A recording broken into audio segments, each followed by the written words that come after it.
The Italian Billionaires. A Second Chance Romance. Previously published as Winter, Billionaire Brothers. By Michelle Love. Narrated by Google Play Auto-Narrated Voice, Michelle. Audio copyright 2023. BFA Publishing.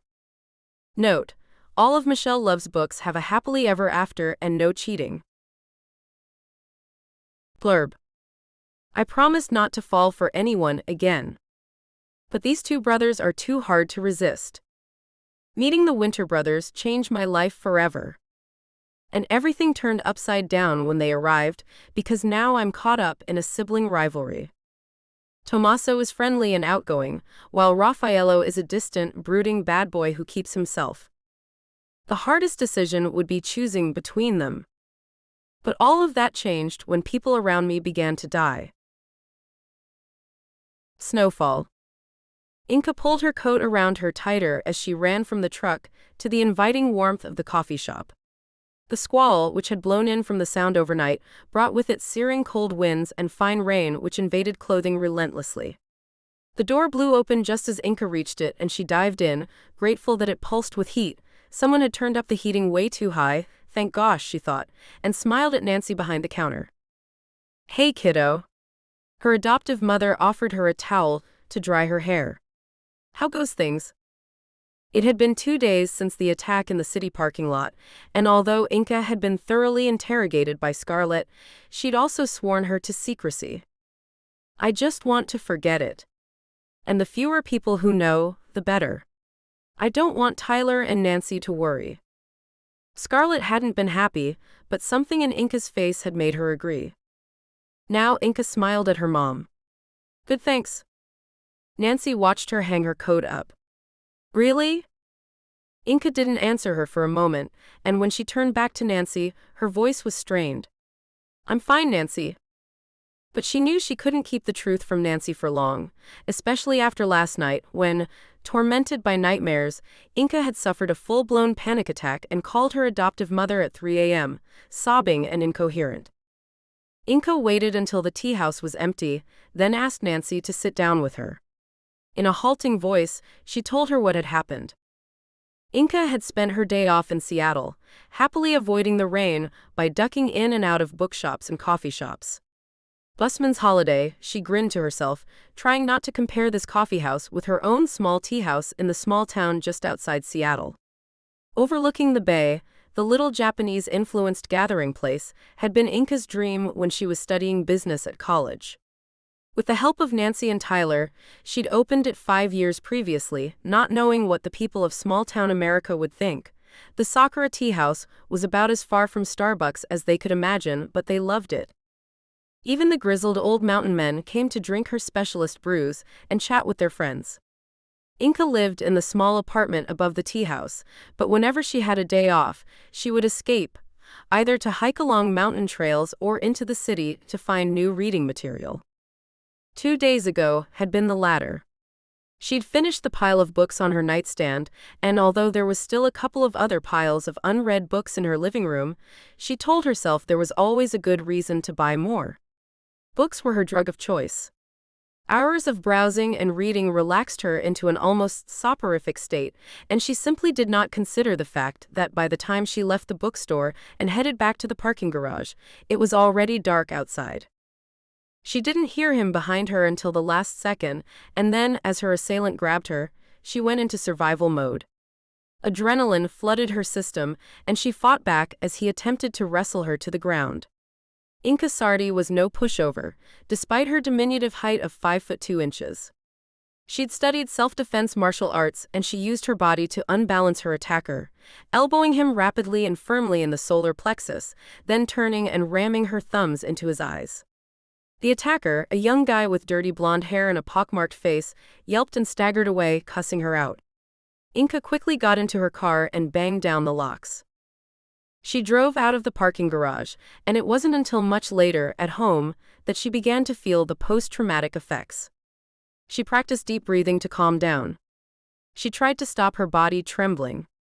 She thought it had worked until the moment, almost an entire day later, she awoke screaming at 3 a.m. and crawled downstairs to call Nancy. Nancy had her hand on her chest, her face pale. Oh, good grief, Inka, why didn't you tell me? Inka looked guilty. I didn't want you to worry. I'm fine. Not even a scratch. Nancy looked disapproving. Have you told Ollie? Ollie Rosenbaum was the town's police chief and Inka's very amicable ex-boyfriend. Inka shrugged.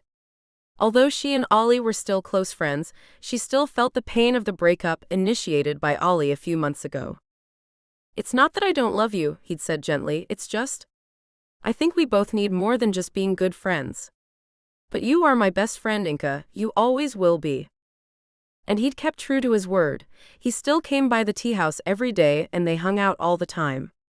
Inka hated to admit it, but in fact, once the constraint of a relationship had been removed from them, they seemed closer than ever. She shook her head now. Ollie has enough to do, and it was no big deal. I told Knox yesterday, and he agreed with me. Knox Westerwick was the town's deputy chief of police and local Lothario. Inka thought he was funny, but she also knew to keep well away from his type. Knox never gave up though, and Inka had warmed to him lately. Underneath all the bullshit, he was a decent guy, not that she'd ever let him near her heart or her bed. You told Knox that? Nancy's voice was hard, and Inka looked at her curiously. What's up, Nance? You and Knox have a fight? Not exactly. I just gave him the mom speech. Inka giggled, feeling her mood lift. The mom speech? Nancy swatted her with a towel. Less of your sass, Inka. Seriously though, kiddo, I got your back. It's what happens when your kid calls you at 3 in the morning in tears. Inka's smile faded. Sorry about that. I guess I just panicked. Nancy frowned and opened her mouth to speak, but just then the door opened and a wave of customers came in. For the next couple of hours, they barely had a chance to exchange words, and it was only when Scarlett greeted them noisily that Inka looked up from her work. Yo, you old crumblies. Still alive? Good. Nancy rolled her eyes and Inka laughed. Scarlett Moyer might be 19 years old and a brutally confident young woman, but they still loved her. She was bright, funny, and didn't stand for any nonsense, but she had a big heart. Dressed, as always, in her short skirt with Doc Martens and a t-shirt that read Smile Muthoff CKA, she snapped her gum and gave them both a cheesy grin. Inka studied her apparel. That t-shirt needs a comma, she said thoughtfully, and Scarlett laughed. Only you, Inky Minx, would be more offended by a grammatical error than by foul language. She grabbed a Sharpie from the counter and added the missing comma after smile. Happy? Definitely. Now get to work, slave. Inka grinned at her young friend. There might have been 9 years between them, but they'd clicked the minute Scarlett had walked into the tea house 2 years ago. Scarlett, an undergraduate at the University of Washington, was wise beyond her years, and Inka trusted her implicitly. Now Scarlett slipped her apron around her tiny waist. I have gossip, she said as she began to stack cups in the sink. Someone, or rather someones, have bought the old Fletcher mansion. Inka's eyebrows shot up. Really? After all this time? Yup. And you're never going to believe who. Nancy rolled her eyes impatiently. Just spill it, Scarlett. Scarlett grinned. If I said the name Winter to you, who would you think?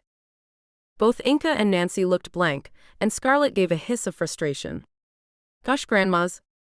She grabbed Inka's iPad from the counter and quickly pulled up a photograph and newspaper article. Tommaso and Raffaello Winter. Look at them. Inka glanced quickly at the photograph. She saw 2 young men with identical dark curly hair and intense green eyes. I have no idea who they are, she said, turning back to her work. Nancy took the iPad from Scarlett and read the article aloud. The Winter twins, heirs to the Winter property fortune, are billionaires in their own right. The brothers, 35, decided to relocate from their native Italy to Washington state to pursue their respective careers. Tommaso Winter is working with the U.S. government to promote clean energy in the Pacific Northwest, whereas Raffaello Winter is the owner of the international club franchise Sensual, that will be opening a new club in Seattle at the end of the month. Widely considered the two most eligible men on the planet, the Winters will have the pick of the Seattle social elite to choose from when they arrive in the state. The twins are still reeling from the death of their Italian mother, Silvana, who lost her battle with cancer earlier this month. Silvana Winter was divorced from the boy's father, Edgar Winter. Inka had stopped listening, but she caught Nancy's tone and grinned at her. "You hate them already." Nancy shrugged. "Poor little rich boys. Strange that two 35-year-olds still live together." "Twins," Scarlett shrugged by way of explanation. "They are gorgeous, though. Look, Inka, look at those eyes, those bodies, gosh." Inka grinned. "Drooling at work is most unseemly, Scarlett. But look." She shoved the iPad back at Inka, who, sighing, took it. Scarlett wasn't wrong. Tommaso and Raffaello Winter were heartbreakingly handsome. They had that brooding, seductive thing going on. Inka studied them, trying to pick out the differences. Raffaello's eyes were wary, his curls slightly longer and wilder, but that was it. They looked like movie stars. Inka handed the iPad back. "You know what they look like? Trouble." Scarlett grinned. "Yeah, fantastic." Inka opened her apartment door, rolling her eyes and giving him a disapproving look. "It's 11-page M." Ollie shrugged. "Come on in." Inka stood back to let him pass and squinted at him. "Nancy told you, right?" "Question is," Ollie said, "why didn't you?" She fixed him some tea, and Ollie thanked her as she passed him the cup. Inka sank into the sofa, pulling her legs up under her, and studied her friend with a critical eye.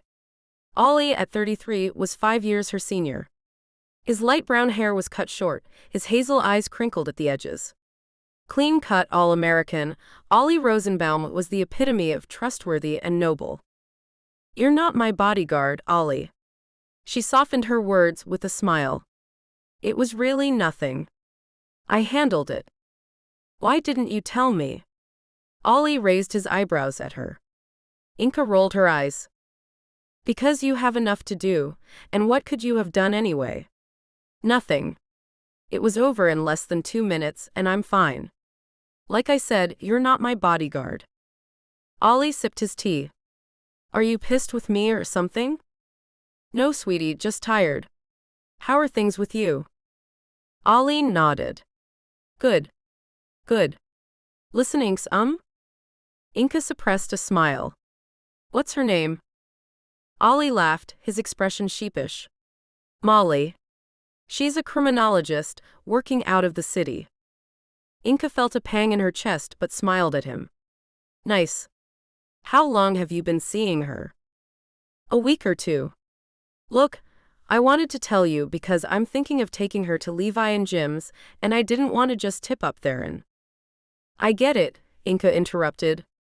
"Look, Ollie, we're adults and friends. It's okay, really. I look forward to meeting her.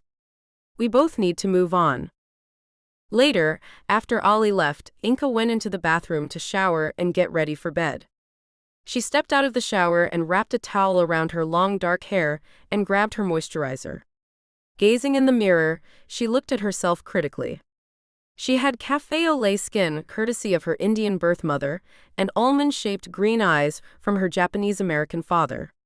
She knew people considered her beautiful, but Inka could never see what the fuss was about.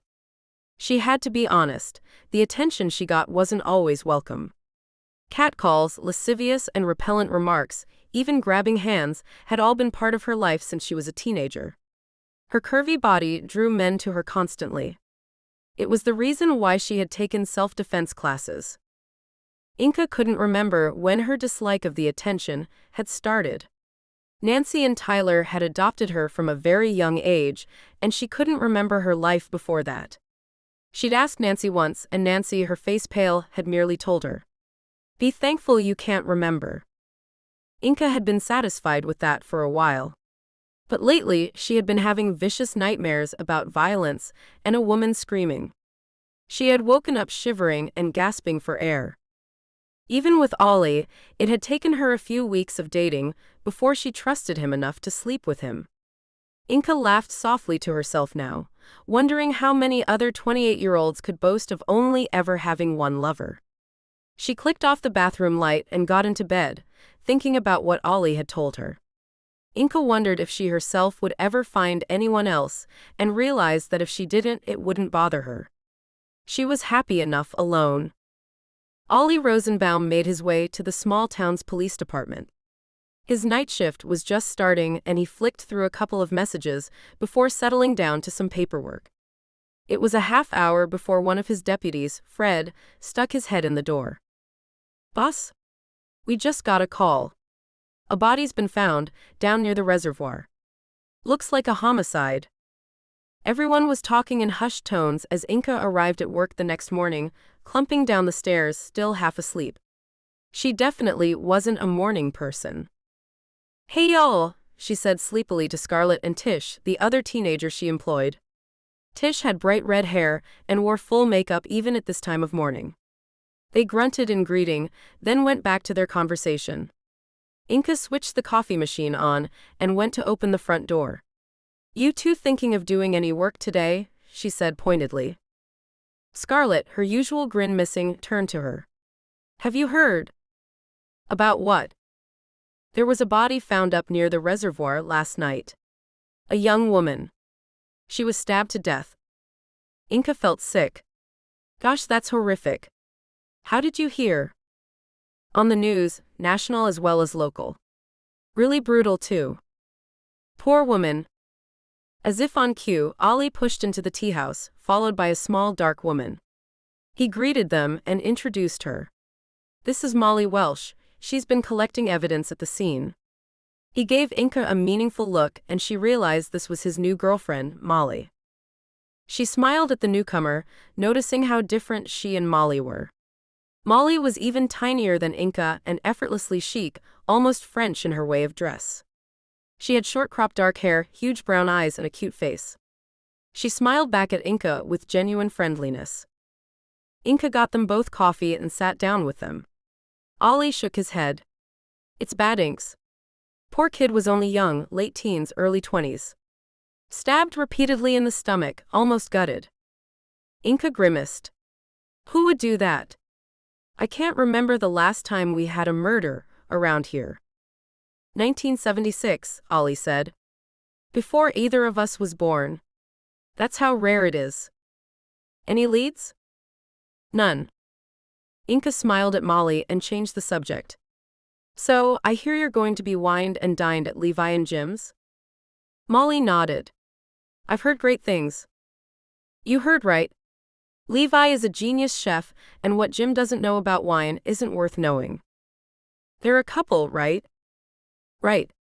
Although don't be surprised when you see them. You would never know they were a couple unless you knew them. Always busting each other's balls like they're brothers rather than lovers." "That's what best friends are for," Ollie said, winking at Inka. Inka rolled her eyes and got up. "I'll leave you two alone. Gotta get back to it. It was really good to meet you, Molly." "You too." It was only later, when Inka skipped out to go to the farmer's market, that a sense of loneliness crept over her. She might be having trouble getting over the breakup of the relationship, but she knew Ollie had been right to end it. Still, she wondered if her heart would ever unfreeze. The idea of that shocked her. Had she even given her all to Ollie? Was that the reason why he had ended it? She couldn't tell. Loading her groceries into her car, she was startled by the squeal of tires as a Porsche screeched into the parking spot beside her. The driver got out. He was tall, with wild dark curls, and when he turned towards her she could see his intense green eyes. He stopped when he saw her, and Inka flushed at his scrutiny. His eyes seemed to bore right into hers, searching, questioning. Inka got flustered and one of her bags slipped out of her hands, spilling fruit across the parking lot. She scrambled to retrieve it, and she sensed him walking towards her. He crouched down and helped her, without saying a word. As he handed her an orange, his fingers brushed hers, and she felt a jolt of electricity. She looked up to see him staring at her. A furious pulse began to beat between her legs, and she couldn't look away. He was unsmiling, but his face wasn't unfriendly, just entirely focused on her. Inka managed to find her voice. Thank you. They both stood at the same time. He dwarfed her petite frame, and Inka suddenly felt both utterly vulnerable and supremely turned on. He gave a curt nod, then, in a motion so quick she hardly registered it, brushed the back of his finger down her cheek. It left her skin burning, but he turned away and stalked off, leaving Inka open-mouthed behind him. She got into the car and sat, blinking. What the hell was that? She glanced at her burning face in the mirror, half expecting there to be a scorch mark where he had touched her. There wasn't, of course, but her entire face was bright red. She sucked in a deep breath. Jesus. On her drive back to the tea house, she suddenly remembered where she had seen him. He was one of the Winter twins. She suddenly wished she'd paid more attention to the article Scarlett had pointed out. So, they must have completed on the Fletcher mansion and moved in. There hadn't been as much fanfare as she would have expected, given Scarlett's excitement. But maybe they were just a private family. She got her answer when she returned to the Sakura. Gasping from the cold air that whipped around her, she stumbled into the back room of the tea house and dumped the bags of groceries on the floor. Tugging her coat off, she could hear Scarlett's infectious laugh, Nancy's soft chuckle, and another voice, masculine, deeper, accented. Inka felt a thrill go through her as she walked into the tea house's main room and saw him there. Dark curls now brushed into a neat style, intense green eyes, but now he wore a friendly smile. He looked up as Inka came into the room, and his smile widened. She felt her face burn. Hello again, she said, but his eyebrows shot up. I'm sorry. Gosh, that voice. Deep, mellifluous, sexy as all hell. Inka blinked. We just met. At the farmer's market? He smiled. I very much wish we had, but I think that may have been my brother. Now that she saw him, yeah, he was wearing entirely different clothes, and instead of being combed neatly, she realized this man's hair was shorter. Apart from that, there was absolutely no telling them apart. She smiled. I'm sorry, my mistake. He stuck his hand out. Tommaso Winter. Inka Sardi. His green eyes sparkled. Unusual name. She grinned. Indian. My birth mother was Indian. She had no idea why she was telling him that, and gave an embarrassed cough. Scarlett and Nancy were watching the interaction, Scarlett grinning openly. Inka surreptitiously kicked her friend. Well, I hope my mom and this reprobate were making you feel at home. I understand you've bought the Fletcher mansion? Now she sounded like she was interviewing him. Gosh, woman, are you really going to fall apart at the sight of a handsome face? But handsome didn't really cover it with the Winter twins, she decided. They were glorious. Tommaso Winter smiled at her, and she noticed how his eyes crinkled at the corners, his cheeks lifted, his beautifully shaped mouth curved. Gosh, what is wrong with you? First his brother and now him. Inka was sure her face was burning. We have. My brother and I decided we needed to be in the States for the time being. I would have thought high flyers like the Winters would be more New York-based. This was Nancy, who was peering over her glasses at Tommaso.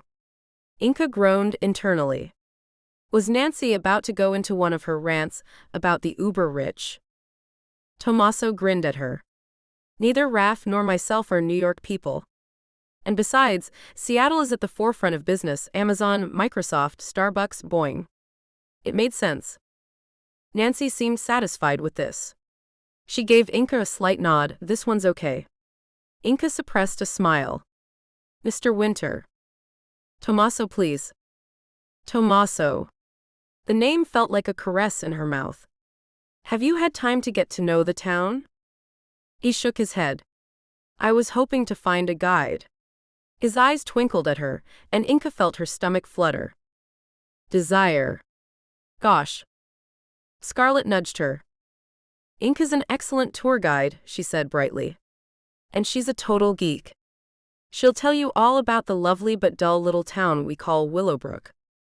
Tommaso snorted with laughter. Well, in that case, if you're offering, I'd like that. His eyes settled on Inka's in a way which made her feel like the only woman in the world. Of course, she said, swallowing her shyness. Just let me know when you have some free time. Tommaso considered. Is tomorrow too soon?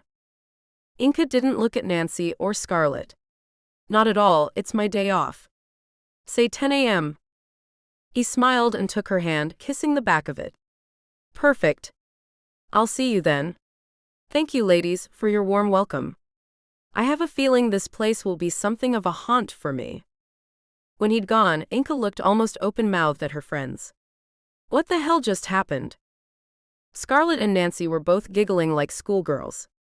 I think you have yourself a date. Nancy looked beside herself with glee. With a billionaire. Scarlett goggled at her and Inca rolled her eyes. It's not a date, I'm being a good neighbor. Good naked neighbor. Scarlett. Yes? Get back to work before I fire your sorry ass.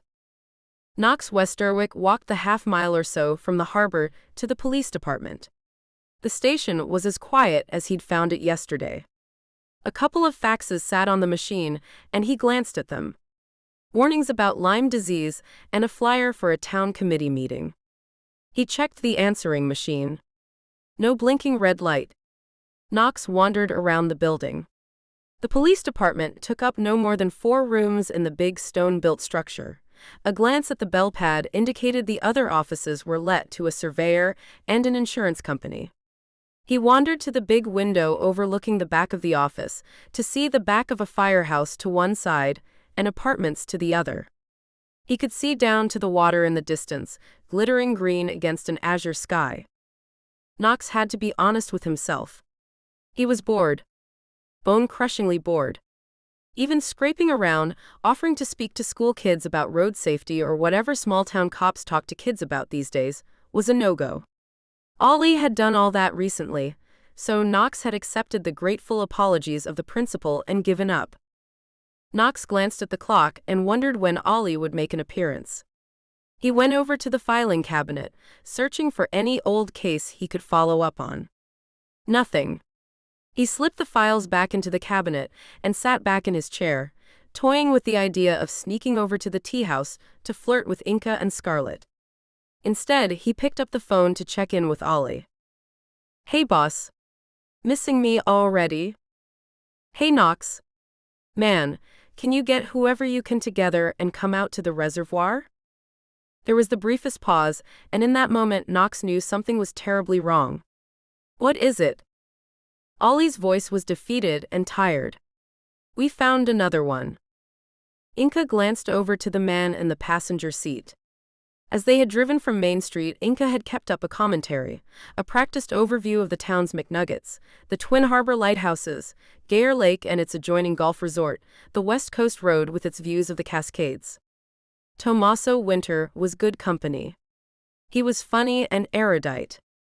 But he made her nervous. He would listen to her talk intently, his gaze occasionally dropping to her mouth, which made her feel both sexy and vulnerable. Every inch of her skin was tingling from his presence. He looked out of the window, seeing now the dense greenery, Douglas firs, and trails leading off into the forest. Where are we now? Inca grinned. The cunningly titled Forest Road. Top of the town. Around this bend. He swung the car around a sharp bend, the right side of the road dropping down a steep cliff to the sea. A huge, stately building came into view. Is the main source of income for our little place. Hunter's Ridge Private School. Massive fees, board rich kids. Hey, that's beautiful. He pointed out of the window. They were traveling back down the town now, along the coast road. Tommaso was looking at an outcrop of rocks just off the coast, rising out of the dark water. Desolation Rocks. Just off Desolation Point, close to the Desolation Point Lighthouse, just in case you didn't get the name the first time. So, Desolation, was it? And they both laughed. You got it. Look, I'm going to find somewhere to park and we can hike into the forest if you're interested. Tommaso smiled that devastating smile at her. Love to. Inca and Tommaso trekked the trail that led through the center of the town. She took him to the town's unusual stave church. He seemed interested when she told him about the church's history, how a Scandinavian immigrant had built it, Because he missed his homeland so badly, he wanted something uniquely Norwegian in this little piece of America. Inka pointed out how the structure's strange, quirky architecture was locked together by careful dovetailing wedges and post and lintel construction. When we were kids, Inka told him, we were convinced that the lack of glue or nails meant it would come alive at night and turn into a transformer. She grinned at Tomaso's raised eyebrows. Hey, we were kids. We were pretty stupid. We? Me, my ex Ollie, and his sister Luna. You grew up together? They moved to the town when I was 12. Before that, I was pretty much alone. She regretted her last words. She felt his questioning gaze, but to her relief, he didn't ask anything further. They walked on for a few minutes in silence along Cemetery Trail, through the old-growth forest, the nursery trees springing from the decay of the fallen.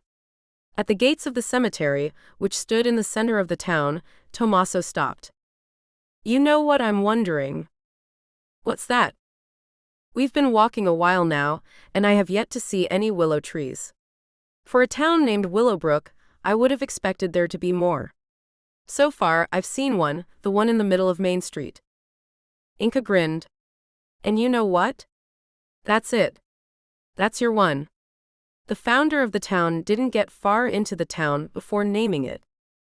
You're kidding. Nope. Tomaso considered this. Well, I guess this town has another unique beauty then. His eyes met hers and she felt her face burn. Tomaso smiled, moving closer, and when he leaned him, the feel of his lips on hers sent her heart pounding. His mouth sought hers and she leaned into the kiss, feeling his arms snake around her. They were breathless when they finally broke apart. I'm sorry, he said in a low voice, leaning his forehead against hers. I just could not wait any longer. Inka, dazed, shook her head. It's okay, but we barely know each other. I wanted you as soon as I saw you yesterday. Gosh, the thrill his words sent through her. Inka, why don't we do this the wrong way around? Just go with it. She was trembling so much that she could barely answer him.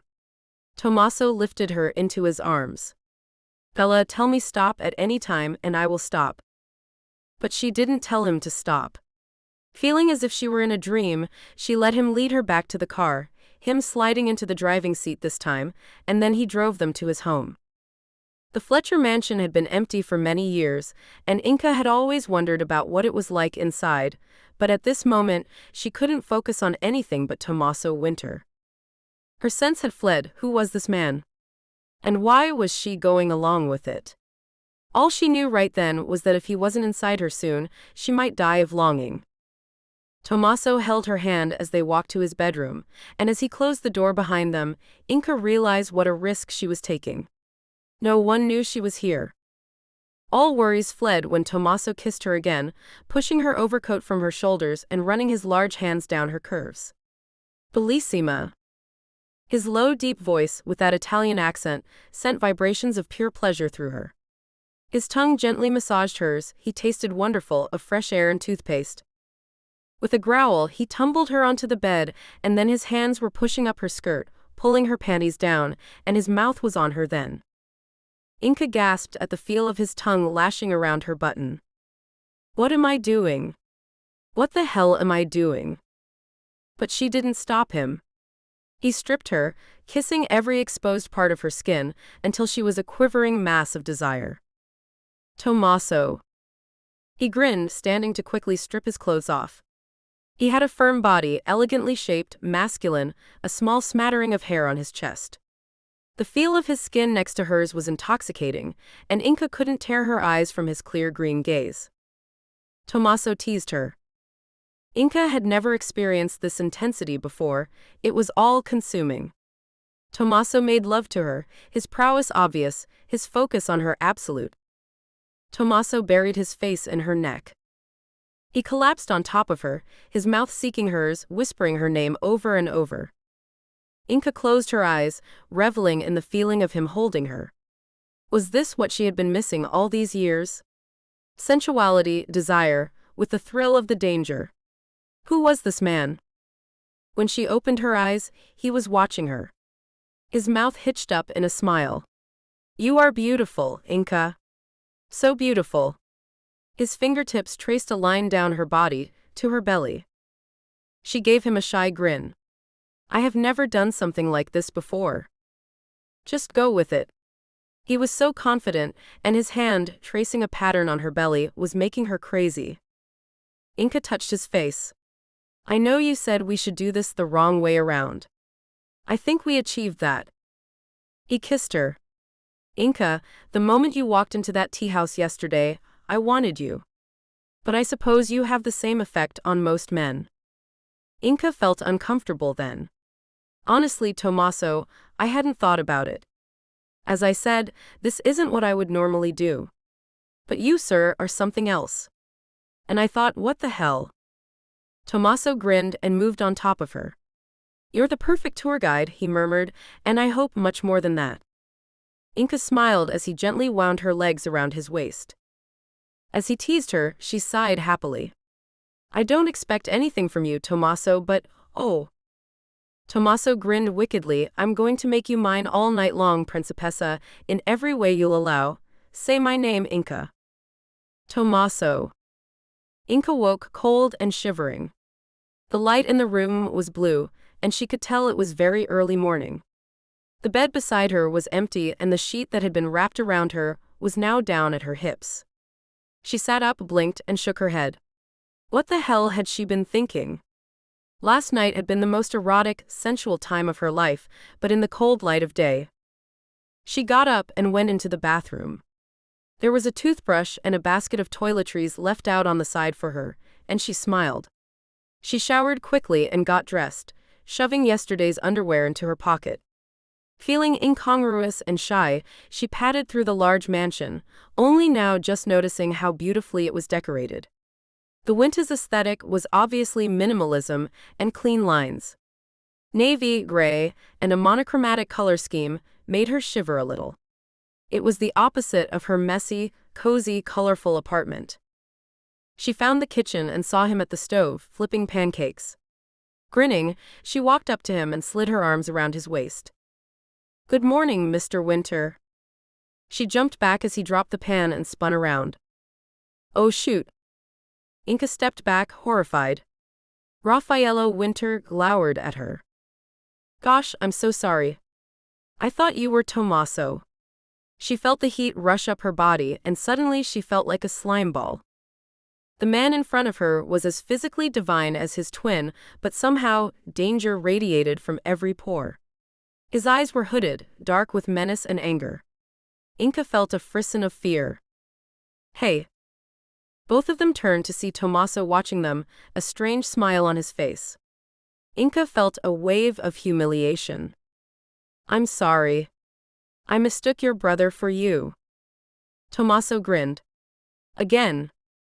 Inka flushed, but Tommaso wrapped his arms around her. Don't worry, Inka, it's no big thing. Is it, Raf? Raffaello said nothing, just stared at his brother, an unreadable expression on his handsome face. Tommaso smirked. I should officially introduce you. Inka Sardi, my brother Raffaello. Inka owns the Sakura tea house in town. Inka held a trembling hand out to Raffaello. For a horrible moment she thought he was going to ignore it, but then he took it and nodded. Good to meet you. His accent was a lot thicker than his brother's, his voice deeper and softer. Inka was surprised. Was his glowering demeanor actually shyness? She dismissed the idea the next moment when Raffaello stalked out of the room. Tommaso laughed softly. My brother isn't the most social of people. He kissed Inka's forehead. You are very different, Inka said, and Tommaso nodded. People are always surprised at that, but yes, we are. Now, can I make you some breakfast? After breakfast, Inka told him she had to go home. Tommaso walked her to her car. Can I see you again? Inka hesitated. He was undoubtedly gorgeous and an incredible lover, but the scene this morning with Raffaello had given her pause. She smiled at him. Tommaso. I like you, and last night was mind-blowing.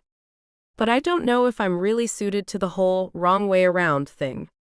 Maybe we should just get to know each other as friends, and then see where it goes. Tommaso looked vaguely disappointed, but took the rejection in good heart. Whatever you think is best, but don't expect me to stop trying. He gave her a wicked grin which made her burst out laughing. Mr. Winter, I knew you were trouble. Tommaso kissed her before she got into her car, and when she drove away, she saw him watching her. Inka tried to park the car out of the way and sneak up to her apartment, but she failed miserably. Scarlett was waiting for her in the back hallway between the stairs and the tea room. Where the hell have you been? Inka gave a shocked laugh. Okay, Mom, calm down. She dumped her bag on a chair and took off her coat. Scarlett narrowed her eyes at her. You were wearing those clothes yesterday, oh my gosh. You slept with Tommaso Winter. SSH, Inka frowned at her friend. The door to the tea house's main room was open, and Inka glanced nervously around it to see if anyone had heard. Scarlett scowled at her. Do you know how worried we were? Inka rolled her eyes. Dude, I'm 28 years old. I don't need your permission to stay over at a billionaire's place. She grinned at Scarlett, but her friend shook her head. No, I know. It's not that. Inks, didn't you hear about the new murder? Inka stopped. What? Scarlett nodded. 2 women now. Ollie was called to the first up at the reservoir. Then, while they were there, they found the other one. Gosh, that's horrible. Realization dawned. Oh gosh. I am sorry, Scarlett. I honestly didn't know, or I would have called. Scarlett sighed. As long as you're okay. I am, truly. Scarlett grinned. So? Details, please. Yeah, Inka said dryly. Because that's what's going to happen now. Spoil sport.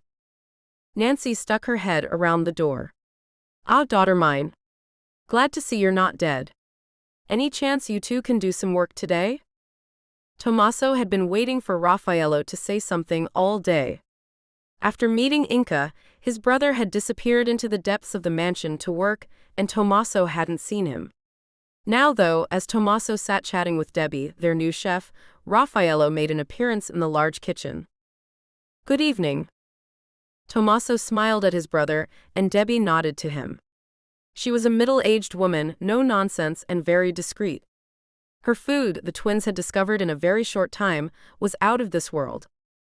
I was just trying to persuade Debbie to let me open a restaurant for her. It's a crime her food is hidden away from the world. Debbie laughed. Your brother is very generous, but he exaggerates. Raffaello half smiled at her. About some things, but not this. Tommaso, may I speak with you outside for a moment? We shan't be long, Debbie, I promise. Tommaso followed his brother outside. The night was cold and cloudy, threatening snow. Raffaello lit a cigarette and studied his brother. What the hell were you doing with that girl? Tommaso hid a grin. Debbie? You know damn well who I mean. Oh, Inka. I would have thought it was obvious. Raffaello shook his head in disgust. That's not why we came here, Tommaso. We said no complications. No situations that could compromise. What? Tommaso was irritated now. I met a beautiful woman, I was attracted to her, I slept with her. I hope to do it again. Many, many times. What's wrong with that? Raffaello sighed. Just don't get too involved. You know we can't. Tommaso was silent. Finally, he shook his head. I can't promise anything. Inka's a very sweet woman, and beautiful. I know you noticed that. Raffaello hesitated, then nodded. Heartbreakingly beautiful. Which concerns me, Tommaso. Women like that. What? What, brother? Women like that are what? But Raffaello didn't answer him. Ollie Rosenbaum dumped his paperwork on the desk and clicked off the light. He'd been working for 48 hours straight with the homicide team from the city, and he was drained. The horror of finding the 2 murdered women had finally hit him, and he wanted to go home and forget their faces. At home, he threw back a scotch and poured another, knowing it probably wasn't the best idea, but to hell with it. Molly was in the city working on the same case, and Ollie toyed with the idea of calling Inca and talking to her, but he talked himself out of it. He couldn't keep dumping on her, after all, he'd been the one to finish it. Something else stopped him. Both the women who had been killed were of Asian descent, and he kept seeing Inca's face when he thought about them. Willowbrook had only ever had one murder before, long before his time, but this was a whole new level of terrifying. He hadn't recognized either of the women, which meant their killer had brought them here to kill and dump them. That was way too close for Ollie's liking. Don't be ridiculous, he thought. You don't even know if their ancestry had anything to do with it. But he couldn't stop imagining the killer seeing Inca and deciding she would be next on his list. No, stop it. It wasn't as if he had any right to be her protector. You're the police chief, you have every right. Damn it. He picked up the phone and called her. She answered after the second ring. Hey. Hey Inks, you busy? There was a hesitation. I was going to have an early night. Can it wait? Ollie couldn't help but feel stung. Yeah, sure. You okay? I'm fine, why? Doesn't matter. Look, I'll see you soon. Good night. He ended the call and hissed out his frustration. Shit. He really had to get used to this idea of not being with Inca anymore. You don't have the same rights now, buddy. I know, he said to himself and decided to go to bed. He fell asleep quickly, but was haunted by visions of Inca lying dead on the banks of the reservoir. A week passed before Inca saw Tommaso again, although he called her every day and they talked for hours. The tea room had been busy. Christmas season was coming up and the weather outside had turned to snow. Thick snowdrifts piled up at the sides of the roads. Inca was shoveling the sidewalk clear and sprinkling kitty litter down as she heard a car horn. She looked up to see Tommaso in his Mercedes pulling up to the curb. She grinned and shook her head. Mr. Winter, roof down? In this weather? Tommaso leaped out of the car, not giving a hoot about the slippery ice underfoot. I like to live dangerously. Hello again. She liked that he kissed her cheek and not her mouth. There was something respectful about the embrace. She nodded towards the tea room. Come in. I'll make you something hot. Tommaso grinned and Inca blushed, swatting him. You know what I mean. They were still laughing when they walked into the tea house, and they chatted easily. Tommaso looked around. Busy today. Has been for a week or two. She lowered her voice. We're getting a lot of homicide cops and journalists because of the murders. Tommaso nodded. Did you know the victims? Inca shook her head. No. They weren't from around here. The door opened with a swirl of cold air, and a young woman with black hair staggered in. Inca smiled at her. Hey lunatic, long time no see. Luna Rosenbaum shook the excess snow of her coat, then looked down at the mess she had made. Sorry, Inks. Inca laughed. Don't worry about it. She went to hug her friend. Come and meet Tommaso. Inca introduced Luna, and she studied the Italian carefully. So, you're the new billionaire in town? Tommaso choked on his coffee. You could say that. One of them, anyway. Oh, that's right. She took the coffee Inca offered her. Thanks, Inks. Have you met the brother? Inca colored and Tommaso grinned. I'll say she has. Luna looked between them both, seemingly to make up her mind about something. She gave Inca a strange look that Inca couldn't decipher. Well, anyway, I just came to say hi before I went to Ollie's. I assume he's snowed under, ha, with this murder case. I'll catch up with you later, Inca. Inca watched her go, a frown on her face. That was weird. Tommaso sipped his tea. Are you okay? Inca shook herself. Yes, sure. Sorry, it's just, well, I used to be with Ollie, as it were. Maybe Luna's not dealing. She stopped and shrugged. Sorry, it's nothing. Tommaso reached out and took her hand. So, I was wondering if I could take you to dinner one night this week? Inca smiled. I would like that, but can I just say? I have a rule, Dutch, all the way. So if you were planning on something billionaire style, she grinned at him, think again. Plus, I would have nothing to wear at one of those places. Tommaso rolled his eyes. Fine. How about your friend's place? Inka clinked her coffee mug against his. Deal. When he'd gone, she marveled at how quickly they had become friends. Even if they hadn't had that wonderful night together, she felt like she had known Tommaso Winter her whole life. Was it her imagination? Did that instant connection come from her need for love? Gosh, she hoped not. She hated to think of herself as a needy woman. Hell, she wasn't a needy woman. But Ollie had, however gently, shifted her expectations of what men wanted. She was still deep in thought when Nancy came in, and she asked her adoptive mother if she thought she was just looking for an Ollie replacement. Nancy thought about it. I don't think so, Inka. You've never been someone who needs a man at all times. Maybe it's just that you and this winter boy clicked in a way that you haven't experienced. Inka reddened slightly and Nancy laughed. Inka, I'm not talking about intercourse, and it's okay. You know, I'm not dead below the waist just because I'm over 50. He's a very handsome young man. Just remember, you might want him, but you don't need him. You are your own person. Inka smiled at her gratefully. Hey, anyone serving? Ollie grinned at her as she went to greet him, and as she poured some hot tea for him, she studied him. You look tired. He gave a small laugh. Got time to talk now? But his words were without rancor, and she sighed. Ollie, for you, of course. I can't be the person you call last thing at night anymore, you know? For both of us, we need to take a step back. Yeah, I know. Listen, Luna says you have a new friend, one of the Winters? Inka looked surprised. Haven't you met them yet? Ollie shook his head.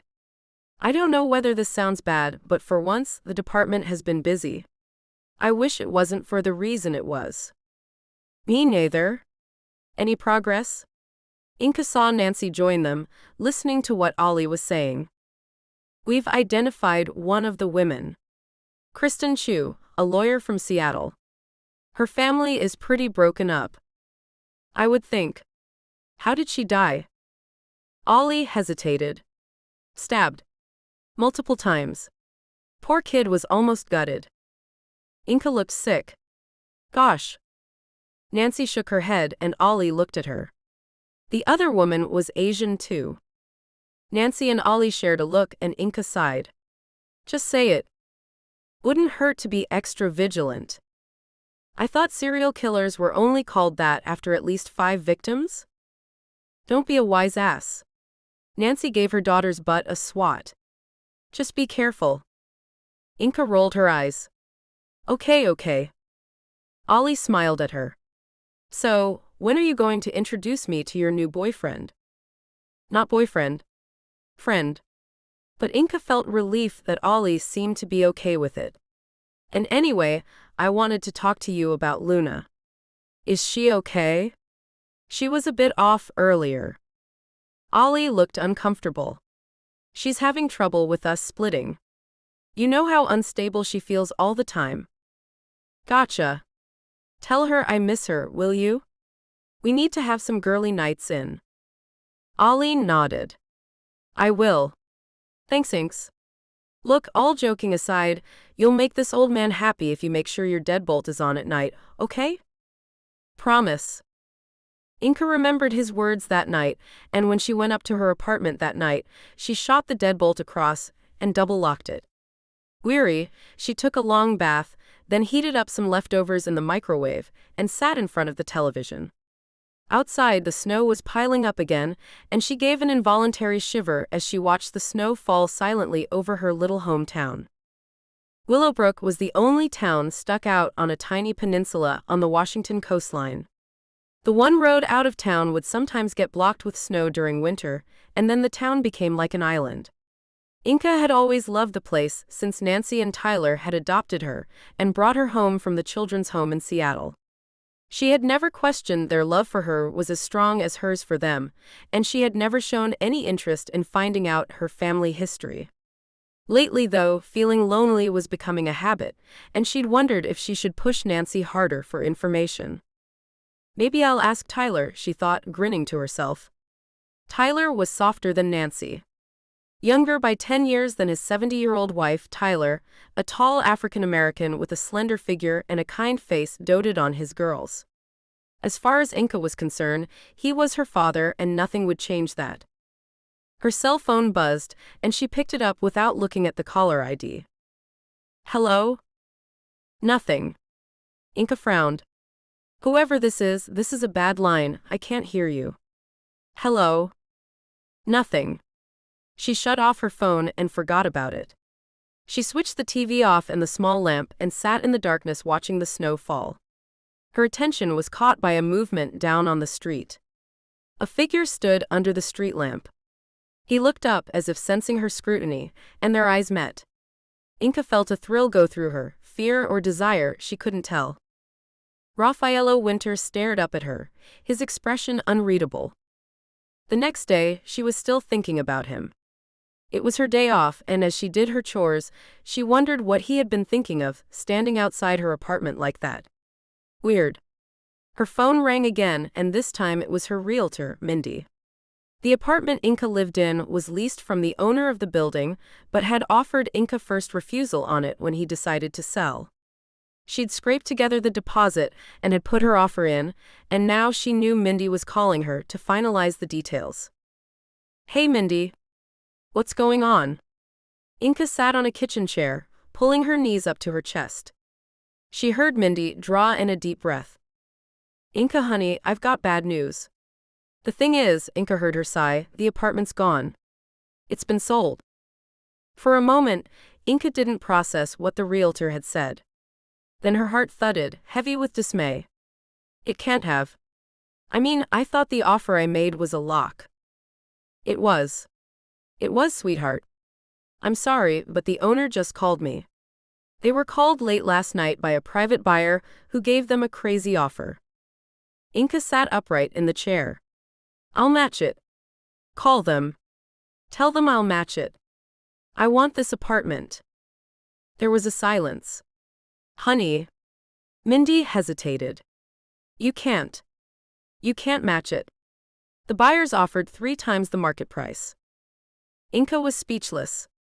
Her shoulders slumped, and in that moment, she realized how much she had been relying on getting the apartment to kickstart everything and move forward. She felt suddenly tearful. Hun. You okay? Mindy sounded concerned. How did they know who to call?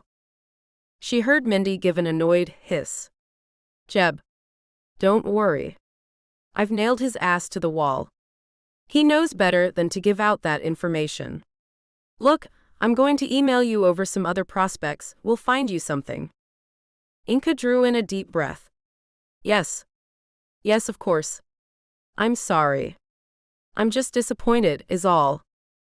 She jumped slightly as the doorbell rang. Look, Mindy, thanks, I've got to go. She looked around the apartment, her home, and felt tears threatening. This was her home, her space. She couldn't imagine living anywhere else.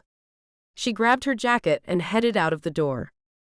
Inka knocked once on the back door of her parents' home, then let herself in. Tyler, standing in his apron flipping pancakes and frying eggs, smiled at her and bent to kiss her cheek in greeting. Hey, Bubs. Hey, Popsicle. She heaved herself onto one of the stools. How are things? Good. Nancy's gone to the city, so I thought we'd have a little father-daughter chat. He handed her a plate of food. She grinned her thanks. That always sounds ominous when you say that. Honestly, I didn't break my curfew, Pa. She grinned, her mouth full of food, and he laughed, tapping her on the head with a spoon. Your mother tells me there's a new man in your life. Inka rolled her eyes. Not really. Just a new friend. I swear to God, you and Nancy are the biggest gossips. Every adjective you can think of. This is yummy, by the way. Tyler sat down with a plate of his own and studied her face. Thank you. Is it a good thing? Inka grinned. Yes. You've always been a great cook. Tyler didn't smile. I'm serious.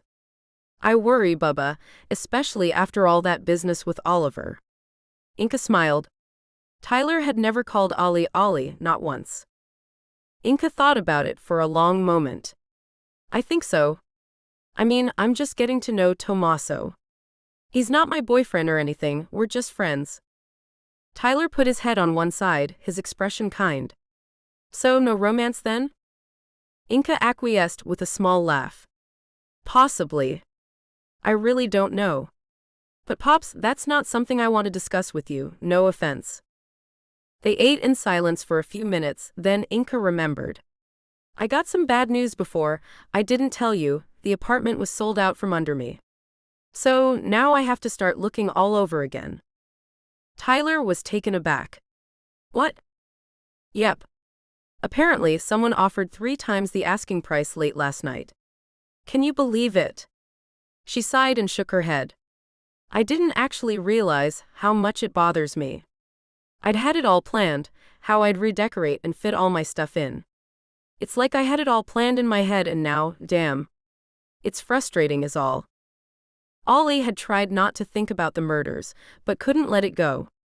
When he'd returned to the station, he flicked on the TV and watched the news on Como. King County Police have now confirmed that the second body found in Willowbrook early Monday morning was that of 25-year-old Kumiko Yu. Miss Yu left her job at a convenience store just after 11 p.m. last night, but failed to return home. Police found her body at Willowbrook Reservoir when they were called to the discovery of the body of Kristen Chu, around 6 a.m. that morning. Early reports indicate that both victims had been stabbed repeatedly. Seattle Homicide Police will not confirm at this point whether the murders are related to the spate of other murders of Asian American women over the last year across the country. Ollie sat up and switched his computer on. Other Asian American victims? He started a nationwide search. Victim description: female, brown hair, Asian. Was that too broad? Ollie wondered. He looked over to the Sakura and decided it wasn't. He set the search going and got up to grab some coffee from the pot. He looked out of the window and saw Luna talking to Inka in the tea house. Ollie gazed at Inka, her dark hair, almond-shaped eyes, gorgeous honeyed skin, and he couldn't help imagining the body at the reservoir being hers, cut up, brutalized. He'd ask her not to go out alone. Eviscerated, bled out, slaughtered.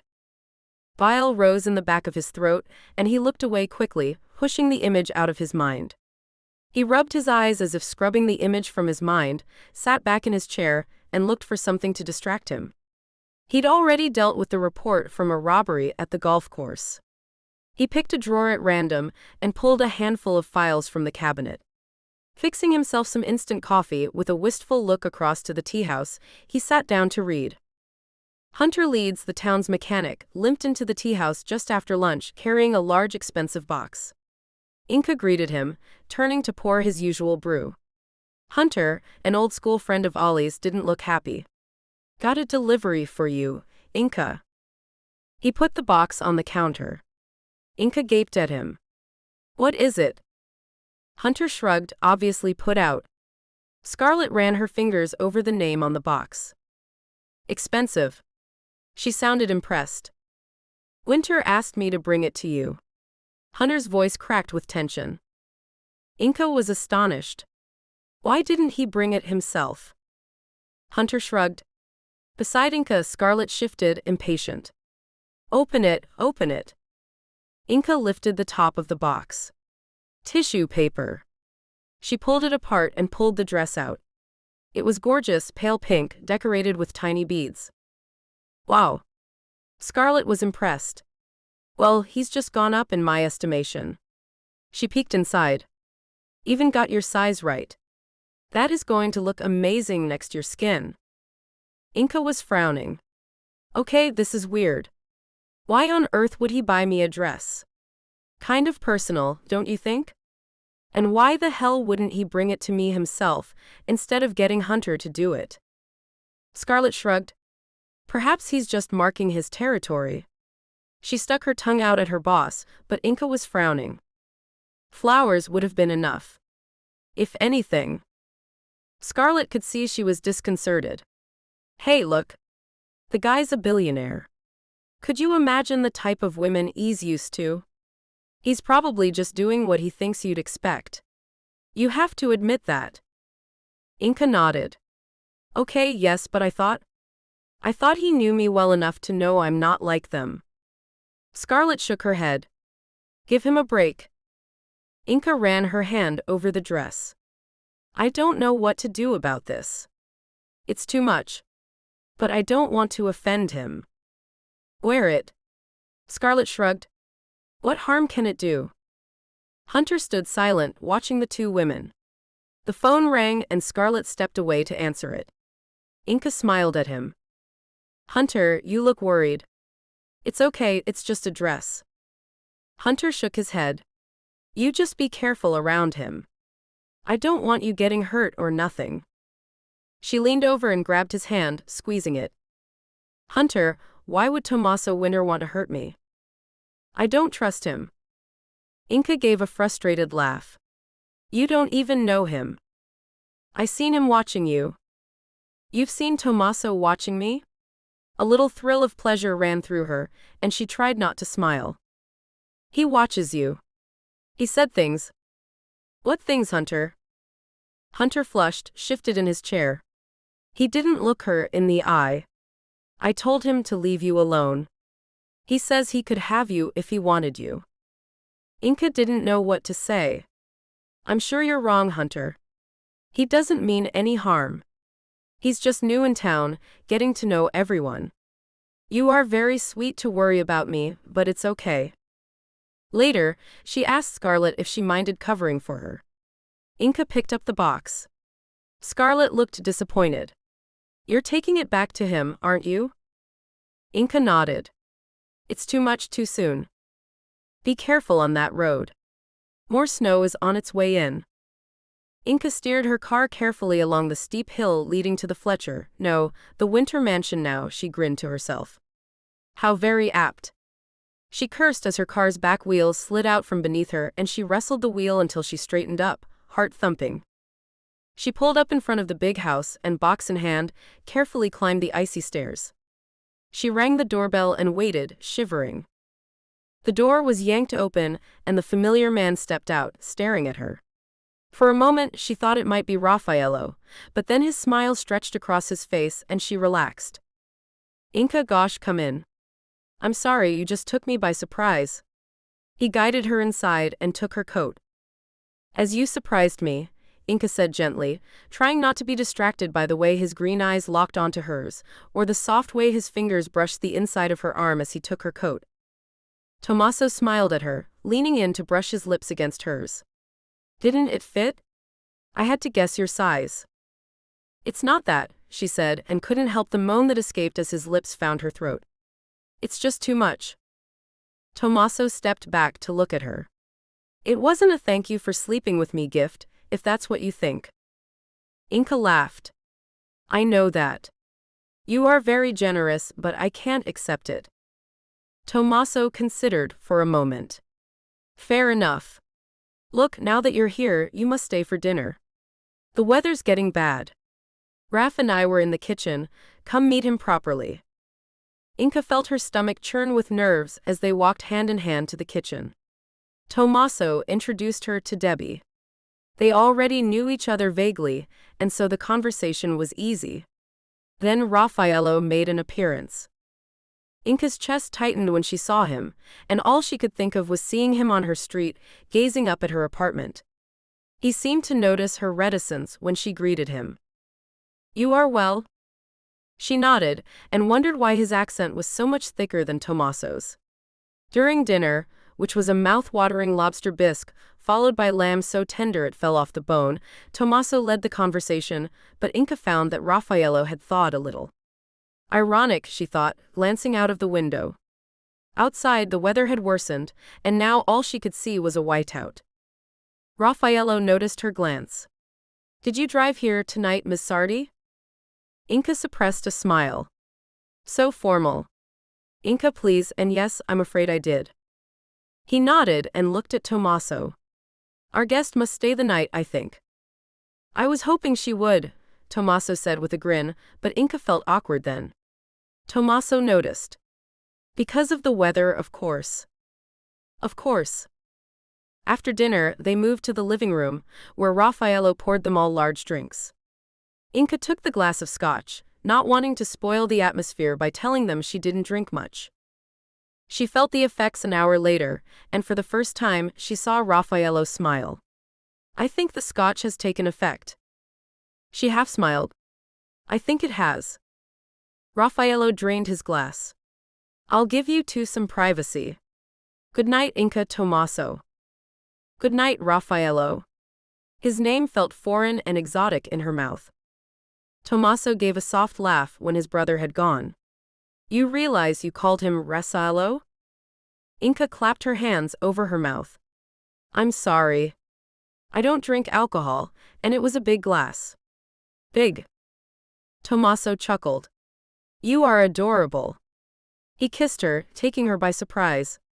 When she didn't resist, he kissed her again, pulling her to him. Inka didn't know how to react, but she felt herself respond, kissing him back. His large hands cradled her face as he kissed her. Finally, they broke apart. Tommaso closed his eyes and leaned his forehead against hers. Be mine, Inka. Be mine. He half walked, half carried her up the stairs and sat her on the bed. He sat down next to her. You're a good friend, Tommaso. The words slurred together. She sighed. He said nothing, just smiled. He took her face between his hands and kissed her on the mouth. I'd like to be more than that, if you'll let me. He could see she wasn't really taking in what was happening. He kissed her again. I adore you, Inka. I've wanted you from the moment I saw you. I had to have you, do you understand? You had to be mine. She frowned, swaying, blinking slowly.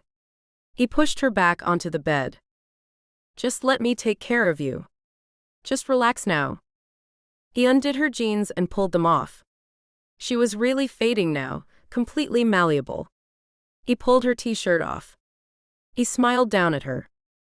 You're beautiful, Inka. His lips were against her belly, and Inka let herself sink into the sensations of his tongue circling, then dipping into her navel. You want me, he murmured in her ear, and she nodded, gasping at the feel of him. He took her into such a state of desire that she was almost sobbing. Afterward they lay talking, Inka exhausted, but still enjoying the feel of his big hand stroking her skin as they talked. She fell asleep wrapped in his arms, feeling safe and above all else, loved. The girl was trying desperately to clear the snow away from the windscreen of her car. The snowstorm was unrelenting and she was almost sobbing, knowing that if she couldn't get her car started, she would die out here. When she saw the other car, she almost screamed with relief. She waved him down, and as the driver got out, she beamed at him. Thank God you're here. It's okay, get in the car and I'll see if I can start it. She climbed into her car and in moments heard him shout. Try it now. She did, and it started. Oh, thank God, thank you, thank you. Her savior got into her passenger seat. Will you be okay now? I think so, thank you.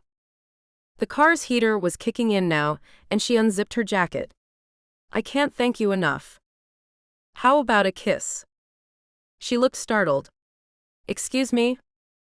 A kiss to say thanks. Oh gosh, a weirdo. She decided to keep him happy and pecked his cheek. Thank you. Relief. He was getting out. Take care. She nodded and smiled as he got out. She switched her windscreen wipers on, just as her door opened and he dragged her out into the snow. She screamed, but her scream was lost in the storm. Watching in horror, she saw the knife. Oh gosh. Please no. Her killer drove the knife into her stomach, and she knew it was over. As he stabbed her again and again, the pain was unimaginable, and as she felt her life slipping away, she wondered how someone so beautiful could be such a monster. The girl died quickly. He could tell he had severed her abdominal artery when the hot gush of arterial spray hit him. Gosh, he lived for those moments. Her blood on the snow. So lucky to have found her. Her black hair, her olive skin, she looked even more like his girl than the first two. The first two, here in Washington. The first since he had found her. Inca. All the girls wore her face now. Maybe it was time she knew he was coming from her. He wanted her to feel that fear and know that she was going to die very, very soon. He pushed the dead girl's shirt up and taking his knife began to carve. Tommaso was still asleep when Inca woke the next morning. He looked so peaceful and boyish, she smiled down at him and silently slipped from the bed. Her legs wobbled, she grinned to herself as she remembered the night's fun. Her thighs ached. She had never realized making love could be so all-consuming. She showered quietly and dressed. This time, she knew the way to the kitchen and walked down there. Raffaello was already there, as was Debbie. Raffaello smiled at her. "Good morning, Inca. I trust you slept well?" Ignoring the heat in her face, she nodded. "Thank you, yes." "Have some breakfast," Debbie said, setting down a plate of freshly baked croissants. "I'll be making some eggs in a second. Would you like some?" "Yes," Inca smiled at her. "Thank you." She sat down opposite Raffaello, who poured her some juice. She thanked him, watching as he also took the coffee pot and filled another mug for her. "I feel spoiled." Raffaello laughed. "It's just breakfast." "How are you enjoying living here, Raffaello?" She watched as he considered. "I'm not as gregarious as Tommaso, so I find it difficult to meet new people. Also, my English is not as good." She smiled at him. "I was wondering about that." He nodded. "Tommaso attended Harvard, I did not. In fact, this is my first time in America." Inca was surprised. "Really?" Raffaello smiled. "I know it is surprising, but my heart lies in Italy. Tommaso persuaded me to come with him, to open some American clubs as a way to expand the business. Not that it needed expanding. I have to be honest," Inca said, sipping her coffee. "I'm not someone who goes to clubs." Raffaello's smile widened. "I don't blame you. Terrible places." Inca laughed at his mischievous smile, and the tension in her chest eased a little. "Hello." They both turned to see Tommaso watching them from the doorway. Something in his demeanor made Inca's smile falter, but he came to kiss her temple and sit down with them. Inca swallowed her sudden nervousness. "Raffaello was telling me it's his first time in the States." Tommaso smiled. "I think maybe he needs a guided tour from the best guide in Willowbrook." Inca smiled at Raffaello. "I'd be happy to when the weather improves." Raffaello nodded, glancing quickly at his brother. "If you don't mind, I'd like that." "Good," Tommaso said, seemingly approving, then he leaned in and whispered in her ear, "Well, not exactly like the tour you gave me." The meaning in his words was clear, and Inca's whole body flushed with embarrassed heat. Was this the way it was going to be? Tommaso marking his territory. "I don't think so, mister." Inca gritted her teeth and smiled at Raffaello, who, she noticed, was studiously ignoring his brother. "It's really no problem. Come by the sacra soon and we'll go from there." "Thank you, Inca." After breakfast, Raffaello disappeared into the big house, and Tommaso and Inca sat in the living room, watching the weather close in. Inca bit her lip, frustrated. "I'll have to try and get back into town today." Tommaso shook his head. "It's too dangerous, Bella. Stay here for as long as you like." Inca sighed. "You are very kind, Tommaso, but I have a life to get back to. I have the business, and I have to start looking for somewhere to live." "Oh." She told him about the apartment. "It was such a shock, you know. For weeks, I was the only bidder on the place, and then boom. Another buyer slamming in a ridiculous offer at the last minute. It kind of broke my heart. I know that's ridiculous, but it's my home, you know?" Tommaso stroked the back of her neck. "Bella, say the word and I will buy it for you. Just say the word." Inca was horrified. "No. No way, gosh, did you think that's why I told you?" Believe me, Tommaso. Inca, calm down. I know that wasn't your reason for telling me. I'm making the offer anyway. Say the word. Inca was gaping at him. Tommaso, we barely know each other. We're not even in a relationship. Or not? His green eyes were soft. They dropped to her mouth in a way that made her belly flutter with desire. Inca relaxed. Tommaso, even if we're at the tentative stages of something, I'm still not ready for that kind of offer from you, however kind. And it's unbelievably kind, but no, thank you. I can find somewhere on my own. He stroked her hair. You could always move in here. We have plenty of room. Inca smiled at him and kissed him gently. Again, way too soon, but you are a sweet man, Tommaso. He grinned wickedly, his eyes crinkling, and he moved quickly, pulling her onto his lap and tickling her. Inca screeched with laughter. Oh, you lunatic. Tommaso suddenly stopped tickling her and pressed his lips to hers. You intoxicate me, Inca Sardi. I'm completely under your control. She tangled her fingers in his hair. Gosh, he was gorgeous. Take me back to bed, she whispered, nuzzling her nose to his. Take me to bed and make me yours. Ollie fought his way over to the sakura, not expecting it to be open, but inside he found Scarlett, alone. Why are you open? She grinned at him. If you expected me to be closed, why did you come? Ollie shrugged. You got me. Well, Scarlett turned to get him his usual Americano, you're officially my only customer. Ollie looked around. No, Inca. Scarlett grinned. Nope. She drove up to the Winter place to return something to Tommaso Winter. She called me a little while ago. She got snowed in up there and is staying until it's safe to drive back. Ollie nodded. Okay then. Jealous? Damn it, Scarlett never let up. Ollie tried not to grimace. Not at all. If you hadn't noticed, I too have moved on. Snippy. Ollie gave up and grinned. You are a pain in the ass. That's me. Scarlett studied him. Seriously though.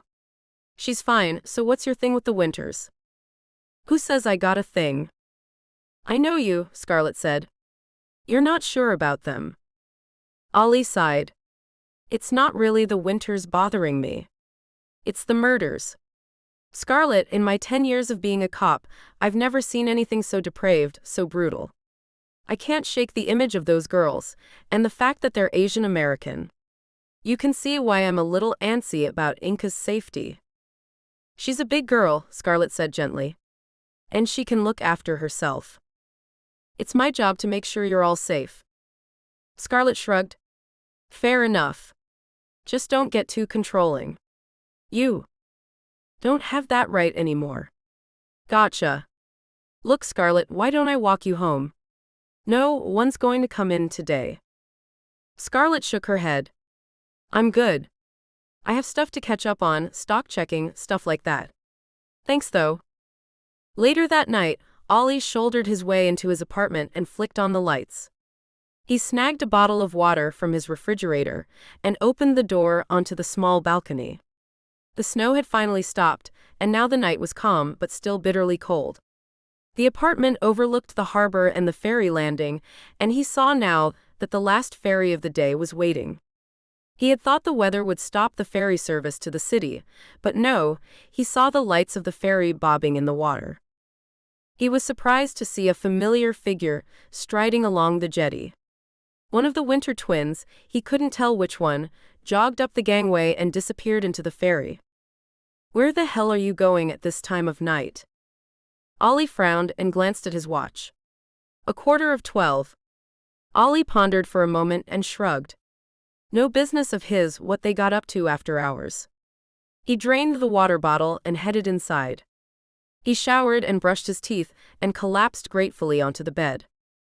In the morning, he woke to the news that another woman had been murdered in the city. As he watched the news briefing, a shock drilled through him as they showed a photograph of the dead woman. She looked so much like Inca that it took his breath away. The victim was older than the others, an Indian American woman in her early 50s who had been released from a mental health facility earlier that day. She had been stabbed to death like the others, but this time a message was carved into her skin. Police are not releasing the details of the message, but say it could help them in the search for this vicious and merciless killer. Ollie felt sick, but not as sick as an hour later when Knox called him and in a flat voice told him that another girl had been found dead.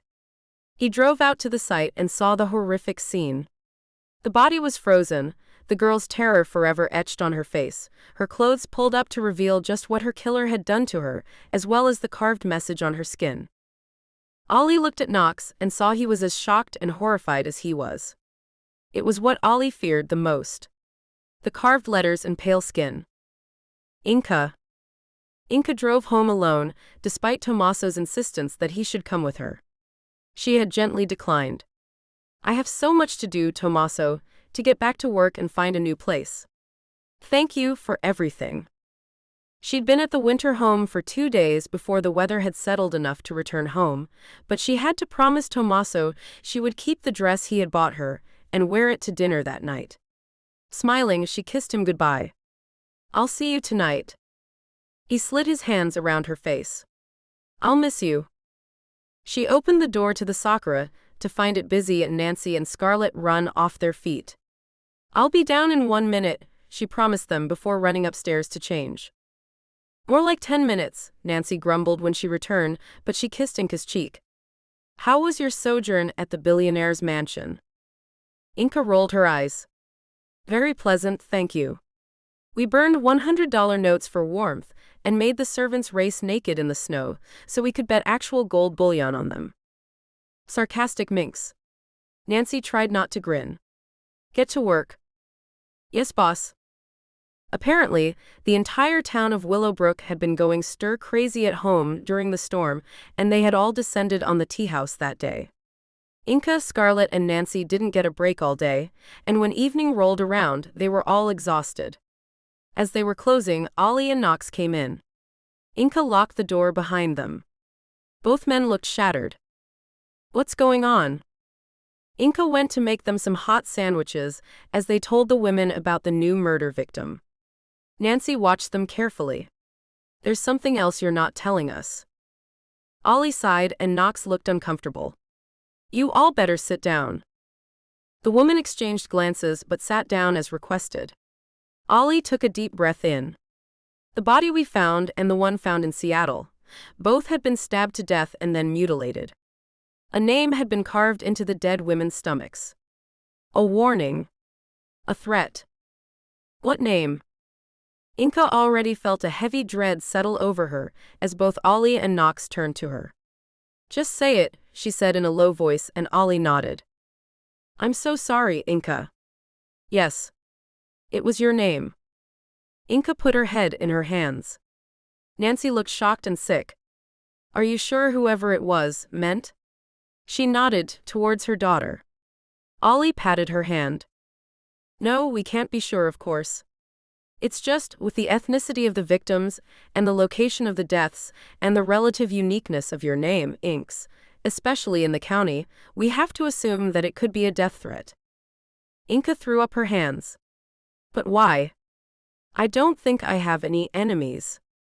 Could be someone who's fixated on you. Anyone could have come in here and seen you. Or maybe there's someone from your past. Inca shook her head, silent, shocked. I don't think so. But in the back of her mind, there was something she had never told anyone, not even Nancy. Something she had forced herself to forget. Ollie was studying her face. Inks, you okay? Look, we're going to be on this 24/7 until this guy is caught. Who says it's a guy? Scarlett wondered. What if it's a girl? Unlikely, Knox said, and Scarlett scowled at him. A woman is just as able to. Scarlett. We know it's a man, okay? Just leave it at that. For once Knox was without his usual swagger, he just looked shell-shocked. Scarlett opened her mouth to argue, but then took pity on him, squeezing his hand. There's something else. Ollie looked at Nancy and Inca. The woman who was killed in Seattle, This one was different. She was older, a former mental health patient. Inka, her resemblance to you is undeniable. We would like to take a DNA sample from you to test against the dead woman. Nancy gave a distressed cry, and Inka stared at Ollie in horror. What? He nodded.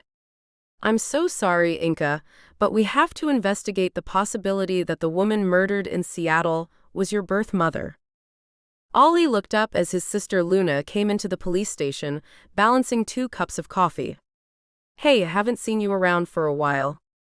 Luna gave him one of the cups and sat down opposite him. I've been staying in the city. Okay. Luna was never very forthcoming about her movements, and Ollie couldn't help feel concerned about his younger sister. She was the same age as Inka, 28, but somehow seemed so much younger. Her dark blue eyes and black hair made her stand out in a crowd, but Luna always seemed to be trying to avoid any interaction with her peer group. Only Inka had ever broken through Luna's high walls, and now that she and Ollie were no longer a couple, Luna seemed to be backsliding. It bugged Ollie. Thanks for the coffee. You go see Inka? Luna shrugged. She's out to dinner with the billionaire, apparently. Ollie grinned at his sister. Don't be judgy. You know Inka's not a gold digger. Why are you taking our split out on her? I'm the one who instigated it. Luna sighed. Then you're the idiot. Sweets, we couldn't have stayed together just for you, you know. Don't be patronizing, that's not why I'm pissed. Then why? Because she's the best thing that ever happened to this family and you blew it. Ollie blinked, surprised at the venom in Luna's voice. Wow. She relented. Sorry, just keeping it real. Luna, gosh. What the hell? Luna, I think you need to get used to the fact that Inka and I are not together. I have Molly, she has Tommaso Winter, but we both still love you. Luna rolled her eyes. Whatever. You met the billionaire? No, actually. Luna gave him a sly grin. Scarlett told me Inka's bringing him back to the Sakura later. Wanna go check the rich guy out? Ollie glanced around the empty office. Knox? His deputy poked his head out of another door. Yep. You good here? Okay if I step out for a time? Go for it, boss. Ollie stood and hitched his pants up. Right. Time for a little stakeout. He winked at Luna, and together they crossed the street to the Varsity. Inka and Tommaso were just leaving Levi's restaurant. Tommaso had his hand on her back. Ollie stopped. He couldn't breathe for a moment. Wow. Luna pulled him into the coffee shop. Ollie, walking backwards, collided with a table just as Inka came in. She grinned at him. He couldn't take his eyes off her. The pale pink against her golden skin was luminous, the lights of the tea house glinting off the beads threw tiny strands of light onto her face, into her eyes. Tommaso walked in behind her, a proud look on his face. Hey dude. Inka touched Ollie's arm, breaking the spell.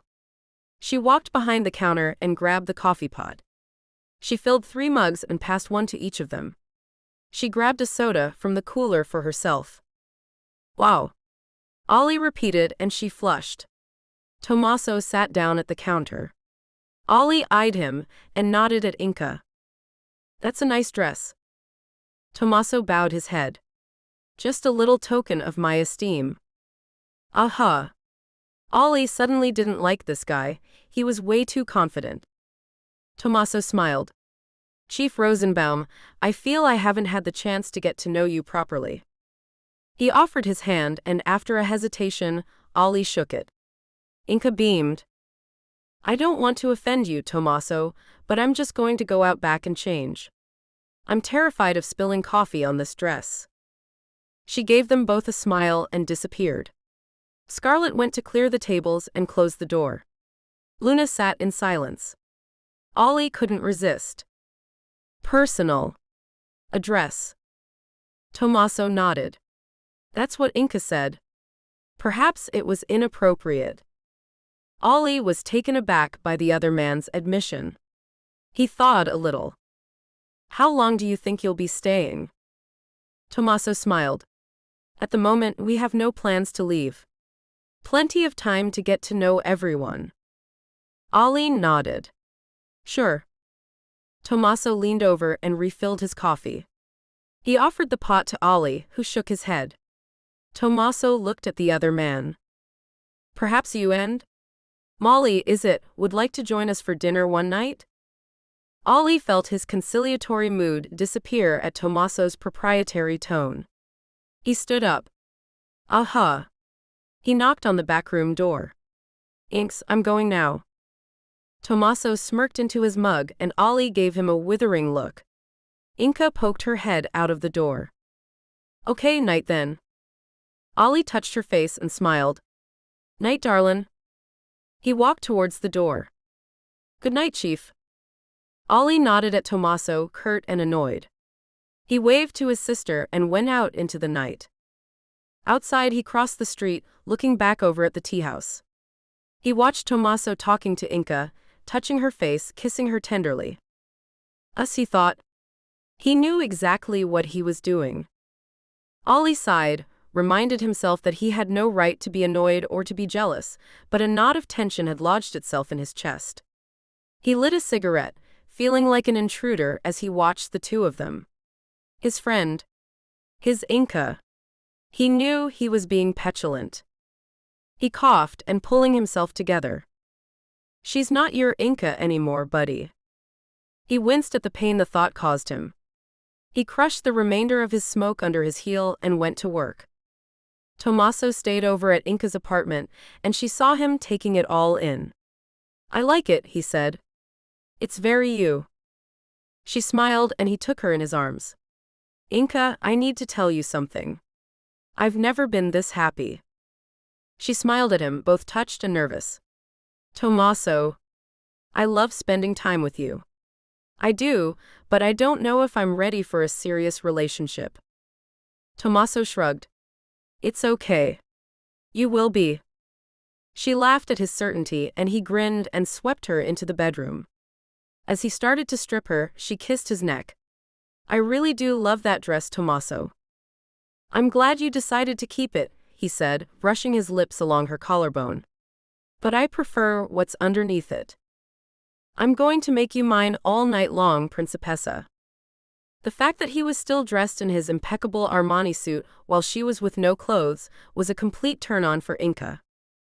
He lifted her easily, his hands harsh on her body, his lips rough on hers.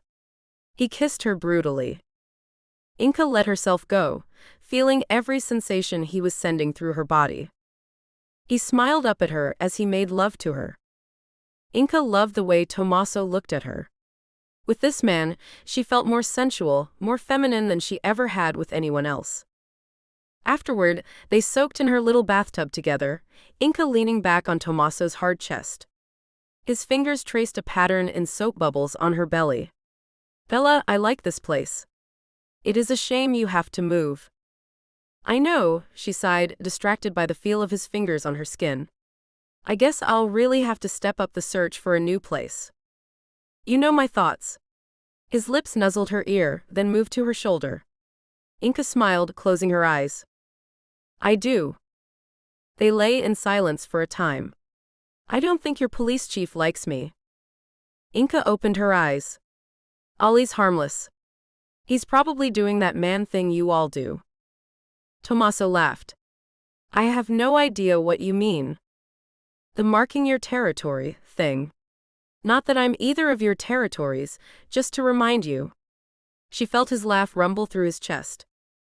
I hear you. Tell him, though. Oh, I will. She was quiet for a long moment. Tommaso, there's something I have to tell you, something that's going on. It kind of explains why Ollie is a little overprotective. She told him about the murders and Tommaso listened in shocked silence. Why didn't you tell me before? She sat up and turned to face him. His eyes were troubled. Because we don't know if it actually has anything to do with me or it's just a coincidence. They took some DNA to run against the older women they found in Seattle. Her breath hitched in her throat at that, and he cradled her cheek in his palm. Are you okay? I just never considered my birth parents. As far as I'm concerned, Nancy and Tyler are my parents. Tommaso nodded, his face serious. I hope it is not your birth mother, but I do know something about family disharmony. My parents were very unhappy before they divorced. My father is a difficult man. My mother was an angel. Inka smiled. You've never talked about your family before. Tommaso laughed softly. Neither have you. Inka realized he was right. I guess we really don't know each other that well. I guess not. They gazed at each other for a long moment. I would like to get to know you, he said softly and leaned in to kiss her. Wrapping her arms around his neck, Inka suddenly felt optimistic. The man in her arms was gorgeous, funny, and smart. Maybe it was time she told herself it was okay to fall for him. Tommaso surprised her the following morning as she was opening up the sakura. The day was surprisingly warm, the snow from the storm was almost gone. Inka had arranged to show Raffaello around the area today, so she was surprised when Tommaso showed up. Inka grinned when with him, she saw a huge Labrador retriever bound out of his car. The dog immediately went to her, wagging its plummy tail, and Inka hugged it delightedly. You got a dog? Tommaso grinned. Technically, you got a dog. Since you won't let me pay for a security detail, I thought this was the next best thing. Inka was touched. That's really sweet, gosh he's so beautiful.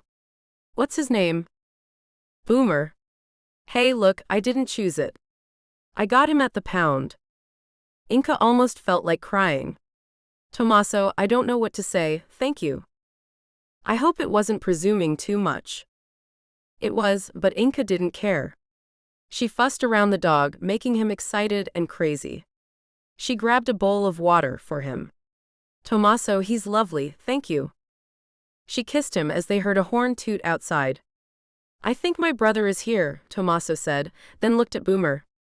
Shall I take him for today? Raf isn't keen on dogs.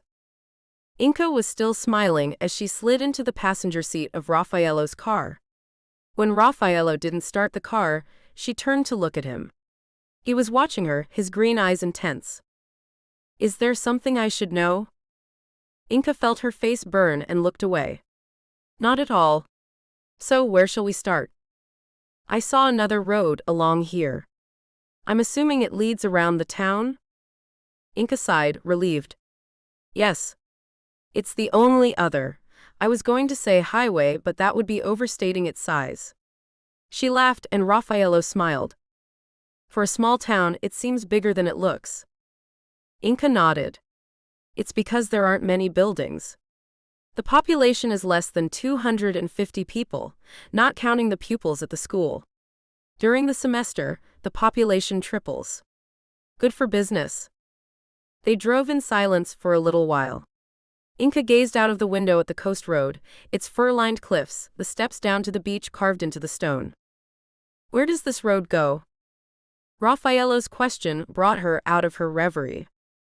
Around to the school. We'll pass the golf course soon. So, you have a large school and a golf course for a population of 250. She laughed. And you don't want to know how few of us play golf. Do you? Play golf? No. Do you even know how to have fun? Inka thought to herself. She thought back to the nights when she and Ollie, Knox, and Scarlett had played board games and gotten drunk together, falling asleep on the couches and chairs in their living rooms, waking in the early hours to cover her friends with blankets. She couldn't picture Raffaello sprawled out in an easy chair, a half-empty beer bottle at his feet, as he tried to name all 50 states. She remembered Ollie squinting at the ceiling trying desperately to recall Arkansas, while she, Knox, and Scarlett heckled him. Inka grinned again and looked at Raffaello, ramrod straight in his seat, dressed impeccably as always. Inka narrowed her eyes at him, a mischievous grin on her face. Raffaello, what do you do for fun? The question seemed to surprise him. What do you mean? Just that. We're supposed to be getting to know each other, and I still know nothing about you. And your first question is how do I have fun? The tension was back. With a simple question, he'd made her feel frivolous and shallow. Stung, Inka turned away and stared out of the window. After a while, Raffaello gave a little cough. Inka, I feel as if I have. I didn't mean to offend you. Sometimes I don't express myself as I would wish. Your question was completely legitimate, and I apologize if. He cleared his throat again. I read. I watch television. I go to the cinema, the theater. I don't play golf, but I like to run and sometimes play tennis. He smiled at her, and Inka saw genuine regret in his expression. She nodded out of the window. Pull over up here. I want to show you something. Raffaello pulled the car to the side of the road, and they got out. Inka led the way down one of the stairways carved into the cliff. Halfway down, she turned into a small opening in the rock. Raffaello had to bend to walk into the cave. Inka sat down on a rock and he joined her. The first time I showed Tommaso around, I showed him this place. Raffaello squinted into the blackness of the cave. How far does it go back? She laughed. No idea. We did think about investigating, but we were too chicken. Anyway, I wanted to show you this because he wanted to know where I had grown up. Raffaello nodded. He went to stand at the edge of the cave, looking out over the ocean. Inka studied him, still trying to find some familiarity in his personality. He seemed too different from Tommaso. Raffaello turned, saw her smiling, and took a seat beside her. Inka, I? He stopped, and she noticed with surprise that he seemed nervous. He took a deep breath in. Inka, I know I can seem different. I don't make friends easily. I have always preferred my own company. But I hope that is about to change. She returned his smile. I hope so too. Come on, let's go down to the beach. He followed her down to the beach, watching the way her hips swayed gently and the almost childlike exuberance of her gait when they reached the sand. Inside him, he felt a rare emotion, admiration. He liked this woman, he realized, and that disconcerted him. For once in his life, Raffaello Winter considered that his relationship with this particular woman could be different. She could be to him what no other woman had ever been. A friend. Ollie came to see her later. Still no news on the DNA, I'm afraid. He made a fuss of Boomer. That's a nice gift, a great idea. Of course, I'd feel better if you got your firearms license and bought a gun. Inka shook her head. No way. Not going to happen. Ollie studied her. Inka, this is real. Women are dying, young women are being butchered. God help me, I won't let that happen to you or anyone else I know. But you have to help me out here. Don't do anything reckless, don't go out on your own at night. Inka gave a hiss of frustration. Ollie, have you any idea what women have to go through every day because a man might kill us? I'm not curtailing my life. Then let's just hope he doesn't curtail your life. He'd seen her out with her friends, drinking, laughing. Her engagement party. He'd come upon her in her bedroom, trying on her wedding dress. She'd been drinking cheap white wine and twirling in front of the mirror. Princess for the day. Then, as he stepped into her eyeline, the fear. She hadn't screamed, just a widening of the eyes. He'd picked up her glass, put the tablet in. The cheap Rehypnol from the scrawny dead-eyed dealer in Belltown made her drink it. The liquid spilling over her lips, she had obeyed, shaking, tears pouring down her face. The horror of it all worked quicker than the drug. She'd passed out. He had lain her gently on the bed, waiting. As she stirred, he had gripped the knife firmly and plunged it into her abdomen, his hand clamped across her mouth as she screamed at last. Blood had spattered across the intricate lace. Turned pink. Inka was falling asleep in the armchair. She had tried to keep awake for the movie but kept missing huge chunks of it. She hadn't slept well since Ollie's warning, and now she was exhausted. She had settled Boomer into her life, and now she sat with the dog on her couch, wondering if she should just close her eyes and sleep. The credits were rolling when Boomer started barking. He skittered to the front door and scratched at it. Inka, dopey from sleep, didn't think. She pulled it open, and Boomer ran out. What the hell are you doing? Hunter yelled at her. She was awake then. Hunter strode up to her, his face contorted with anger. Boomer had disappeared. She shook herself. Hunter, what? I could have been anybody. You just opened the door? She was shocked. Hunter had never even raised his voice to anyone as far as she knew, and for certain not to her, but he was red with anger now. He came up to her and grabbed her shoulders. Inka, I could have been anybody. Someone who'd want to hurt you. You don't just open the door like that. Not on your own. Hunter, calm down. I'm sorry, I didn't think. He drew in a deep breath, and she was shaken to see tears in his eyes. Hunter, I'm sorry. Come in for a minute. He looked behind him, scanning the street. He whistled, and Boomer came bounding out of the darkness, his tail wagging. He waited until the dog was in the house before nodding at Inka and stepping through the door. Inka shut the door and locked it to keep Hunter happy. She followed him back to the kitchen. Hunter, are you okay? She opened the refrigerator and pulled out a beer for him. He took it. I'm sorry, Inka. I didn't mean to scare you like that. Thank you for the beer. He took a long drink. Inka sat down opposite him and waited. He drained the beer and sighed. You need to be more careful, is all. There's bad people around. Pretty girl like you on her own. He shook his head. Inka tried not to smile. You are very sweet, Hunter. But I have Boomer.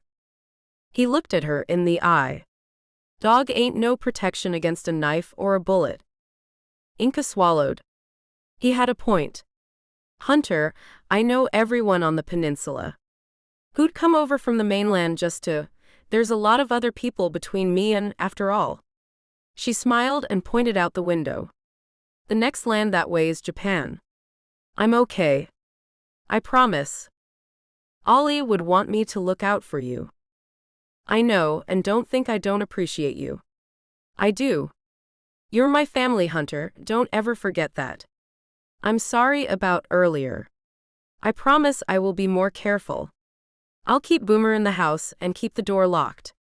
I won't answer the door after dark unless I know the person. Is that okay?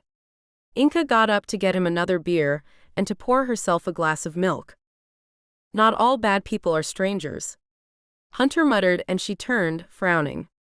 Hunter looked away from her, down into his drink. She sat down again. Hunter, who are you talking about? He didn't answer, but Inka had already guessed. Hunter, are you talking about Tommaso? He nodded. She leaned over and grabbed his hand, squeezing it. Hunter, why would Tommaso want to hurt me? I don't trust him. Inka gave a frustrated laugh. Have you been talking to Ollie? Ollie's a good man. Smart guy. I've seen him watching you. You've seen Ollie watching me? No. Him. Tommaso. He watches you. He said things. What things, Hunter? Hunter flushed, shifted in his chair. He didn't look her in the eye. Says he could have you if he wanted you. Inka laughed. Hunter, he and I are seeing each other. He knows it's not serious. Hunter's voice was small. I don't think so. Inka didn't know what to say. I'm sure you're wrong, Hunter. He doesn't mean any harm. He's a nice guy. Boomer started barking again, and Hunter was up. He yanked the door open, keeping Boomer from running out. He passed the dog to Inka and ran out. Keep him in, lock the door. Don't open it again, even for me. Inka did as she was told and went to the window. Hunter's torch bobbed into the darkness and disappeared. She sat at the kitchen table, waiting for some news or for Hunter to call through the door. Just before midnight, she couldn't keep her eyes open and crawled into bed. She glanced at her phone just as she saw Hunter text her to say all was well. Inka smiled, hugged Boomer to her, and fell asleep. At home, Ollie showered quickly and dressed. He'd enjoyed his run that morning with the fresh, cold Washington air in his lungs. His smile soon faded when the familiar scene of police tape and CSI officers filled the screen. Another murder. This time in her home. Jesus Christ. He tried to think back over the serial killings in the U.S. over the last few years. The Milwaukee North Side stranglings between '86 and '04, Anthony Kirkland's campaign in Cincinnati in the late the California bride murders in 2014. Something about that last one snagged at something in his memory. He flicked on his laptop and waited for the browser to load. He turned the television up as he waited. Victim was stabbed repeatedly in the abdomen, and reports say, disemboweled. Ollie felt the usual nausea rise in his throat. He tapped bride murders in California into the search engine and hit return. A sense of familiarity made the hairs on his neck stand up. How the hell had he not seen this before? The victims, all stabbed to death, almost eviscerated. Over 3 days in San Francisco, Bakersfield, and Fresno, the killings had been famous not only for their savagery but for the killer's audaciousness. All 3 women were killed whilst trying on wedding dresses, in the dressing rooms of the boutiques. No one saw anything. Ollie gave a choked laugh. How is that even possible? But it wasn't even that which made him shake his head and wonder just what the hell kind of monster they were looking for. The women. The dead women. Their pictures would haunt him.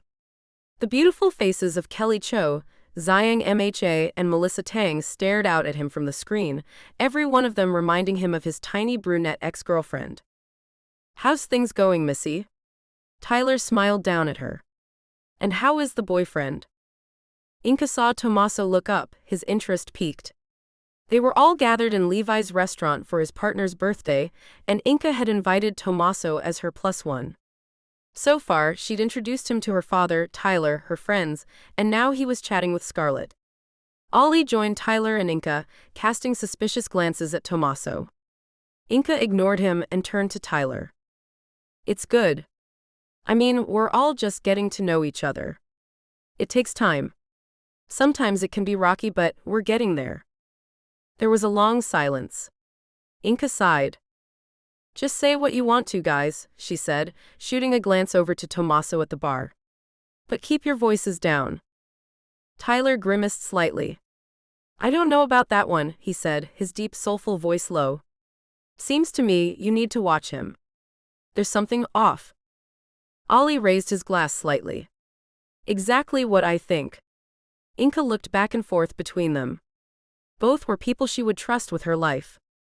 Listen, she said softly, I agree he's not like us, how could he be? But I get the feeling, I don't know, that there's more to his story than he's told me. I don't think he had an easy time of it. Inka rolled her shoulders, suddenly tense. People deserve second chances, she said quietly. Her eyes glistened, and she felt suddenly very weary. Tyler put his arm around her shoulders. You always try and see the best in people, Inka honey, and I love that about you. I just hope in the end your faith is served. I would hate to see you disappointed or hurt. She leaned into him gratefully, wishing for the millionth time that Tyler was her real father. He was the nearest thing she'd ever had. Ollie's face was set and thoughtful. He leaned over to her. Inka, not now, but we need to have a talk. Please. For my peace of mind. It's not your job to protect me, she whispered back. As much as I'm grateful for you trying. He grinned. Actually, it is my job. Just a chat. Nothing heavy, I promise. Come by the Sakura next week. Just let me know when. She nodded and he gave her a reassuring smile. She picked up her glass and looked over at Tommaso. He caught her eye and she smiled back, trying to see in his expression any spite, any malice. There was none. Instead, his eyes were full of concern, of truth. She rubbed her hand over eyes. Ollie, Tommaso is not dangerous. You have nothing to be worried about, although I thank you for your concern. I'm a grown woman. I decide what's good for me. She felt bad for her snippiness then. Truly. You cannot imagine how happy I am that you are in my life. So thankful. But Tommaso and I are having fun getting to know each other. Please, find it in your heart to be happy for me. Ollie kissed her cheek. I would never try to stop any happiness of yours, Inc. I meant it when I said you'll always be my best friend. You too, buddy. Raffaello had fallen into a routine. He would rise at 5 a.m., take a run along the town's roads and beaches, shower, shave, and dress. At 12:15, he would drive down to Main Street, sliding his rental car into one of the few spots outside the Sakura. Then he would take up his spot at the counter of the tea house and talk with his brother's girl. He liked the routine. It was clean, reassuring, controlled. Inca didn't seem to mind his regular appearance, and even, it seemed to him, made an effort to make him feel welcome. There was that word again, so very alien to him. Welcome. No one screaming at him, no one banishing him. And to his utter astonishment, he liked Inca too. For a woman, she was bright, funny, and a good conversationalist without being chatty, gossipy. When the conversation fell silent, she didn't rush to fill it, at least not anymore, now that she'd become more comfortable in his presence. And he took pleasure in watching her slim yet softly rounded body, that glorious honeyed skin. On her sweet face, even now at 28, vestiges of puppy fat remained, making her look at least 5 years younger. He kept most of his visits from Tommaso. He didn't want his brother to think he was making a move on his girl. They'd had that particular problem before, back in Italy, with Perdita. Raffaello felt the familiar pain flash through him. Perdita had been his girlfriend, his one true love before she'd cheated on him with Tommaso. Tommaso had been guilt-ridden, begging Raff for forgiveness which he had given to him, finally. But Perdita was lost to him. He never saw her again. So now he trod carefully. He never wanted Tommaso to feel that pain, not from him. And Inca was special, Raffaello could tell. She was different. Tommaso had always been the playboy, the Casanova, despite what their respective reputations said, but now Raff saw a real change in his brother. He was falling in love with Inca. Raffaello would do anything to protect that. Anything. Well, why not? Tommaso's question, abrupt, irritated, took her aback. The expression on his face was something else. Anger. Inca swallowed, remembering Hunter's warning. I'm sorry, Tommaso. I need to do some paperwork and I need some time alone. I did tell you I was busy until tomorrow. She turned away from him, reaching for the coffee pot. When she turned, he was standing right beside her.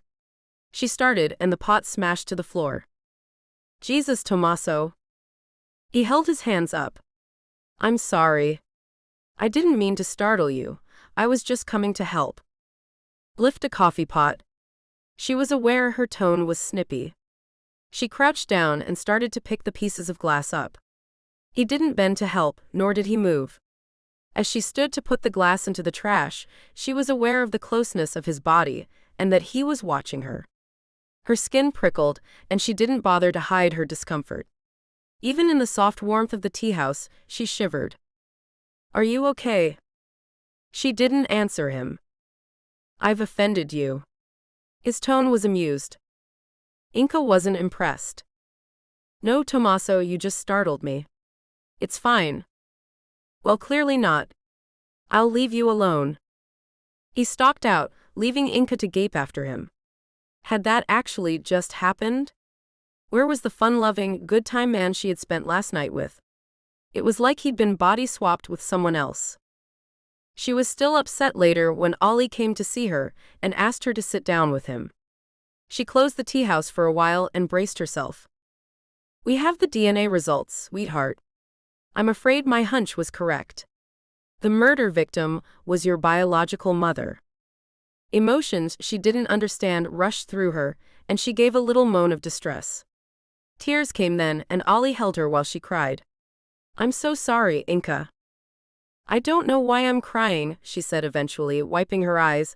I never knew her. But even so, I hate to think this happened to her. Gosh.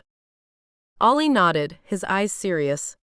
And sweetheart, it makes it more likely that the murders are tied to you in some way.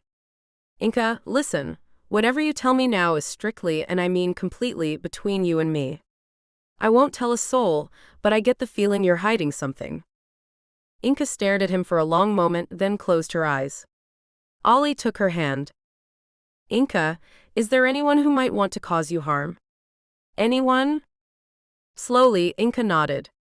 Gosh, she really didn't want to have this conversation. Please God, don't let it be him. Yes. There is, Ollie. There's someone who would want to kill me, but I don't know how the hell he found me. I don't know how. Ollie leaned forward, his face almost contorted with fear. Gosh, Inka, who? Who is it? Tears began to pour down her face again. Ollie, I'm sorry, I'm so sorry. Who? Who is it? Inka took a deep breath in and looked at him, her dark eyes full of misery. My husband. It's my husband who wants to kill me. Ice storm. Inka had already decided to go into the city when her cell phone rang. She'd gotten up late, rested but distracted, disturbed by vivid dreams. She stood under the shower, trying to unravel the parts she could remember. Ollie. And her husband, the one she'd never told anyone about, Kevin. Then a choking, suffocating terror. Pain. Despite the heat of the shower, she shivered. It's just a dream. But her stomach was cramped up with tension. After a few minutes, she gave up and ran a bath, hoping immersing her whole body into the water would help. She kneaded her stomach muscles with her fingers, feeling how knotted and sore they felt. Ever since she'd told Ollie about Kevin, she hadn't been able to shake the fear that ran bone deep. It had been when she was abroad, in England, during her time at college. She'd met Kevin in the student bar of her college, and the attraction had been immediate. Kevin hadn't had the preppy good looks of his cohorts, but he had seemed genuinely besotted by Inka. Even then, though, she had been reticent about telling him everything about her. And when it came to making love, she had refused him. I'm not ready, she had told him. If you need to go elsewhere for that, I'm okay with it. She had never known if he had taken her up on that and slept around. For Inka, that had not been the foundation of their relationship.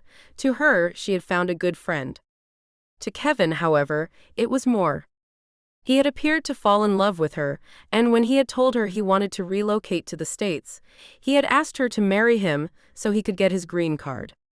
Inka wasn't keen on the idea, but Kevin had manipulated her into agreeing to it, and they had had a 5-minute ceremony at a London registrar's office. Then, when they had gotten back to the States and moved into a little apartment in New York, that was when he had turned nasty, and Inka had realized that was why she had held back from fully committing to him. The menace that lurked underneath his outwardly friendly appearance was now all on the surface. He watched her every move, pressured her to make love, and got nasty when she backed off. The first time he had hit her, she had known she'd made the biggest mistake of her life. What had she been thinking? She had planned to leave less than a month after the wedding and get the marriage annulled. But Kevin had made sure she knew that he would never allow her to leave. I'll kill you, he had raged, and Inka had barely made it out of the apartment. She'd taken the bus across country and arrived back in Washington state, relieved she'd never told him where her hometown really was. Getting the marriage annulled would be difficult without Kevin finding her, so she'd stuck her head in the sand and pretended he didn't exist. Except now, he might have found her. Inka had no doubt that Kevin was capable of killing, and that his obsession with her would lead him to try and terrify her into submission. But gosh, she really didn't want to deal with that. She leaned back in the water. She couldn't shake the dream. It was sparks and discordant flashes of memory. Kevin. Was he kissing her? She remembered a feeling of resignation. It wasn't a good feeling. She was resigned to the fact that he was going to hurt her, that she would die. Kevin was killing her, and Ollie walked away. I told you what he was, Inka. I told you. She screamed for him, but he didn't look back. Kevin was holding her, and she couldn't move, couldn't escape. All of his limbs turned to blades, freakishly oversized knives, machetes. His grin was a terrifying rictus. It stretched and stretched until his whole mouth was impossibly large, a gaping maw. Then came the pain. Inka shook herself. A freaking child's nightmare. Ridiculous. She pulled herself from the bath and wrapped a towel around herself. She wanted out of this town for a day, away from everybody. The realtor had arranged for people to come put up a sold sign today, and she didn't think she could bear to be around them. With everything that was going on, the pain of knowing she was going to have to move out of her safe space was eating at her. She dressed quickly in a plain t-shirt and jeans, pulling her wet hair into a ponytail, sliding her feet into her favorite old sneakers. When the phone rang just as she was going downstairs, she glanced at the display and debated not answering. She hadn't spoken to Tommaso since she'd confessed Kevin's existence to Ollie. Guilt won out. "Hi Tommaso. How are you this morning?" Inka opened the door of her car and got in. "I'm good. On my way out is all. How are you?" "Fine, thanks. Going anywhere interesting?" "Just into the city. Would you like some company?" "I was intending to go to the city myself at some point." Inka leaned her head against the window and closed her eyes. "No, I really don't." But she tried to keep her voice neutral. "Of course. I'll pick you up on the way. I'll be 5 minutes." When she pulled up outside the winter mansion, Tommaso was waiting. He smiled and opened her door, leaning to kiss her cheek. "I thought I might drive us."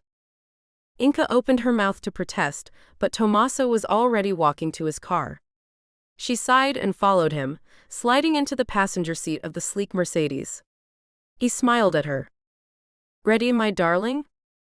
Despite herself, the sight of his handsome face and his obvious delight at seeing her made her feel better. She leaned over to kiss him. "Ready." He stroked her face. "I've missed you, Bella. We should see more of each other." Inka smiled. "We have all day today if you'd like, Tommaso." "I do like." He grinned. "Come. Show me your city." Inka was just getting in when she heard the house phone ring. Grabbing the receiver with one finger, she was surprised when she heard Mindy's voice. The realtor sounded breathless. "Honey, are you okay?" Mindy's voice was almost frantic. Inka frowned. "I'm fine, what's going on, Mindy?"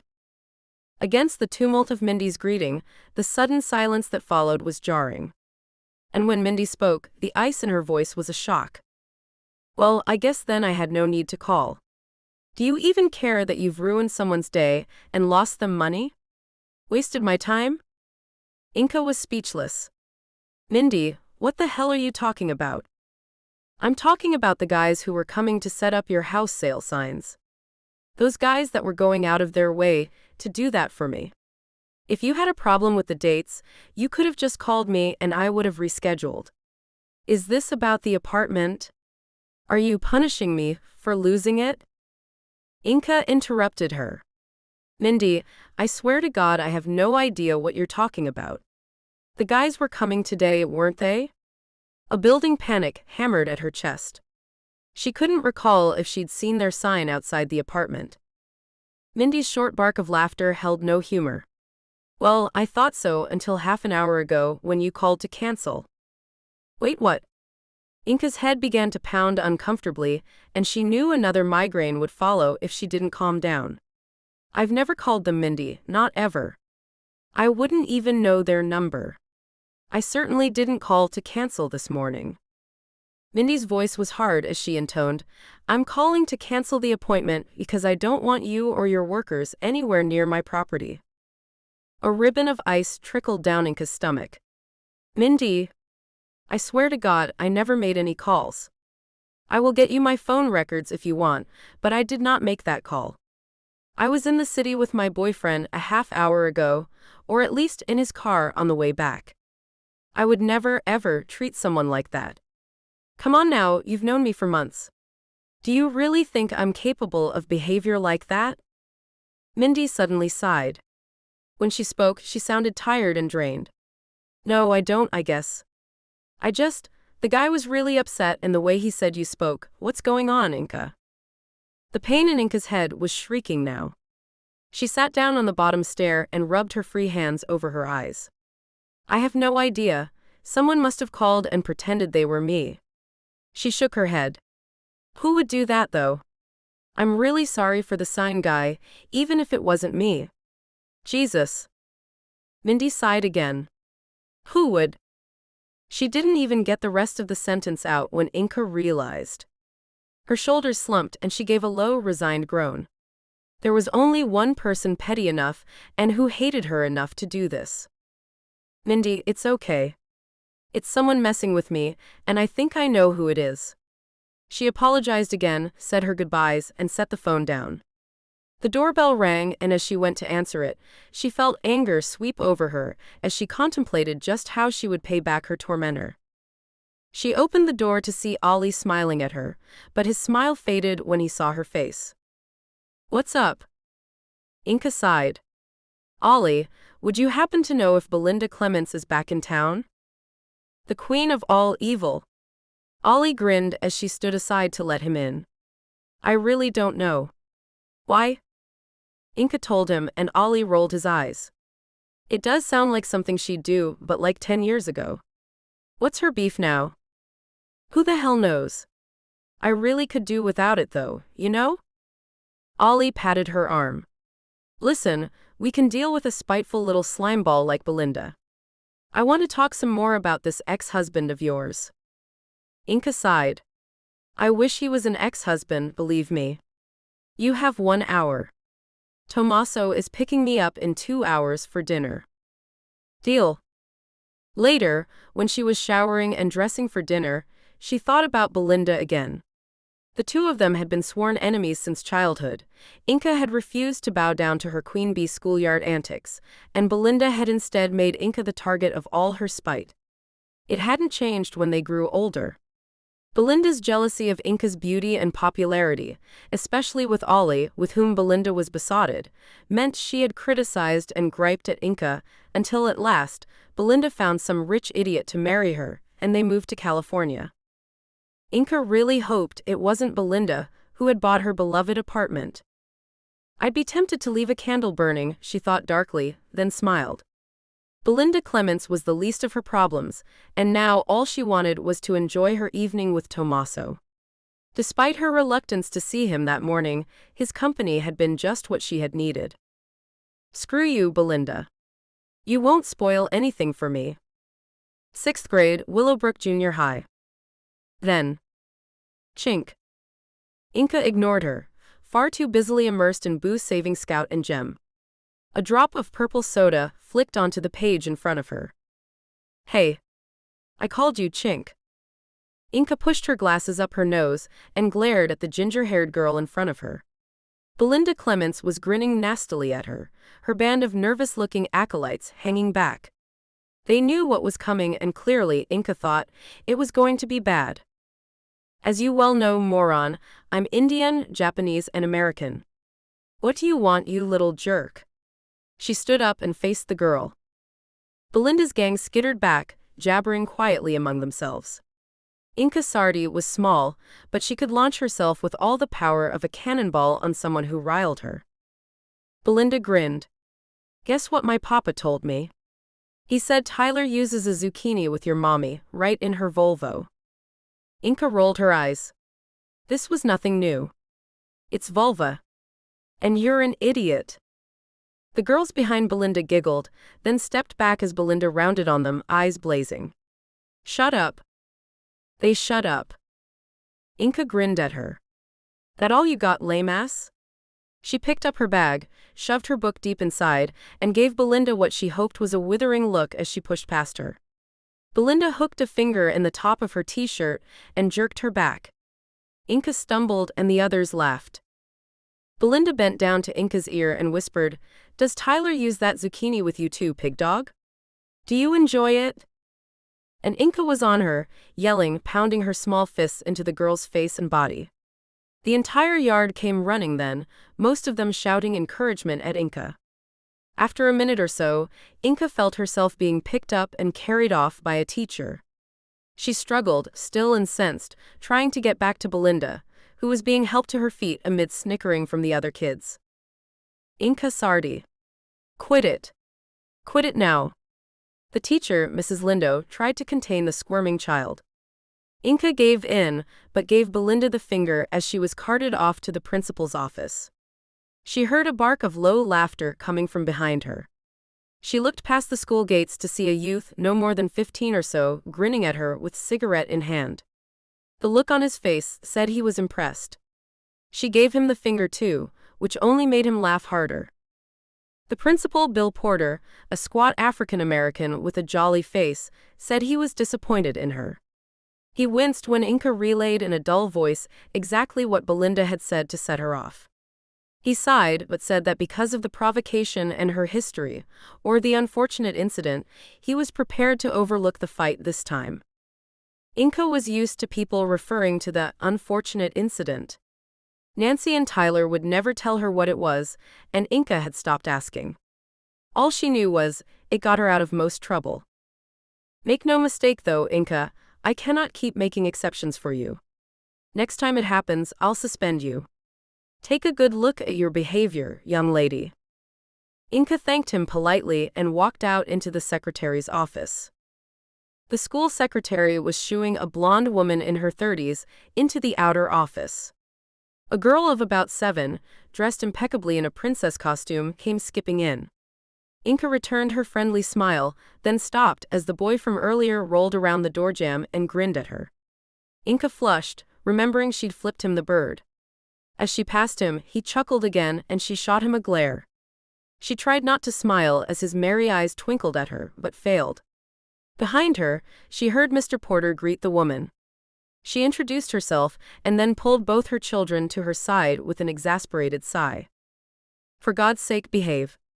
Mr. Porter, this is my daughter. You'll be seeing her in a few years.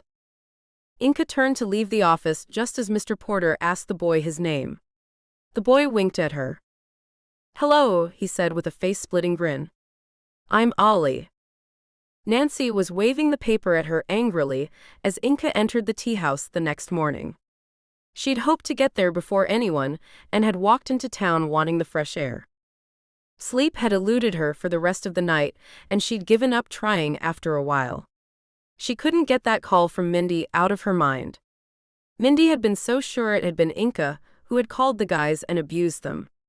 Had she done it? No, of course not. But it bugged her why Belinda would want to start their feud up again after all this time. She needed something to distract her. Taking advantage of the apartment's lack of neighbors, Inka cranked Pearl Jam up loud and cleaned the whole place until dawn broke over the town. Now, though, confronted by an obviously annoyed Nancy, she wished she'd stayed home. Have you seen this crap? Nancy shoved the paper at Inka, who glanced at it. She rolled her eyes. It's the Bugler.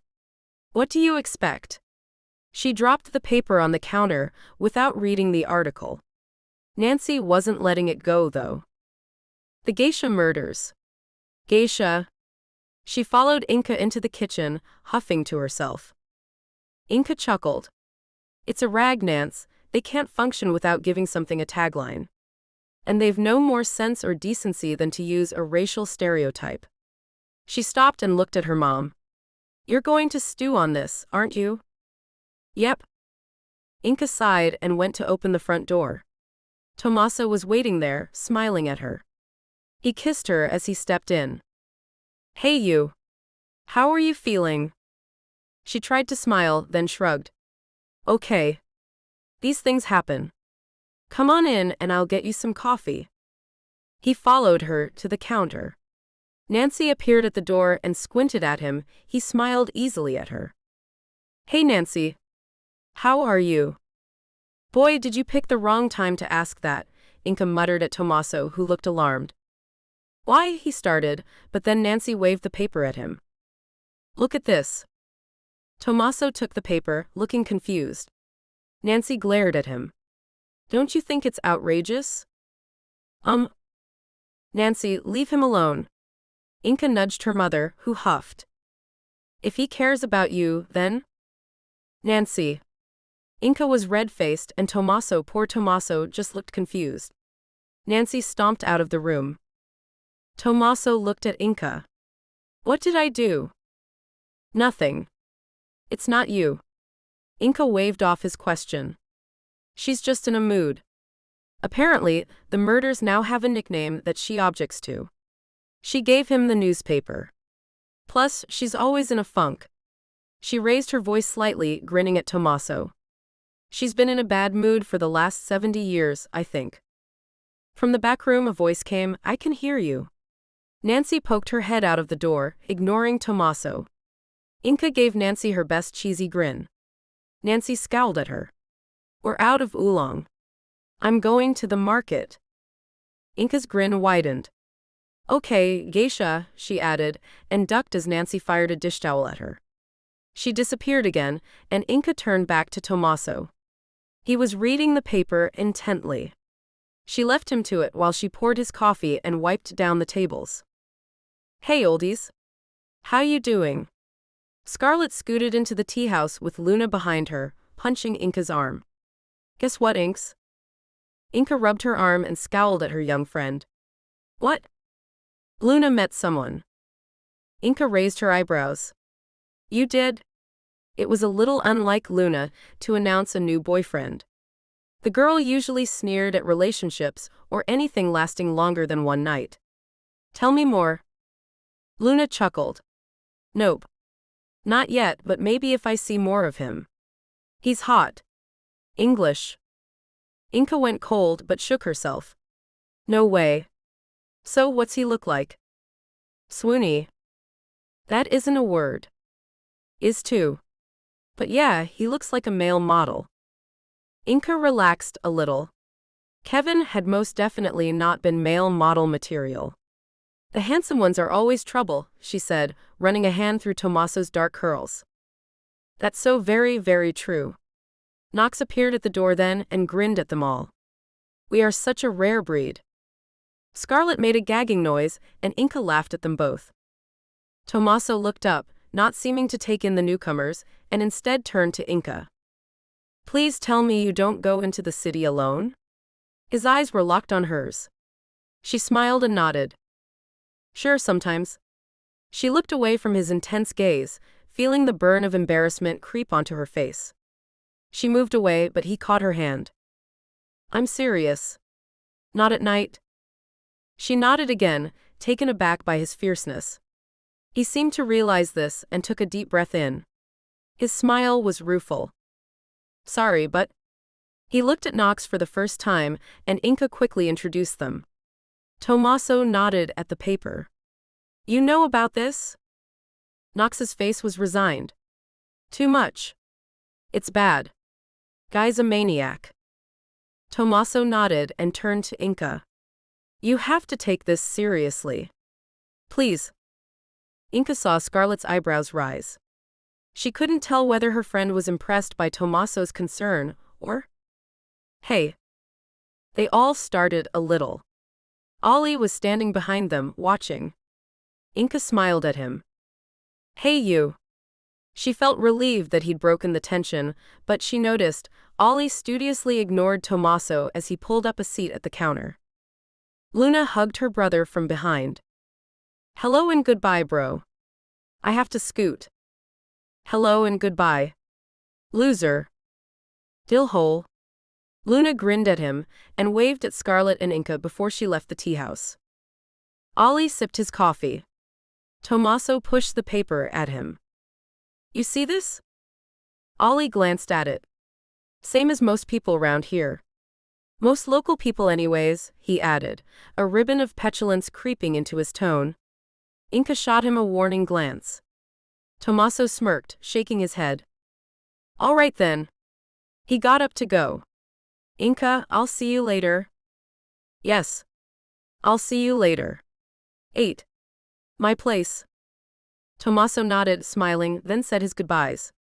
Ollie watched him walk out, then turned back to Inka. She glared at him. What's your problem with Tommaso? Nothing. Just don't like rich guys for whom nothing is a problem. Including laying claim to the people I love. Inka was annoyed now. If I remember rightly, you didn't want this person anymore. And I'm not a possession to be laid claim to. She stomped out into the kitchen, annoyed. Taking a deep breath, she opened the back door and went outside for some air. He watched her from across the street, well hidden back amongst the trees. Gosh, she was so beautiful, with that long dark hair caught up in a Bessie bun at the nape of her neck, and her curves in that t-shirt and jeans. The swell of her Charlies, the strip of golden skin between her t-shirt and her jeans. He closed his eyes. He needed to kill again. The thought of finally killing Inca was becoming all he could think about. He got hard just thinking about his knife cutting into her flesh, hearing her shocked, terrified gasp of agony, seeing the ruby-red blood spill out of her. But once she was dead, that was it. The end. So he knew he had to keep his distance until the perfect moment. He knew how to sat his bloodlust on other women. But he liked the idea that Inca knew he was coming for her, and that she was his ultimate goal. The suffering of his other victims, nothing compared to what he would make her endure. He disappeared into the trees and found his car, driving into the city. He would sit for hours waiting for the perfect girl, then he would follow her. He thought about the other girls he had killed. The singer had been a mistake, a risk. What was her name? What was her name? Ida. She was the only one who could lead the police to him. He had been there watching when she sang at Carmel's that day before she died. He had watched her slap that stupid drunken man who tried to steal her Charlie's spirit. She had that. Ida. He remembered the look in her eyes when she realized it was really happening, her long dark hair sticking to her face with perspiration. Her fear. Oh, and she'd looked down on him, dismissed him, laughed at him. Told him to get out, disdainfully. Until she could not speak, her mouth moving aimlessly, loosely, open and shut, dying, losing control. No more laughing. Or the girl with the spider's web tattoo on her belly. He'd come across her in a deli on 5th. She had been arguing with the insolent-looking cashier. He'd helped her out. Followed her home. Arranged to bump into her later. She'd been grateful and invited him in for a drink, looking at him with interest. So easy. An hour later, she had been slumped in her chair, looking at him again, this time in confusion as he removed her shirt. He knew she thought he was going to take advantage of her, and looked down at her in disgust. He had told her then exactly what he was going to do to her, that she wasn't worthy, and he wouldn't sully himself on her. She tried to move or scream as he raised the knife. Then he had seen resignation, as the blade plunged into the center of the spider's web again and again. So much blood. He liked the idea of Inca having that tattoo. He imagined her with it as he stabbed her to death. It made him hard. He perked up now when he spotted her. Indian. Gorgeous. She looked so much like Inca that his breath was almost taken away. Sweet face, warm smile.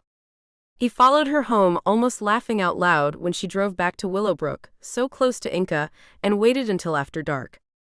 After midnight, with no moon, the storm's clouds painting the landscape black, the house was hushed. Footfalls, a whisper of movement. He stood over her, watching, the knife in his hand. He breathed deeply in through the nose, out through the mouth. She opened her eyes and gazed up at him, still mostly asleep, not really seeing him. He smiled but said nothing. Her eyes closed for a moment and then opened again. She frowned, her face creasing with confusion. Are you going to kill me? The question thrilled him, shocked him, delighted him. He stroked her face and smiled. Yes? And he drove the knife deep into her belly. Tommaso stroked her cheek. You look unbelievable, he said gently. Inca flushed with pleasure. Her dress was a dark gold, reflecting on her skin, her hair pulled over one shoulder. Tommaso's eyes lingered on her mouth. Inca, mio caro, how would you feel about making our relationship more official? His lips were on her throat and Inca closed her eyes, letting all the tension of the past few days drain from her. They'd had a quiet dinner at a little place in the city, then Tommaso had driven her back to his mansion. Raffaello is away on business, he told her, with a wicked grin. We have the place to ourselves, and he trailed his fingertips down her belly, am going to make love to you in every room in this house, my darling Inca. A moan escaped her as he took her in his arms now, and she nodded. Yes, Tommaso. We can talk about us. Good. He pulled his tie from his neck and, grinning, wound it around her eyes. Do you trust me, Inka? She hesitated a little. Should I? Tommaso gave a throaty chuckle. Absolutely not. Inka laughed and felt him take her hand and lead her somewhere else. She felt a draft of cold air but said nothing as Tommaso began to remove her clothes. She felt his lips on her skin. She stroked his dark curls as his kiss touched her belly. You taste like honey, he said, his deep voice rumbling through her. She felt him stand and kiss her mouth. I want you to feel me, Inka. Feel how much I want you. She could feel him, and by the time he laid her back on what felt like a table, she was desperate for him, but Tommaso would not let her rest. He pulled her to the carpet and tugged the blindfold off, only to bind her hands behind her. You like this, Bella Ragazza? Breathless and excited, she nodded, and he gave a soft laugh. Good. Now. He rolled her onto her back, her bound hands pressing into the small of her back. She gazed up at him, his green eyes were intense, almost demonic against his swarthy skin and dark hair. Gosh, he was divine. His body, hard and defined, covered hers. You are mine, yes? She nodded. Yes, Tommaso. I am yours, oh. Tommaso had a satisfied look in his eyes, almost victorious. You like the pain? Astonishing herself, she nodded. From you, yes, she whispered, and he chuckled. Maybe another time we can explore that further. He smoothed her damp hair away from her face and gazed down at her. Ti amo, Inka Sardi. Ti amo. Inka's eyes filled with tears at the depth of passion in his voice, and in that moment her heart swelled and she kissed him fiercely. I love you too, Tommaso. Much later, she fell asleep in his arms and didn't wake when he slid from the bed. For a few minutes he watched her sleep, her dark hair spread on his pillow, watching her deep, regular breathing, her skin glowing in the low light of the room. Tommaso tugged his pants on and wandered down to the kitchen. Lately he had been plagued by insomnia and nothing, it seemed, not even exhausting himself, could help him. Tommaso Winter knew darkness. It aided him constantly, and despite his happiness with the beautiful woman in his bed, he found himself sinking back into the blue funk he knew so well. Only Raf knew how to drag him out of it, only Raf knew the depths of it. He called his brother now. Raffaello was in Rome, checking on his favorite and original club. Tommaso glanced at the clock. Rome was 9 hours ahead of Seattle, which made it 11 a.m. He knew Raf would be parked in his favorite cafe right now. Tommaso. Hey. Everything okay? Inka's here. There was a silence. What's going on, brother? I told her I loved her. Another long pause. Oh damn. Yeah. Raffaello sighed. Look, don't freak out. Did she say it back? Yes, but I don't know. You're freaking. I'm not. Yet. I need you to talk me down. Stop me from ruining this. Raffaello knew his brother well. Through the damage their father had inflicted on both of them when they were young, and the loss of their mother, Raffaello had been the one to hold his brother up. And ever since then, every time Tommaso went through any heightened emotion, Raf was his rock. His anchor. They both knew what Tommaso was capable of when he felt insecure. Tommaso closed his eyes now. I don't want to hurt her, Raf. You won't. Listen to me. So you've said it. Did you mean it? Tommaso nodded to himself. I did. I do. She is everything. He heard his brother give a hiss of frustration. Tommaso, get yourself together. You barely know her. You're projecting. No. No. It's really not like that. But he knew Raf didn't believe him. He heard his brother curse softly. I'm coming back. No. I'm sorry, I shouldn't have called you. You know me. Exactly. Let me come home and help you. There's no reason, if you really love her, that this time can't be different. Tommaso went back to the bedroom after ending the call and saw that Inka was now lying on her back, the sheet tangled around her hips. He watched the gentle rise and fall of her Charlies, the soft curve of her belly as she slept. He lay down beside her and stroked her soft skin, tracing a line between her Charlies down to her navel. She murmured in her sleep and turned towards him, half opening her eyes. I love you, Tommaso, she whispered before her eyes closed again, and Tommaso was glad she was asleep again quickly so that she would not see his tears. The news broke the next morning and the entire town was horrified. Jasmine Khan had been one of their own, a well-loved girl found murdered in her own apartment. Inka felt sick. Jasmine had helped out at the Sakura more than once. Inka had been glad to help her out as she studied for her college degree.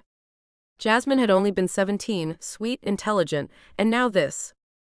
Ollie looked shattered when he came into the Sakura that morning. The whole town was buzzing with police. Inka hugged her friend. Oh, Ollie. He relaxed into her embrace. It's bad, Inks. Really bad. Nancy's face was creased with worry as she looked between the two. Come sit down, Ollie, before you fall down. Inka didn't want to ask the question, but Ollie must have seen it in her eyes. Yes, sweetheart. Your name was carved into this victim too. Inka's hands clenched into fists and her temper broke through. Then why doesn't he come after me? Why kill an innocent woman? All those girls? Just kill me. Ollie took her shoulders and his face looked fierce. I never want to hear you say that again, Inka Sardi. You are not to blame for this. Don't ever say that to me again. He tried to smile to soften his words. Tyler came in then, accompanied by Tommaso, who was talking at him rather than to him. Tommaso's face was serious, and he appeared to be pressing his point with some fervor. Tyler looked rather taken aback. Hey. Inka smiled at them both, hoping to break the tension. Tyler smiled back rather wanly. Tommaso kissed her cheek. Bella, he said warmly and sat down, nodding to Ollie, patting his shoulder. Chief. Guess you've had a rough morning. Ollie nodded. You have no idea. Inka offered Tommaso some coffee. No thanks. Look, Tommaso began, but Tyler shook his head. Tommaso, this can wait. Tommaso frowned. Forgive me, Tyler, but I don't think it can. Nancy, he called out, and Nancy poked her head out of the kitchen. Nancy, would you join us, please? Tyler sighed and sat down. Nancy looked confused but joined them, pulling out the chair next to her husband. He took her hand and squeezed it. Thank you. Tommaso was being oddly formal, Inka thought. She had no idea what was going on and waited for Tommaso to begin. Tyler and I are concerned. He held up his hand as Tyler started to object. No, Tyler. I know you think I'm being overly cautious. But the fact is, a young Indian woman was killed here last night. We all know what's been going on in the city, and I don't think it's hysterical to suggest that, for the meantime, we take precautions. Inka, please don't go anywhere alone, especially at night. Do you understand? Nancy looked annoyed at his tone. Yeah, Ollie beat you to the punch, albeit less patronizingly. Inka coughed, interrupting her. I think what Nancy means is, thank you for your concern. She tapped her mom's arm as she was about to protest. I'll take care, I promise. I do think you can be overcautious, but hey, it's not like we don't have people around us all the time. Tommaso shook his head. Until you are in that apartment isolated from everyone. Inka glanced at Tyler, but he nodded. He's right. I'd feel better if. You'll move into the mansion, Tommaso announced suddenly. It's the best solution. Inka started to protest, but he held his hand up to stop her. I won't take any arguments. Do any of you feel that this isn't the best arrangement? Do you realize how much security we have access to? No one would get near Inka. No one had any answer to that, and so Inka found herself agreeing. She would move in with the Winter twins until the killer was found. Tommaso left soon after, to arrange things, Ollie following him to rejoin the investigation across the street. Inka blinked at Tyler and Nancy, grinning slightly. Well, I guess I have roommates. That happened fast. Tyler reached out to pat her arm. If you're uncomfortable, you can always stay with us. Nancy nodded, gesturing towards the door. Tommaso was eager, wasn't he? A bit too eager, if you ask me. She gave Inka a meaningful look, and Inka flushed. He's just being a good friend, Nance, and he's right, he's got security out the wazoo. And you two really don't want me hanging around like a moody teenager, do you? Tyler and Nancy laughed, and Nancy tugged gently on Inka's ponytail. Kiddo, you know you always have a home with us. Just watch that Tommaso doesn't get the wrong idea. Raffaello was tired when he arrived back at the mansion, but he listened to what Tommaso told him in silence, then nodded. You're right. She should stay here. Tommaso was vaguely surprised. I thought you'd object. That you want to protect the woman you love? Don't be ridiculous.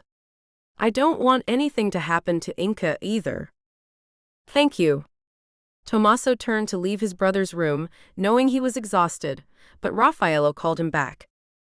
Tommaso, I hope that by Inka being here, you won't?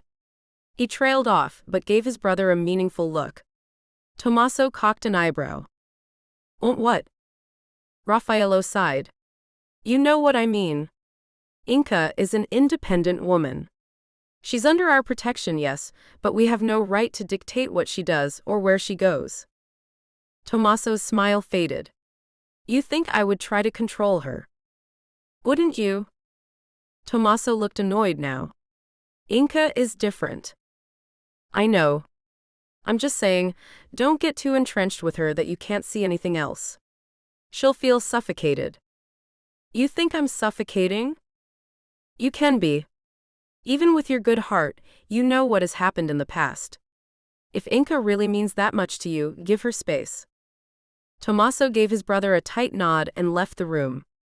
Raffaello pulled off his shoes and lay back on the bed. It would be strange having Inka living here. Neither of the twins had ever lived with one of their girlfriends before, but then again, they'd always had each other. Raffaello had known this was coming for a couple of years now, and he was glad. It was time. They were 35, too old to be sharing with a sibling. They needed to move on, but he'd been reticent about how to broach the subject with Tommaso. Tommaso had always been the insecure one of the two.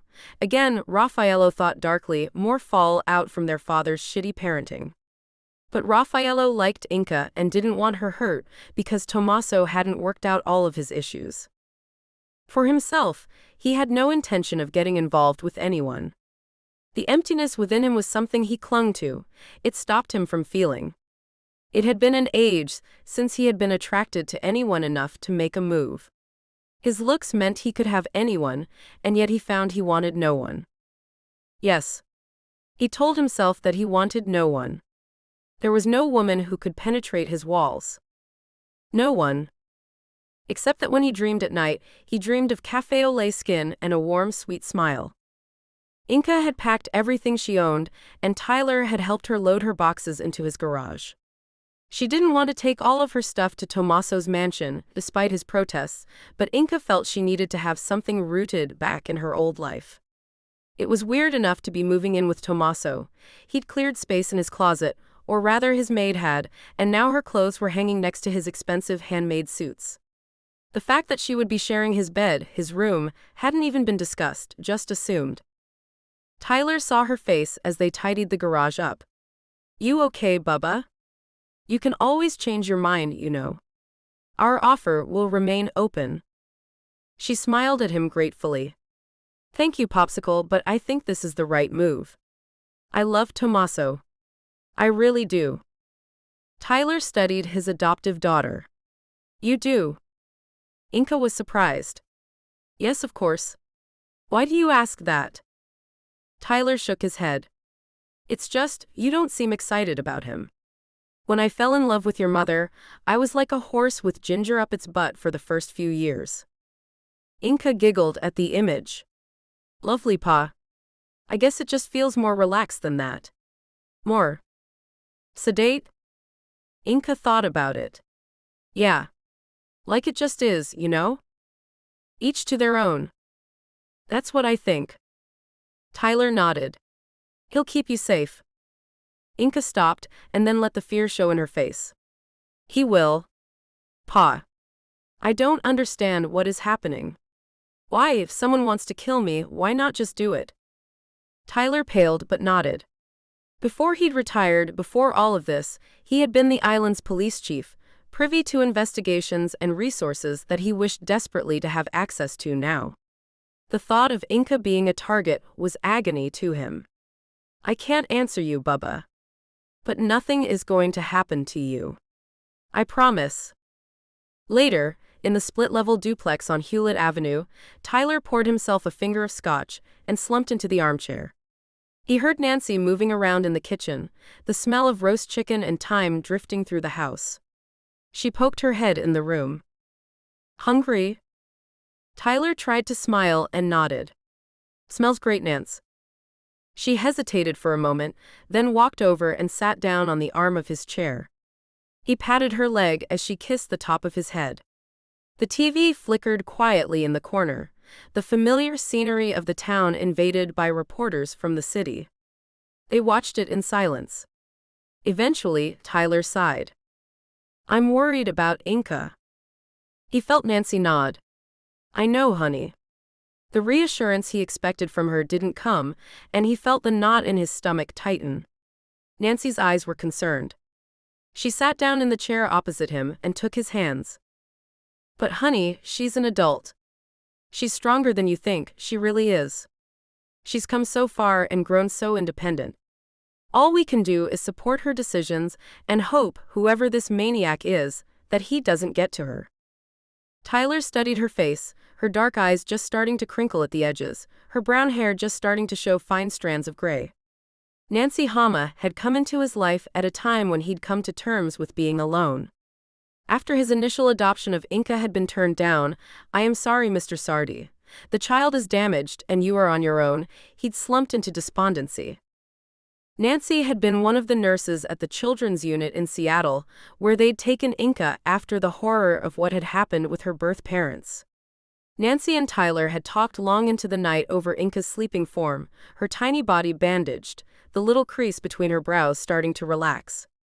Nancy was forthright, opinionated, and had the biggest heart of anyone he'd ever known.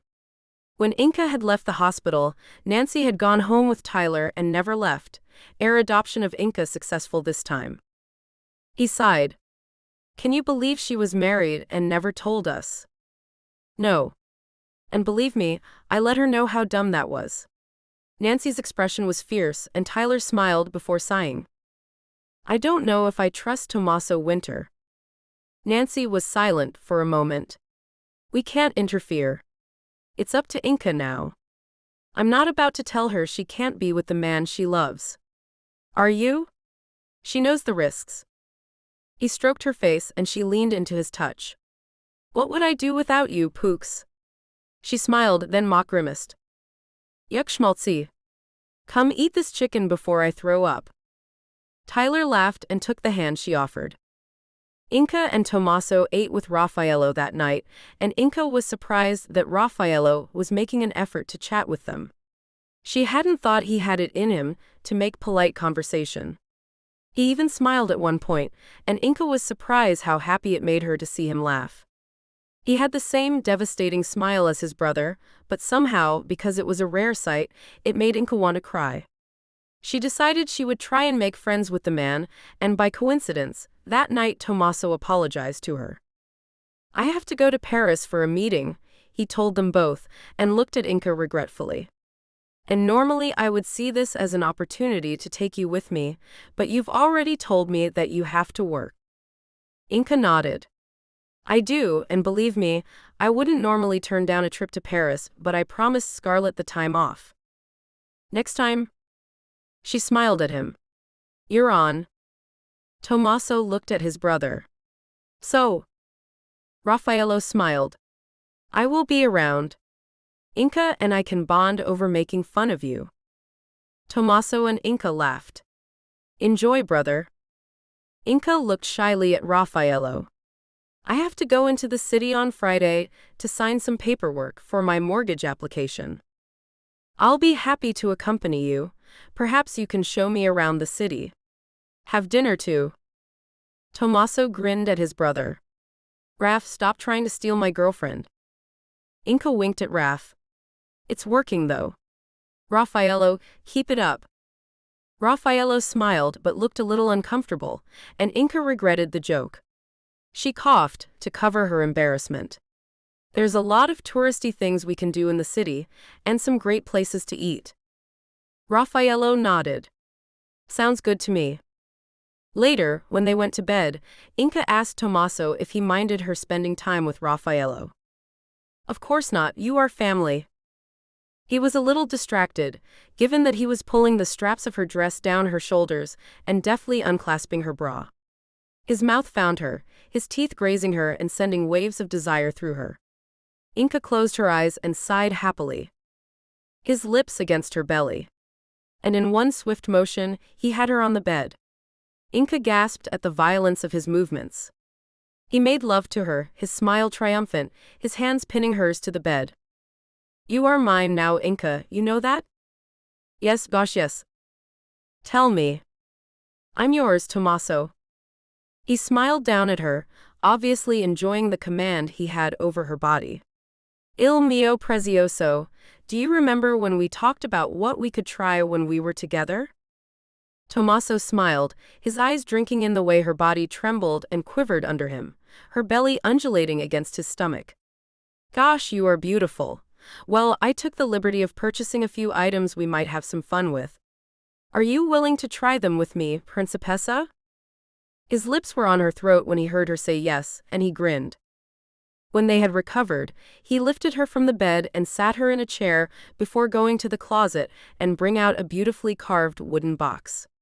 He smiled at her as he set it down. Before we begin, we need to set some ground rules. You need to feel safe. Inca smiled a little nervously. Just what do you intend to do to me?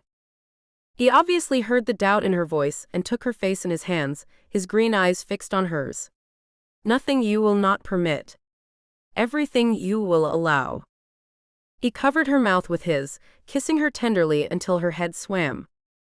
Anything, she whispered to him, I'll do anything.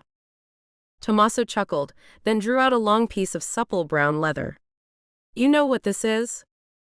She shook her head and he grinned. Let me show you. Gently, he wound the leather around her body. He bound her hands behind her and stood back to admire his work. Inca felt wildly turned on. She was helpless in front of him, but the way he was looking at her made her feel like the most beautiful woman in the world.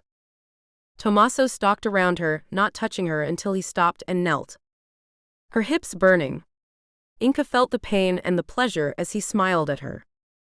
Tommaso teased her.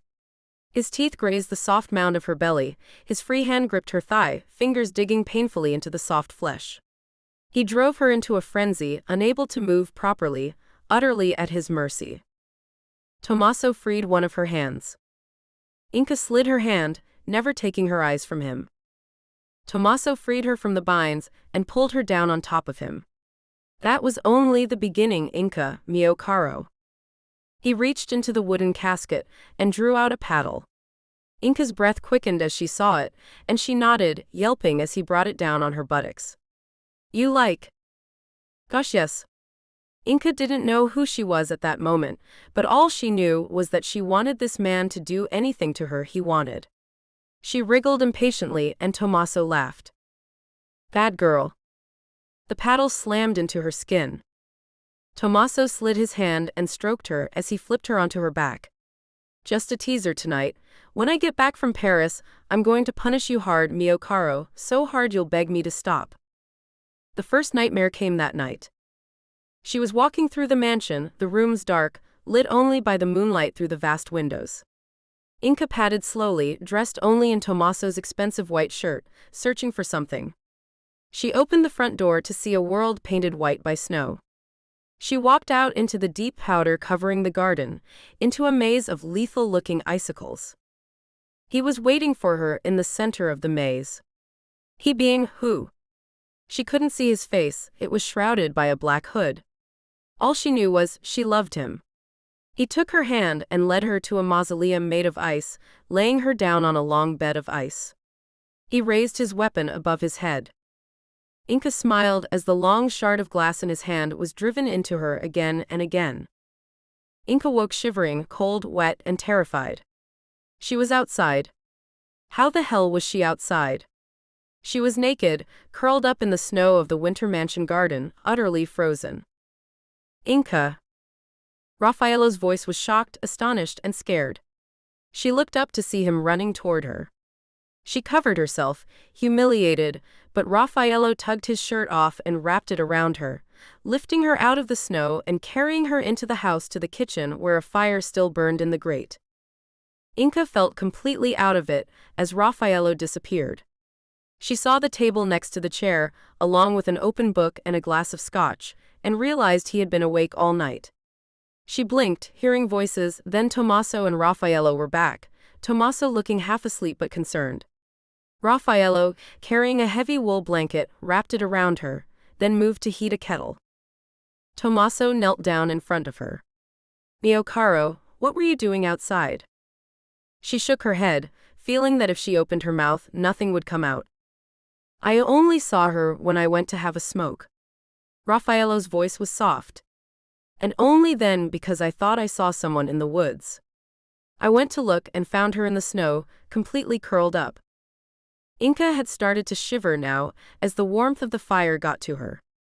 She looked between the brothers. I'm sorry. I don't know what happened. I was dreaming.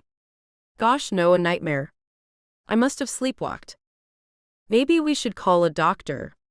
Tommaso, his green eyes full of worry, stroked her face. He picked her up then and sat, cradling her in his arms. Inca leaned against his strong frame. What were you dreaming of? Raffaello's voice sounded even more accented tonight, she thought, then pushed that thought away. She felt as if her brain were spinning. She could remember pain and love and ice and...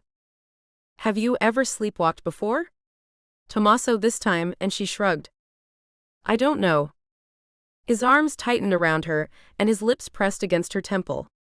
Are you warming up? She nodded, but then to her surprise, she felt Raffaello gently take her feet. They are blue, Piccolo.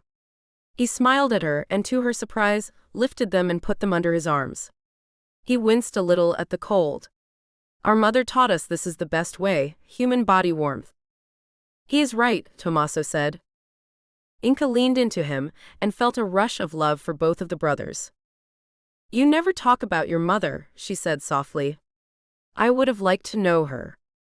Raffaello smiled. She would have liked you, I think. She was soft and sweet like you. Inca felt Tommaso nod. I agree. She passed a few months ago. I know we both miss her terribly. Mama's boys? They both laughed. Unashamedly, Raffaello said. Her feet were getting warmer now, less painful, but he made no move to release them. They must have looked strange, the three of them, but Inca didn't care. Weirdly, this was the closest she had felt to them both. Eventually, though, Raffaello let her go, and Tommaso led her back to bed, as she felt exhaustion take over. She fell into a dreamless sleep then, wrapped in the safety of Tommaso's arms. Raffaello went to his own room, but this time it was he who was haunted by dreams, dreams of Inca's body, her full Charlie's and soft belly, her dusky skin and warm smile. In the dream, he found her in the snow again, but this time she held out her arms to him, and he went into them as she wrapped her long legs around his waist. In the morning, Raffaello got up, showered, dressed, and left the house before Tommaso and Inca woke. He honestly did not know what he would do if he saw her. Merda, he thought as he steered his car towards the city. He really did not want to fall for his brother's girlfriend. Anything but that. Anything. Scarlett left Nancy in charge of the Sakura and walked down to the ferry terminal. She'd decided earlier that day just to go, get off the peninsula, go to the city, and have fun. Things at home were too heavy right now. She was worried about Inca and the murders. As she walked, she noticed Raffaello in his car, driving towards the city road. She waved, but he seemed to look straight through her as he drove past. She shrugged and continued on. She liked Tommaso.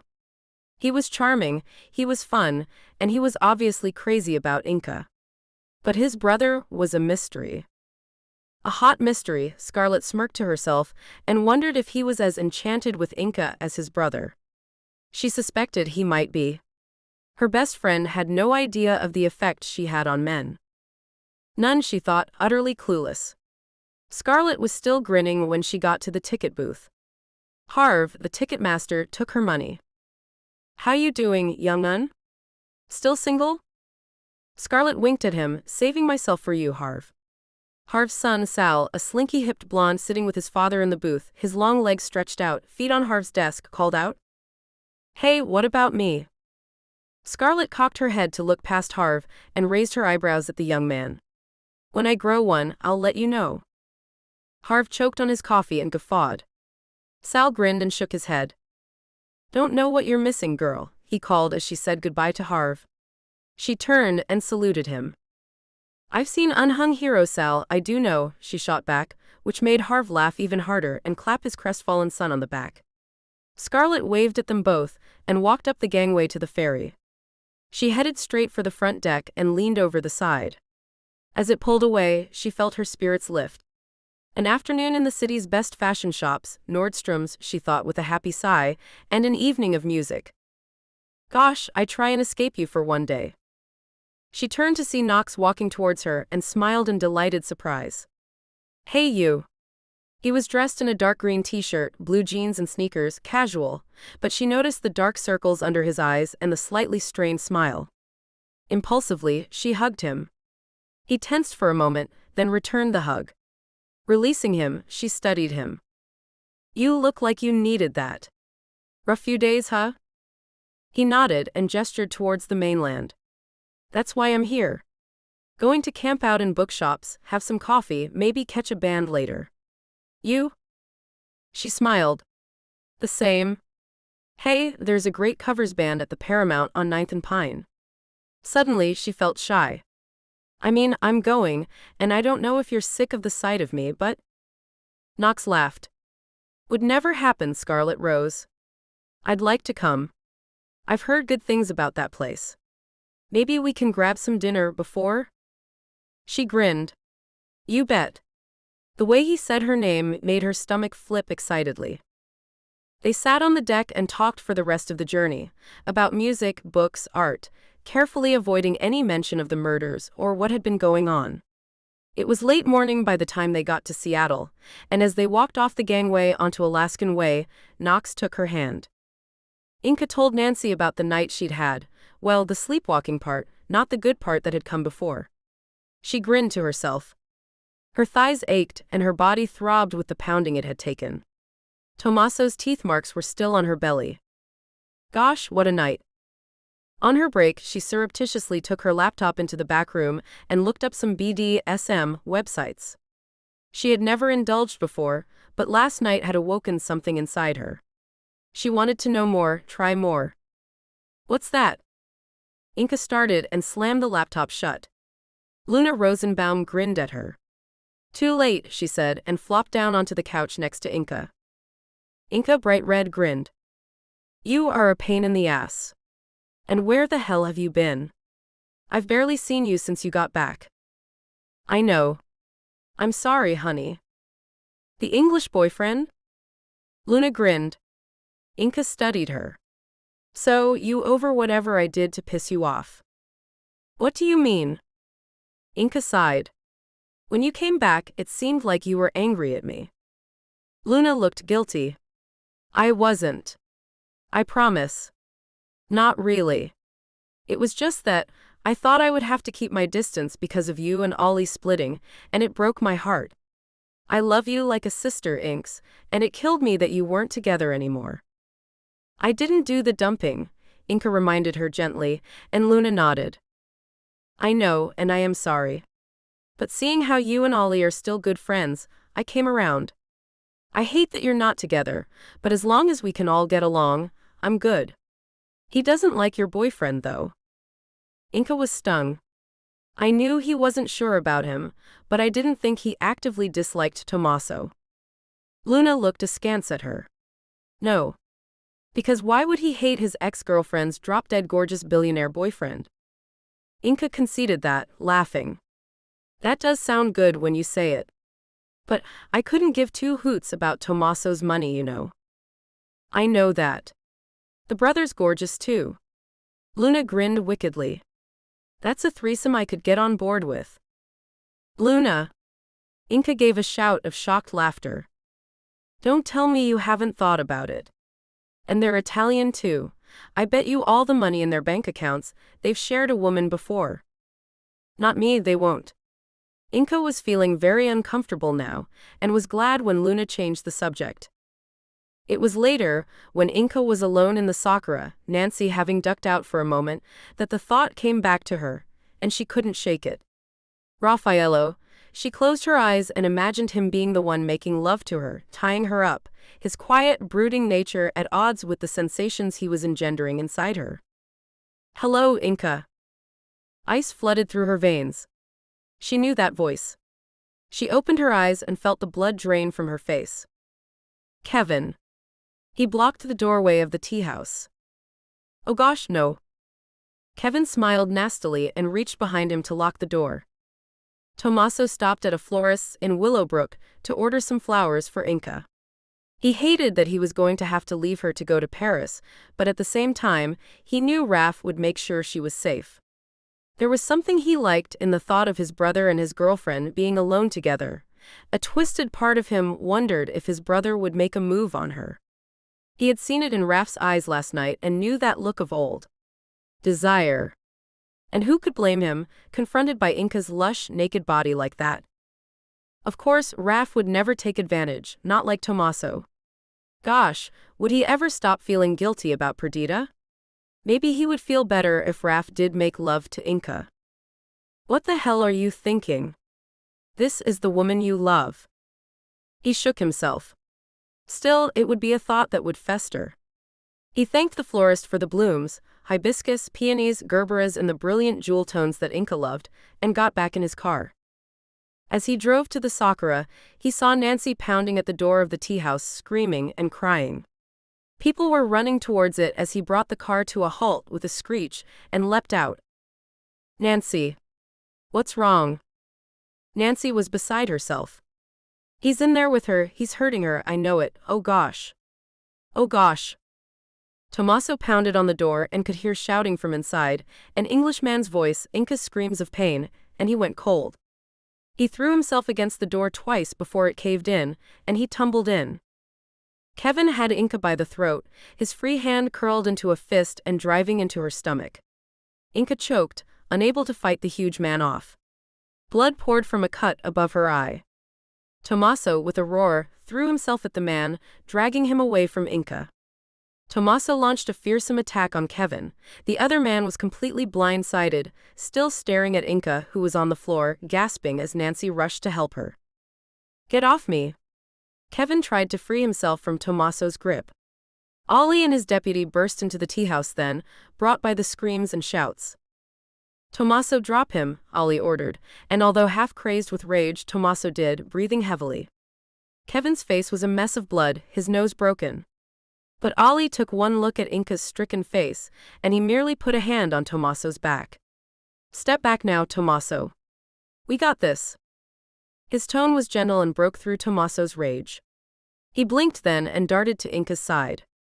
Nancy relinquished her daughter into his arms, a grateful look on her face. Tommaso could feel Inka's entire body trembling. Nancy gave a squeak of distress as she moved around the counter and he looked at her. Nancy looked over at Ollie. Ollie, would you come here please? As Ollie's deputy wrestled Kevin out of the tea house, Ollie came over. He looked at what Nancy had seen and his face paled. Tommaso shook his head. What? What is it? He felt Inka shiver, and when the answer came, it was from her. He had a knife, she said simply. He had a knife. I'm going to cancel Paris. Inka shook her head as the doctor made a face at her for moving. He was pressing butterfly stitches to the cut above her eye. She apologized to him, but looked back at Tommaso. No, don't. I am fine, even better now that Kevin's in jail. Ollie says that at the very least, they'll charge him with attempted murder. There you go, see? The best thing is not to let him dictate our lives anymore. Tommaso sighed. Since he had brought her to the medical center, Inca had rallied and seemed to be too okay for his liking. The doctor told her the shock would probably come later, but she shrugged. It's over, he's caught. Lay back for me, Inca. I want to check your other wounds. Tommaso closed his eyes briefly, not wanting to see the cuts and scratches on her lovely body.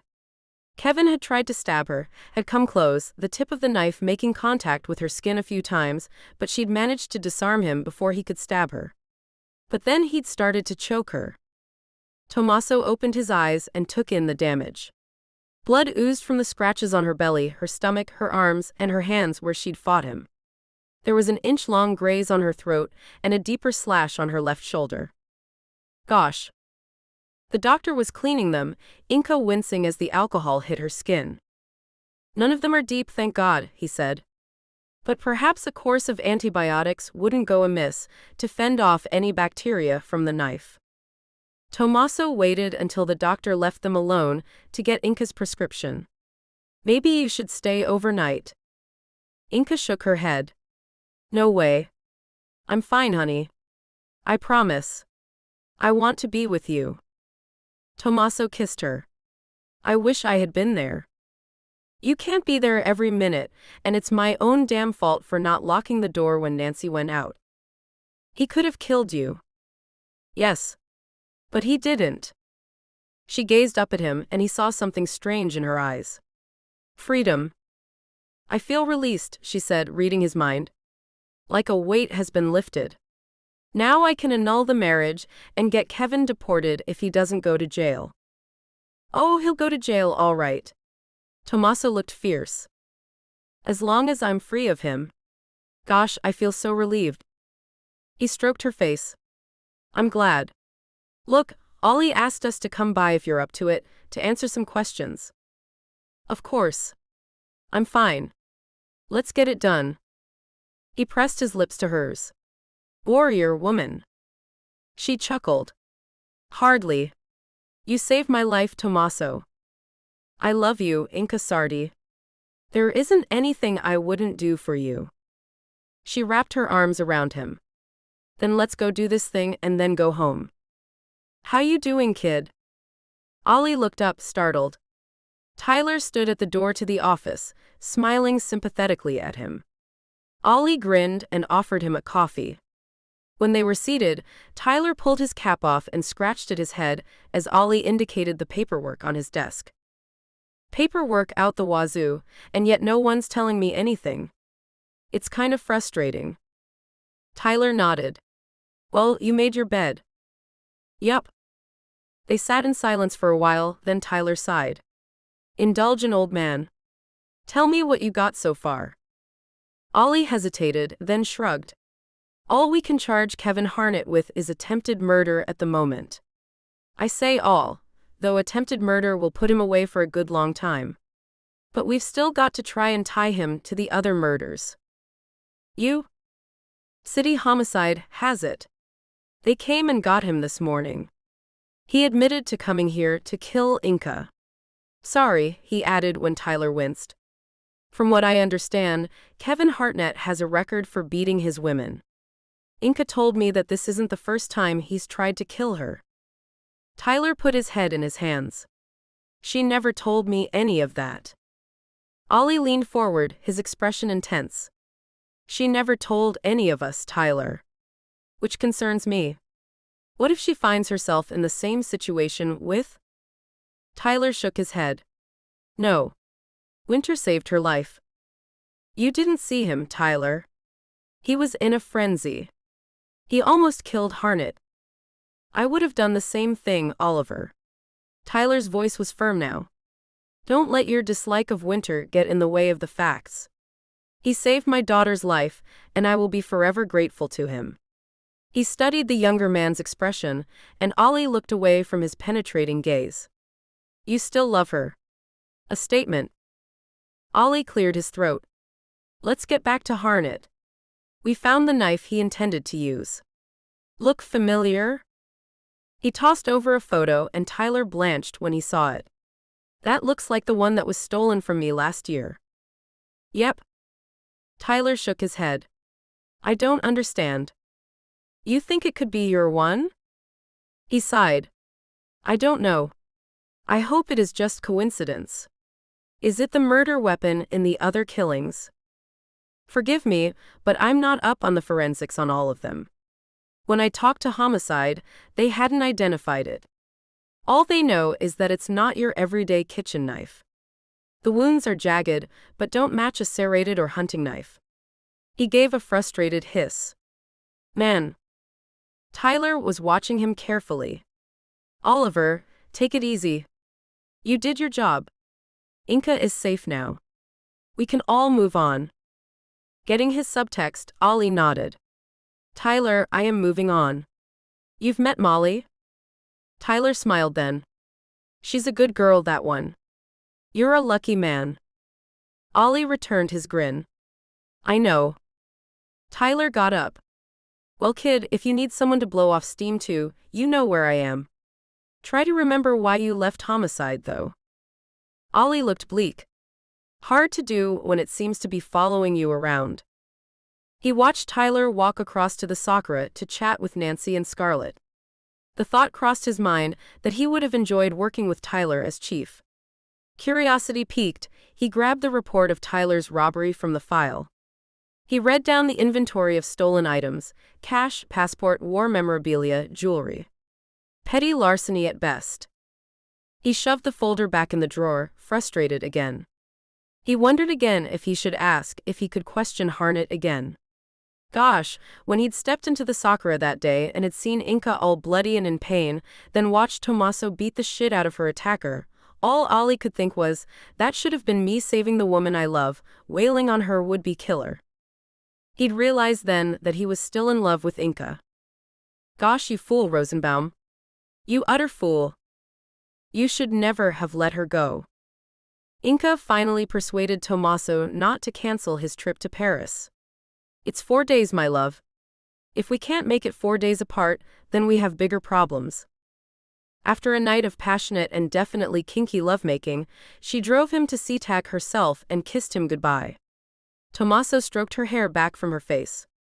Ti amo, Inca Sardi. She felt strange leaving him at the airport. She drove into the city and went to see Mindy, her realtor. Luckily, the tension between them had dissipated. Mindy believed her when Inca told her she hadn't been the one who was rude to the signage guys. Did you ever confront the witch? Mindy asked her now, passing Inca a mug of hot coffee. I haven't even seen her, which is why it was so weird. Ollie tells me he's seen her in town but not to talk to. If it wasn't her, then I have no idea. Still. Inca sipped the hot coffee. That's all in the past. So, I'm in the market for a new place. Mindy gave her a sly smile. From what I hear, you already have the best place in town. Inca almost spit her drink out. Holy hell. Does everyone know about me and Tommaso Winter? Mindy laughed. What do you expect? I'm surprised the Nationals haven't got a hold of it. The Billionaire and the Girl Next Door. Headlines write themselves. Inca sighed. Whatever. Look, I'm still in the market for an apartment somewhere in Willowbrook, so? Mindy patted her hand. Of course, sweetie. I've got a bunch of prospects for you. Raffaello Winter felt edgy. 2 phone meetings with his investors had not gone well, but that was mostly because he hadn't been engaged in them. Snapping that he'd call them back, he had hung up, then changed into his running gear and gone out into the cold Washington morning. The roads were clear of snow now, most of it piled at the roadside, and he found his rhythm as he ran towards the town. He wanted his head clear to think, to try and gain some clarity on what he was feeling. But almost automatically, he found himself outside the Sakura, cursing himself for being so weak. However, when he went inside, Inca was nowhere to be seen. Hey. Scarlett smiled at him as she appeared from the kitchen. Haven't seen you here much. Raffaello, never one for socializing, thought about turning around, but he didn't want to be rude to Inca's friend. He half smiled at her. I have heard good things about your tea. Scarlett grinned, obviously his ruse hadn't worked. She's not here. She decided to go to the city after dropping Tommaso off at the airport. Raffaello had a denial on his tongue, but then shrugged. Okay. But stay anyway. I'll make you some tea, our house blend. Okay. Say something more than okay, idiot. Thank you. The tea was light and refreshing. Scarlett was studying him. You are very different to your brother. Raffaello shrugged. He heard that a lot. Tommaso is better at talking to people than I find myself. How do you say it? Tongue twisted? Scarlett hid a grin. Tongue-tied. Yes. Tongue-tied. I feel I haven't anything to say that other people will want to hear. Scarlett nodded slowly. I'm sure they will. Inka likes you a lot, you know. She does? Of course. Scarlett lowered her voice. She told me about the night she sleepwalked, you know. Thank you for finding her in time. Raffaello felt a little awkward. Just a coincidence. He didn't know what else to say to the young woman. She went to serve a customer, and he finished his tea, calling his thanks to Scarlett before leaving. He wondered when Inka would be back from the city. Maybe he should ask Diane to cook something for their dinner that night. Or maybe he should eat alone and stay away from temptation. He ran back home and showered, and as he was dressing, he heard a light knock on his door. Inka was outside and she smiled at him. Just wanted to tell you I'm back. She was adorably flushed from the cold outside. Raffaello tucked his t-shirt in, for the need of something to do with his hands. Good. Listen. I have to go into the city again tomorrow to go to my lawyer's. They called today and asked me to go in. So I wondered if you were free to go have our day out. Gosh, she was lovely, that hair tumbling over her shoulders, the flush of pink on her honey-colored skin. Stop it. She's not yours. Of course. I look forward to it. She smiled, and Raffaello wanted to take her in his arms so badly that it hurt. Listen, he said. I already ate today, so you'll be alone for supper. I hope that's okay. No problem. I ate in the city. I'll see you in the morning. Good night, Inka. Night, Raf. He closed his bedroom door. It was the first time she had called him Raf, and he loved the sound of his name in her mouth. You're obsessing. No. Stop it. She belongs to Tommaso. She wants Tommaso. It can never be. Tomorrow they would have a good day as friends. Yes. Friends. But the next day there seemed to be a tension between them all morning that neither could understand, and when they arrived at her lawyer's office, things came to a head. Inka stared at the secretary. So you're telling me the paperwork isn't ready? The secretary looked between Inka and Raffaello, a bemused look belying the polite smile. Ms. Sardi, it's not that we haven't got it ready. It's that, as I explained, you called here yourself and cancelled the paperwork some weeks ago. The implication was clear. Hey Nutso, don't bring your crazy around here. Inka flushed and turned away from the woman's gaze. Raffaello put a hand on her back and smiled kindly at the receptionist. Ms. Sardi hasn't been well. Do you think you could reschedule the paperwork? Inka opened her mouth to speak, but Raffaello shook his head at her. It's okay, Inka. I'll sort this out. Irritation spiked in her chest, and she turned away and walked out of the office. On the street, a freezing air blew up from Elliott Bay, a faint spattering of drizzle hanging on it. Inka squinted out to Alki Point, the outline of it muzzy and undefined. The adrenaline was starting to fade now, and she felt foolish. So what if Raffaello had taken charge? He was trying to be a friend, trying to protect her. Deny all you want, a small voice in her head said. You know it's more than that. Inka shook the thought away, but her irritation remained. She felt a hand on her back and turned to look at Raffaello. He was frowning. Why did you leave? We were just dealing with? Raffaello. I'm a grown woman and I can speak for myself. Why did you think it was appropriate for you to say that to that woman? You made me look like a total idiot. Her tone was snippier than she'd intended, but she couldn't shake the annoyance she felt. Raffaello went very still, and when he spoke, his own voice was hard. That wasn't my intention, I can assure you. I was merely trying to help. Hey. She'd turned away from him and started walking away. He grabbed her wrist, twisting it around as he stopped her. His fingers bit into her skin and she winced. Raffaello, you're hurting me. His grip didn't lessen. Then don't turn your back on me when I'm talking to you. She turned back to him and nearly recoiled at the anger in his eyes that had darkened from his usual green to a dark hazel. Anger that turned to desire. They bored into hers and she felt her stomach flip, her breath catching in her throat. She froze. He dropped her wrist and took a deep breath. When he spoke again, his voice was softer. I apologize. I was just trying to help. He touched her face. What is going on today? Why is there this tension between us? She flushed, not wanting this conversation now, here, out on the street. He dropped his hand. Inka, we need to talk about what is happening between us. She said nothing, but looked away down the busy street. She felt an overwhelming need to be alone, to shake off everything and everyone in her life. An idea occurred to her, and she turned towards the city, not looking at Raffaello. I'm going to see my realtor. She didn't elaborate, and Raffaello said nothing, just walked beside her. He slid a hand up her back and rested his hand on the back of her neck. It felt good, a comfort, and so she didn't pull away. A couple of blocks later, she pushed open the door to Mindy's realty office and smiled thinly at her friend. Mindy greeted her warmly. Inka rather stiffly introduced Raffaello to her. They shook hands and the small blonde woman frowned slightly. Have we met?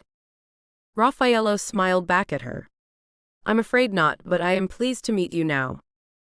Mindy was still frowning when she offered them a seat. What can I do for you, Inka?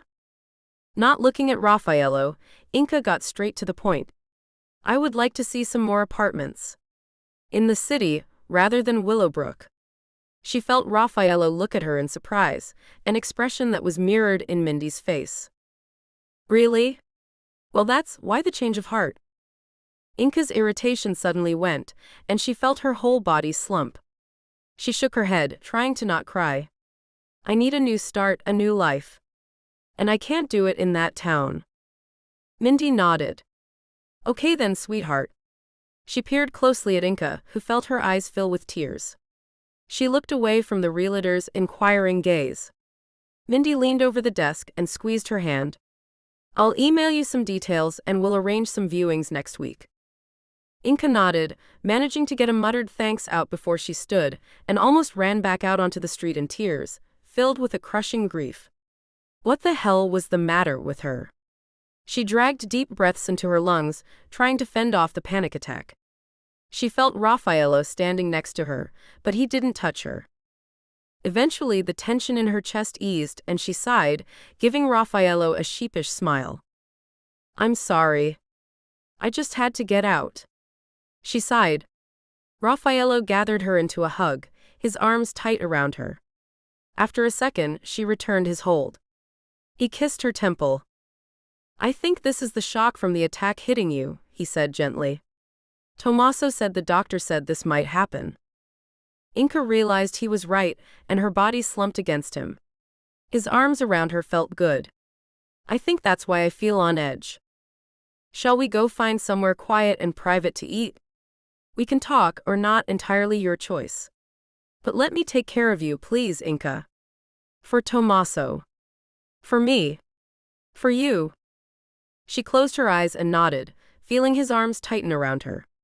She breathed in his scent, clean linen and fresh air, and felt the heat from his body warm her.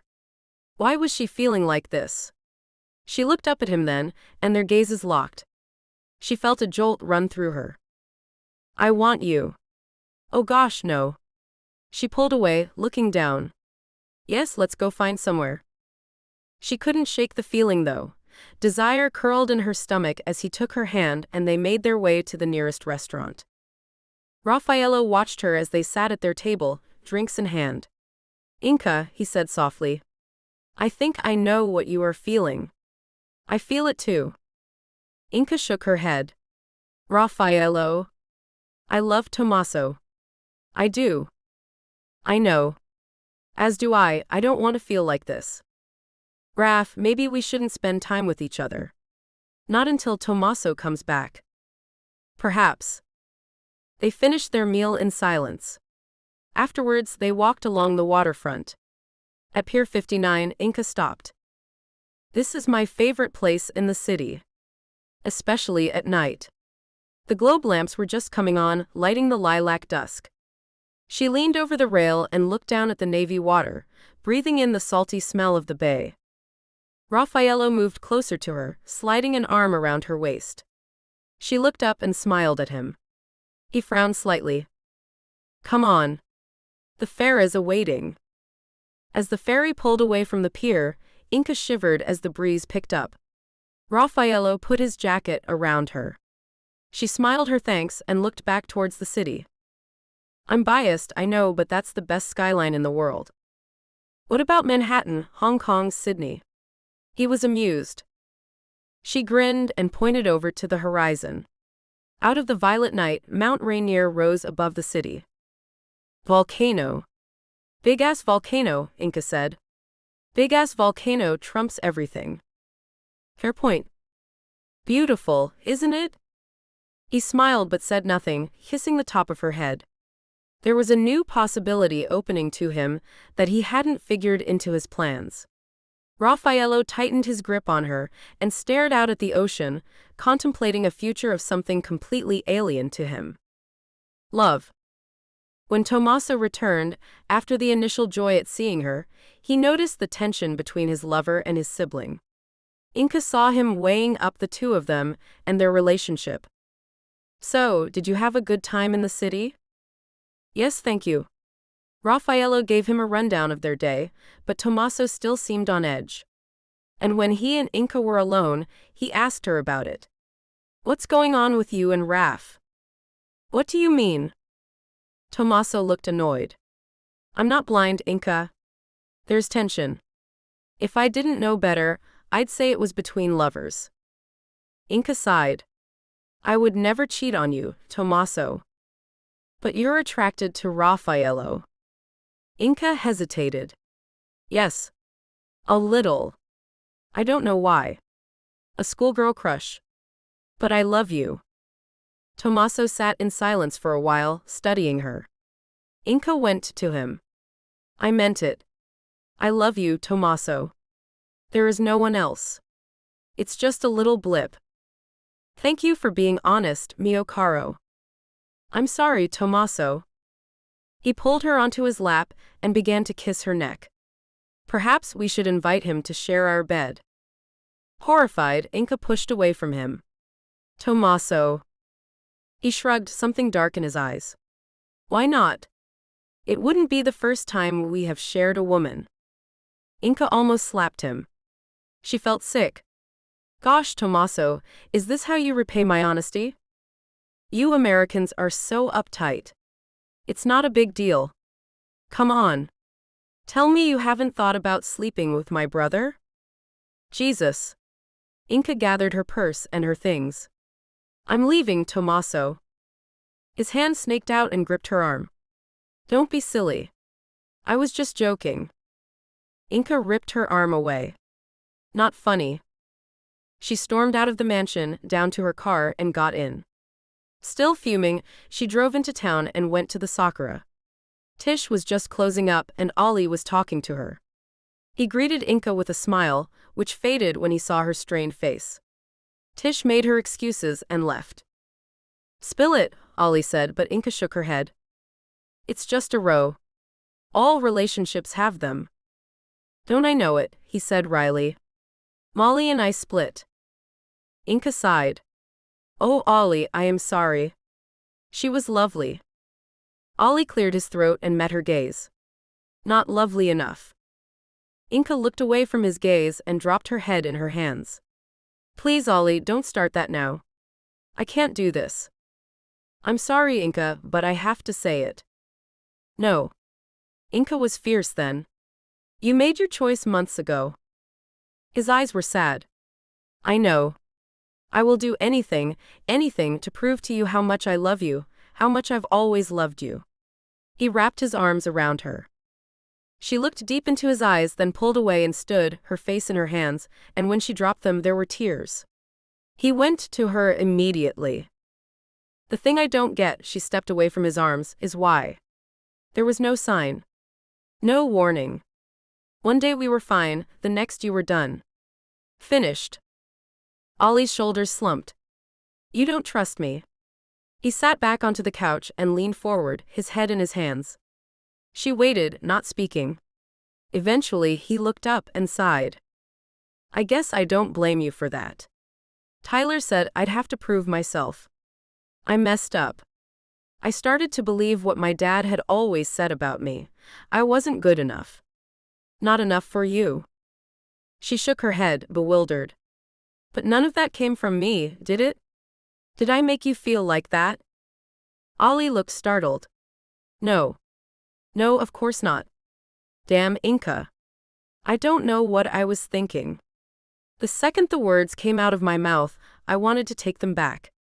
But I knew that if I caved, if I let myself feel that loss, I couldn't do it. I needed to let you go. There was a long silence. Inka wiped the tears from her face. You have to understand, Ollie, my heart won't take it again. Not from you. Not again. I'd rather it ended now, today, than relive that pain ever again. He was staring at her now, the horror of understanding in his eyes. I broke you. Inka took a deep breath in and returned his gaze steadily. Yes, Ollie. You did. Ollie flinched, then nodded slowly, his face etched with pain. Tell me.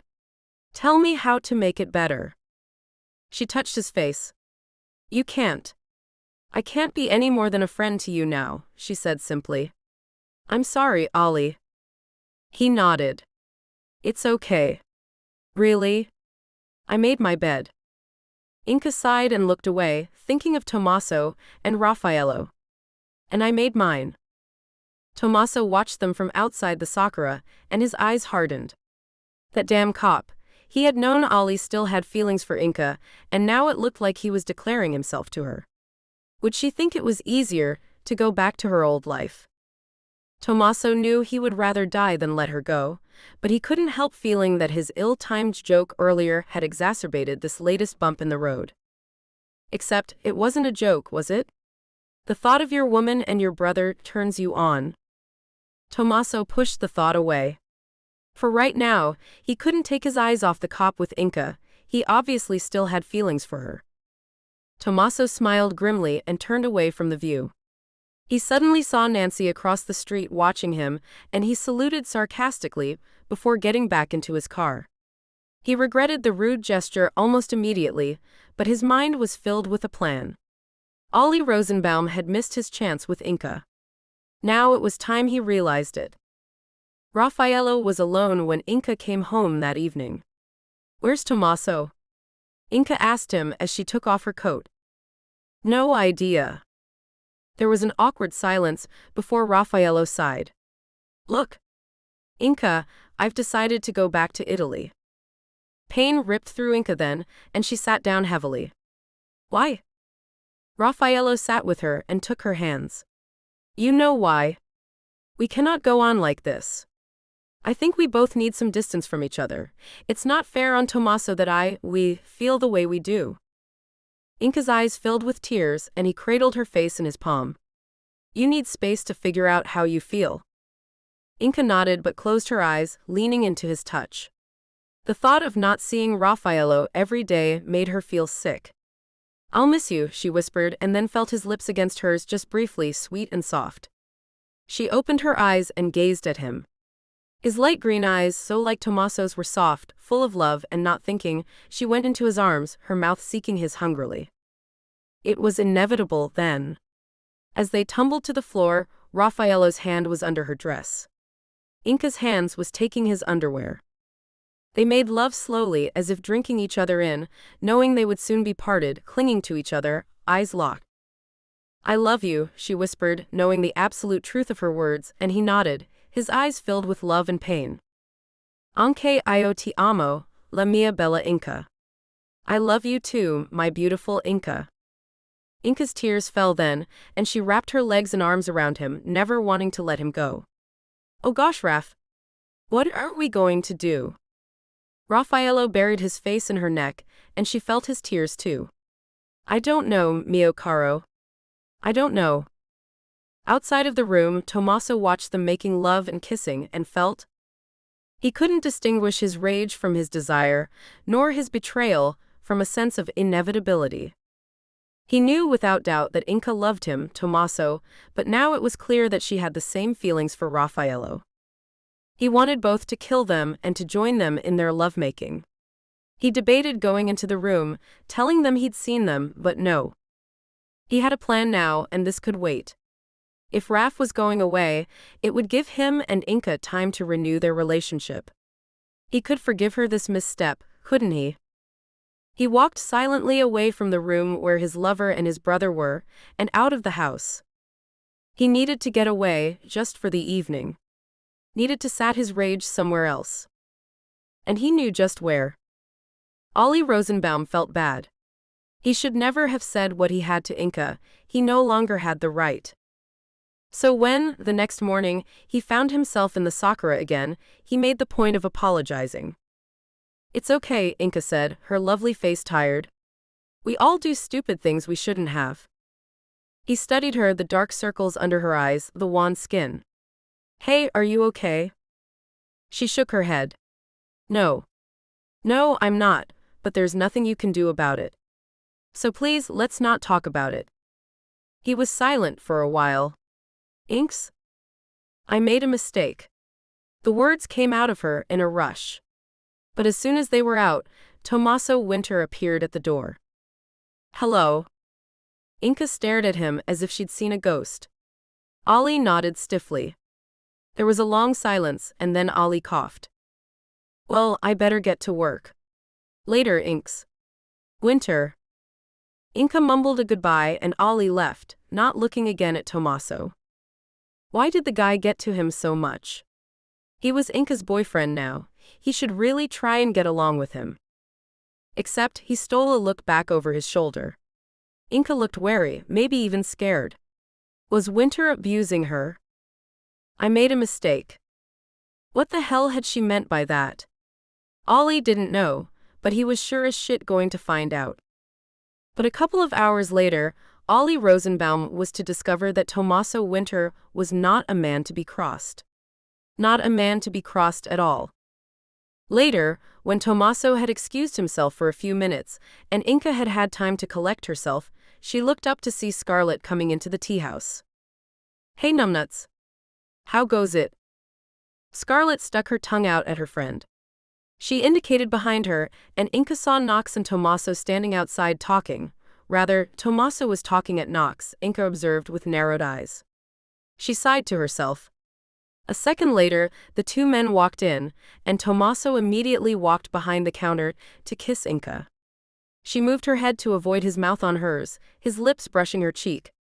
She smiled at him to lessen the slight, but Tommaso's eyes were cold as he pulled an envelope from his pocket. He pulled a sheet of paper from it and handed it to her. What's this? Inca took the paperwork Tommaso offered her and read it through. She looked up, startled. A restraining order? Scarlett gasped. Against whom? Tommaso smiled at them, a cool, calm smile. Rosenbaum, of course. He's been harassing us.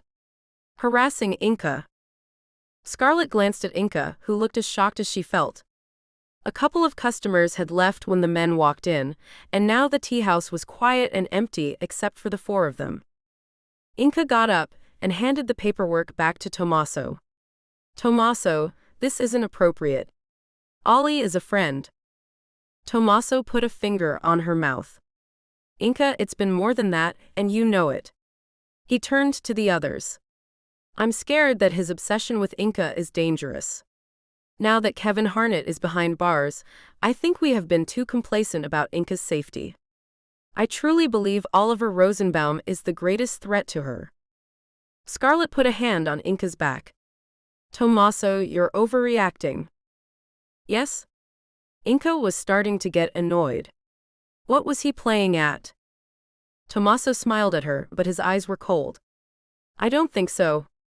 After all, he said, his gaze locking with Inca's, Inca is a very beautiful woman. I think a lot of men are interested in her. Inca felt a hot flood of shame.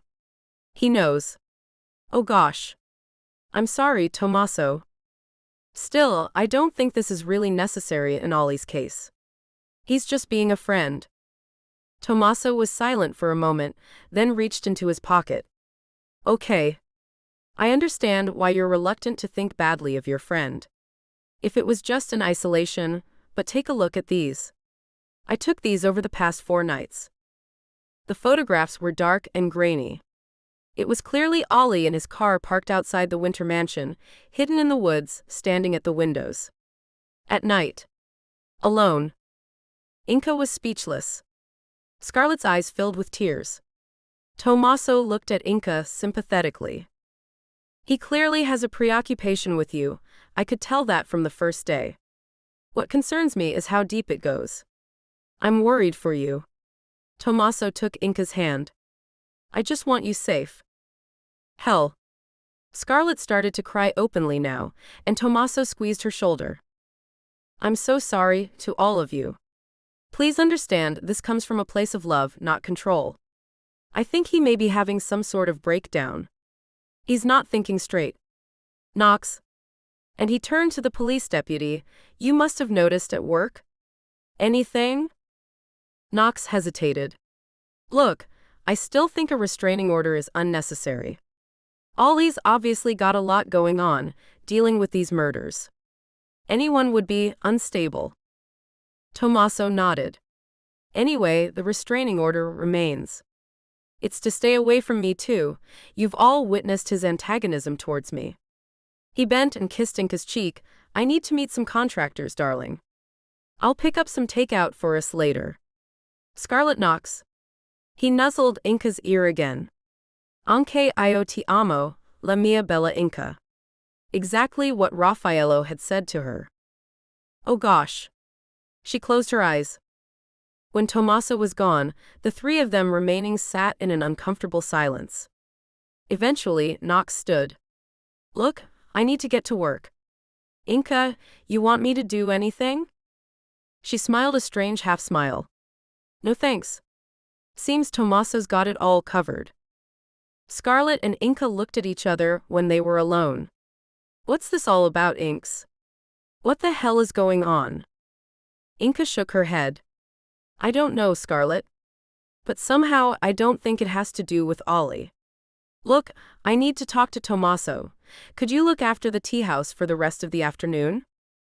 Scarlett hugged her friend. Of course.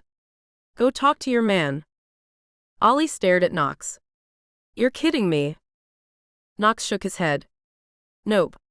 From now you are not permitted to go within 500 yards of Inca Sardi or Tommaso Winter. But, Ollie stood, obviously riled up. I'm the damn police chief. Knox sighed. I know. I know, buddy, it's utterly ridiculous. But you can't break it, or it could cost you your job. Let things simmer down. Ollie stood and thought for a long moment. She must have told him. Told him what? Ollie hesitated and shook his head. No, nothing.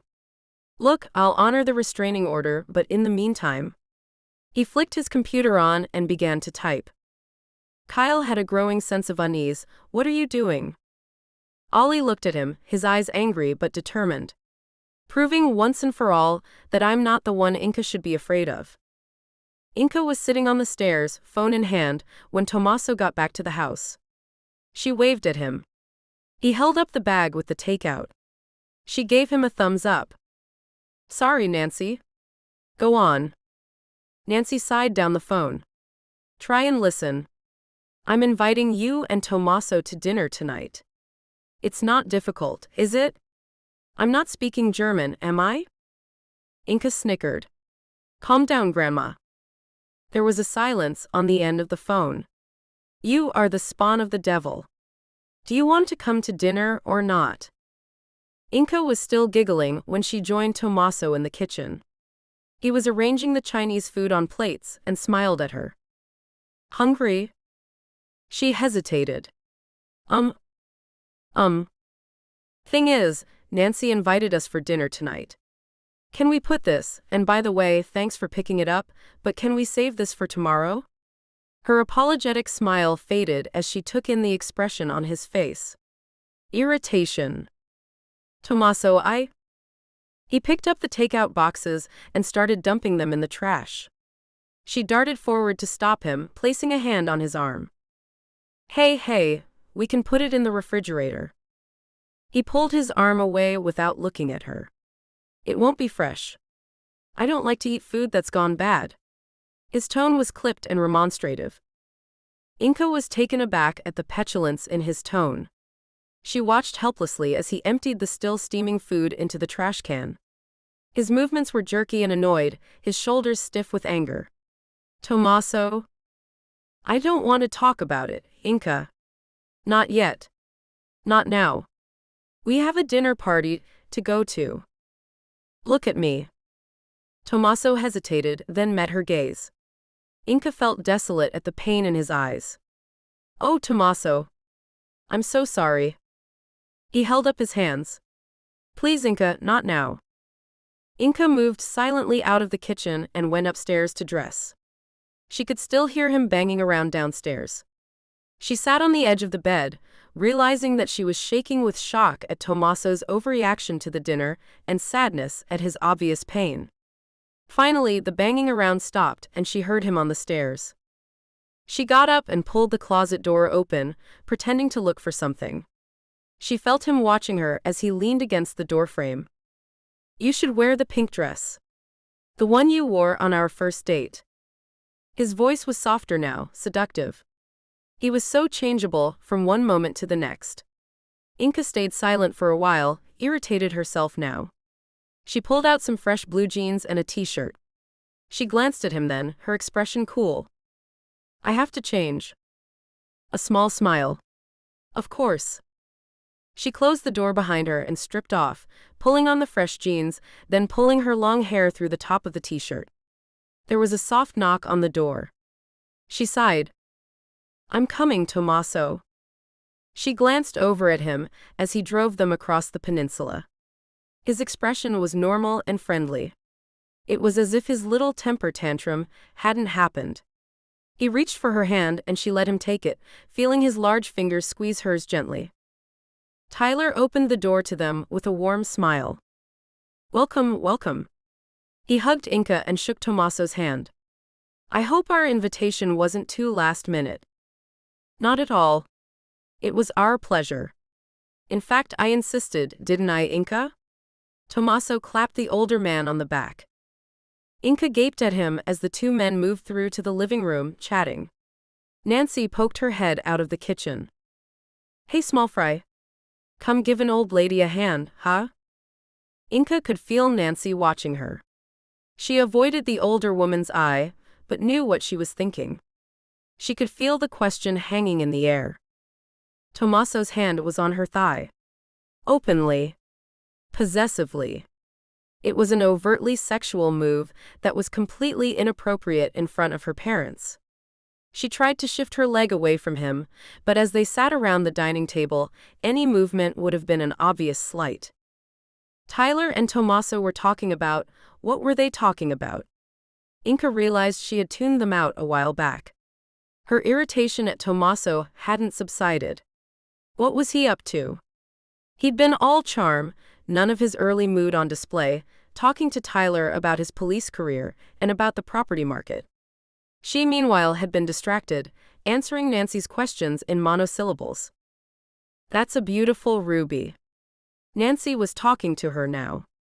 Inka touched the jewel at her throat and tried to smile. It had been a gift from Tommaso a few weeks ago, back when she hadn't slept with his twin brother. Gosh. Inka felt sick. A gift. From my mother, indirectly. Tommaso interrupted as Inka was about to answer her. He stroked Inka's cheek with the back of his hand. Made for her, isn't it? Nancy nodded, but her eyebrows knitted together slightly. You okay? Inka looked at her blankly for a second, then nodded. Sorry, yes. She's had a pretty rough few days. Tommaso stopped her with a hand on the back of her neck. She looked at him sharply, but he ignored her, telling them about the situation with Ollie. He's unstable, Tommaso continued. And I'm concerned for her. Tyler shook his head, but it was Inka who spoke finally, weariness in her voice. I can speak for myself. Ollie would never hurt me. Tommaso gave a sharp bark of laughter.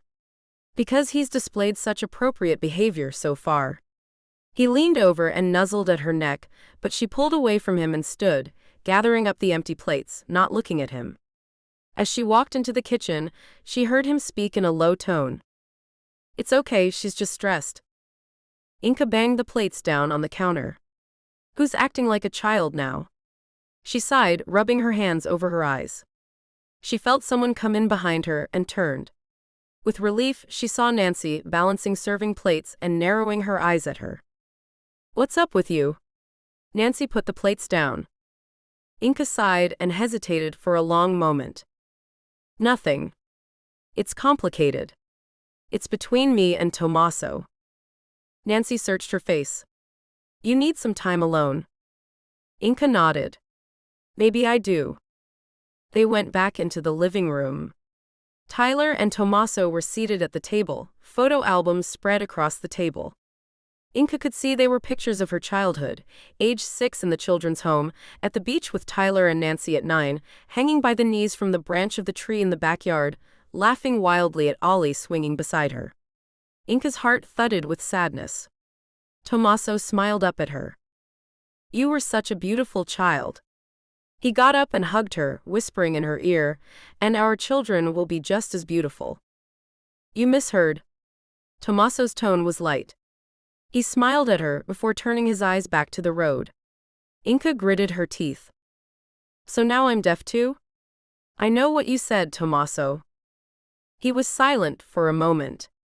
Is it such a terrible idea? His voice was apologetic, and she heard something else in his words. Hurt. She looked away and out of the window, not answering him. The cold front had brought heavier freezing rain, and it pounded against the car now, the headlights barely cutting through the maelstrom. For a few minutes, Inka was disoriented, not recognizing which road they were on, then realized they were on the East Coast Road. For some reason, she had automatically expected they would go back through Main Street. This road was poorly lit, and she saw only sporadic flashes of light as they passed the few houses that were visible in the trees that lined the road. Soon, she saw the lights from the high school, as the road curved around the top of the peninsula. She drew in a long breath, trying to ease the ball of tension in her chest. She risked a look over to Tommaso. He sensed her glance and turned to smile at her. She could read no malice and no anger in his face. He patted her knee, but immediately drew his hand away. Tommaso, we need to talk. About us, about Raffaello. Tommaso steered the car to the side of the road and stopped it. For a moment, he just stared out of the window, then he turned to her. I know. I'm so sorry, Tommaso, I have no excuse. It just happened. Yes? He sighed and rubbed his eyes. But perhaps it was inevitable. Why do you say that? He touched her face. Quid pro quo, mio caro. I once did the same to Raffaello. That stung. No, she thought, it wasn't revenge. That's not why Raffaello, but she felt sick. How could she have been so stupid? Tommaso was watching her. You are not to blame, Bella. Neither is Raf. I got what I deserved. Inka felt the guilt weighing her down. Tommaso, I want you to know. I love you. I'm so confused about both of you. Tommaso gave her a strange smile. Do you think it is impossible to love two people at once? Inka stared at him. I guess not. No. It is entirely possible. Which is why we must wait for Raffaello to come home before we decide what to do. And that is your choice entirely, my darling. Me, Raf, or both of us. It is for you to decide. He leaned over and kissed her. Now shall we go home? Later, after they had made love and Inca was asleep, Tommaso slid out of bed and went downstairs to call Raffaello. When his brother picked up, all Tommaso said was, "I know." Raffaello sighed. "Tommaso, don't apologize. It's okay. I could see it coming. The only thing now is that we have to decide what happens next. I want you to think about that before you come home." He hung up, feeling wretched. Whatever he had said to Inca, the hurt from her betrayal was beginning to hit him now, and he felt like he was losing her. He could not bear that, and even if it meant sharing her love with his brother, that would be okay with him. But if Inca chose Raffaello over him? Tommaso didn't yet know what his reaction would be, but he knew none of them would come out of it unscathed.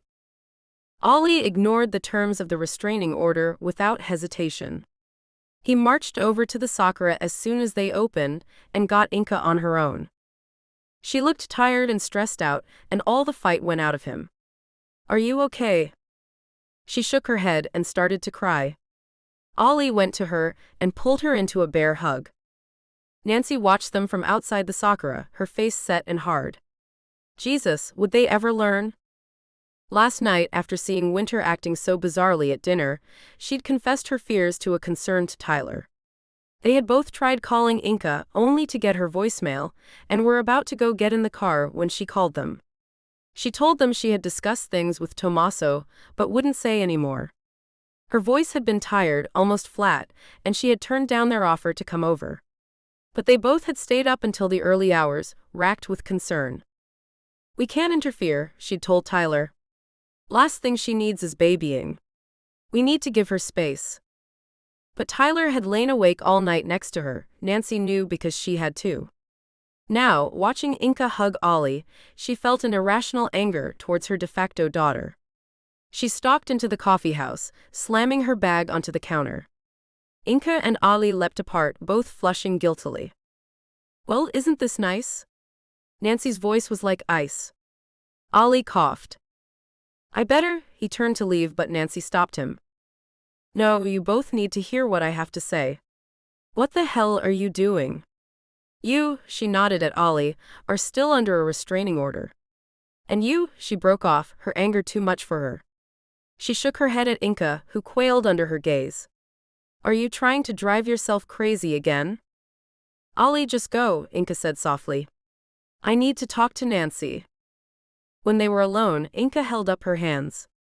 "Look, we're just trying to find our way back to friendship is all.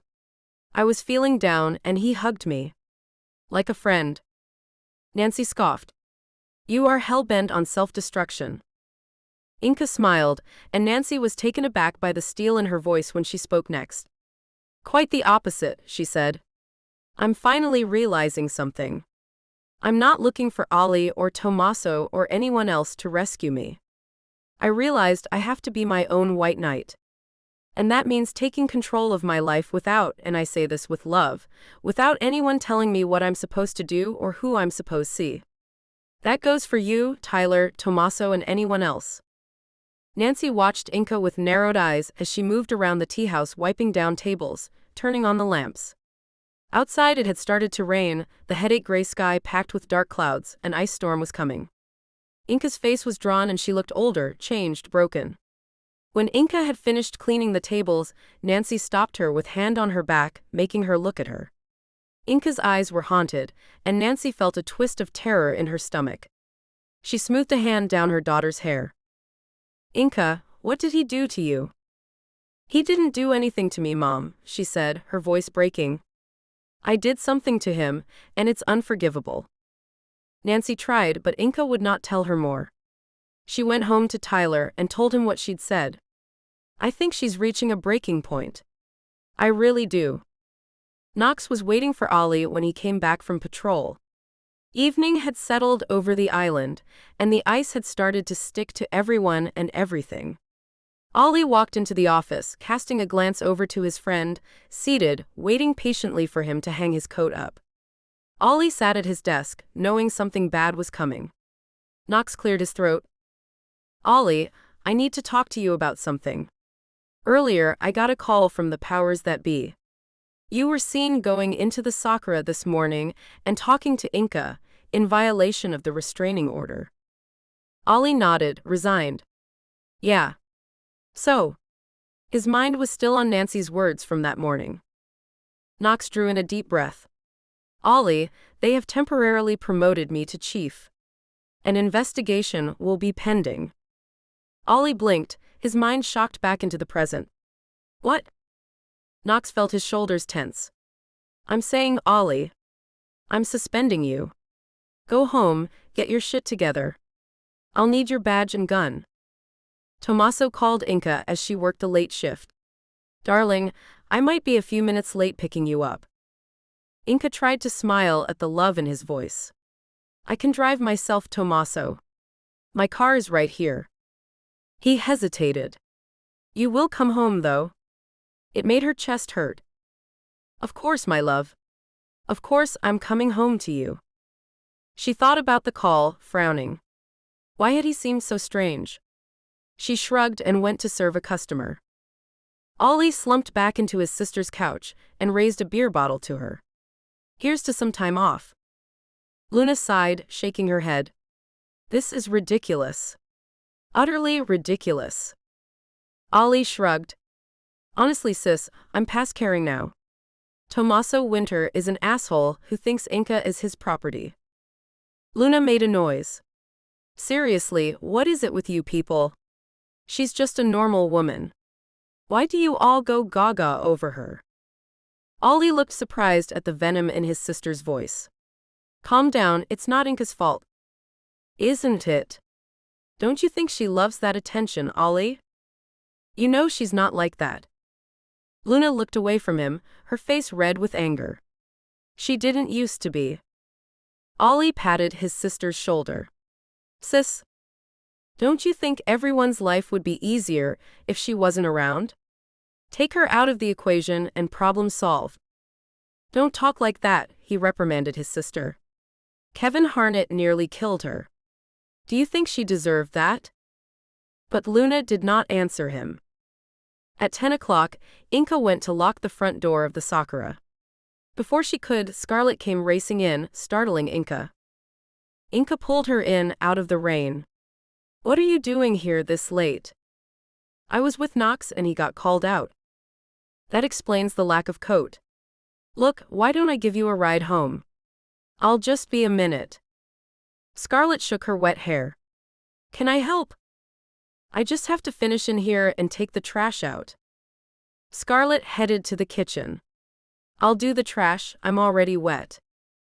Inka called after her. Put my red Mac on, it's behind the door. Scarlett tugged the raincoat on. Inka was a lot smaller than she was and it didn't reach around Scarlett's large chest. She shrugged, grinning. Better than nothing. Outside, ice and rain were falling in a torrent, and the road was slick with a thick coat of ice. It was bitterly cold as Scarlett dashed outside to the garbage bins and threw in the sack of trash from the kitchen. The rain soaked through her light shirt, and she tugged Inka's coat further around her. The damp material stuck to her body as she went back to the door, only to find it had closed behind her and locked. Damn it. Scarlett wiggled the handle, but it was stuck tight. Inka. Let me in. She banged on the door. She heard a step behind her and spun around. She squinted through the rain. Was there someone there? There was a muffled bang, and the first bullet smashed through the center of her belly. She gasped, shock and adrenaline flooding her system. All the air seemed pushed out of her lungs, and she saw her blood spreading across the damp cotton of her shirt. Oh gosh, no. Her attacker shot her again, the bullet slamming into her chest, and Scarlett dropped to the ground, gasping for air and for life, as her killer stood over and aimed the gun at her head. The pain was overwhelming, the hot lead burning a path through her soft flesh. She put out a hand, desperate now. Please, please, no, don't. Please. Then there was only darkness. Inka, hearing Scarlett bang on the door, put down her broom and went to let her friend in. As she entered the kitchen, she stopped, her heart beating hard. Under the outside door, the rainwater was flooding in at the bottom. With the water, blood. Inka darted to the back door and pulled it open to see her friend prone on the floor. Inka Sardi took in the murdered form of her best friend, and all of her systems shut down. She saw her friend, saw she was dead, but she did not understand. She fell to her knees and began to scream. Whiteout. Sparks. If she unfocused her eyes and pretended they were sparks of light from Christmas twinkle lights, or something more calming than the endless red-blue flash of the emergency service vehicles, then maybe she would be able to bear this. No. This could never be bearable. Inka slid her eyes over to the sheet covering the body of her friend. How can you be gone? She kept hearing Scarlett's laughter in her head, feeling the way her arms felt when she hugged Inka. The smell of her perfume. Kept seeing the blood. Scarlett's eyes open and staring. Inka whirled around and threw up. She had refused to go inside out of the ice storm, and now she was soaked through and shivering. She closed her eyes and felt a blanket being wrapped around her, someone pulling her close.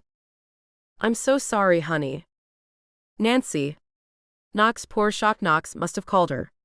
When Inka had found Scarlett shot to death, her screams had brought people running, and now her throat felt raw and desiccated. Inka leaned against her mother and let her guide her inside. I don't want to leave her alone, she whispered in a voice cracked with grief. Nancy kissed her head. They're taking her away now, sweetheart. They'll look after her. Inka nodded. Gosh, why was she so tired? Was it the shock? Where's Dad? He went to get Tommaso. He thought it would be better for Tommaso to hear it from him, rather than let him find out via the police. Inka felt a rush of gratitude. That's good. Thank you. He'll be here soon. Mom. Yes, baby? Why is all this happening? All of it, the other murders, the weird stuff that's being going on. And now this, who would kill Scarlett? Why? Nancy hugged her daughter harder. I don't know, my darling. I wish I could tell you why. Bad stuff happens, it just seems we're on a run of it. Gosh, that doesn't even cover it, does it? But I don't have the answers you want. I'm sorry. Inka nodded, sighing. Her eyes felt like they had sand in them. Mom, about Tommaso and me. Nancy smoothed the hair away from her face. What is it? It had been on the tip of Inka's tongue to tell her about Raffaello and how she felt about Tommaso's brother, but then she faltered. Even she didn't understand what was going on between them or how she now felt about Tommaso. She did love him, she had no doubt, but could you really love two people with this much ferocity? She was saved by the arrival of her father and Tommaso, whose stricken face told her everything she needed to know about how he felt about her. She went into his arms. He kissed the top of her head. Thank God you're okay, mio Dio, grazia Dio, stai bene. Inka sank into his embrace, breathing in his comforting scent. Someone killed Scarlett Tommaso. I'm so sorry, mio caro, so very sorry. Inka saw Tyler and Nancy exchange worried looks, but she couldn't process what they meant. Just then Knox, pale, sickened and grief-stricken, came in. Hey. Man, sit down before you fall down. Tyler steered him into a chair, and Nancy went to put some coffee on. Knox shook his head. I don't believe this is happening. Inka pulled away from Tommaso and went to sit by the shaken cop. She took his hands in hers. I'm so sorry, Knox. Where's Ollie? He should be handling this, not you. Knox shook his head. Look, I need to tell you something, all of you. He looked meaningfully at Inka. Ollie's been suspended. For breaking the terms of the restraining order. Inka gasped, covering her mouth with her hands. Tommaso looked grim-faced and cursed softly in Italian. Inka looked at him, and unspoken communication passed between them, and Tommaso pulled out his phone. I'll rescind the order, he said shortly, and stepped away from them to speak to his lawyer. Knox nodded gratefully. It still might take some time to get him back, but thank you. I just cannot believe this, I was just with Scarlett. Inka hugged him tightly. I know, she came over to the Sakura after you got called out, I was just finishing up. Knox nodded, his gaze fixed unseeing on a distant point for a moment. Then he looked at Inka. Why was she wearing your coat? Inka blinked. She was taking the trash out for me. Okay. Knox looked like he was about to say something else, but then a bunch of the crime scene investigators came in. The medical examiner shook hands with them, and Nancy fixed hot drinks for everyone. Outside, the ice storm was worsening. The medical examiner, Dr. Fielden, gave them the news. She was shot 3 times, head, chest, and abdomen. I'm afraid she didn't stand a chance, poor girl, but death would have been quick. I'll obviously know more after the post-mortem. Inka could feel nausea rising in her chest again. The doctor looked at her. I believe you found her, Miss Sardi? Are you hurt? She shook her head. No. I just keep seeing her face. The doctor nodded sympathetically. Understandable. Look, I'm sure the police will have plenty of questions for all of you, but for tonight, I suggest you go home and get some rest. He glanced out of the window. I hope we all get home safe in this. It's bad out there, said Knox in a dead, flat voice, and the doctor studied him. I think you shouldn't be alone, Officer Westerwick. Not tonight. Come home with us, Knox, Nancy said kindly, and he nodded. Thank you, Nancy, Tyler. Gosh, what the hell happened here tonight?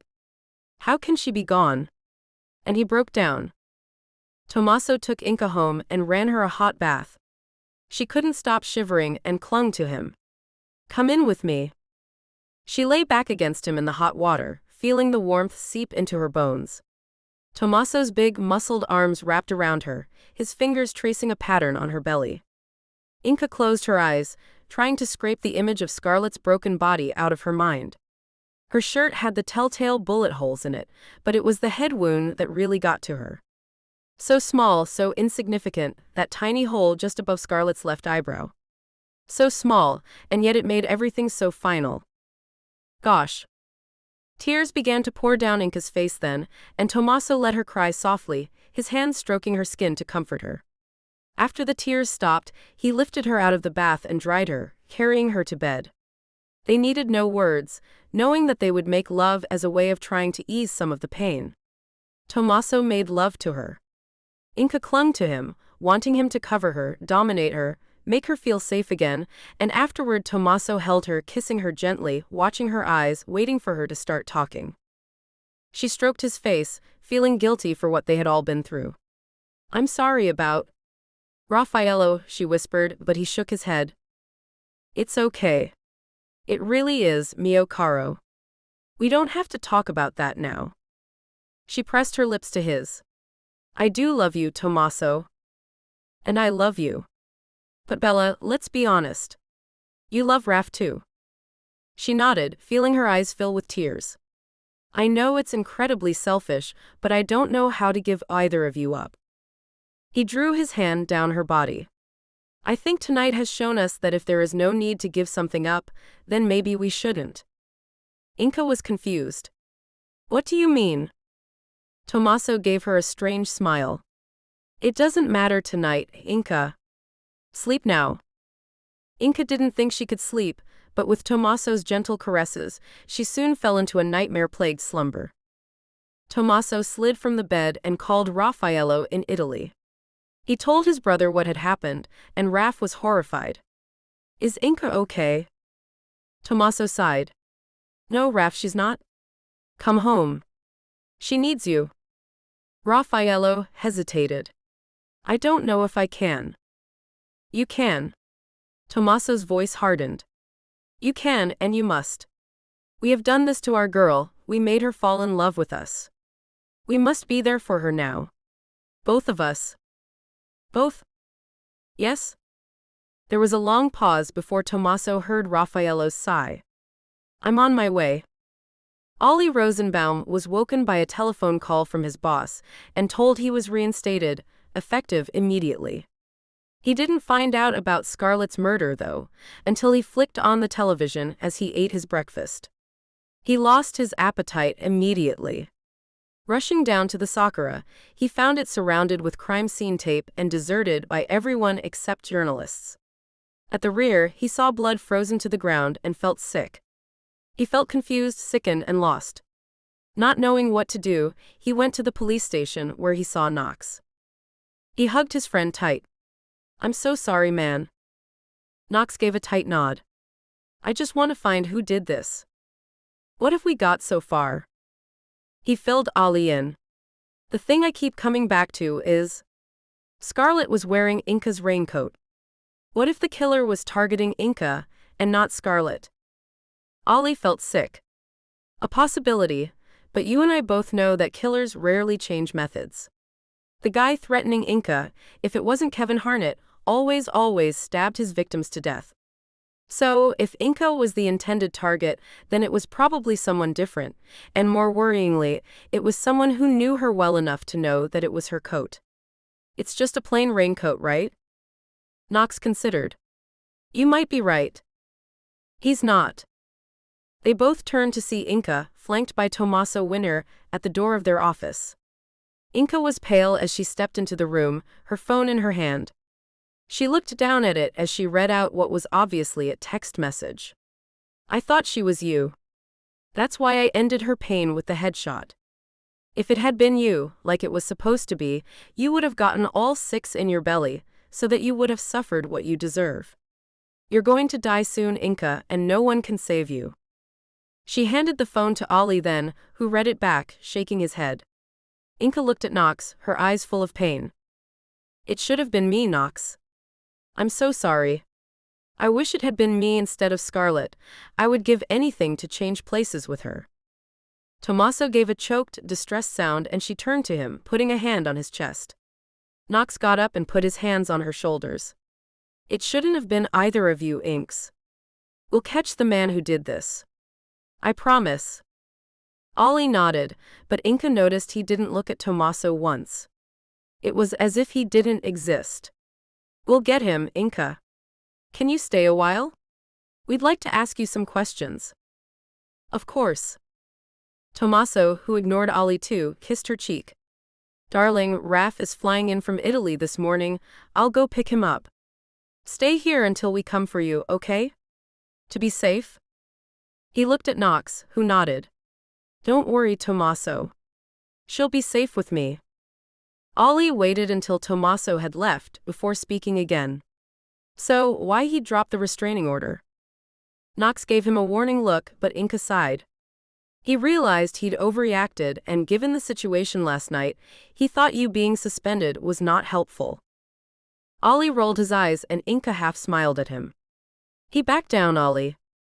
Now you have to do your bit." Ollie held his hands up. "Fine. Now let's get some coffee and talk." Raffaello hadn't slept on the flight back to Seattle. All he could think of was Inca lying dead on the freezing ground, riddled with bullets. What was it about her that made men's bloodlust flow so vehemently? Lust. Desire. Jealousy. Speaking of which, what had Tommaso meant? She needs both of us. Was he really suggesting they share Inca? That's exactly what I mean, Tommaso said an hour later as he turned the car towards the city and pulled away from the airport.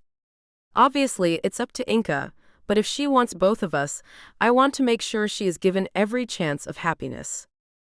Raffaello studied his brother. Tommaso, have you been taking your medication? Tommaso half smiled. This is not that, Raf, I promise. Nor is it some kind of masochistic act of self-sabotage. We just need to think differently and not care about what society thinks. We are both in love with Inca. She is in love with both of us. Should she choose one of us over the other, we'll deal with that later. Until then, are you talking about sleeping with her? Both of us? Tommaso nodded, looking faintly surprised. Of course. It wouldn't be the first time, would it? Raf turned away from his brother's intense gaze. So this is about Perdita. No. Tommaso's voice softened. It's not. Come on, Raf. How many times have we taken women back to our bed? Once or twice. And those women meant nothing. Inca is everything. And Raffaello could not argue with his brother. Inka looked over to the Sakura. She could not imagine ever going back into the place she had spent the last few years trying to make a success. Not now. She felt desolate and empty. Suddenly she was grateful someone else had bought the apartment from under her, knowing she was sleeping above the place where Scarlett was murdered. No. I couldn't. Thank God for Tommaso insisting she move in with him and Raffaello. She couldn't help feeling a little excited that Raf was coming back from Italy. She felt like she was tumbling from a tightrope all the time now, and only Raf and Tommaso could hold her up. Someone or someones hated her enough to want to kill her, and if it hadn't been for Tommaso and Raffaello, she might have been tempted to give herself to her would-be killer to stop others dying. A part of her still wanted that. Inka looked around the quiet police office. Ollie had gone to speak to the cops working the homicide, and now she sat alone with Knox. Her friend looked shattered, and she realized he could not have slept at all. "I'm sorry, Knox," she said in a soft voice, and he half smiled at her. "Stop saying that, Inks. It's not your fault." He reached over and took her hand. "We've gotten in touch with Scarlett's parents. They're coming down from Everett now." Inka shook her head. "Gosh. I can't imagine." "Yes, you can. We can all imagine what they're going through." "Yeah." Knox was studying her. "Did you get checked out at the hospital, Inks?" "I wasn't hurt. Not physically, but—" He was interrupted by the arrival of Tommaso and Raffaello. Inka felt her face burn when she saw Raf, and his eyes fixed on her, soft, concerned. Tommaso had heard what Knox said. "We'll ask our doctor to take a look at her." Inka felt irritated. "I am here, you know." Tommaso half smiled. "Sorry. Look, are you free to go? We need to talk to you. Both of us." Knox nodded. "Inka's been very helpful." Inka hugged him. "Knox, go to Nancy's and get some rest." "I will." "Thanks, Inks." The fires were lit when they reached the winter mansion, and Inka was glad of the warmth. Outside, the snow had begun to fall heavily, with blizzards predicted, so the house had been preparing for possible isolation. All the staff had been sent home to their families. Raf poured them all a glass of warming scotch, and Inka pulled her legs up under her, as she watched the two brothers silently move around the room. "You said you wanted to talk to me." Tommaso glanced at Raf, who gave the smallest nod. "We do. After everything that has happened, this may not seem the time to talk about the three of us, but I think we need to." Inka looked at Raf, her heart pounding a little. "You think so too?" "I do." She sat forward, still nursing the glass of scotch, feeling her skin burning. She hesitated a moment before saying in a quiet voice, "Don't ask me to choose between you. Please. Anything but that. Or not. We're both saying, it could be the three of us. No one need know. Personally, I don't give care what anyone else thinks, but I know you might. But this thing could stay between us." Inka looked at Tommaso, trying to tell if this was a test or not. Somehow, she didn't think so. Her heart was banging hard against her ribs. She looked at Raffaello. How would this even work? Raf hesitated, then gently placed his glass down on the table and held out his hand. "Why don't we show you?" Inka felt as if she were in a dream as the brothers both moved toward her. Was she really going to do this? The fire crackled in the grate as Raffaello bent his head to kiss her mouth, and she felt Tommaso's fingers at the zipper of her dress. Then as he pulled it down, his lips against her spine. She closed her eyes, breathless, tangling one hand in Raffaello's hair. Raffaello took of her dress. "Oh gosh," she whispered as they took her over, losing herself in the sensations shivering through her body. His mouth was on Inka's neck, and his teeth grazed her skin as he made love to her. Tommaso withdraw. Raf growled his desire. Inka was lost in a world of delirious pleasure. Hours passed, and when finally they all collapsed, utterly spent but still wrapped around her, Inka knew she would do anything with and for these two men. How on earth could it hurt anyone when it felt this good? "I don't believe it." Luna Rosenbaum's voice was little more than a whisper as Ollie told her the news. Her entire body was trembling, and she had to sit down. Her ice blue eyes were red, and she wouldn't look at her brother. Ollie reached over to hug her, but she moved away and slumped into her sofa. Gosh. He sat down next to her. I know. Homicide is going to be all over this, but me and Knox will be working it too. We'll get the bastard. Luna dropped her head into her hands for a long moment. It's her again, she said in a muffled voice, getting people killed. Ollie frowned. Who? Inka. Who else? Ollie let his sister rant on for a little while before putting his hand on her arm. Enough now.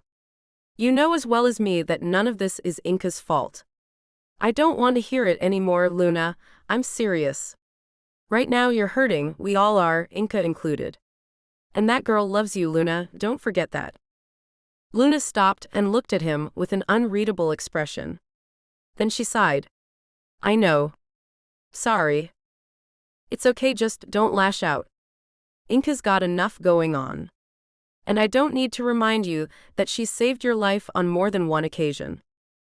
Okay. Luna waved her hands in the air to stop him talking. I'm sorry. Gosh, poor Scarlett. I know.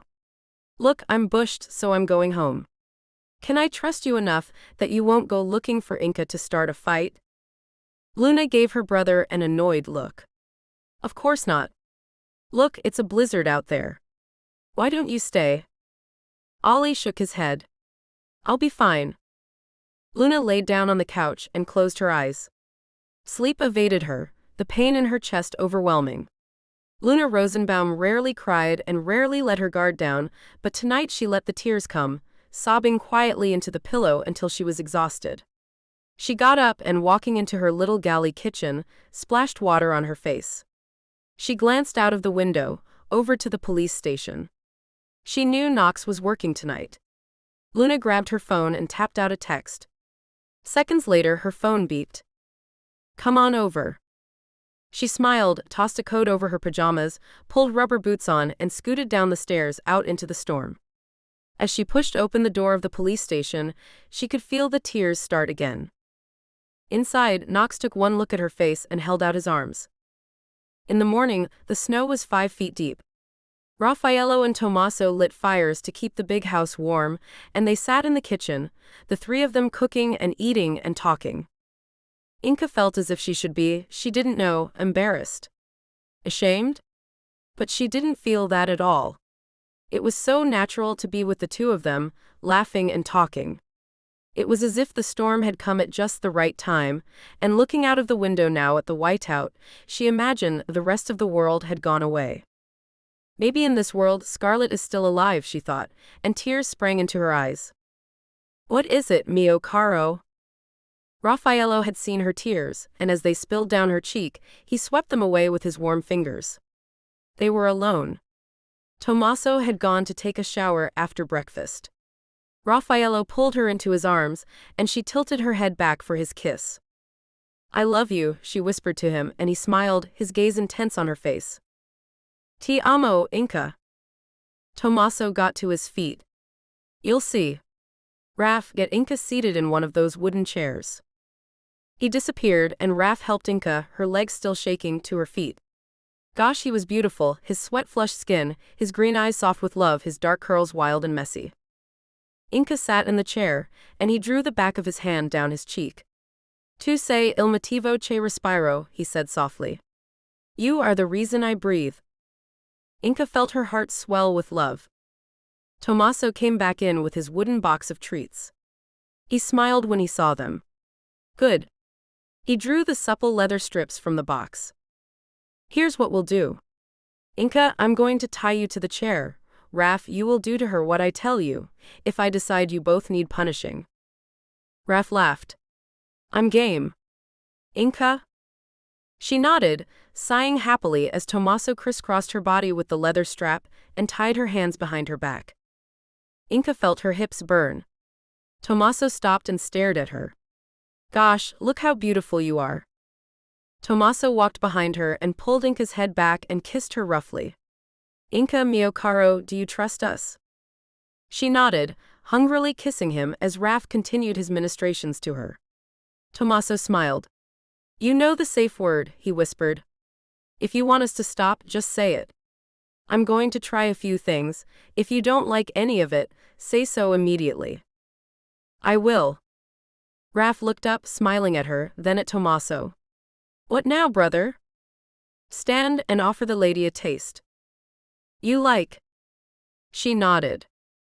Exhausted, Tommaso freed her from her bonds, and the brothers stroked her as she caught her breath. Afterward, she started to laugh, and they looked at her curiously. I'm sorry, she said, but this is like some kind of weird fantasy palace. Raffaello grinned. But very real, my love. She put a hand on both of their faces. I love you, both of you. You have changed my life. I'm just scared that when the snow outside melts and the world is able to get in, our little bubble will burst. I'll have to go back to work, wherever that will be, go back to seeing my parents, my friends, and try and keep us, a secret. Tommaso shared a glance with Raf. In Italy, it would not be such a big deal. No one knows you there. He drew his fingertips down her belly. Isn't that right, Raf? Right? Inca looked between them. Why do I feel like a conversation has been had that I wasn't part of? Raf grinned sheepishly. I was just saying to Tommaso last night, we cannot reasonably expect no one here to find out what we have been doing. It's like you said, once people are able to see us again, they'll know. Inca felt a sadness. I don't want this to end. Neither do we, which is why we thought up a plan. You said you didn't know if you could work in the Sakura again. Here's our plan. Sell the business. Come to Italy with us for a year. There we have a home in Sorrento, set high on the hillside. Completely secluded but with views of Naples and of course, Vesuvius. Inca's heart began to thud in excitement. She propped herself up on her elbows. The fact that she had two beautiful men naked either side of her didn't escape her attention, but something else was bothering her. Plus, you would be our guest, Inca. Our friend and our guest. Anything else is nobody else's business. You would be able to regroup there and decide on your next move. Inca smiled at him. It is tempting. Tommaso chuckled. Then it is decided. And anyway, he glanced out at the snow still battering the huge windows. I am so sick of seeing this white stuff. I need the sun. He had no idea where Inca had gone, but he assumed wherever she was, she would be sleeping with somebody. Stuck in Willowbrook, it irked him that he could not kill when he needed to. As soon as he was able, he risked driving into the city. Luckily, although the roads were still treacherous, the snowplows had cleared the main highway into the city, and he immediately drove to the only place he could think of where there would be plenty of people and plenty of opportunities. The hospital. He chose the biggest in the city. He knew the layout, knew the dark places. Knew where the staff and patients came out to grab an illicit smoke. He had to wait a couple of hours before he saw her, and when he did, he almost laughed out loud. She was the most similar yet. She had Inca's soft features, sweet smile, and long dark hair. He took her as she passed the alleyway where he was hidden, and he smothered her until she lost consciousness. He ripped her uniform open, and because she was already unconscious, he started by carving Inca's name on her stomach, gouging the words deep into his victim's lovely skin. He had already decided that he couldn't wait much longer. Inca would die soon. Very soon. She would bleed to death slowly from the damage his knife would inflict on her glorious body. He would make sure she suffered every moment and felt every inch of the knife that would tear through her tender flesh over and over. Her name carved, blood dripping, he waited for this girl to come around, and when she did, her eyes widened in terror, the pain hit, and she opened her mouth to scream as he plunged his knife deep into her abdomen. When she was dead, and she died disappointingly quickly, he sucked in a few deep breaths, smelling the salty rust stink of blood. Inca, I'm coming for you. He closed his eyes and thought about her body, the honey skin. She would beg for her life, but he would not listen. Soon, Inca, soon. Inka was right, of course. The bubble did burst, and spectacularly so. A week later, the snow had almost completely disappeared, and the mansion staff came back to work. They would find no trace of the debauchery that had preoccupied its 3 occupants for the last week. Tommaso had business in the city one day, and try as they might, Inka and Raffaello could not find a moment to themselves, as the house filled with tradespeople and staff. Raff looked at her regretfully as yet another almost tryst was foiled by the chef asking him when they would like dinner served. Raff stole a kiss as the chef turned her back and Inka grinned. Raff nuzzled her nose. "Wait until we are in Italy, we need not pretend there, mio caro." 2 days after the snow melted, Tommaso drove Inka to her parents' house, and Nancy hugged her daughter tightly, smiling at Tommaso. "Thank you for looking after her. Have you been okay?" Inka looked at her mother's wan face, but Nancy nodded. "It's just a cold. Don't worry, your father's been caring for me. Look, have you been into town? Seen Ollie?" Inka looked surprised. "No, why?" Nancy sighed. "You'd better come and sit and I'll call him. He should be the one to tell you. He has some questions." She looked at Tommaso. "Dear, would you mind leaving Inka with us?" Tommaso nodded, his eyes curious. "Of course." Inka saw him to the door. "I'll tell you what's going on later," she said in a low voice, kissing him goodbye. When he'd gone, they waited for Ollie. Inka tried to quiz Nancy, but her mother wouldn't tell her what was going on. Inka realized Nancy's wan face must have something to do with what Ollie had to tell her. Somehow Inka knew she wouldn't like whatever he had to say. She suddenly felt anxious. "Mind if I do some baking? It always relaxes me, and I have a feeling I'll need it." Nancy nodded, her eyes sympathetic. "Go ahead." Inka went into the kitchen and began to pull together the ingredients for muffins. She had the feeling her bubble of happiness was about to be pricked and burst. Ollie opened the door to the kitchen and walked in, closing it behind him. Inka came out from the pantry and stopped when she saw him. A flash of distress crossed her face when she saw his grim expression. "Hi." She looked away from him, grabbing a mixing bowl and dumping some flour into it. Ollie leaned back against the door. "I've got to talk to you." "Okay." "About Tommaso Winter." She stiffened. "What about him?" "He's not a good person, Inka. I don't want you around him." She slammed the bowl down. "Jesus Christ. Really? It's getting really old, Ollie, really very old." He saw tears in her eyes. "Please, Ollie, just go." He took a deep breath in. "Just listen to me. There was a murder in Seattle last night. The victim was stabbed to death, no motive, no robbery. Her body was found on the grounds of the hospital. Inka, she looked just like you. I did some digging." He put a piece of paper down on the counter. 17 women of Asian descent murdered over the last few years, and guess who was in the cities when the women died? That's right, Tommaso Dario Winter.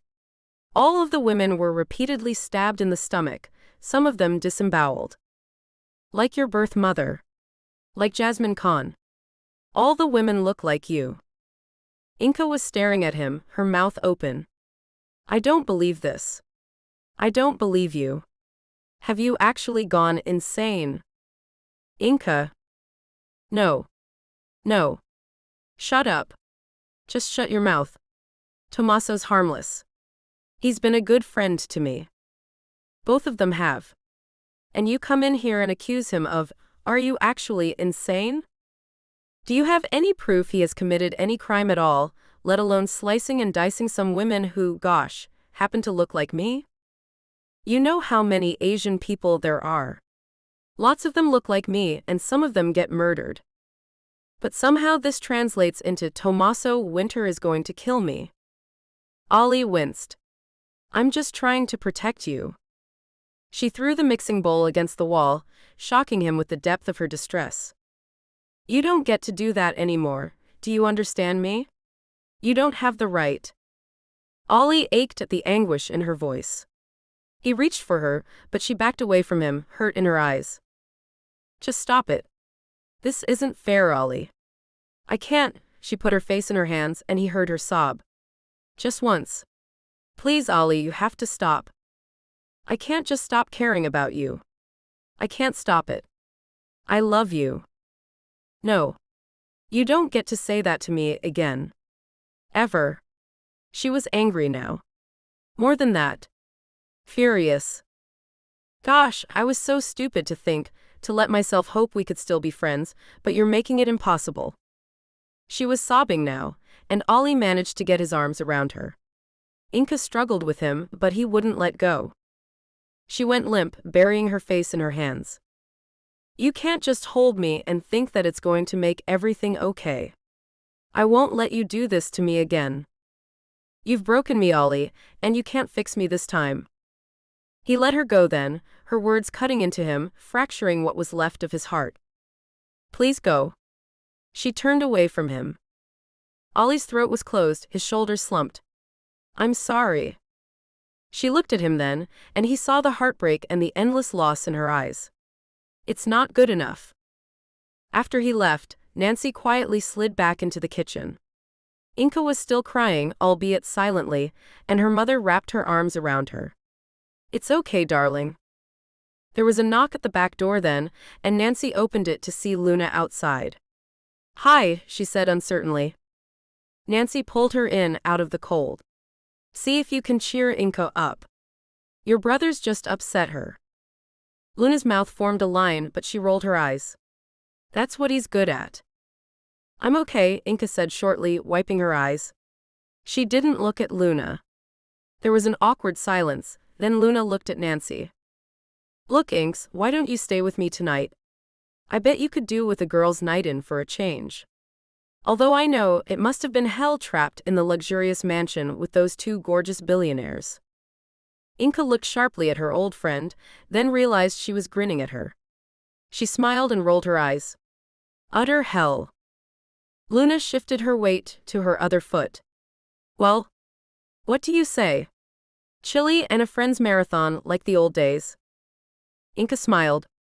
That sounds good to me, Loons. Don't call me that. That okay with you? She looked at Nancy, who shrugged. Fine with me. I'm not Inka's keeper.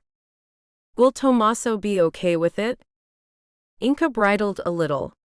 Of course. He's not my keeper either. Just kidding. Geez, you do need to chill out. Sorry. Inka tried to relax, and tried to forget about the scene with Ollie. Luna let her off the hook for a while, distracting her. They chatted about work, as Luna had flitted around the tiny kitchen of her apartment, throwing together the makings of a red-hot chili. They balanced their plates on their laps as they ate, watching reruns of Friends. Inka felt the tension of the day leave her. She helped Luna do the dishes after, and then they collapsed back on the couch.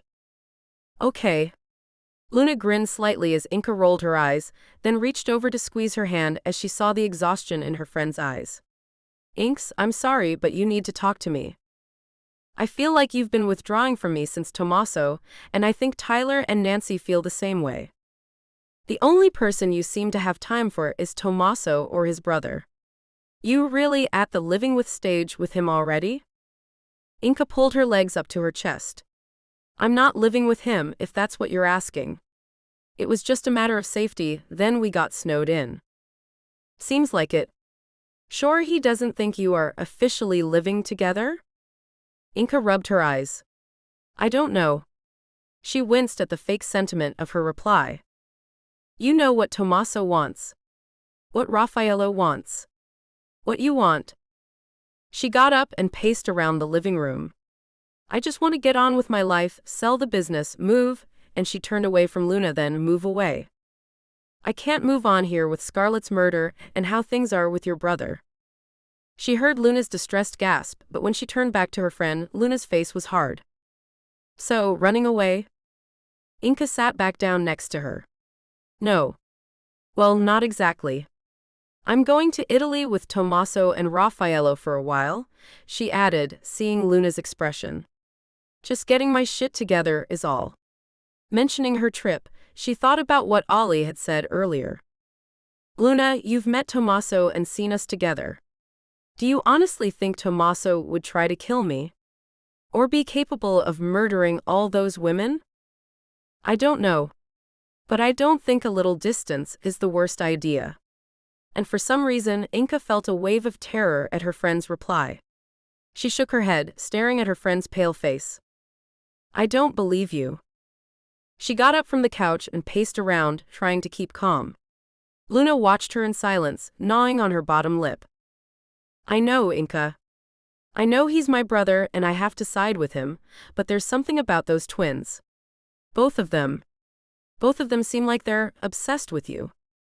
Inka felt her face grow hot, and she looked away from Luna's penetrating stare. Oh gosh!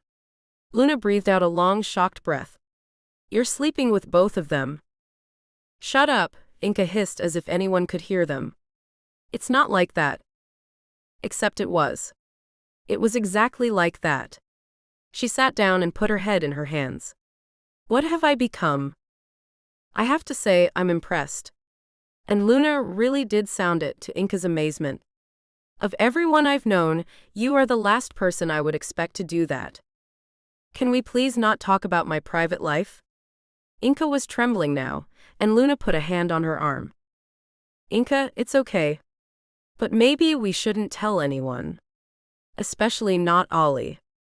Inka listened to her in silence, staring out of the window over to Ollie's house. The light from a TV flickered at the window. Otherwise, the house was still. Luna watched her. Finally, Inka looked at her, and her eyes were cold. Tommaso would never hurt me. Ever. Luna hesitated. Ollie's been watching your house. We know this. He's crazy jealous over Tommaso. Would he have seen anything? Her voice trailed off as Inka flushed bright red and dropped her gaze. Luna gave a little gasp of distress. Inka. I don't see how Ollie could have seen us, but you never know. I still don't believe Tommaso would hurt me. I never will believe that. I'd rather believe Ollie would be the one who. Luna looked as if she would be sick any moment. Inka went to her and put her arms around her. I'm sorry. I didn't mean that. You have to stop worrying about me. It's not your responsibility. I can look after myself. Your brother is a mess, yes, but he's not violent. Luna pulled away from her. I think you're blinkered when it comes to Tommaso. Ollie wouldn't have said anything if he didn't have reason to believe what he said. Inka went very still. What's that supposed to mean? Nothing. Inka slowly reached down to grab her purse. I think I should go. Luna turned away from her. Well, that's your thing, isn't it? Like I said, running away.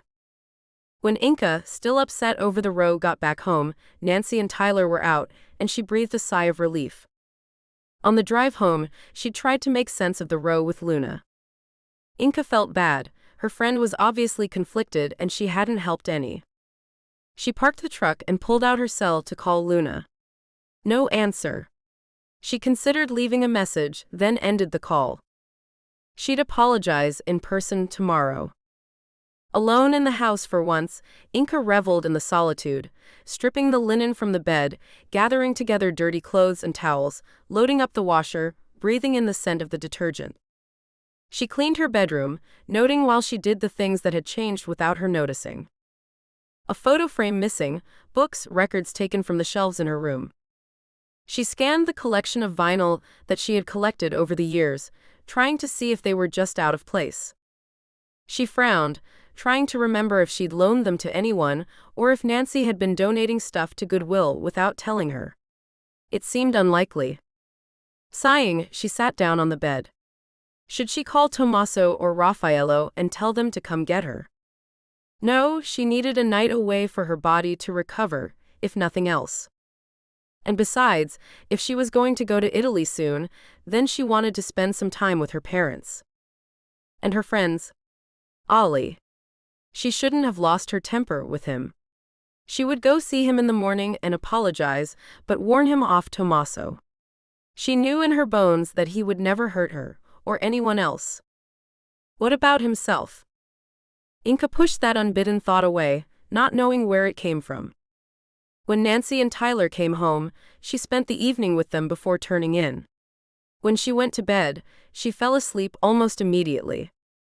Raffaello knocked on Tommaso's door. His brother was sitting up in bed, reading something on his laptop. He pushed his headphones from his head as Raf waved at him.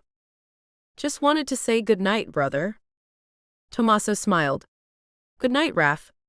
It seems strange without Inka here, doesn't it?" Raffaello nodded. "It does. Well, good night." Raffaello went back to his own bedroom and stripped. It did feel strange without Inka in his arms, or at least in his bed. Their bed. He had to admit, their three-way arrangement seemed to fit them so naturally. What pleased him even more was that Tommaso seemed more stable than ever, despite the weirdness of the situation. Raffaello lay back and closed his eyes. Straight away he saw her lovely face and imagined her skin next to his. "I love you, Raffaello." He heard her voice as clear as if she were here now. He couldn't wait until they were in Italy and free to love each other without the fear of stigma. Raffaello had never in his life felt as wiped out by love as he did for this woman. He was still smiling when he fell asleep. Down the hall, Tommaso sat up and re-watched the same piece of video over and over again. It was the day they had indulged in tying Inka up, but the few seconds he was watching were of Raffaello making love to her. Tommaso couldn't figure out why watching his brother make love to the woman they both wanted turned him on so much, but it did. The few times they had taken her at the same time, gosh, he had been in heaven. The complete domination over her body. Tommaso watched the scene over and over. He went to the bathroom to clean up, and when he caught sight of his disheveled sight in the mirror, he almost crumpled. His green eyes were heavily circled with dark shadows, his complexion that of a heavy drinker, which he wasn't. Puffy and seedy. The face of an addict. What the heck is wrong that you get turned on to videos of your brother and your girlfriend? Mio Dio. Tommaso Winter sank to the floor and put his head in his hands. What is wrong with me? What the hell is wrong with me? The next morning, Inka knocked at the door to Ollie's apartment. No answer. She knocked again and pressed her ear against the door to try and hear if the shower was running. It was early, she realized, maybe he was still asleep. She was about to knock again when the door opened. She jumped back a little and gave a nervous giggle. He had a towel wrapped around his waist. Ollie blinked, then smiled. Hey, what are you doing here?" He laughed and shook his head. "I'm sorry. I mean, hi, come on in." Inka smiled, a little taken aback. She'd expected him to be withdrawn, maybe a little cold. He waved her in, shoving a pile of dark clothes off the bed for her to sit. "I'm sorry to interrupt you." She glanced down at his towel, then reddened. "Hey, no, look, you're not. But do you mind if I just hop in the shower? I just worked out, I'm all sweaty and gross." She waved him away. "You go ahead." He grinned and went into the bathroom. "Anyway, this is a nice surprise. How are you?" Inka blew out her cheeks, relieved the awkward atmosphere she'd feared was nowhere in sight. "I'm good. Look, I wanted to apologize for last night." There was a small silence, then Ollie stuck his head out of the door and smiled at her. "Let's forget it. We were both, well, emotional. Friends? Of course." He grinned and disappeared again. "It's me who should be apologizing." She heard the shower crank on. "I was a jerk. Forgive me?" "Of course." She heard him chuckle, then the door closed. She shifted on the bed, looking around the room. It was untidy. Clothes were strewn everywhere. Inka realized she had always thought of Ollie as so organized. The mess surprised her. The window was open, a cold breeze blowing the curtain. She walked over to the window. The room on the first floor had a view out to the forest, the trails marked. She saw a couple walking their dog and a jogger or two. The other side of the woods was the beach, and she stood on her tiptoes, trying to see if she could see the water from here. Nope. She moved away from the window, and her foot kicked against some papers. She bent to pick them up. It was a manila envelope, addressed to Ollie. With a start, Inka saw her realtor Mindy's return address in the left-hand corner. She frowned. She had had no idea that the two knew each other. In fact, when they'd met a few weeks ago, then she saw the date. December 6th. December 6th. The day before Mindy had called her to tell the apartment above the Sakura was gone. Her heart was thudding. She looked up and listened. The shower was still running, and the scent of apple shampoo drifted underneath the door. Ollie was humming to himself. Quickly, Inka prized open the envelope and pulled out the papers inside. Then all the breath left her body, her heart slamming against her ribs. The deeds to the Sakura apartment. She sat down on the bed hard, only just acknowledging its rumbling creak. She read the papers quickly. The letter was signed by a partner of Mindy's, Jeb Verdona, a fawning sycophant who was full of cliched platitudes and realtor speak. He expressed surprise at the large amount Ollie was prepared to pay at such short notice to secure the property. Ollie had bought the Sakura apartment. Ollie. Inka couldn't get her head around it. She rechecked the dates again. Definitely the day before Mindy had called her. Inka gritted her teeth. The next moment she heard the shower shut off. She pushed the papers back in the envelope and shoved it back under the bed. She got up and went to the window again, hearing him open the door to the bathroom. She needed a moment to arrange her expression, to erase the shock she felt. Ollie had bought the apartment from under her. Bastard. You can turn around. I'm decent. Ollie chuckled, then saw her pale face. You okay? She turned, nodded, and tried to smile. You have a great view from here. Gosh, so trite, she cursed herself. Ollie didn't notice. He nodded. It's a great location. Not as good as your abode, of course. Or the Sakura apartment, she thought with a grim smile. Ollie pulled on his sweater and stood staring at her. Are you sure you're okay? Inka pulled in a deep breath. I'm fine. Look, Ollie, like I said, I came over to apologize for last night. I should never have taken it out on you. SSH. He was suddenly beside her, his hand brushing away the hair that fell over her face, his mouth against her cheek. I said, no need to apologize. She was about to protest, but something in his eyes made her stop. A blankness. She changed the subject. I hope I'm not interfering with your day. Quite the opposite. He stood, reached for his sweater, and put it on, looking at her reflection in the mirror. I was going to call you. How about hanging out with me for the day? She swallowed. He bought the apartment. He bought the apartment. Anger and confusion were starting to replace the shock. Her eyes narrowed, but she kept her voice steady. I can't today, Ollie. I have to work. Maybe some other time. I have to go. She moved toward the door, but he stopped her, his face confused. What's wrong? She made her smile neutral. Nothing. I'll see you later. The tightness in her chest didn't ease as she drove to work. She parked the car outside of the Sakura and sat for a while, trying to digest what she'd found. Ollie had bought the apartment. An investment? She rubbed at her eyes, a headache starting to pound at the back of her head. She slid out of the car and went into work. This early, the Sakura was silent and dark. She stood for a while in the quiet, trying not to see the bloodstains in the back room or the police tape littered everywhere. For a moment, her chest felt tight, and she struggled to compose herself. Don't cry. Don't cry. She went to the sink and grabbed a bucket, filling it with soapy water. She cleaned the floor, a few tears escaping as she cleaned her friend's blood from the floor. Oh, Scarlett, I'm sorry. After a couple of hours, Inka finished cleaning, went to pull the shades up and unlocked the front door, moving around on autopilot. She flicked the coffee machines on, listening to their rhythmic hum, staring into the gloom of the tea house. To distract herself, she thought again about the apartment above her head. Why the hell had Ollie not told her he bought the place, and why hadn't he moved in?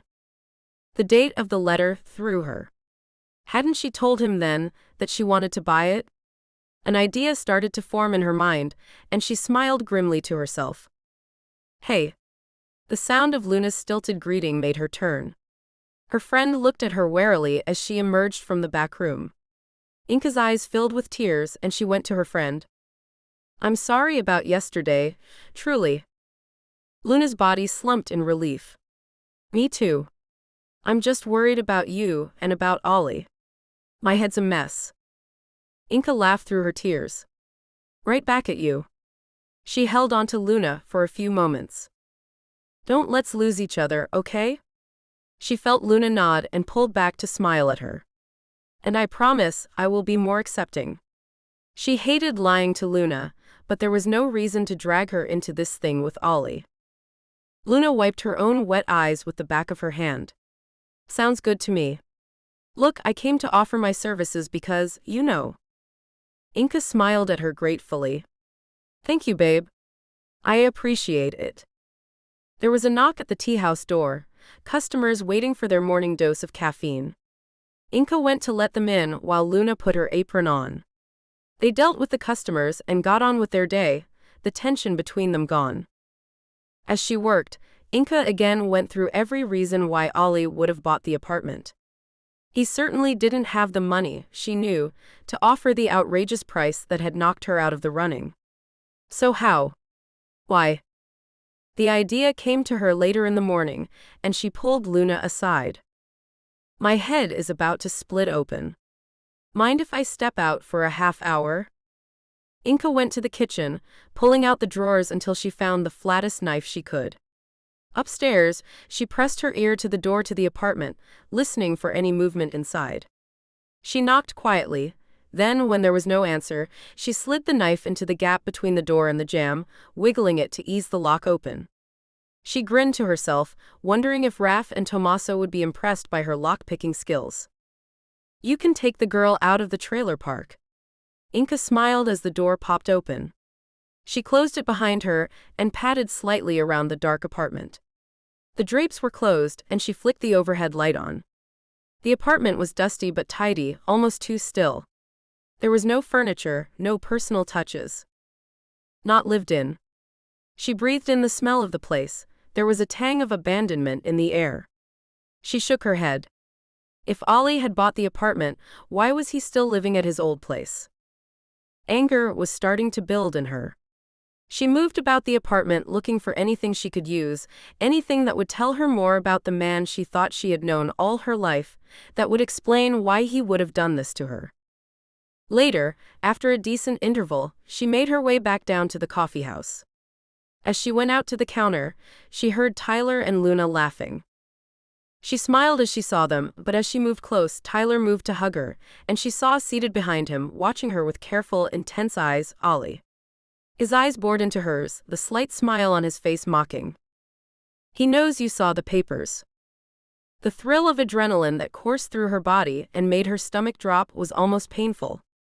She looked away from his gaze. What are you kids joking around for? She asked lightly, forcing herself to smile. Tyler nodded to Ollie. Ollie's been telling us about the surprise he's got planned for you. Well, I say telling us, but he won't let on what it is, and Luna's been trying to get it out of him. Inka kept her face neutral as she looked at Ollie. Oh. He nodded. Good news. My lovely sister, he nodded at a still smiling Luna, has offered to cover your shift this afternoon, so you are free after all. Isn't that great? Inka's heart sank. Tyler and Luna were looking at her expectantly. She tried to smile. I suppose. I'll get my stuff. In the back room, she took her time gathering her coat and purse. Luna followed her in a second later, frowning slightly. Hey, it was all right to say yes to him, wasn't it? Inka laughed softly. It's fine. Luna stared at her. What's wrong? Inka hesitated, then shook her head. Nothing. Look, I need to call Tommaso. Can you give me a minute? Of course. She called Tommaso and told him that she was spending time with Ollie. Tommaso, to his credit, told her to have a great time. I can't be selfish with you now that I know we'll be together in Italy soon. Inca smiled. I love you, Tommaso. And I love you. Call me later, Principessa. Inca followed Ollie out to his car and waited as he slid into the driver's side and started the car. He turned the car towards the harbor and drove straight to the ferry terminal. So where are we going? She swallowed as her voice cracked. Ollie didn't notice. Oh no. I'm kidnapping you. Ollie grinned. It's a surprise. She stared at him for a long moment, then tried to smile. As all good kidnappings should be. He laughed. Exactly. You're a very cooperative abductee. He held out his hand and reluctantly she took it. He smiled widely. Inca, I promise you, this will take your mind off everything. On the mainland, Inca stared out of the window as Ollie drove south of the city. Ollie had chatted enthusiastically for a while, but sensing her mood, he had lapsed into silence. She felt him glance over at her every few minutes, curious, wondering. She gazed out at the rain which was making everything hazy, the road slick, the sky dark. Are you okay? His voice broke through her reverie. I'm fine. Ollie abruptly pulled the car onto the off-ramp and onto a road Inca didn't recognize. On the side of the road, she started to see a few kids from one of the reservations. Ollie put his hand on hers. We're almost there. I'll let you in on the secret soon. He laughed, his face open and friendly. He turned onto a small mud road. The car wound up a hill, the pines became denser, thicker as they climbed. The forest blocked out the light, the trees curving over the road. After a mile or so, Ollie pointed. Inca, look there. There was a clearing in the trees to the left of them. Ollie brought the car to a stop and they got out. Surrounded on three sides by the forest, the clearing fell away at a cliff at the far side. The view stretched for miles over lush, verdant pine forest. At the horizon, Inca could see the cobalt of Puget Sound, dark patches of the island scattered across it. The low winter sun cast golden glints off the water. The Olympic mountain range rose out of the west. Inca turned to Ollie, smiling but confused. Ollie, it's beautiful. But I don't understand. He smiled and nodded behind them. Look there. He pointed into the trees and she turned to look. A house, a large Richardsonian Romanesque-style building, stood out against the dark green of the forest. No, not a house, a mansion, Inca thought. A behemoth. I thought you might appreciate the architecture. Have you ever seen something like this here? She shook her head, staying silent. The windows of the house were blank and dark, and she shivered. It wasn't a welcoming home, it was a statement. Incongruous in this landscape, it simply didn't fit in this beautiful natural place. She looked at Ollie's face and read the pride and excitement in his expression, and something else. Triumph. Inca frowned, confused. Ollie, So, do you like it? No. But she nodded, smiling slightly, and he beamed. Good. Because I bought it. She turned and looked at him, studying his face. After a moment, teeth gritted, her voice hard, she asked him the question she'd been holding back. So you didn't want to buy anything in Willowbrook? Nothing there that caught your eye? What do you think? She felt a ball of tension lodge in her chest as he stared at her, his eyes searching but a mocking smile on his face. You're right. She made her tone soothing. Keep him sweet. She had no idea where that idea had come from, but suddenly she knew it was the right thing to do. He pulled her into his arms, surprising her. She resisted for a moment, and his grip tightened. His gaze was intense as he gazed down at her. It's a new start, Inca. A new start for you and me. It's our new home. Inca stared at him, her heart thumping unpleasantly against her chest. Ollie. I don't understand. She pulled away from his embrace and moved away from him, putting distance between them. She studied his face. He was smiling, and his expression was victorious. Inka felt irritation flood through her. What do you mean for us? Ollie, we're not. I live in Willowbrook, Ollie. I have a home. I know that. He reached for her hand. But it's time we planned for our future. Come on. I'll show you around. He started towards the house, his hand gripping hers so that she was forced to follow him. I got it for a steal as well. For some reason, it had been on the market for over a year. She pulled her hand away from his. Ollie, stop. What do you think you're doing? He turned, and the expression on his face made her heart stop. Anger. Inka, don't spoil this. He stepped towards her, and she felt her breath quicken. He towered over her, his hand on her arm, fingers biting into her skin.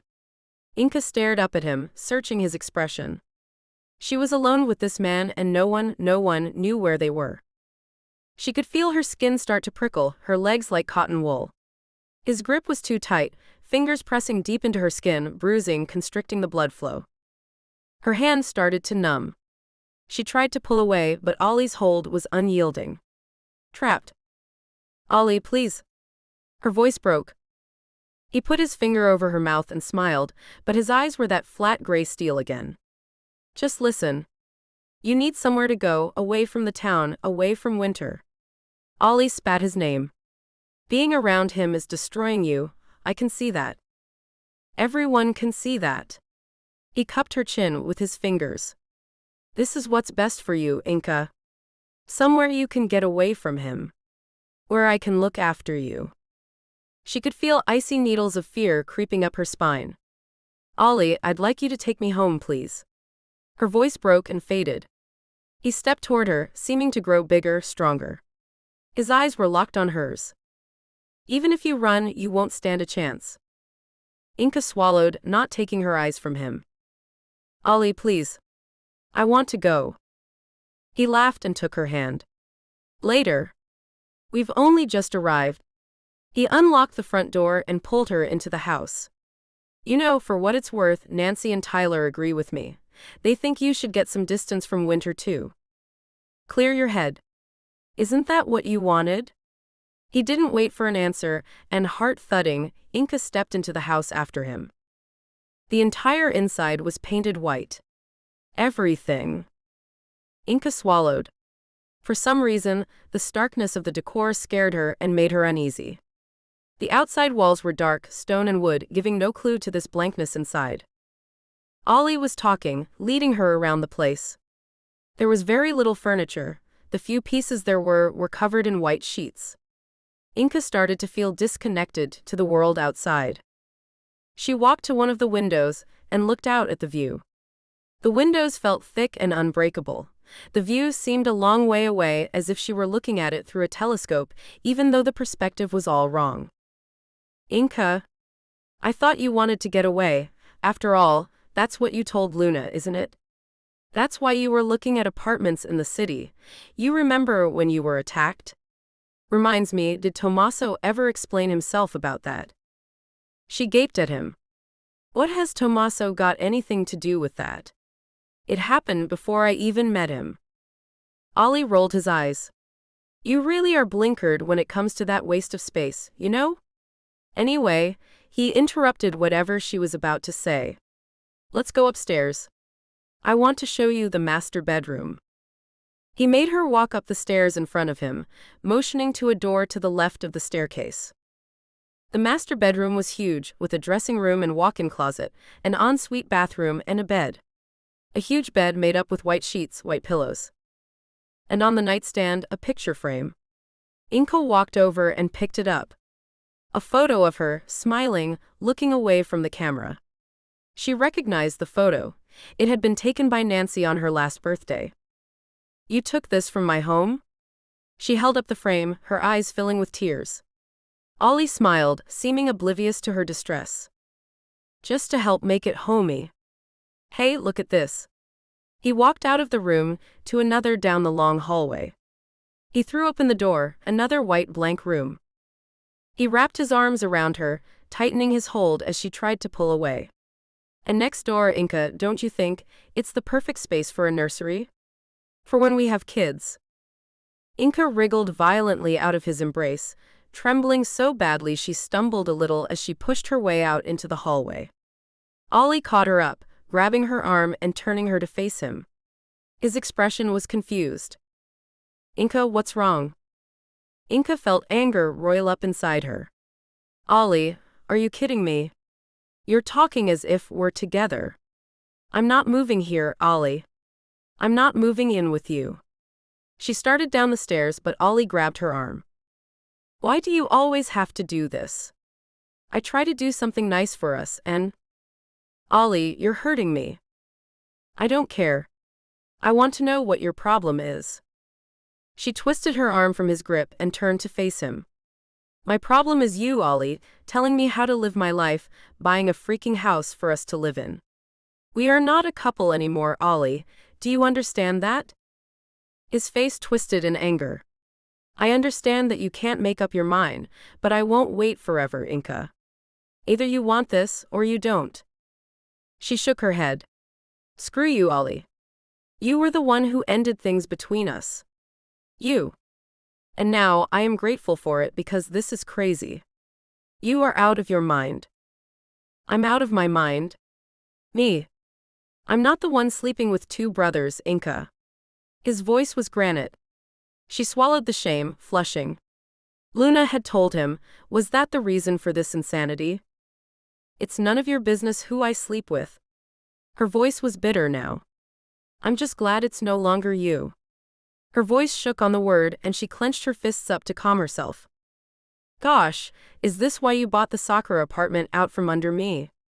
To leave me homeless so I would have no choice but to move in with you. He smiled. You found out.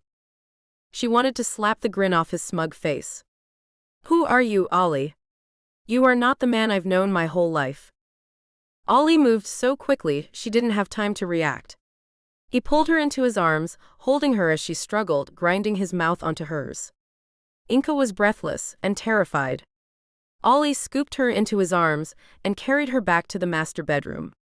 He dropped her onto the vast bed, and as she struggled against him, he put his whole weight on top of her, kissing her with a ferocity she found terrifying. It was only when he stood and started to unbuckle his belt that she could move. Inka rolled to the other side of the bed, kicking his hand away when he reached for her leg. She managed to get off the bed and tried to sprint for the door, but he caught her. Petrified, she waited for his next assault. To her shock, he dropped to his knees, pressing his face into her belly briefly and then drew away, tears in his eyes. I'm sorry. It's just… I love you, Inka. I'm in love with you. And I want to make you happy. Inka couldn't speak. Ollie got to his feet and smiled down at her. You don't have to say anything back. Just know I'm yours. For all time. The change in his manner threw her. Guilt, fear, confusion. She pulled away from his grip. Ollie. I would like to go home now. He looked sad. Are you sure? I've so much more to show you. She didn't react and he gave a martyred sigh. I'll take you home. Back in Willowbrook, Inka didn't hesitate. She called Tommaso and Raffaello, then went straight to the police station and lodged a formal complaint with Knox. Knox was shocked. Inka held her head up high, but her voice shook. I can show you the bruises, Knox. Soon, the police were looking for Ollie, and a raging Raffaello and Tommaso were having to be held back from helping them. The sooner we get to Italy, the better, Tommaso raged, but Raffaello just put his arm around Inka. I think Inka's probably had enough of men telling her what to do, he chided his brother gently, and Tommaso nodded. He stroked Inka's cheek. I'm sorry, Bella. Inka leaned into his touch. It's okay. She was hyper-aware of the other deputies trying not to stare at the three of them, at their obvious dynamic. I feel the same. I don't want to be here anymore. It was after midnight before Luna let herself into Knox's apartment.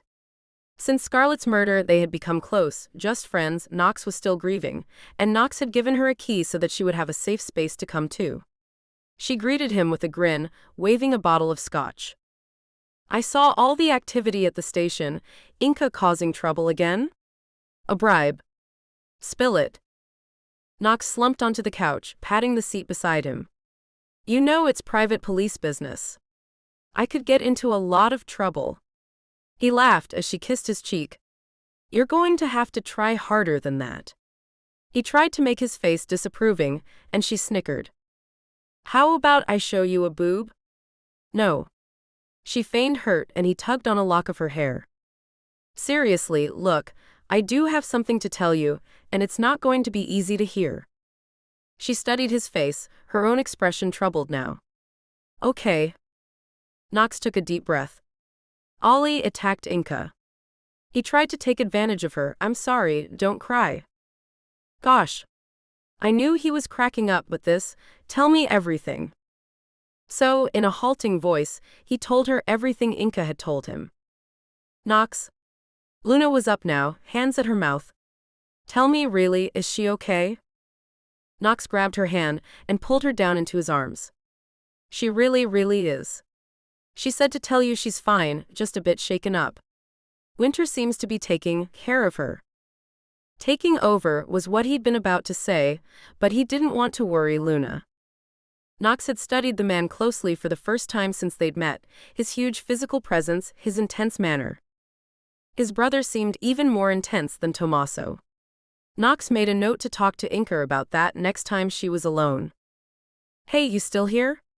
Luna waved a hand in front of his eyes. Her own eyes were still troubled. So where's Ollie? We don't know. He never went home. Gosh, Luna. I'm so sorry. What did he want? Ollie, I mean. He knows it's over between them, so what the hell was he thinking? Knox had no answer for her. Inca went to see Nancy and Tyler, and then went home with Tommaso and Raffaello. She needed to be with them tonight, and they seemed more than delighted to have her there. They sat up talking, sipping warming scotch, making plans for Italy. They would leave in a few weeks, they decided. I want to find a job there, though, Inca told them determinedly. I don't want to be a kept woman. There'll be plenty of opportunities open to you, Tommaso said smoothly, sliding his hand onto the back of her neck and kneading the sore muscles there. In the meantime, they took her to bed in Raffaello's room this time, and they made love slowly, sensually. Inca was made to come again and again, as they took turns to make love to her, before falling asleep in each other's arms. He had crept past the security guards, almost smirking at their lax vigilance. He'd nearly been seen by one of the other staff, though, and he'd ducked behind a column as the man pulled a cigarette out and lit it. The smoker wandered off, and the watcher took his chance and stole in the open door. He padded quietly through the silent mansion, up the grand staircase, checking each room. They were all empty except the last one. Inca lay naked and beautiful between both brothers. They were turned towards her, Raffaello facing her, his lips almost on hers, Tommaso behind her, his lips on her shoulder. All three looked to be asleep. The watcher was entranced by the vision. All three were so beautiful that they looked like a painting. He fingered the knife in his pocket. He had come here to kill her, but now, seeing this, he'd never get near her. Even if he killed one of the brothers first, their ripped athletic bodies meant the other would wake, and he'd be a dead man before the knife touched Inca. She opened her eyes and stared at Raffaello Winter, before closing the distance between them and kissing him. His eyes opened and he smiled as her lips met his. Ti amo, he heard him whisper. Inca moved then, pushing Raffaello onto his back and straddling him. Tommaso awoke then, and he saw him smile at them. Starting without me? Inca held out her hand to him and he sat up, his mouth finding hers. It was hypnotic, watching the three of them. He snuck away regretfully while they were still making love, and was able to get back down to his car parked along the road. Really, their security was laughable, but he supposed, with the three of them being inseparable, literally, he guessed they thought they were safe. How wrong they were. In the morning, Inca opened up the Sakura. It was still painful to be there, and she felt nothing but relief that soon she would be in Italy. Last night had been the clincher. After making love with Tommaso and Raffaello, she knew she couldn't be anywhere they were not. She had called Mindy first thing that morning and asked her to list the business for sale. She would sell, give Nancy and Tyler back their investment plus some major interest, then live on the rest while she was in Italy. Despite her protestations, she didn't really want to work in Italy. She wanted to explore, learn Italian, discover more about her loves, spend every waking moment with them. My loves, how wildly different her life had become since she'd met the two brothers, how wildly different she herself had become. A wanton woman, she said to herself and grinned. You're cheerful. Luna didn't look happy as she came into the Sakura, and Inka's smile faded. Luna, look, I'm sorry that I had to tell Knox about what Ollie. Luna held up her hand. Please don't. It's okay. What he did is unforgivable, even if he is my brother. Though I would like to know from you what exactly happened. Inka told her about the house, how Ollie had behaved, about her things being stolen. By the end, Luna had to sit down, and Inka felt bad for telling her. I don't know why he's suddenly behaving like this. I'm so sorry, Inka. Inka was uncomfortable. Let's not talk about it. Even though I am so pissed at him, I hope he's okay. Maybe he's just... She stopped talking, but Luna half smiled. Say it. Maybe he's having a psychotic break. Just like his little sister. No, Inka, it's okay. Sometimes these things are genetic, and in a way, I hope that's what he is having. Let's be real honest here. Do you recognize this Ollie? Is he the same man you grew up with and had a relationship with? Inka shook her head and Luna nodded. Remember when I had my breakdown? Did I seem different to you? You did. I remember thinking Luna has disappeared. It was scary, obviously not as much as for you and Ollie, but I felt like you died in some way. Inka felt tears prick her eyes. Luna sighed. That's how I felt. I was no longer me. And maybe I think Ollie is going through the same thing. I think it's been going on a while. I think it's the reason he broke up with you, I really do. He's unstable. Gosh. Inka was choked up, but she got up and made some tea to cover it. What a mess. Indeed. Look. Luna got up. I don't think Ollie meant any harm, I really don't. I know he scared you. He lied to me as well, Luna. I know. He lied to me too. Look, shall we open up and distract ourselves? Knox will tell us if they find anything. Luna had been trying to call Knox all day. At 7 o'clock, frustrated, she shoved her cell phone in her pocket and strode over to the police station.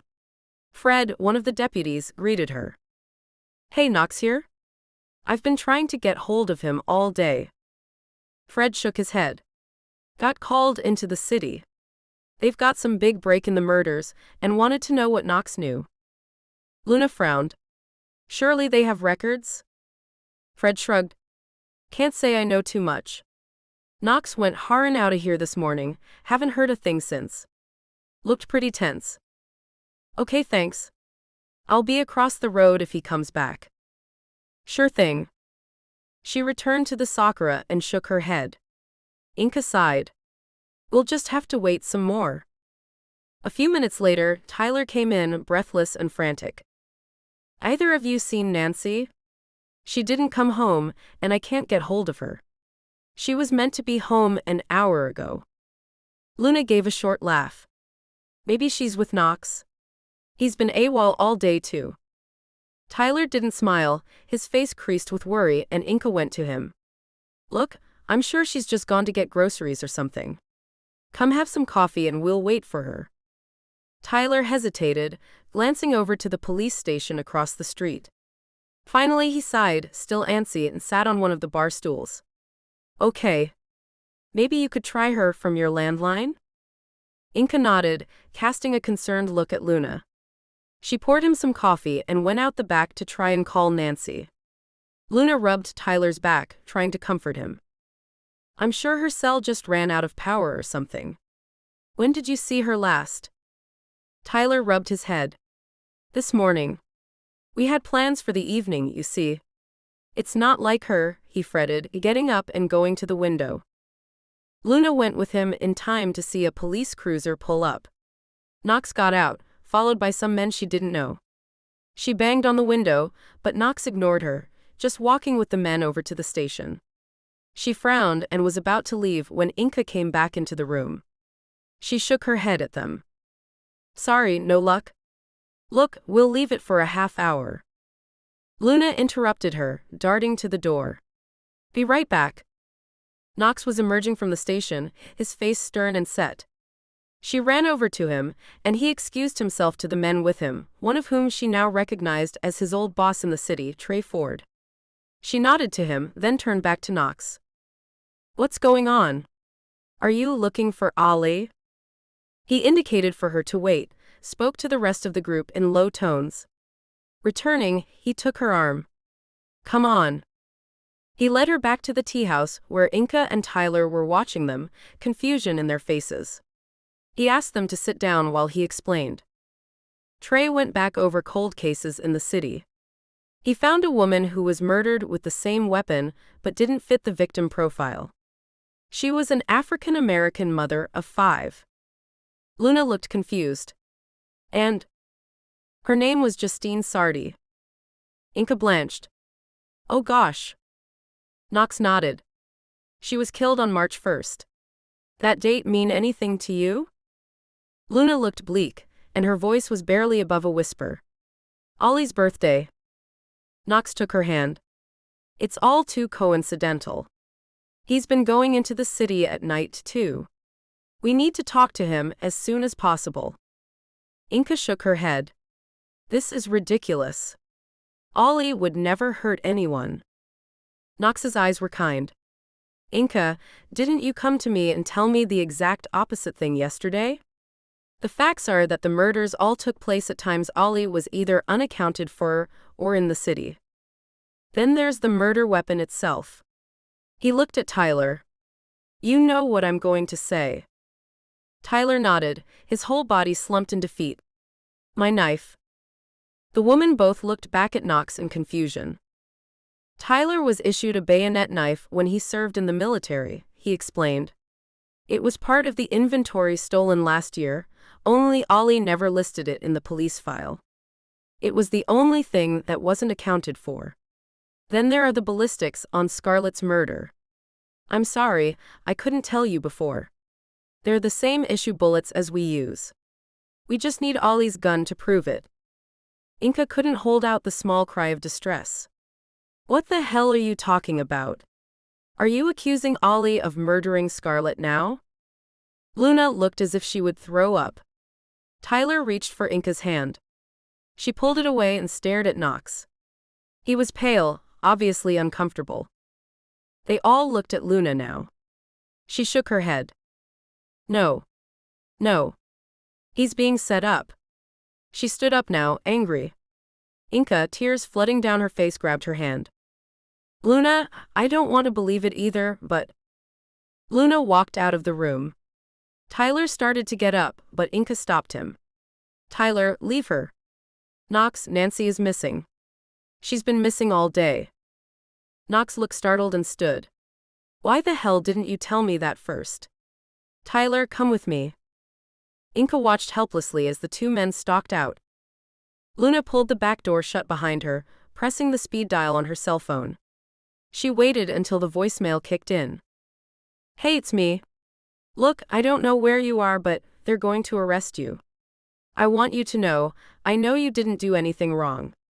I know it. Her voice cracked, and she hung up the phone. Her body gave out then, and she sank to the ground, sobbing. No. No. Ollie was being set up, she knew it. Her sobs juddered to a halt, and she dragged oxygen into her lungs in gasps, trying to regain control.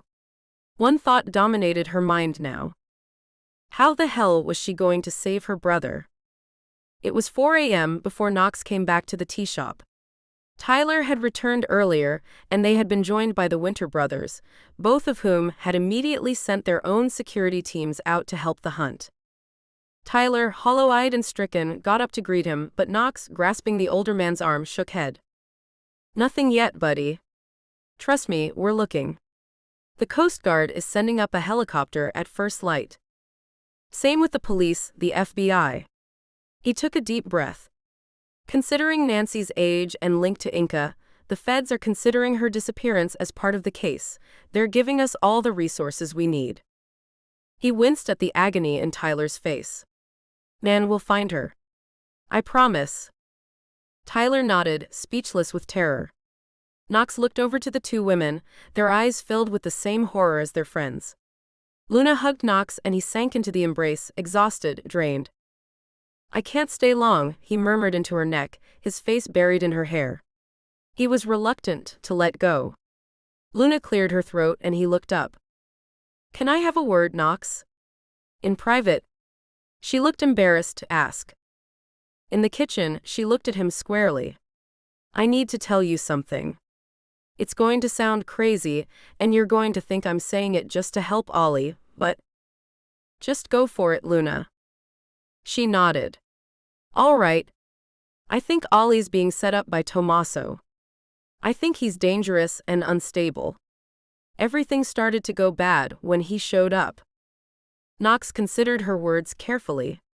Just one problem with that, Luna. Tommaso didn't show up until a couple of months back. The murders started a year ago. Her shoulders slumped. I know, she hissed with frustration. Knox relented. Hey, I'm not taking his side, but I'm just telling you how the court will see it. For what it's worth, I think there's something hinky about him too. But just at the moment, I've got bigger things to worry about. She nodded. Of course. I'm sorry. They walked back out to the coffee house, and Knox nodded to Tyler. I'll be back and keep you updated. He walked towards the door, then turned on his heel and went back to Luna, searching her face. Don't go taking the law into your own hands now, will you? If what you say is true, I don't want you getting hurt. Ollie woke in his car. It took him a moment to orient himself to his surroundings. Desolation Point. He sat up and wondered how the hell he'd gotten there. An empty bottle of vodka lay next to him, but he frowned at it. Vodka wasn't his drink. He opened the car door and the fresh air hit him. Gosh. He stumbled from the car and rubbed his eyes, trying to figure out what the hell was going on. He saw the trunk of his car was lifted up and frowned. What the hell? As he stared at it, he felt his phone buzz. Voicemail. He listened to his sister's words, and a sickening dread came over him.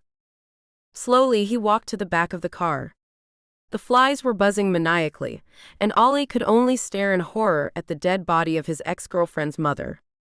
Ollie whirled and threw up and up, until he could no longer do anything but dry heave. He staggered further away from the car, wondering what to do. He heard the sirens getting closer. Luna's voice came back to him. They're going to arrest you. He pulled his cell from out of his pocket and called her.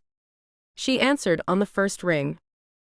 Ollie, she was whispering, but as soon as he heard her voice, he crumpled. Luna, Luna. He started to sob. They're gonna say I did it. No. No. Ollie, listen to me. I know you are innocent. I know it with every cell in my body. I believe you. Her voice was stronger now. Are you listening? Ollie's sobs juddered to a halt, and he panted, trying to catch his breath. Yes? She lowered her voice again. I believe in you. Ollie shook his head. You're the only one who will, he said bleakly. He pushed his way through the woods towards the sound of the sirens. A couple of cruisers were parked at the side of the road. As he approached, the cop driving the closest one got out of his car. Ollie went up to him, his whole body slumped in defeat. I think, he said, and his voice broke, I think I'm the one you're looking for. Inca saw Knox's face before Tyler did, and his expression said everything. An involuntary moan escaped her lips, and Tyler looked up sharply. He followed her gaze, turning to the somber cop. Knox shook his head, his eyes sorrowful. Tyler. No. Don't say it. No. Tyler began to shake, and Inka, tears coursing down her face, darted around the counter and caught him as his knees gave way. She and Knox managed to maneuver him into a chair, and he leaned over, a gut-wrenching howl of grief echoing around the room. Inka leaned her head against his. "I'm sorry, I'm so sorry," she whispered again and again, and he put his arms around her, holding on to her, muscles clenched. He drew in deep breaths, trying to get control of himself. Knox, his hand on the older man's shoulder, waited, his own face wan. After what seemed an impossible time, Tyler looked up. "Where?" "In the woods near Desolation Point." Tyler and Inka exchanged a long look. He saw his own confusion reflected in her eyes. "Was she stabbed?" Knox nodded. "Yeah. It's the same killer." The implication of what he had said hit him then, as Tyler stood and darted into the back room. They heard him throwing up, and Inka gave a little sob. "With his knife?" "With Tyler's knife." Knox nodded and put his arm around her. "Look, I need you to stay with Tommaso. Take Tyler, if that's okay. I don't know why, but I think from everything we've found out, it has to have something to do with you. You shouldn't be alone." She gazed up at him. "What about Ollie?" He hesitated. "Inka, he's in custody. He was found with Nancy's body in the trunk of his car." "No, no, no." She started to sob, and Tommaso held her as she cried. Raffaello cursed softly under his breath. He turned himself in, "Inka. Whatever the truth is, we'll get it, don't worry. If Ollie's innocent, we'll find out." She gathered herself, rubbing her eyes. "Sorry." He looked at her kindly. "He's asking for Luna. I need to find her." Inka nodded. "She's upstairs." "Knox? I know Ollie. He wouldn't do this. He wouldn't. He's messed up, yes, but he's not a killer. Should I come?" Knox's face softened. "Sweetheart, you need to look after Tyler now. Ollie's cooperating." Funny, he knew to come in almost as soon as the arrest warrant was issued, almost as if someone warned him. "Look, we need a positive ID on Nancy's body." "I'll do it," she interrupted. "Tyler doesn't need to see her like that." Tyler had emerged from the bathroom, wiping his mouth. "Sorry." "Tyler, I'm so sorry for your loss." Knox was all business again now, his manner sympathetic but practical. "Inka's going to come with me tomorrow and make the official identification." He looked between them. Tyler opened his mouth to object, but Inka went to him. "Let me do this for you. I owe you. You don't need to see her like that. Please." She hugged Tyler, and he exhaled a long, almost relieved sigh, holding her close. "Thanks, Bubba," he said softly, then turned back to Knox. "Knox, I heard what you said about Inka not being alone. I agree, Bubs, no argument." Tommaso cleared his throat. "You shouldn't be alone either, Tyler. Our home is your home. Knox, will you let me know when Inka should be there tomorrow?"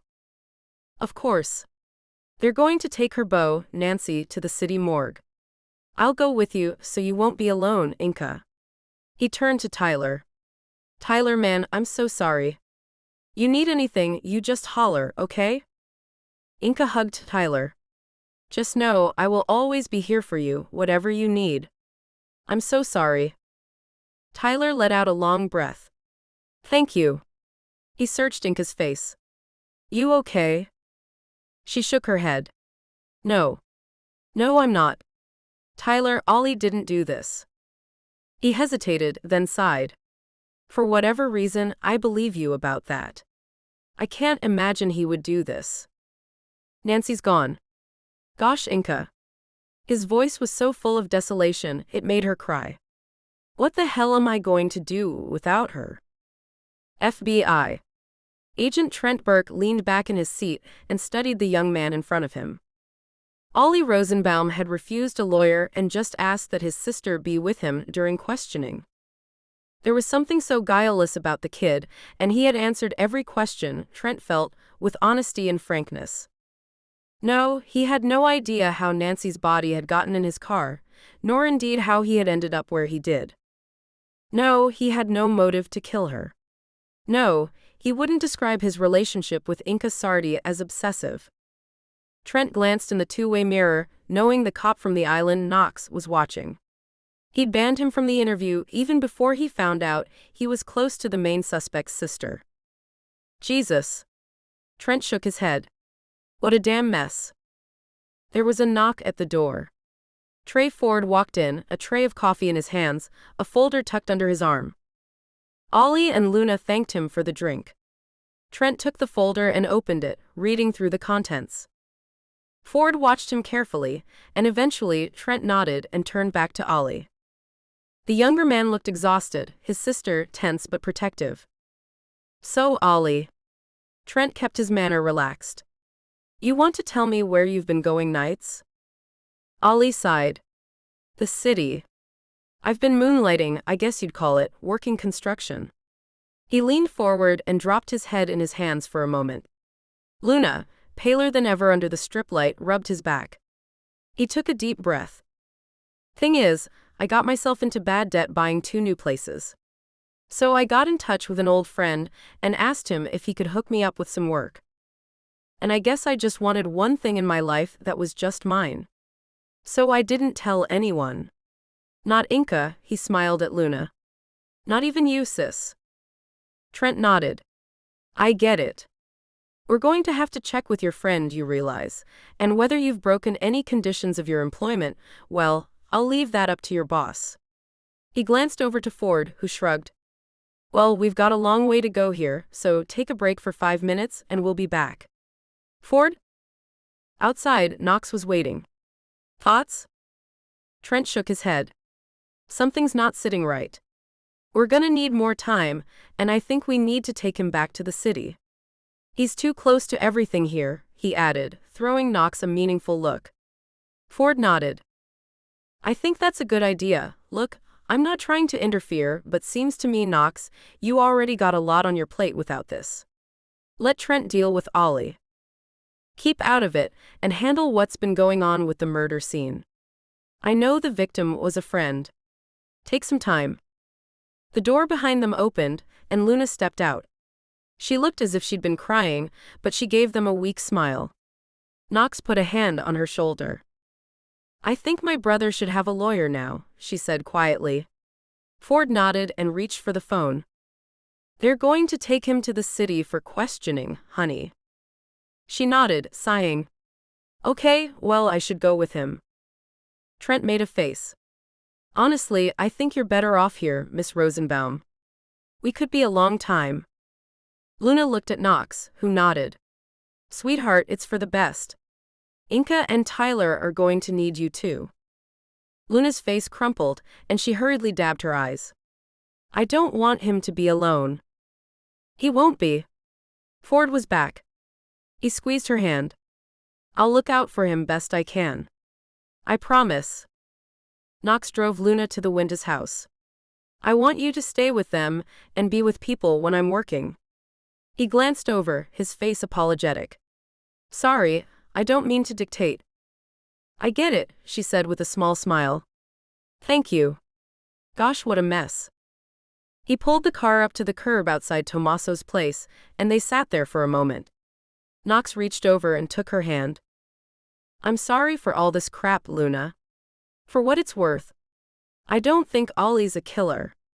I had my suspicions, my doubts early on, but it's your job to be suspicious of his kind of behavior. Her voice was soft and trembling.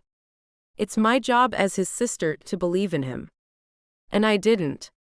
And she started to cry.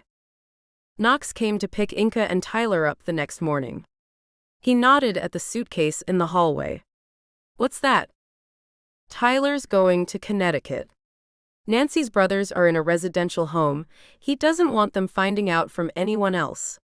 Inka lowered her voice. They have Alzheimer's. I don't know how much they'll understand about this, but he has to try. I'm going to take him to the airport after you've dropped us off. Inka was pale, there were dark circles under eyes. Tyler came out to greet Knox, his own face drawn, his body sunken with grief. I'll take you to the airport, Knox offered. No point in you getting a cab when I have a perfectly good car. Okay, thanks. At the morgue, Tyler stayed in Knox's car, not even looking at the building. Knox led Inca to the viewing suite. The postmortem was done this morning, Knox told her, and she nodded, drawing in a deep breath as they stepped into the room. The medical examiner smiled sympathetically at her.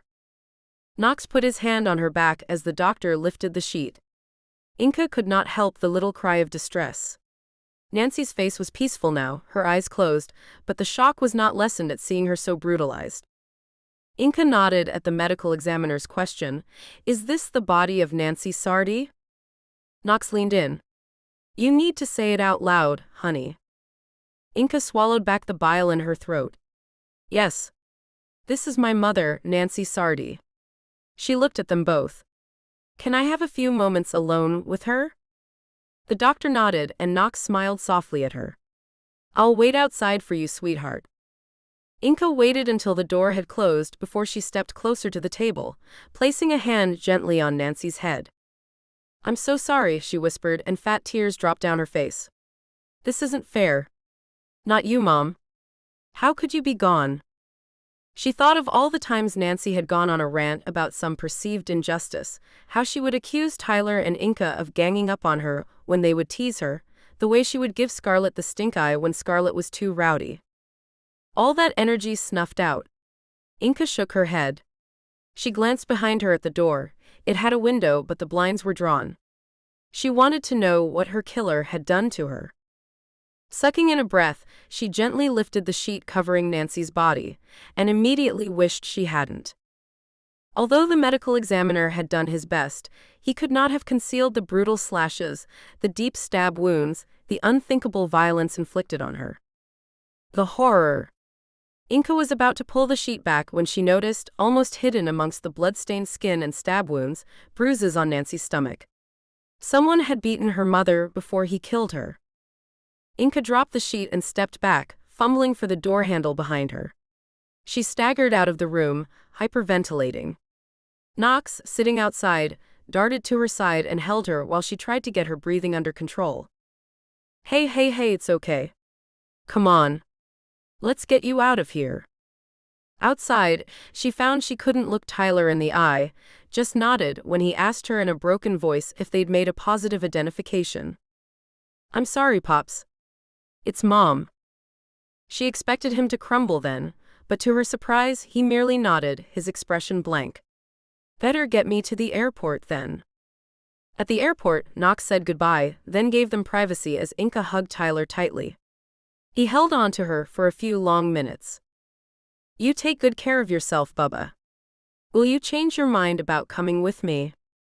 She shook her head, trying to smile. "There's things I have to do here, Pops." He frowned. "Just be safe then. Call me later. I should be in no later than 7. I'll make sure my cell is on." She studied him for a few minutes. "I love you, Pops. I wanted to tell you that. And I want you to know that I will be forever grateful for the life you've given me." He kissed her forehead. "I love you too. You'll always be my girl. No one could be more like a daughter to me, not even if you were my flesh and blood." She waved him off with tears in her eyes. Knox came to collect her, and she looked at him gratefully. In the car, they sat in companionable silence. At the outskirts of the city, Knox glanced at her. "I'll drop you off at home, okay?" "Thank you." He nodded. "Look, Inca, we're gonna catch the guy, whoever it is." She looked at him. Sounds like someone believes a certain someone else is innocent. He laughed at her convoluted sentence. "I have questions. Like, if Ollie killed Nancy, why the hell was he spotless?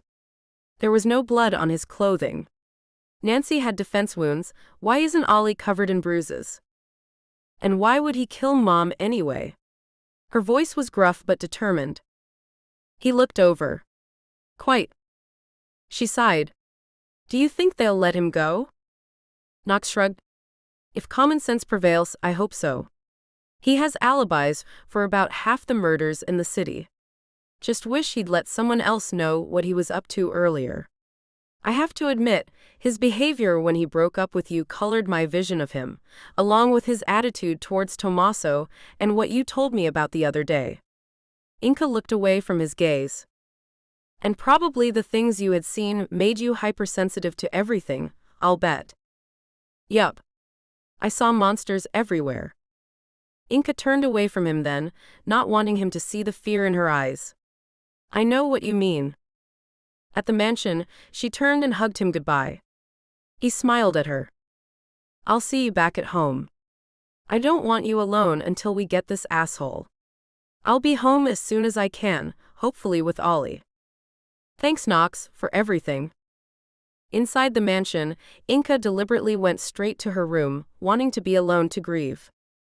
She lay on her bed, and the sense of loneliness, of hopelessness she'd been trying to bury, threatened to overwhelm her, and she pulled up the comforter to hide the tears.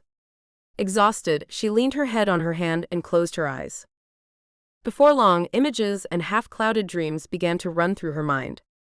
Kissing Raffaello, standing with him at the edge of the cliff. Now they were at the bottom, Raffaello lying motionless on the rocks. She was screaming for him to wake, but he was gone. There was a laugh, a movement behind her. She turned.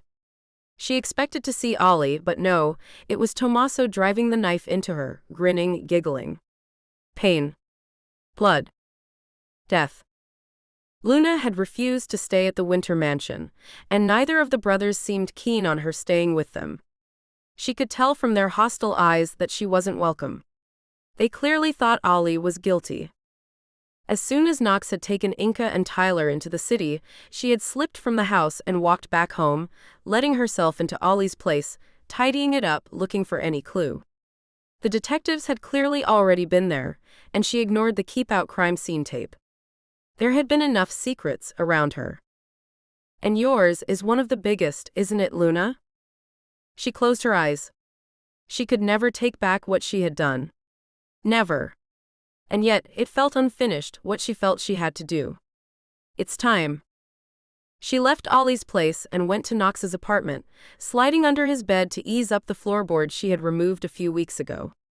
From underneath, she took up the small bag, then crawled out again. She left a note on Knox's desk, then, with tears streaming down her face, she walked into the inky black night. Well, kid. Trent pushed open the door to the interrogation room. Ollie looked up, his eyes heavy and tired. His lawyer, Brian, followed Ford in and patted Ollie's shoulder. Trent smiled at him. Your construction boss has confirmed your alibi. We still have questions, but for now, you're free to go. Ollie gaped at him. What? Brian cleared his throat. No evidence, buddy. They'll bail you for now. You will have to surrender your passport. Knox can take care of that, Trent interrupted with an apologetic nod to the lawyer. Ollie followed them out of the precinct in a daze. Brian said goodbye, Trent too, and Ollie was left alone on the sidewalk. He began to walk, not paying attention to where he was going, just needing to feel the ache in his leg muscles and the cold air in his lungs. His speed increased, and then he was running, pushing himself harder and harder until finally he stopped, chest heaving, the blood pounding in his brain. He was free. There had been moments over the past days when even he had believed himself capable of anything.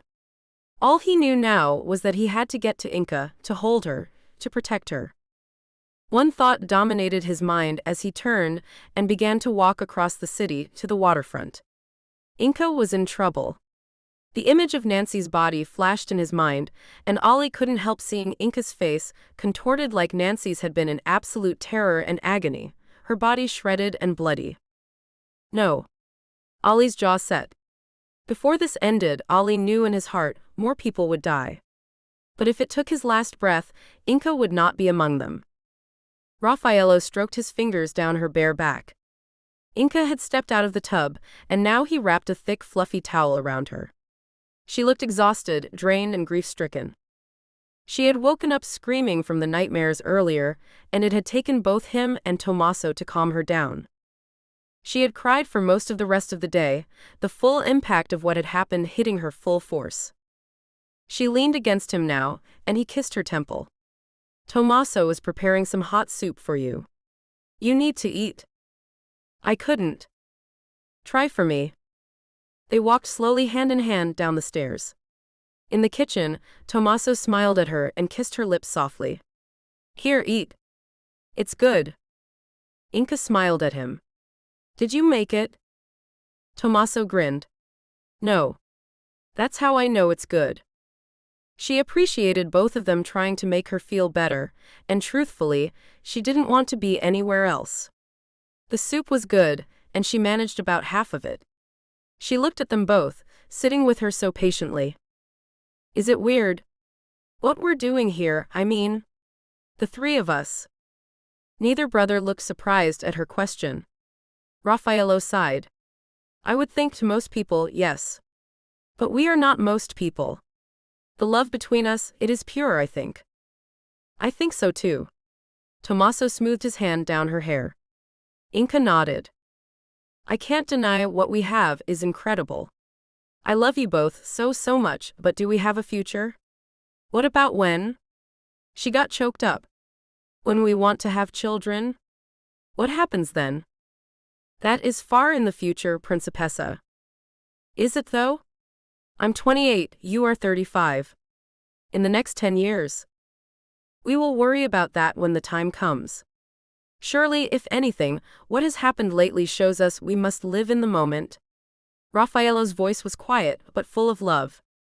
When it comes time for children, we will have to talk. She nodded. Because our children cannot be cousins and siblings. That is a step too far even for me. Tommaso nodded. I understand. Although it has happened before, a wife marries a man who dies, then she marries his brother. This is too complicated a discussion for this evening. Mio caro, are you cold? You're shivering. Raffaello grabbed a throw from the chair next to the fire and wrapped it around her.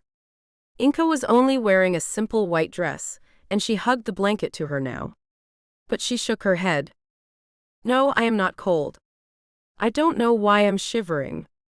The trembling got worse. Tommaso got up and came to her. It's the shock. Raf, help me. They both wrapped their arms around Inka and held her until the trembling subsided. She smiled gratefully at them. No one could love both of you the way I love you, she said simply. Tommaso and Raf looked at each other, each reading the love for this woman in each other's eyes. We will make this work, my love, Raffaello said and pressed his lips to hers. Tommaso nodded. I swear we will. Knox got home utterly exhausted and spent. He collapsed on his couch, taking off his gun belt and closing his eyes. Just 5 minutes and I'll go to bed. He was on the verge of sleep when his cell phone buzzed. It's me. Ollie. Hey man. What's up? I'm out. On my way home. Is Luna with you? Knox got up and checked the guest room. No man, she's probably at yours. Want me to go check? Would you? She's not answering her phone. Of course I'll. He trailed off when he saw the note on his desk. His heart failed. Ollie, get home now. Now. What? Ollie sounded panicked, but Knox, his chest tight, hung up. His legs felt like jelly. Dear Knox. I'm so sorry. I never meant for Scarlett to get hurt. She was wearing Inka's coat, and when I realized it was Scarlett, it was too late. I ended her pain quickly, but I couldn't take it back. I loved her too. I have to finish this. I'm so sorry. Tell Ollie I love him. Goodbye. Luna. It was after 11 when the security guard came to find them. Miss Sardi? There's a Luna Rosenbaum here to see you. I made her wait at the front door because it's late. What do you want me to do? Luna's here? Inka got up, but Tommaso halted her. It's way too late, Inka. Tell Miss Rosenbaum to come back in the morning. No, it's okay. Let me go see her. Thanks, Craig. He nodded and left them. Tommaso shook his head at her. I don't like this. Inka rolled her eyes. It's just Luna. I won't turn my back on a friend. Let her go, Tommaso. Raffaello sounded irritated. You're not her master. Inka threw a grateful look at him and patted Tomaso's hand. I won't be a second. Luna looked as if she were shivering, and Inka reached for her to pull her into the warmth of the house. No. She avoided Inka's hand, and Inka frowned. What is it, Bubba? What's going on? Luna was staring at her, studying her intently. Inka got worried. Are you okay? Is Ollie okay? Luna was still staring, her ice blue eyes wide. It's like a cancer. Inka was confused. What is? She began to shiver now. The night was cold, and her thin white dress was no protection. Come in. I'm cold. Luna gave her a strange smile. You won't be in a minute. You're a beauty. It's like a cancer. It infects everything you come into contact with.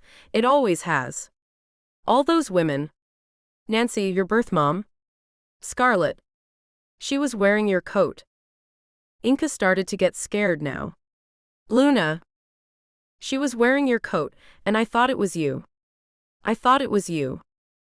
Realization dawned, and Inka covered her mouth to stop herself screaming. Oh my gosh. Luna pulled out the gun she was hiding in her pocket and leveled it at Inka. I won't make the same mistake this time. No more cancer. And she shot Inka. Inka staggered back, blood blooming across her right side.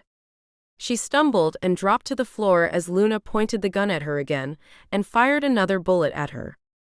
Inka had raised her arm to defend herself, and the bullet smashed through her forearm and grazed her temple. In horror, she saw Luna place the muzzle against her own head, and as Inka heard shouts coming from every direction, Luna smiled at her and blew her own brains out. The last thing Inka remembered were the horrified faces of her two lovers as she lost consciousness. Snowbound. Sorrento now. She sat on the stone seat that was carved into the wall of the villa and looked out over the bay. Lights from the city, from the boats that bobbed in the marinas, from Naples across the water, twinkled in the gloom of twilight. Inka rubbed her arm absent-mindedly. The wound, a through-and-through like the one in her side, had healed now 2 months after the shooting, but it still ached occasionally. Mostly when she allowed herself to think about what had happened that terrible night. Willowbrook, then. She opened her eyes to see Tommaso, Raffaello, and a stranger gazing down at her, all talking at once. There was pain in her side, her arm, her head, and she couldn't see out of her left eye. No, not blind, there was something blood. There was blood streaming into her eye. I've been shot. Oh gosh, oh gosh, oh gosh. Luna. Luna shot me. Luna killed herself. Inka struggled into a sitting position, despite the protestations from her lovers and the paramedic attending her, her one good eye searching. She saw the covered body on the marble floor. The front door to the mansion opened behind her. No. No, please no, Luna. She pushed their hands away and tried to crawl towards her old friend's body, tears beginning to flood down her face. She screamed at them, hysterical now as they stopped her. Raffaello pulled her forcibly back against him, while Tommaso, his beautiful eyes scared, cradled her face in his warm hands. Bella, there's nothing you can do, mio caro, nothing to do. Let us look after you. Inka stared at him as if uncomprehending. She didn't mean it, she whispered eventually. It was a mistake. Don't let them crucify her, please don't let them. Oh gosh. Ollie. Someone has to tell Ollie. I have to tell Ollie. Miss Sardi, please, we have to take care of you now. The paramedic exchanged worried glances with Tommaso, who nodded. Inka felt the prick of a needle in her arm. They were sedating her. No, she said. No. Please, I need to. She felt her body betray her again as the sedative took effect. As she lost consciousness, she felt a tear drop down her cheek, and Raffaello's lips kiss it away. Raffaello felt sick. He and Tommaso were at the hospital now, waiting in the relative's room as Inka was being examined. When they'd heard the shots and rushed out to the sight of Inka lying on the floor, blood pouring from her side, her arm, and worse, her head, his heart had failed. Looking at Tommaso now, he could see his brother felt the same. Tommaso turned terrified eyes on him. She'll be okay, right? Raffaello knew Tommaso was looking for him to be the strong one again, to be the positive one, but this time, this time he didn't know if he could be. The relief at seeing that the head wound Inka had suffered was only a flesh wound despite the blood was counteracted by how she had reacted with panic, fear, and terror. After everything she had been through lately, if she had a psychotic break, no one would blame her. Gosh, what a mess. The horror at seeing Luna Rosenbaum, her blue eyes staring, half her head missing. What had happened? Raffaello felt both rage and sympathy for Ollie. Had he put his sister up to this? In his heart, he knew he hadn't, but gosh. I'm going to call Tyler. Tommaso's voice broke into his reverie. He should hear this from me, not the police. Good idea. Tommaso pulled out his phone, but before he could call Tyler, the doctor came in. She'll be fine, he said, nodding to them. Both bullets went straight through with no major damage. Her arm suffered a slight fracture, but it won't even need a cast. Raffaello frowned. I thought she was shot 3 times. The doctor shook his head. The wound to the head was a deflection. She raised her arm like this. He demonstrated, raising his arm in front of his face. The perpetrator aimed at her face, and her arm got in the way. It saved her. From the trajectory, the second bullet would have hit her in the forehead and probably killed her. Raffaello tasted bile then and saw Tommaso wince. Will she need surgery? Minor, just to close the wounds. We'll take her into surgery in a few moments. Would you like to see her before we take her down? Inka was still drowsy from the sedative, but the blood on her face had been cleaned up and butterfly stitches across the graze on her temple. Raffaello couldn't help but see what the doctor had described, a bullet hole smashed into her lovely forehead, her dark eyes open and sightless. She's alive, she's here. He waited until Tommaso had bent down to kiss her, before leaning in. Ti amo, he whispered in her ear as he kissed her cheek. He was aware of a female police officer, a doctor, and a nurse in the room. The last thing they needed now was to have the secret of their relationship out in the open. He didn't think Inka could survive any more pain. Inka nodded at them both. Love you, she whispered, and her eyes filled with tears. I don't understand why Luna did it, why? She began to cry quietly, and Tommaso sat beside her, his arm wrapped around her. Raffaello was heartsick. He wanted to be able to comfort her like that, declaring his love publicly. Gosh, is that what you're thinking of at a time like this? But Raffaello knew that his love for Inka was becoming his reason for being, his whole life. He would give everything to be with her. They're going to take you down soon, but the docs say you could be out in a couple of days. Inka nodded. Will you call Tyler? Tell him not to come back here because of this. Tell him to stay there, stay safe, at least until the funeral. Mom's funeral, that is. After that, please, both of you, can we just go to Italy? I don't want to be here anymore, don't want to be here. She began to sob. She sounded so depressed, so scared, and so devastated that it broke Raffaello's heart. He saw Tommaso blink away tears.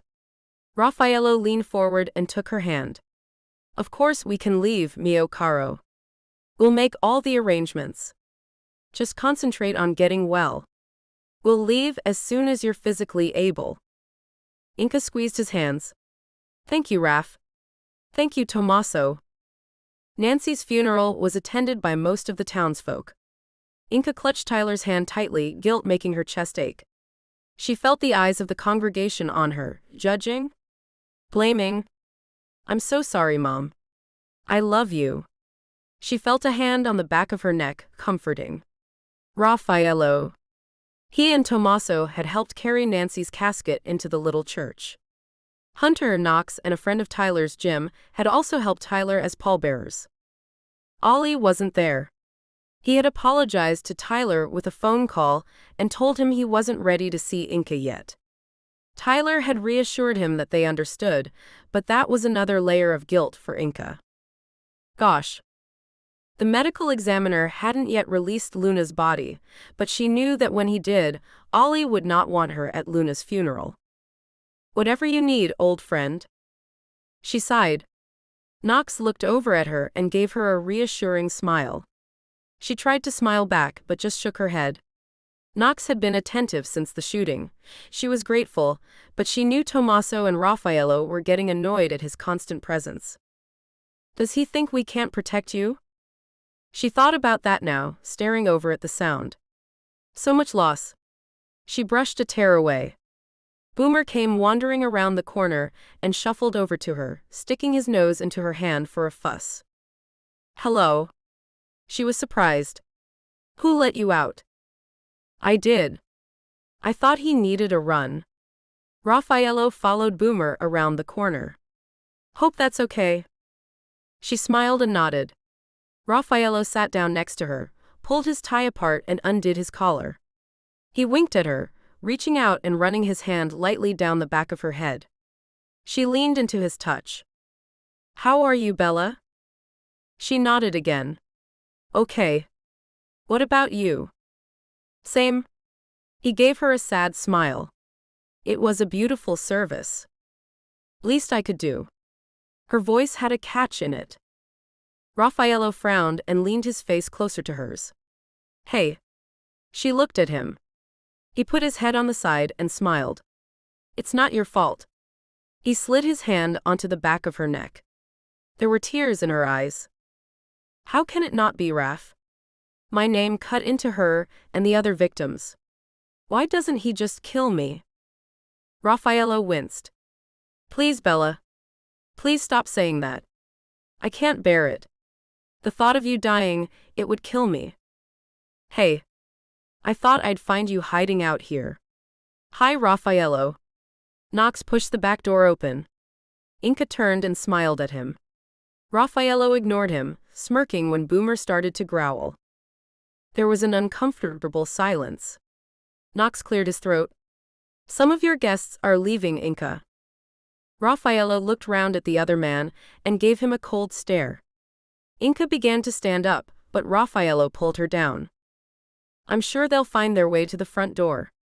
Raffaello's tone was frosty. Inca's done enough for the day. And they're Tyler's guests too, in case you've forgotten. Knox stared back at him, eyes narrowed. Inca. Inca sighed. It's okay, Knox. They'll find me if they want me. If not, as you wish. Knox turned and went back into the house. Jerk. For once, Inca agreed with Raffaello.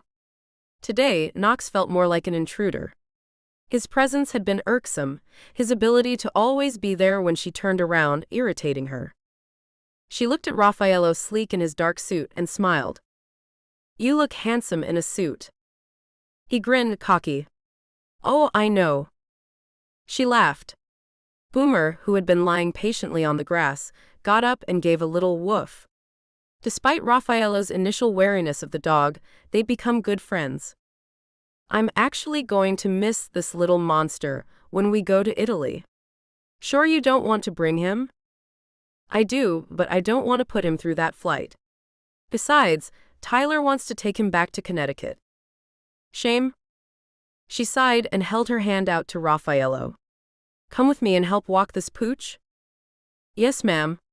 He took her hand, winding his fingers through hers. They walked down to the cove, the full moon lighting their way. Ollie stood at the edge of the woods, watching Inca and Raffaello walking along the little jetty. He watched them walk to the end of it, both of them looking around to make sure they weren't seen. Then, to Ollie's shock, he watched Raffaello Winter take her in his arms, slide his hands into her hair, and kiss her. Ollie's jaw tightened, and he slipped away from the scene before getting into his car. So, Inca was cheating on Tommaso with Raffaello?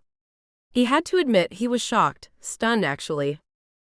To say it was out of character for Inca to be unfaithful was an understatement, or so he had thought. An idea occurred to him then, one he couldn't shake. And so, when he saw the Winters and Inca leave, hugging Tyler goodbye, he followed them home, at a decent interval of course. The Winters' security was laughably easy to get past. Ollie walked around the perimeter of the house, checking in all of the windows. At first, all was dark and quiet. Then he saw the flicker of firelight from a large window at the rear of the property. He edged to the window and peered in. As he watched the three of them, he began to both smile and shake his head. Inka was sleeping with both of them, or rather, from the looks of it, they were the ones sleeping with her, both absorbed in pleasuring Inka's beautiful body. Ali couldn't stop staring at them. The three of them were so gloriously good-looking that it was almost hypnotic to watch. Ali felt himself getting hard and turned away, making his way back down the grounds. "Hey!" One of the security guards had spotted him and was running towards him. Ali sighed. He had his gun, but he didn't want to start any trouble. Instead, he got his badge out. "Police. Just following up a report of an intruder." The security guard looked skeptical, but allowed Ali to leave. Ali drove back into town, deep in thought. Did the killer know about Inka and the Winters? Was Nancy's murder a punishment for that? Kevin Harnett was still in jail, and now that Nancy had been murdered, it made no sense that Harnett was the serial killer. From talking to him, Ali had surmised that his only goal had been to kill Inka for leaving him. He didn't possess the knowledge or means to escape justice if he was behind the other murders. Ali parked next to the police station and sat in his car. Like a cancer. He kept replaying Luna's words in his mind. He still couldn't believe that his sister had died, let alone shot Inka. They had grown up together. Was Luna right? Was Inka to blame? No. Even in his grief, he knew she had done nothing to bring this down on them. It was the work of a madman, a psychopath. He just hoped the killer wouldn't get to live out his sick dream. Ali hoped beyond hope that Inka would be safe. The town seemed subdued still, the week after Nancy's funeral. When Inka took Boomer to the country park on Monday morning, she noticed no one else walking their dogs, no kids sledging in the snow. With a jolt, she realized that the whole island was mourning the loss of one of its own. She let the dog off the leash and walked slowly across the park to the beach, sitting on one of the large pieces of driftwood. The water, unusually calm, was an emerald mirror. Boomer bounded gleefully into it, and Inka laughed, brought out of her reverie by the dog's antics. She glanced around her. No one else was on the beach. In a few days, she would leave with Raffaello and Tommaso for Italy, for sun, for heat, for escape. Tyler and Boomer would be in Connecticut, and there would be nothing left for her here. Would she ever come back? Her thoughts drifted to Ali, and she felt sadness settle on her heart. Would they ever find their way back as friends? The thought that they might not brought tears to her eyes, and when Boomer came to check on his mistress, she hugged him to her and buried her hot tears in his fur. Sorrento now. And now she was here, her physical injuries almost healed, but still hurting inside for what had happened. More than that, she was angry. Angry at Kevin for tormenting her all those years, angry at Ali for playing fast and loose with her heart, angry at Luna. Angry at herself. Had Luna been right? Was her perceived beauty a cancer? Was she really responsible for Kevin's actions? Ali's? No. She knew she wasn't. It disgusted her that she was judged merely on her physical attributes. I'm more than someone's idea of beauty, she thought savagely. What she would take responsibility for, though, was her acceptance of the strange relationship between her and the Winter twins. Because it was odd, she knew that, and she knew she was being careless with both of their hearts. If their love for her caused a rift between them, she would never forgive herself. A cool breeze blew in through the open window, and she shivered but enjoyed the sensation on her hot skin. She heard voices in the hallway and looked up to see Raffaello push open the door.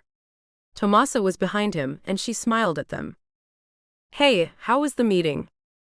Long and deathly dull, Raffaello said, pulling off his tie. Tommaso grinned. He's not wrong, Principessa. How was your evening? Inka slid off the window and padded barefoot to them. Lonely. Raffaello smiled down at her, bending to kiss her. I think we can do something about that. What do you say, Tommaso? Tommaso's fingers were already at the zipper of her dress, pulling it slowly down to kiss the length of her spine. Inka shivered with pleasure as Raffaello's lips found her throat. I think, mio caro, I need to shower first. Would you care to join us? In the shower, Raffaello kissed her thoroughly while Tommaso teased her, then he stood, his smile wide, his eyes lazy with desire. Do it, Raf. Gosh, when he did that, Inka felt herself growing. Raffaello picked her up and carried her, still dripping with water, to the bed and pulled her in. They found their rhythm easily. Afterward they would begin the kinkier games, the brothers tying her up. Inka reveled in the lovemaking. It had freed something inside of her, something wild and uninhibited and wanton. When they fell asleep was when she felt most secure, held by both of them, loved by both of them. For her, since they had been in this beautiful country, she had found where she belonged. During the night, just before dawn, she might wake or be woken by one of them, and they would make love gently. Lovingly. It was Raf who woke her this morning, his lips against hers. Their gaze intense on each other. I love you so much, she whispered, and he smiled, kissing her. Il mio amore, he said softly, and stroked her hair away from her face. Beside them, Tommaso slept soundly, and Inka ran a fingertip over a frown line between his eyes. Is he okay? Raffaello sighed. I'm not sure. Inka, there is something you should know about Tommaso. He's very sensitive. Inka looked at him in horror.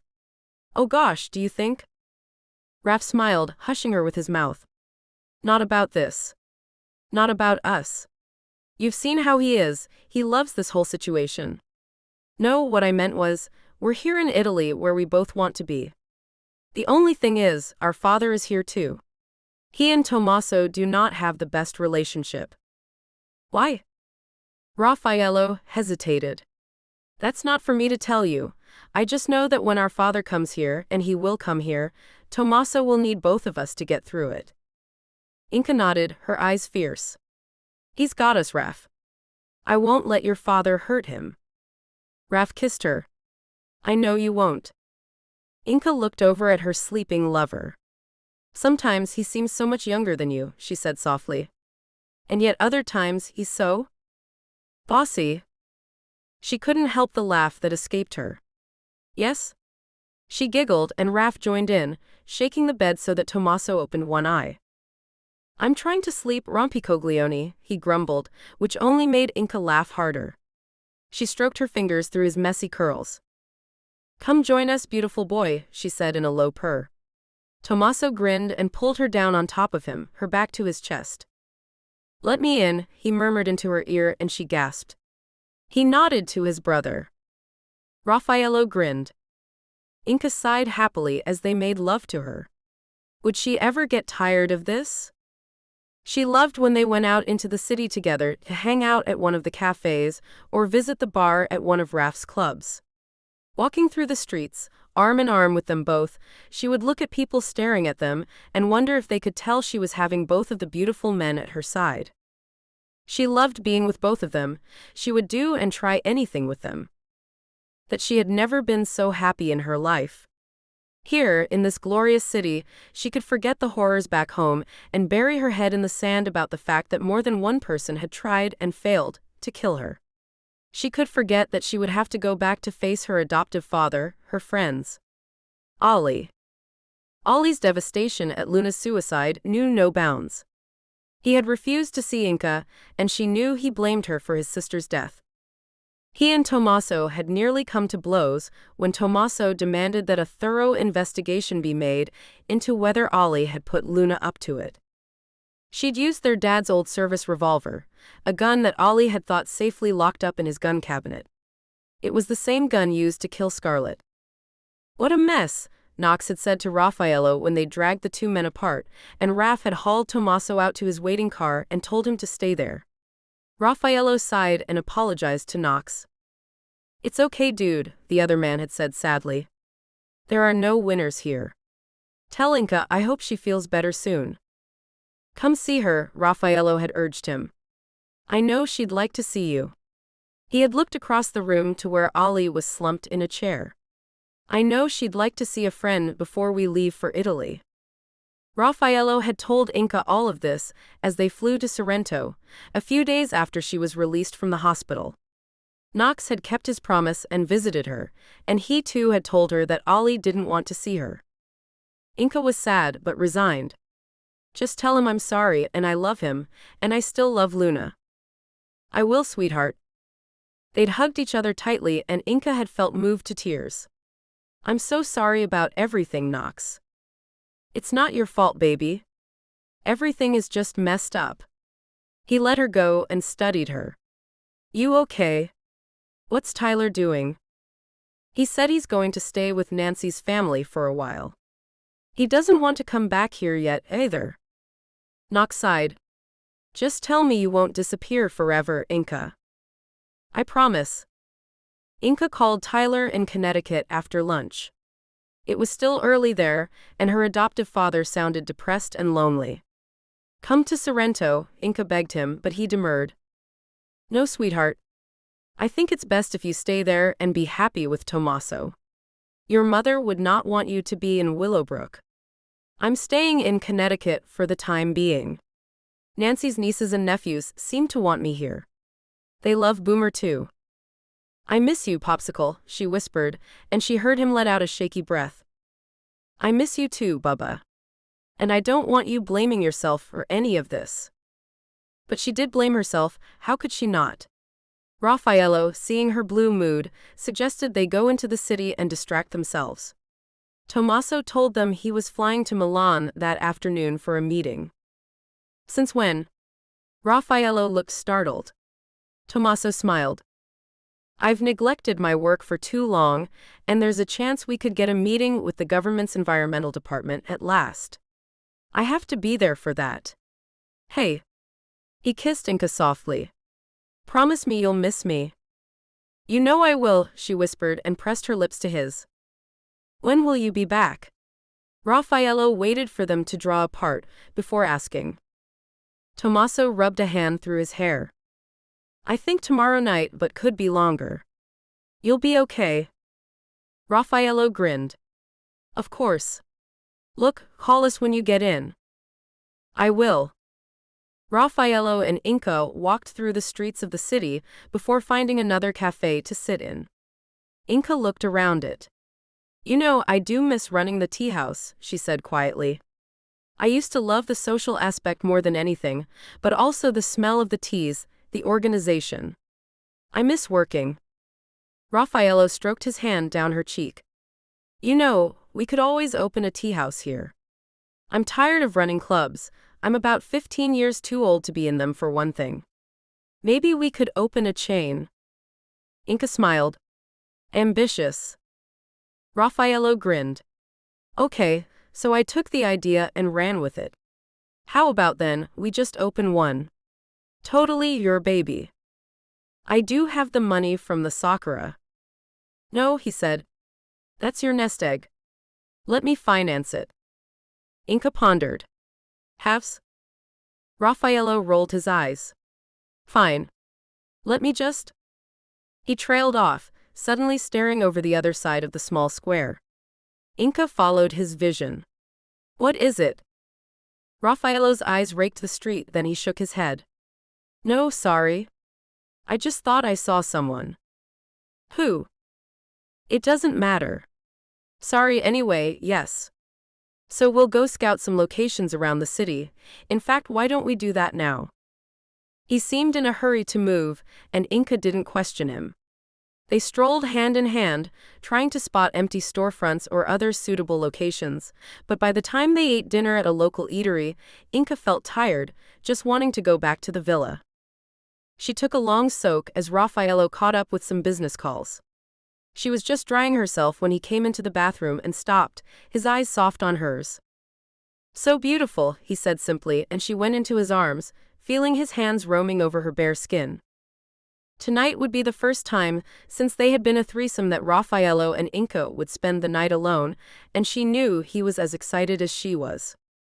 Shedding his own clothes quickly, Inka stroked his face. What do you want to do to me, Raffaello? Everything, he groaned, gathering her to him. His mouth clamped onto her shoulder, his teeth biting down, causing pain, but she cried out, begging him not to stop. Animal instincts took them over, Raffaello keeping his focus on her. She clawed at his back and bit his lower lip with her teeth. They finished quickly, then Raffaello tugged her to the floor, grabbing a silk tie and binding her hands behind her back. Unable to touch him, Inka wriggled with pleasure. His hands roamed over her belly. Raffaello felt like a man possessed, not giving her the chance to recover. He felt animal, feral in his desire, his desperation for her limitless. Gosh, Inka. Raffaello collapsed on top of her, freeing her hands. Inka's body was undulating with her breathlessness, but she grinned at him. Raf, have you ever made love in public? Or at least somewhere where you might get caught? Raffaello chuckled. Feeling kinky, Miss Sardi? Always. Well, he said, we can certainly explore that. My club in the city has an office upstairs with a two-way mirror. When the room is dark, no one in the club can see, but we can see everything.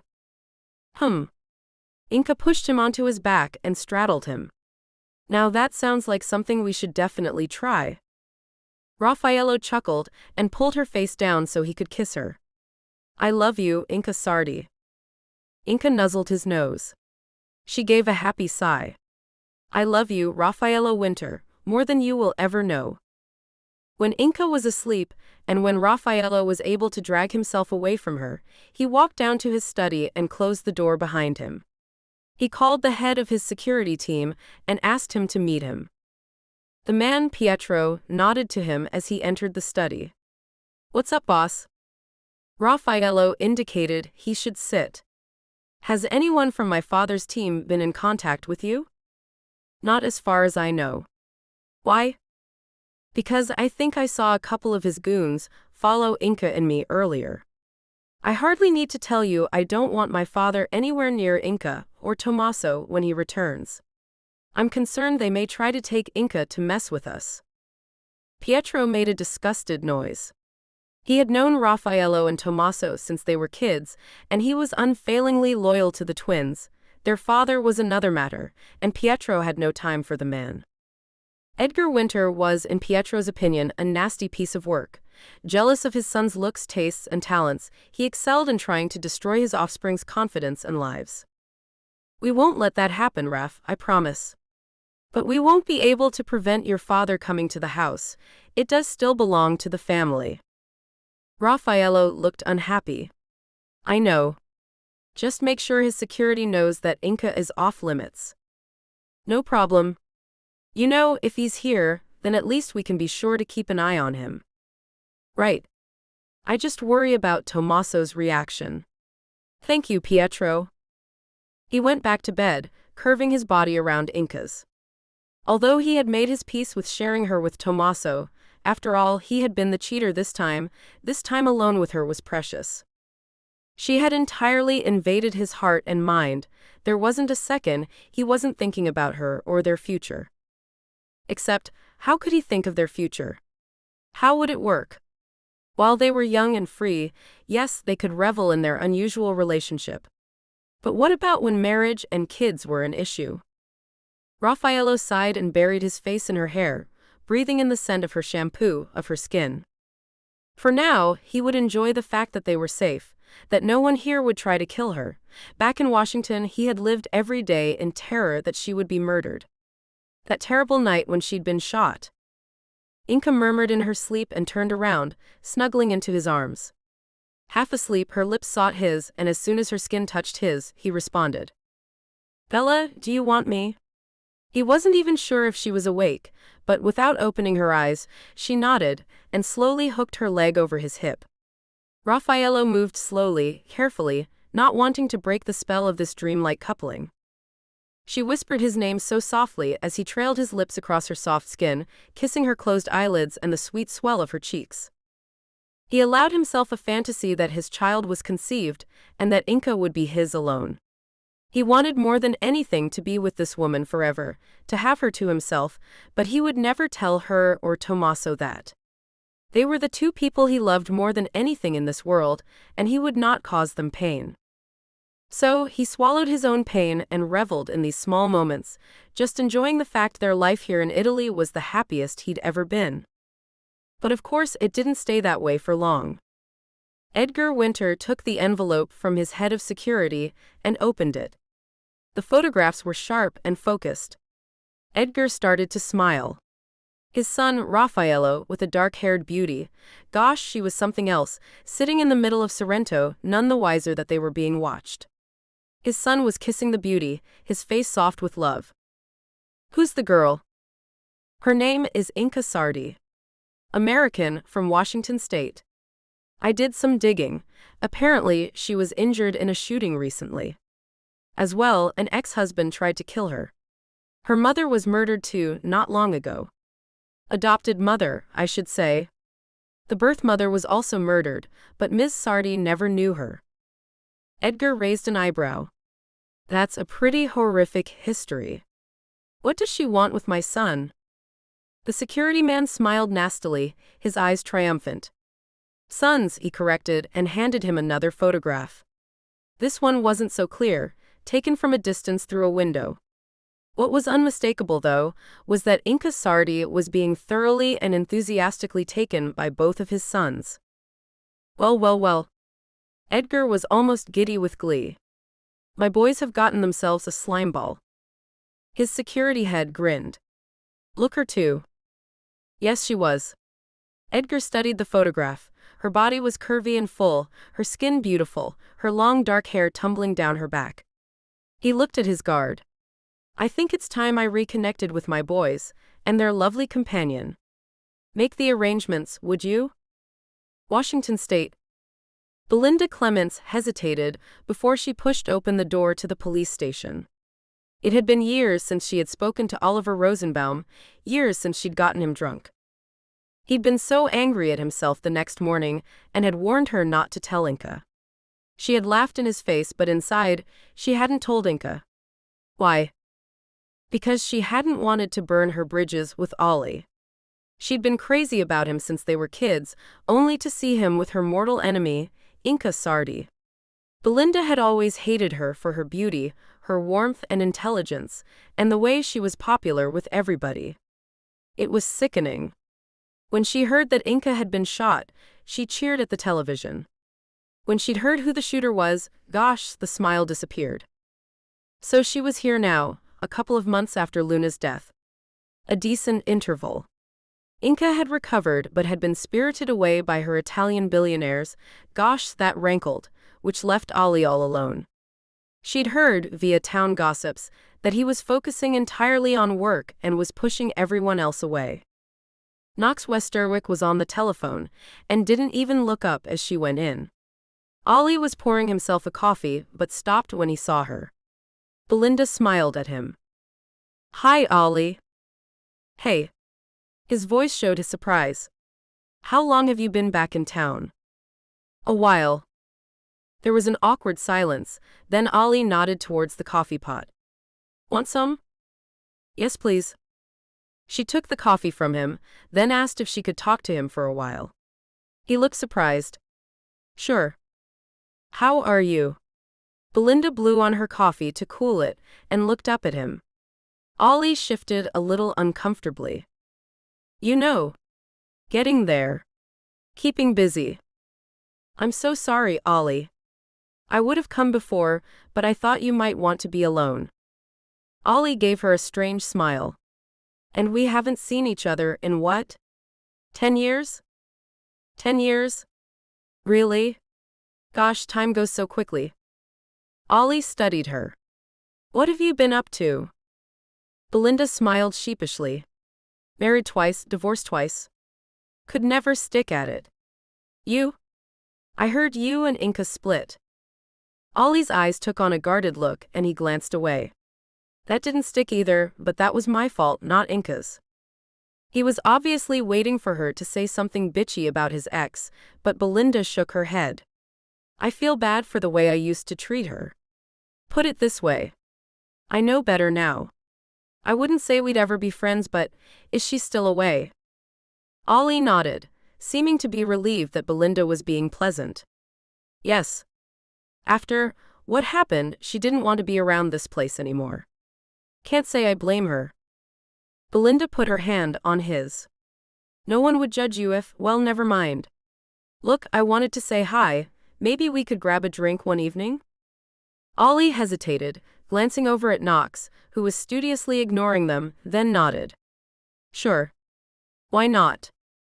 Belinda smiled. I'll call you. Soon though, okay? Sure. Ollie sat back in his chair, not knowing what to make of Belinda Clement's visit. She certainly seemed changed. Was that the right word?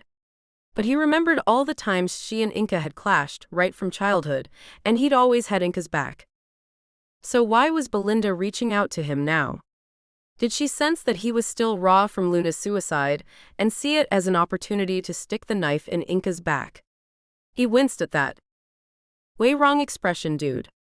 Knox had disappeared from the office, called out to an incident, and suddenly Ollie wanted to talk to his oldest friend, his old love. He glanced at the clock. It would be early evening in Italy. Only hesitating for a second, he pulled out his cell phone and dialed. When he heard her warm voice, he knew he had made the right decision. Hi, he said softly. It's me. Inca was so happy that Ollie had called her that her mood infected dinner. Tommaso had returned, and she and Raffaello told him about their plans to open a tea house in the city.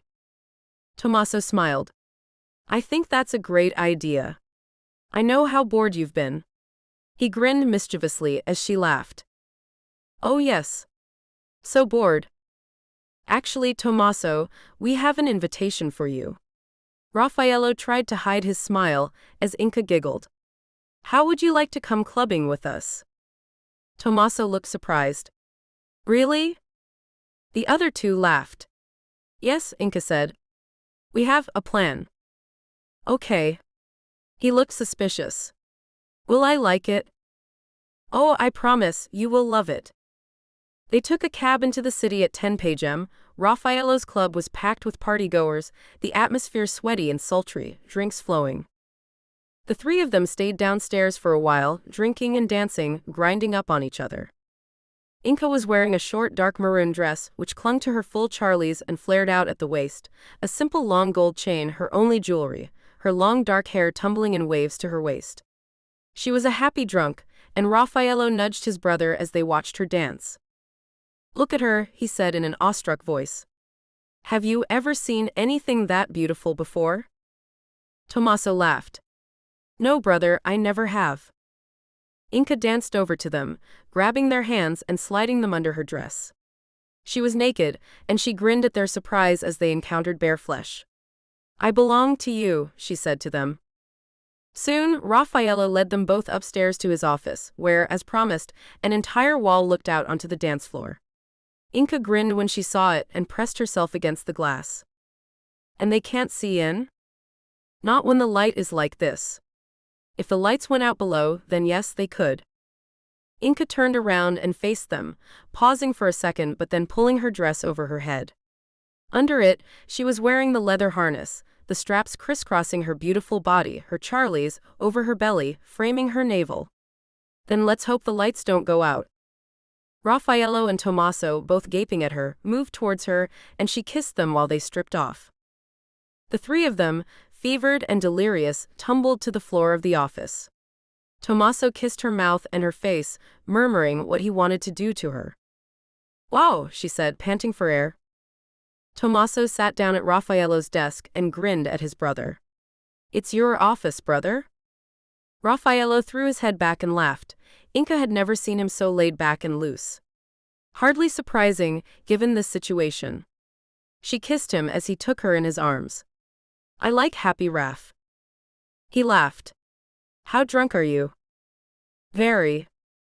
He kissed her, lifting her up and pressing her back against the glass. Knowing that any minute the light could change, and a whole club full of people would see them, was thrilling to her. Eventually, they had to admit exhaustion, and dressing slowly, they decided to walk through the warm night back up to the villa. It was nearly dawn before they reached home, and falling into bed, they slept soundly until mid-morning. Inca was in the shower when she heard shouting. Dressing quickly, she ran to see what was wrong. She heard Tommaso angrily berating someone. Why did you let him in? What the hell were you thinking? Inca saw someone standing a little way down the driveway, and she went to Raffaello. What is it, Raff? What's going on? Raffaello turned to her, his eyes dark. It's our father, Inca. Our father is here. Belinda felt a hand under her elbow, and Knox Westerwick pulled her into an alleyway. What are you playing at? Irritated, she wrenched her arm out of his grip. It's none of your concern, Knox. It is if you're messing with my friend's head. Belinda took out a cigarette and lit it. I'm doing no such thing. I'm merely reaching out to an old friend. Knox snorted. Spare me the bullshit. Belinda studied him. Please don't tell me you've gone soft on me, Knox.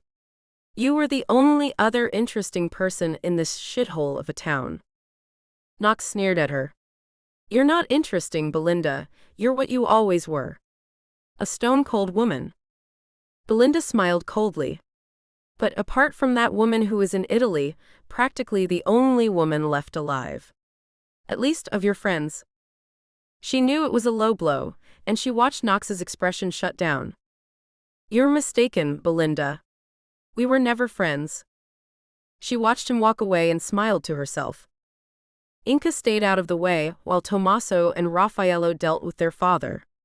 Raffaello came to tell her that his father was insisting on staying at the villa for a couple of weeks, and they'd agreed, on the condition that his security team left. He agreed, if he could keep his private secretary with him, an obsequious man called Giuliano, who looked more a mafia-heavy than a secretary. After all, Edgar had told his sons, this house is mine. Inca was introduced to him briefly, and in those moments, she formed an opinion of him that wasn't positive. He was handsome and tall, like his sons, but he had none of their warmth or joy. Instead, his dark eyes were small and piercing, and the way he smiled at her, half mocking, half dismissive, didn't make her want to know him any better. Instead, she and Raffaello concentrated on their plans to open a tea house and spent a great deal of time in the city. Tommaso accompanied them when he could, but his own work seemed to be keeping him busy. Inca had her own room. They all thought it best while Edgar was there, but Raffaello made sure it had a working lock, and Inca didn't fail to lock it at night. Edgar made her uneasy. The way his eyes would rake over her body made her feel nauseous. She managed to escape his presence mostly, but one day, just by chance, he managed to corner her in the garden. Inca had found a little quiet place where she could curl up with a book, but he came upon it, and Inca couldn't see a way to politely excuse herself as he sat down beside her. You have certainly made my son very happy, he began, his tone pleasant. Tommaso's a wonderful man, she said carefully, edging away from him on the seat. Edgar laughed. Of course he is. Tommaso. Inca flushed. Did he know? How could he? They had been so careful. Both of your sons are a credit, she said, not being able to help the snark she felt. To their mother, asshole, not you. Edgar smiled at her coldly. She saw her barb had hit home. And how about your family, Inca? I'm sorry to hear about your mother, your adoptive mother, I mean. She stiffened. Thank you. Your birth family is interesting, of course. Inca's heart froze. Not really. Edgar feigned surprise. Really? I would call murder interesting. Inca swallowed. She made to stand, but Edgar's hand shot out and pulled her down again. My family is none of your business, Mr. Winter. Oh, but it is. Your birth mother was murdered. Because of you, I understand. Inca gritted her teeth and said nothing, looking away from his penetrating gaze. Strange, they say bread always falls on the buttered side. Your mother got what she deserved. Bastard. Inca lost her temper then. Screw you, she hissed, and he laughed in delight. That's better, a little spirit. So tell me, Inca, will you go crazy like your mother? Will you do to Tommaso, or, let's be honest, Raffaello, what your mother did to your father? Because then, I assure you, my delectable Inca, it will be very much my business. She wrenched her hand away from his grip and stepped away. I have no idea what you are talking about, Winter, but I will tell you this. Tommaso and Raffaello deserve better than a bastard like you for a father. Whatever it is that you did to them, that you did to Tommaso, I will make you pay for it. Just watch me. She stalked off, her anger flooding through her veins like hot lava. Asshole.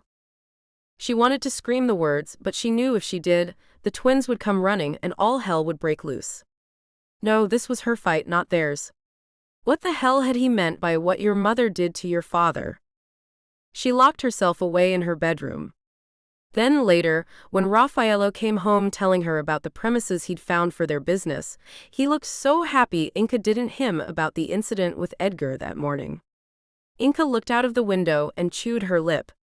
If she told Raffaello what Edgar had done to her, Raffaello would go insane and probably shoot the man where he stood. Inka gave a grim smile. No, she couldn't risk Raffaello going mad, but she had to tell him something that made him aware of the depth of Edgar's hatefulness, his threats. Because that had scared her more than anything. Inka went into her bedroom and started to strip, throwing on some old sweats. She moved to the window to close the blinds and then stopped. Edgar Winter was standing in the gardens, staring up at her window. His smile was chilling. Inka slammed the blinds then. Making a decision, she went to find the twins. Tyler Sardi was tired, but happy to be with Nancy's family. Being with them had helped him grieve for his beloved wife, but he missed Inka terribly. He sat alone on the porch of the house, Boomer asleep at his feet. His cell phone buzzed and he smiled when he saw the caller ID. Hello, sweetheart. It's good to hear from you. Hey, Popsicle. How are you? Tyler and Inka chatted easily for a while. Then, hearing his daughter take a deep breath in, he felt his chest tighten. What is it, little one? Dad. I need to ask you something, and it's not going to be easy.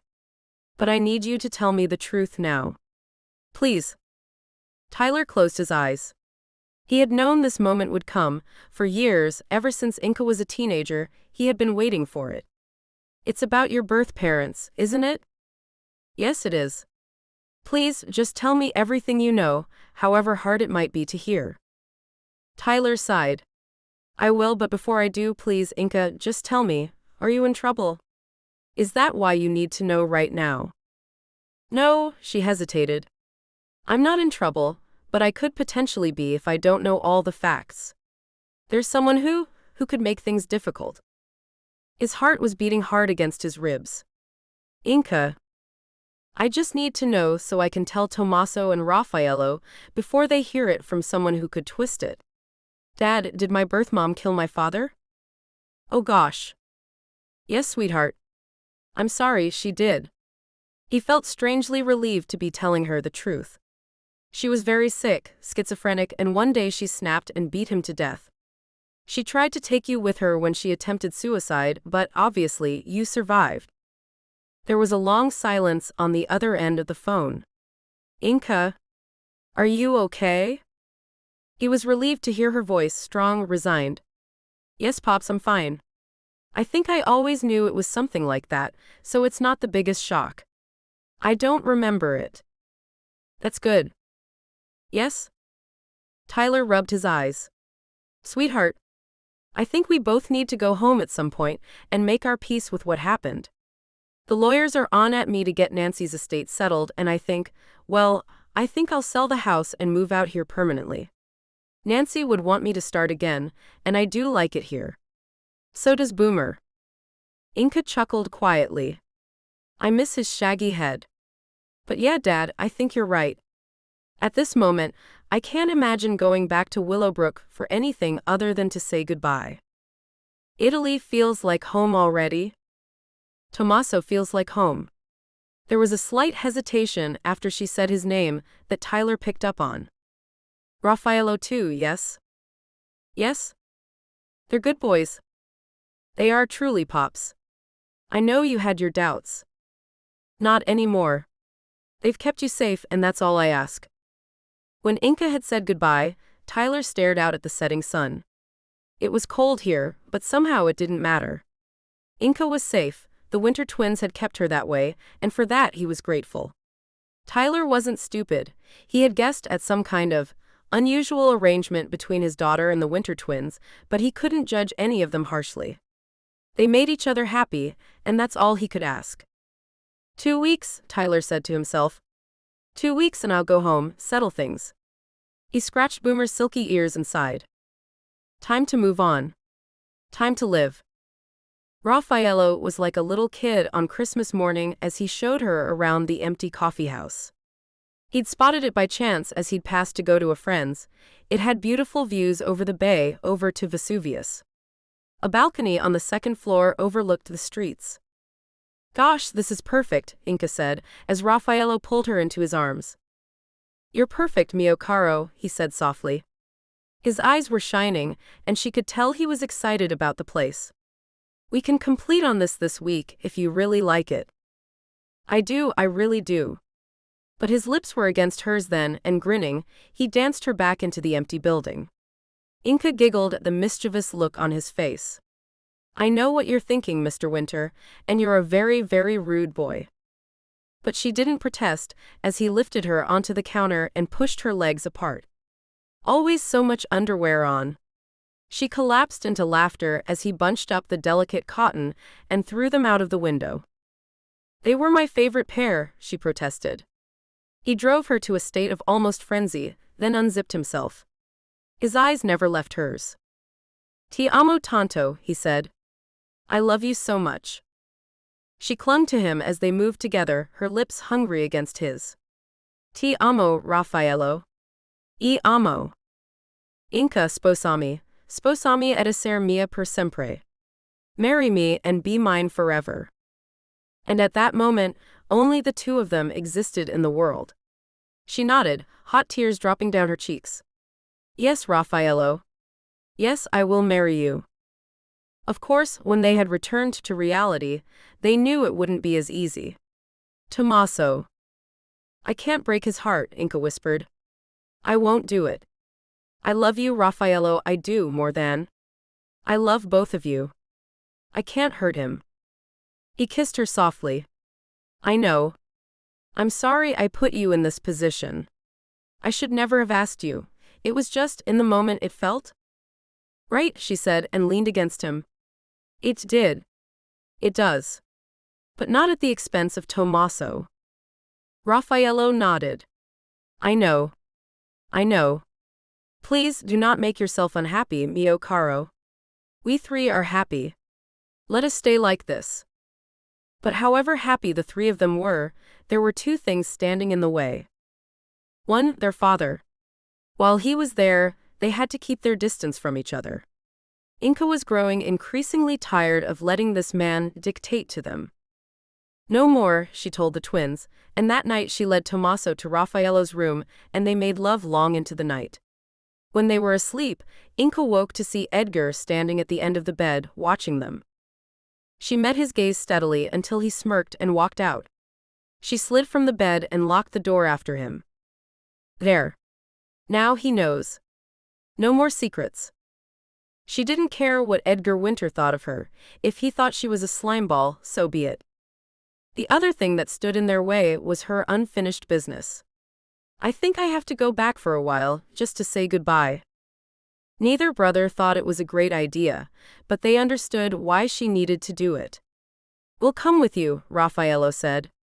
We won't interfere, but I don't think either of us feels comfortable you being there without us. Inca nodded, but something was bothering her. No, bothering was the wrong word. Haunting. And she couldn't pin down exactly what it was, just that soon, very soon, all this would end. That she would die.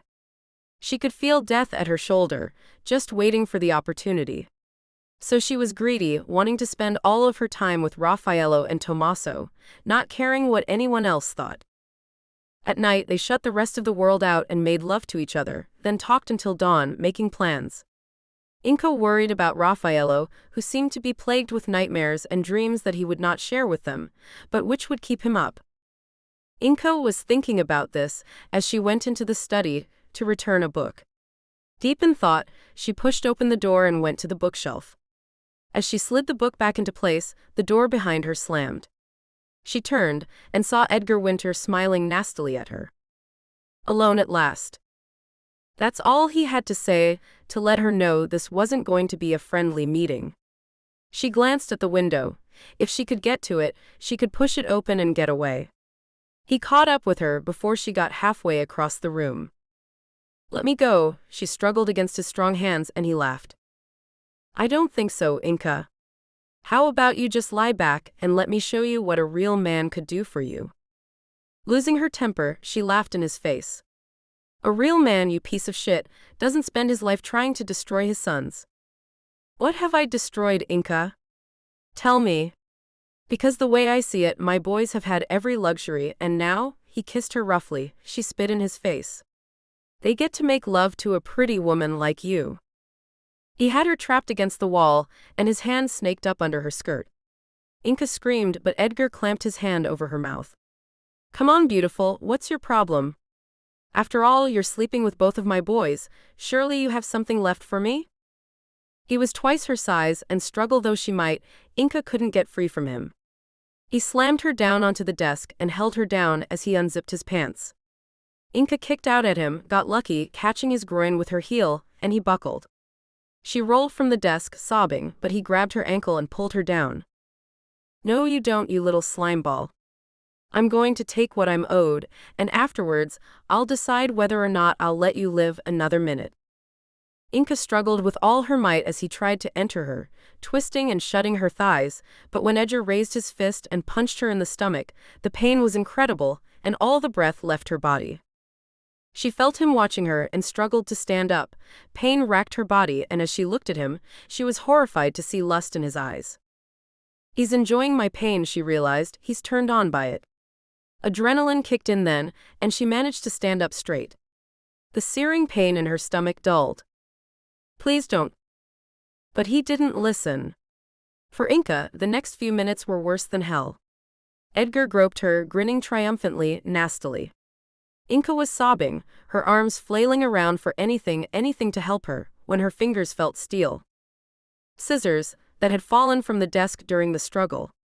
She gripped them as best she could and drove the point into Edgar's shoulder. He roared in pain and jerked back. He screamed for his guard, who ran in. "Hold her down," he ordered as he ripped the scissors from Inka's hand. "I'm going to gut her." Inka went cold, but she screamed and fought with her captors. As Edgar raised the scissors, a shot rang out and plaster from the ceiling rained down on them. Edgar stopped. Tommaso, his face contorted with rage, leveled the gun at his father. "Let her go. Now." Edgar gave a nod and Inka was released, still sobbing. She ran to Tommaso, who put his free arm around her, pressing his lips to her temple. "It's okay now, Bella. You're safe." Edgar smirked and Tommaso's eyes narrowed. He leveled the gun at his father's head. "Give me one more reason, father. Just one." His father's guard edged forward, but from behind them, Inka heard Raffaello enter the room. "Don't," he said to the guard, who balked. "Raf, take Inka outside and help her. Me and Daddy dearest are going to have a little chat." Raffaello and Inka exchanged worried glances. Tommaso, without looking away from his father, half smiled. "It's okay, both of you. Leave us." Whatever had passed between Tommaso and his father, he never told them, but when he came to join them, to tell them that Edgar had left the house, he seemed different. Stronger. He and Raffaello hugged for a long moment, then Tommaso asked if he could speak with Inka alone. "Of course, brother." Raffaello smiled at them both, then left the room, closing it quietly behind him. Tommaso sat down next to Inka, his fingers sweeping the hair back from her face, briefly touching her split lip. "Are you okay, Principessa?" She nodded, leaning against him. Her eyes searched his face. "Are you?" He considered then smiled. "Yes, actually. More than okay. I said everything I had ever wanted to him. I doubt we'll see him again. It's no loss. I'm so sorry for what he did to you. I knew he was vicious, I never realized he would go that far." "It's okay. He was going to kill you, Inka, it's not okay." He closed his eyes briefly, as if imagining it, and shivered. Inka nudged him. "Hey. I'm here. I'm okay. At this point, I'm probably immortal." Tommaso chuckled and kissed her forehead. "It wouldn't surprise me." He sighed. I hope I turn out to be a better human being than my father. Pain passed across his face and she touched his arm. Tommaso, you are already a million trillion times the man he could ever be. You are not your father. Her voice hardened at the mention of Edgar Winter. He studied her. Thank you. And you, he hesitated. You are not your mother. You will never be your mother. Thank you, Tommaso. She pressed her lips to his and he returned the kiss but then pulled away, his eyes serious. Inca, Raffaello told me what happened between you and him, that he asked you to marry him. Inca flushed and started to stand but he made her sit. Inca, I know exactly what you're thinking. I know you. I can tell you feel guilty, but let me ask you this. Did it feel right? Be honest. She chewed her lip. I don't know. She sighed, her shoulders slumping. Yes. I suppose so. He leaned in, a small smile on his lips. I'm happy for you, Inca, for you and Raffaello. Both you and I know, you are meant for each other. I have been selfish, not wanting to give you up, indulging my fantasies. But you and Raf, it is a love for the ages. We all know that. I have to let you go, Inca, and you have to do the same for me. Inca smiled gratefully at him. I wish I knew myself as well as you seem to know me. He shrugged. You do. You just won't let yourself believe it. Inca leaned her forehead against his, knowing that this was goodbye, at least as far as their love affair went. I do love you, Tommaso, don't ever think I don't. I know, Bella, and I will always love you. Just in the right way now. As my sister. My very best friend. She couldn't help the tears that dropped down her cheek then. Tommaso. He wrapped his arms around her. SSH, it's okay, Principessa. It's okay. I promise we will all be happy. They flew back to Washington a week later. On the plane, they discussed how to explain the fact that the ring on Inca's left hand wasn't from the Winter twin people expected. Inca studied it as Raffaello, her fiancé, she thought, laughing to herself, and Tommaso talked about what they had planned for the Winter mansion. After she and Tommaso had talked, a few nights later, Raffaello had taken her out to dinner and proposed again. Tears of happiness flowed from both of them as Inca had said yes, and he'd swept her up into his arms and kissed her, clearly over the moon. I'm going to marry Raffaello Winter, she kept repeating to herself. She hadn't wanted a big gaudy ring, instead she and Raffaello went to choose one. He rolled his eyes when she picked the cheapest one in the store, but she genuinely loved the simple design, the single diamond. Tommaso had congratulated them both, and Inca could see no sadness in his eyes when he hugged her. It was strange to think she would never kiss him or make love with him again. He'd rented an apartment in the city and moved there to give them privacy. Now she smiled at her family, they were her family, as they enjoyed the luxury of the Winter's private jet. Tyler said he'd be with us by the weekend. I can't wait to see him. She'd already told Tyler about her and Raffaello's engagement, and after he'd asked her if she had chosen the one she really wanted, if she was sure, then he had congratulated her warmly. As long as you are happy, Bubba. Now they were on their way to Washington, and Inca felt optimistic about the future, in a way she hadn't for a long time. The Winter twins had legally separated their lives and businesses from their father, and they hadn't heard from him since that terrible day. There are monsters everywhere, Inca thought to herself now, but also angels. These two men with her now, they had changed her life completely. Washington was freezing cold and snowing.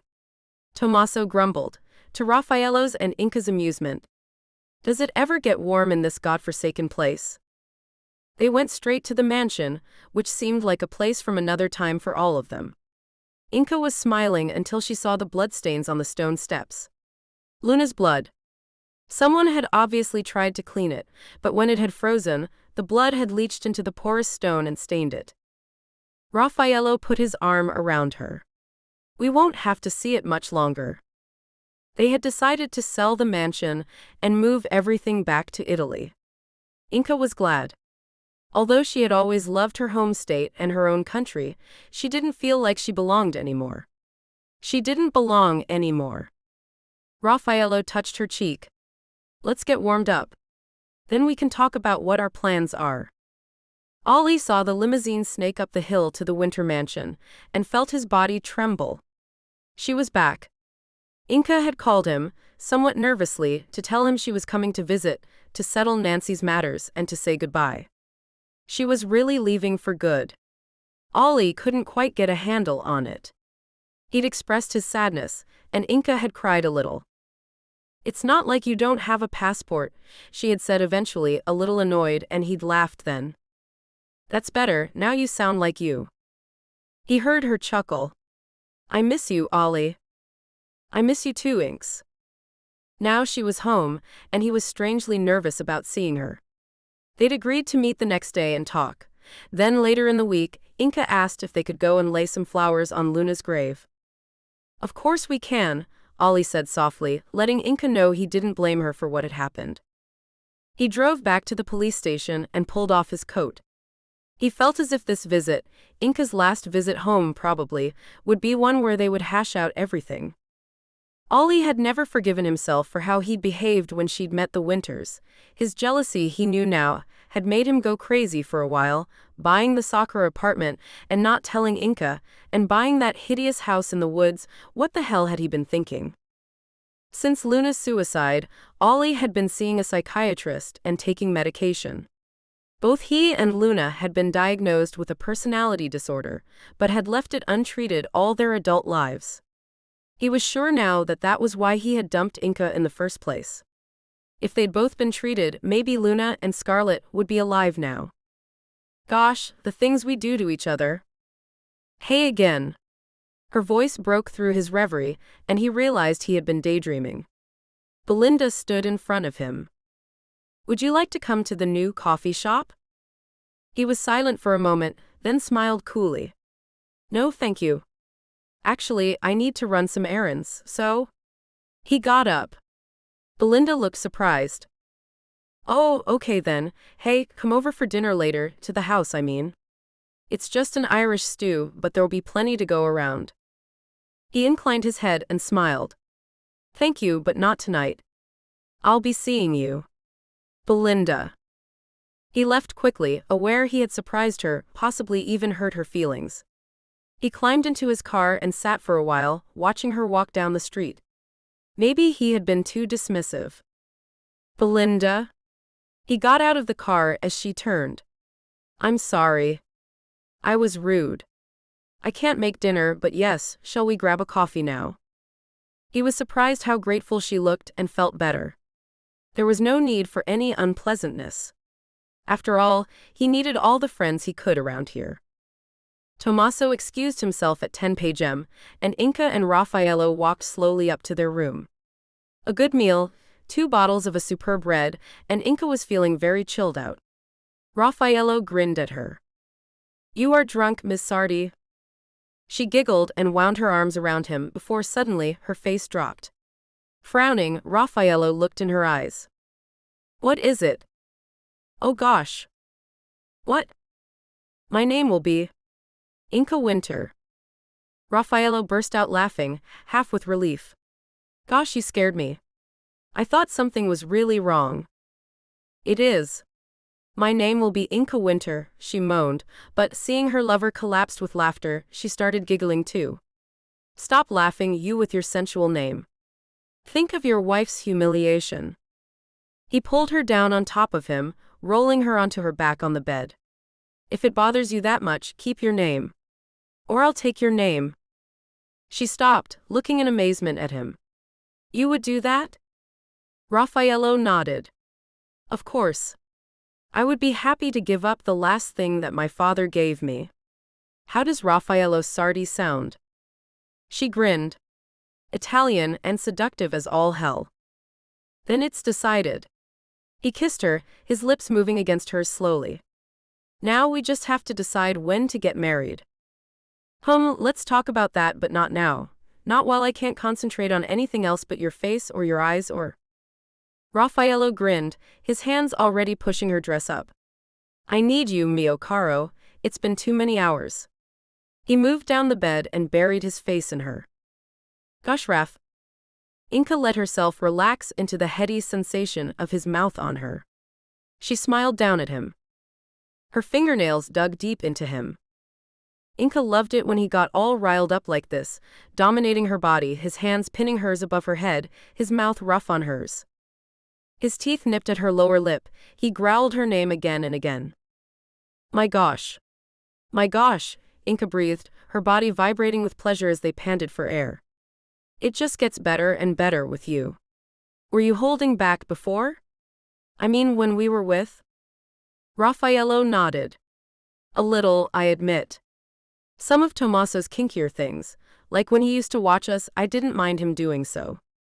I even found it weirdly erotic, but I didn't feel as if I could ever fully really let myself go. Even that time we were alone at the villa, I felt his presence in our bedroom. That's not true anymore. Inka stroked his face. What a strange beginning we had. But I wouldn't change a thing. He brushed his lips against hers. Me neither, my love. He traced a line from her throat down to her navel. Gosh, you're beautiful. I'm going to keep telling you that every day. She grinned through tear-filled eyes. Raffaello Winter, you are the love of my life. And they began again where they had left off. She was back. In the States, in Washington, in Willowbrook, and this time, he would make sure she would never leave again. Not alive. Gosh, it was so close now, he could taste it, taste her, smell the blood she would shed for him. But first, a little welcome home present. He grinned to himself. Before Inka died, she would suffer another devastating loss. Inka was surprisingly edgy as Raffaello dropped her off in front of the restaurant. This is silly, she said. Ollie's my oldest friend, my ex-boyfriend. Why am I so nervous? Think of everything you've been through, of course it's natural to feel like that. Look, if it gets difficult, I'm a phone call away. Inka walked into the restaurant and saw Ollie already sitting at a table. He stood to kiss her cheek, then they both laughed and hugged each other hard. Gosh, I've missed you. Her voice was muffled as her face was buried in his shoulder, and when she looked at him, there were tears in her eyes. He captured one that escaped down her cheek with his finger. And I've missed you, Inks. Come on. Let's sit and get some food going. That's a guaranteed way to break the ice. She chuckled, shrugging out of her coat. You know me so well. They chatted easily for a time, then Inka put down her fork. Ollie. I can't begin to tell you how sorry I am about Luna. I don't understand why she was so angry with me, but I wish I did know, had known, so that I could have found a way to. Inka. Luna was ill. You knew about the breakdown she had, but what you didn't know was that she was much sicker than we thought. He sighed and looked down. We both were. When we were teenagers, we were both diagnosed with a personality disorder. We were on medication, but by the time we were in our 20s, neither of us took it seriously. He took her hand. Inka, if we had, Luna would still be here. Scarlett would still be here. None of it was your fault. And I need to apologize for scaring you that time in the woods with that dumb house. And for wrecking your plans with the Sakura apartment. I really don't know what I was thinking. Inka was crying quietly as he spoke. Then, when he finished, she got up and came around the table to wrap her arms around him. I'm sorry, Ollie, I'm so sorry. They held each other for a while, ignoring the stares of the other diners. Later, over coffee, she told him about her engagement. Raffaello, hey? She nodded, giving him a curious smile. You don't sound surprised. Ollie met her gaze and grinned, and she reddened. Oh gosh.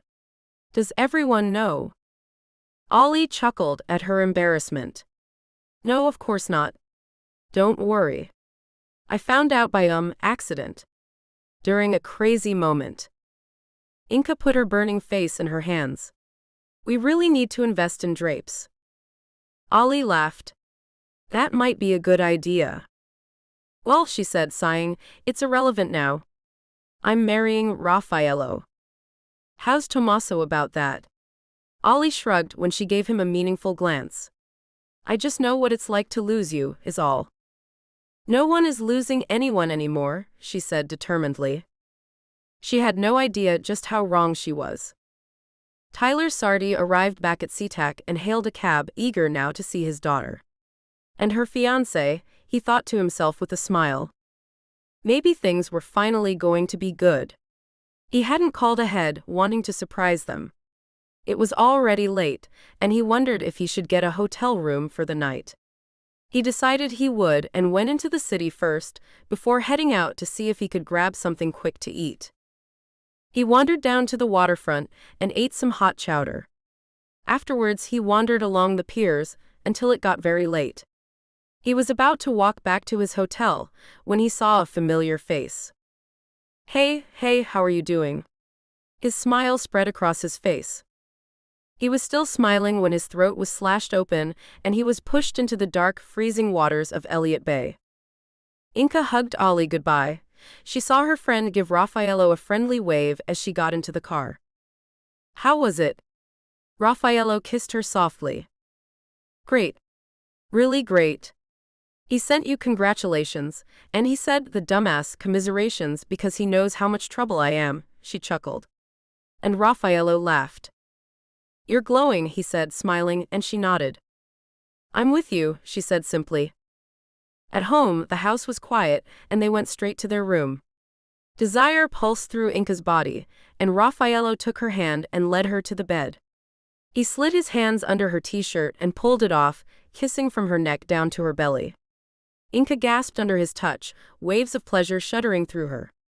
She kissed him, her longing for him all-consuming. Inka pulled her phone out to call Tyler, but when someone else answered, her heart froze as she listened to them and realized the nightmare wasn't over. Ollie's eyes widened in horror as Inka burst through the door of the police station, breathless, tears pouring down her face. What the hell? Inka interrupted him. Tyler is missing. He's been missing for days. He didn't tell anyone he was coming to see me in Seattle, so they didn't know to inform missing persons here. Ollie, oh dear. She was shaking badly, her distress making Ollie's chest hurt. He made her sit down, calmed her, and took her trembling hands in his. Okay, sweetheart, just breathe. Knox? His deputy had come in to see what the commotion was. Ollie quickly filled him in. Knox nodded. I'll get on it. Inka, you okay? She nodded, unable to speak. Ollie hugged her as she calmed down. Please, not my dad, Ollie. Not my dad. It's okay, darlin'. We'll check it out. It may be nothing. He may be just. He faltered when he saw the disbelief on her face. Yeah, okay. Knox came back into the room. Tyler got off a plane at SeaTac the evening of the 5th. That's the day you and Ollie had dinner, right? Inka nodded, her face drawn. Yes. Gosh, Knox. Ollie. She was trembling so violently that Ollie put his arms around her and nodded to Knox, mouthing something at him. He left the room and Inka sighed. Ollie, if anything has happened to him, I don't think I can handle it. I can't handle. SSH. Ollie held her as she sobbed. After a few minutes, Inka dried her eyes. Who is doing this, Ollie? Who hates me so much? I don't know, sweetheart, but we don't know what this is yet, so let's be positive. Exhausted, Inka leaned against him. I don't know. I just hope he's still alive, still okay. I couldn't bear it if another person died because of me. But she couldn't finish. Ollie wrapped his arms around her, but his face was serious. Listen to me, Inka Sardi. You listen good now. You are not responsible for everyone. You can't save everyone. People make their own decisions. Your mom did when she killed your dad. Luna shot Scarlett and you, that was her decision. Tyler, wherever he is, made the decision to fly here. You are only responsible for the choices you make. I know it will take time, but you need to start now, today. Start what? Stop blaming yourself for everything. They both turned to see both Raffaello and Tommaso in the doorway, and Inca realized Knox must have called them. Ollie released her, and she went into Raffaello's arms. The police search for Tyler went on for days. They found his luggage in the hotel in Seattle and traced his credit card to a waterfront restaurant. Blood was found at one end of one of the piers. Inca let the police into her parents' home and waited while they went over it with a fine-tooth comb. Raffaello was with her, his presence comforting, but when the police were finished, she turned to him. "Baby, can I ask a favor?" He touched her face. "Anything." She drew in a deep breath. "In my heart. I know he's gone. I know it. And I'd like to be alone with them for a while. Do you mind?" "Of course not. Just promise me you'll stay locked inside. Call me when you want me to come pick you up." "I promise." Inca watched Raffaello drive away, and now she was alone for the first time in, she didn't know how long. She had thought it would good to have the house to herself, to breathe, to think. She walked through the house now, lingering in each room, trying to find the peace she craved. It didn't come. Ghosts of the living and of the dead hung about the rooms. Inca realized that it hadn't ever been her home, it had been their home, hers and Nancy and Tyler's. And now that they were gone, and any connection she felt to it was broken. She went into the kitchen to fix herself some tea, splashing her face with cold water while she waited for the water to boil. She reached for the towel to wipe her face, her fingers knocking against the chalkboard that hung next to it on the wall. She scrubbed her face dry as the kettle began to whistle. She turned to fill her cup, then froze. Her breath caught in her throat. A photograph she'd never seen before dropped from behind the chalkboard.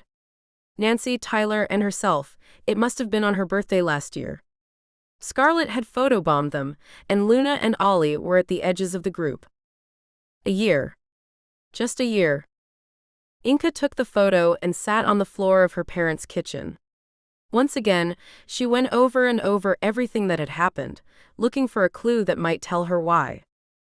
It was a weird sort of comfort that she could take some responsibility for Kevin's attempt on her life, at least. But Nancy had been murdered after he had already been arrested. Luna, having admitted killing Scarlett, couldn't have done it. So who? Who hated her that much? When Ollie had been acting crazy, she had wondered if it could be him. Tommaso taking that restraining order out might have tipped him over the edge. But now. No. No way. She went upstairs to her old room and lay down on the comforter. They hadn't changed it much since she'd left. Some of her old books and paintings were still on the shelves and walls. But it felt like a stranger's room, another life 1,000,000 years ago. She had no more tears to cry, and soon she fell into an uneasy sleep, wrapped in the comforter. She didn't hear the intruder slip quietly through the back door, thanks to the tricky lock, and pad quietly up the stairs. He'd seen the bastard billionaire drive away and couldn't believe it. He'd left her alone? Jesus. But he wasn't prepared for the kill. He had it all planned, and now wasn't the time, but he couldn't waste an opportunity to be near her. So he waited until he saw her go upstairs and gave it another 10 minutes. He figured, when she didn't come back down, that she had gone to sleep. So he broke in. He knew of old that the back door was tricky and crept upstairs. She was in bed, asleep. "Inca?" His voice was a whisper. She murmured. He pulled out the hypodermic he always carried, regretting not bringing his knife with him, and slipped the needle into her neck. She moaned as he pressed the plunger. "Sleep, my darling." He waited until he heard her breathing deepen, becoming steady. He stripped down, took the knife from his pocket, and lay down beside her. He drew the tip of the blade over her skin, imagining pushing it deep into her, feeling her hot, sticky blood pulse over his skin as she bled out, the look of terror in her eyes as he murdered her, terror and resignation at his betrayal. The blood roared in his ears, and he felt his heart quicken. Soon. But not tonight. He was hard. He dropped the knife, slipped on a condom, and began to masturbate, stifling his grunts, burying his face in her hair. When he came, he dreamed of holding her ruined body as the life went from her eyes and her last breath sighed from her perfect lips. Raffaello sat in silence, waiting for Tommaso. The bar wasn't busy, there were just a few customers drifting in and out. Raffaello felt antsy. He wanted to see Inka. A day away from her made him nervous. The TV was on behind the bar, the sound muted. Raffaello stared at it, watching news reports, reading the headlines running across the bottom of the screen. A drug-related shooting in the city, a building collapse, a body being pulled from the dark water of Elliott Bay. He leaned over and turned the sound up. The body has been badly mauled by marine life, but the police were able to tell us that the victim was a man in his 80s, and that his death is suspicious. Further details are expected to be released later today after a full autopsy. That's what I came to tell you. Ollie's voice made Raffaello both start, and as he turned to him, he could see the strain on his face. Raffaello's heart began to thump heavily against his ribs, and he knew what Ollie was going to say before he said it. It's Tyler. Raffaello stood, his gaze intent on the cop, and Ollie nodded. King Country confirmed it to me just now. Raf. Ollie's voice was low but urgent. We need to get to Inka. Now. Raffaello was already out the door before he'd finished his sentence. The funeral was a sad repeat of Nancy's, except this time, Raffaello stayed with Inka as her father's coffin was brought in. She hadn't slept since the night Raffaello had come for her, and she'd opened the door, seen his face, and knew. She hadn't cried. Numb was the only emotion she felt now. After Tyler's coffin was lowered into the ground, she turned and walked away before the pastor had even finished his prayer. She kept walking and walking until she reached the road. She knew Raffaello, and probably Tommaso and Ollie would be following her, but she didn't care. Nothing mattered. She stopped and let out a howl of complete rage, grief, and frustration. Come and get me. Come on. I'm right here, kill me and let's get this done. She went on screaming and cursing until her voice gave out. When Raffaello wrapped his arms around her, she struggled, but he wouldn't let her go, and eventually she cracked, sobbing in his arms. Raffaello closed the bedroom door and went down to the study. Most of the furniture had been covered or taken to storage now in preparation for their move back to Italy, and only a skeleton staff remained to tend to the Winters and their guest. Tommaso was waiting for his brother. How is she? Raffaello looked exhausted. The sooner we get out of here, the better. Tommaso nodded. You're right, Raf. I didn't want to tell you before, what with the funeral and everything, but I have some news. Raffaello rubbed his eyes. Not more bad news, please. Tommaso chuckled softly. No. Not exactly, it's just that, when you and Inka move to Sorrento, I won't be coming with you. Raffaello's eyebrows shot up. What? Tommaso smiled. It's time we lived our own lives now, Raf. This past year, loving the same woman, although I'll never ever regret one day, well, after the crap with Dad, I think I realized I have to move on. Find my own Inka. She gave me a beautiful glimpse of what could be. I'm looking forward to finding out what the future holds. Raffaello got up and hugged his brother tightly. Don't go too far. I won't. I promise. They made plans to travel back to Italy at the end of the week. Inka told Raffaello she wanted some time with Ollie and Knox before they left. She still couldn't believe they were the only ones left.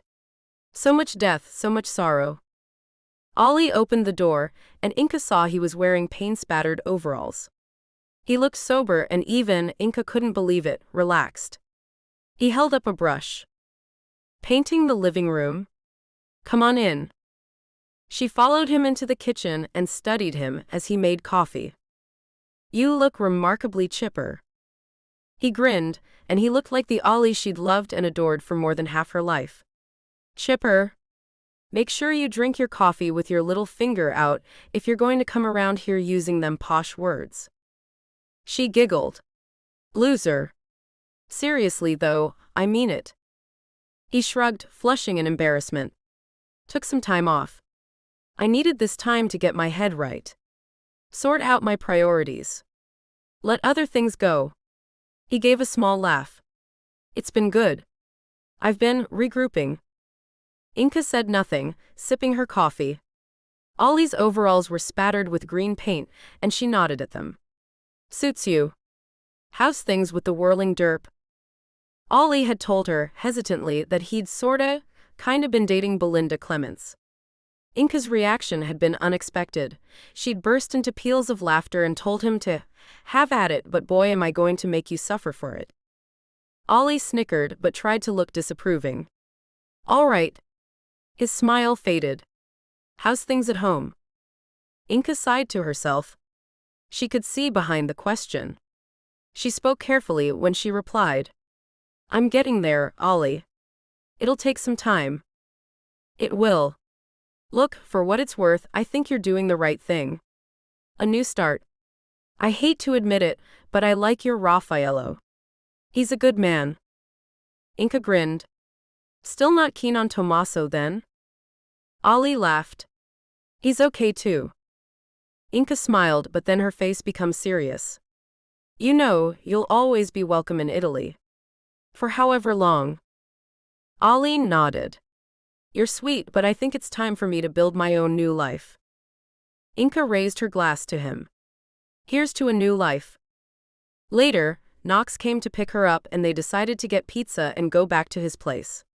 Raffaello would pick her up at 8, but Inka glanced at the weather with concern.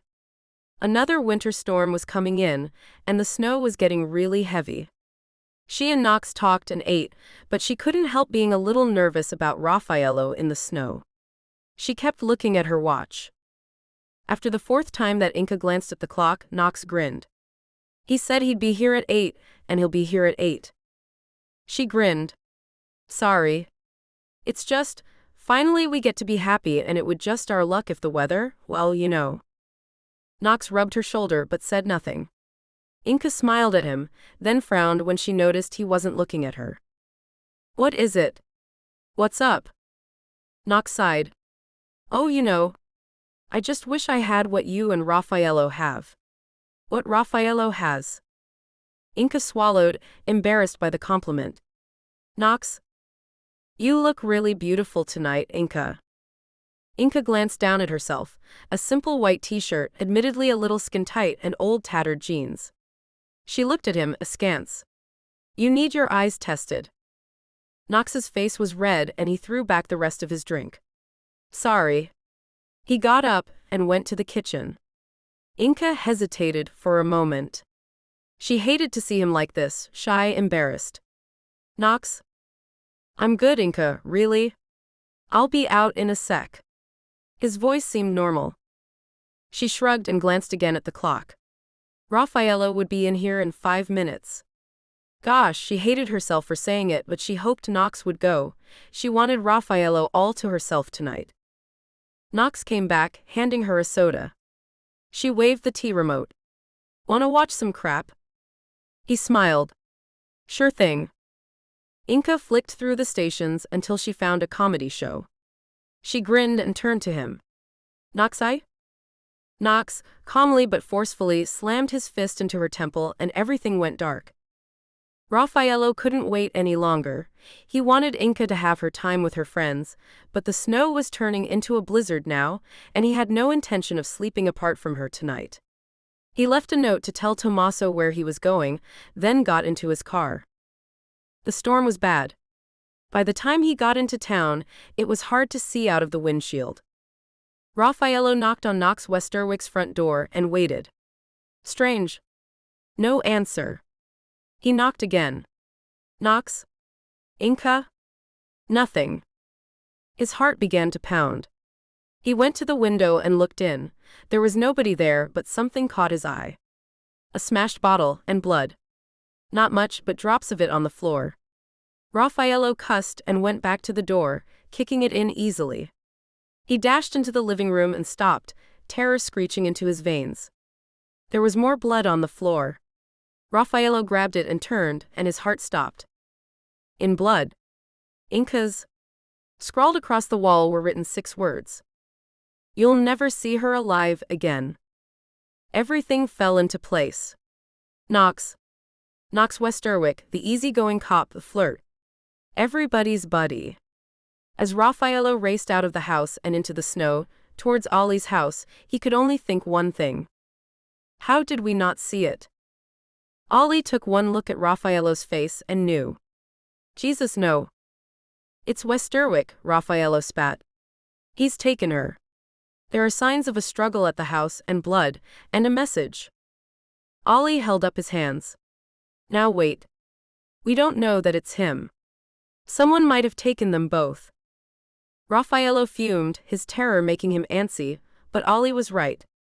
Ollie picked up his cell and tried to call Knox. His deputy answered in a happy sing-song voice. Hey boss. Gosh, the storm is really closing in. Ollie frowned and looking at Raffaello, switched the phone to speaker. Hey Knox. Where are you? We thought you were with Inca. I am. You went out in the storm? Knox laughed, and both of the men listening heard the slightly hysterical tone. Well, I wanted to make an event of it, you know? I could have just killed her at my place, but what fun would that have been? This way, in this storm, I get to take my time, and there's really nothing you can do about it. Raffaello moaned, and Ollie looked appalled. Knox, what are you talking about? He needed to hear him say it. I'm going to kill Inca, of course. Ollie felt the breath being pushed out of his lungs. You? Knox? All this time? Knox laughed. Gosh, you were all so blind. Yes, me, Ollie. Yes, I killed those women. Yes, I'm going to kill Inca, and believe me, she will suffer the torments of the damned before she dies. Why? Raffaello was now on his knees. Please, Knox, please don't hurt her.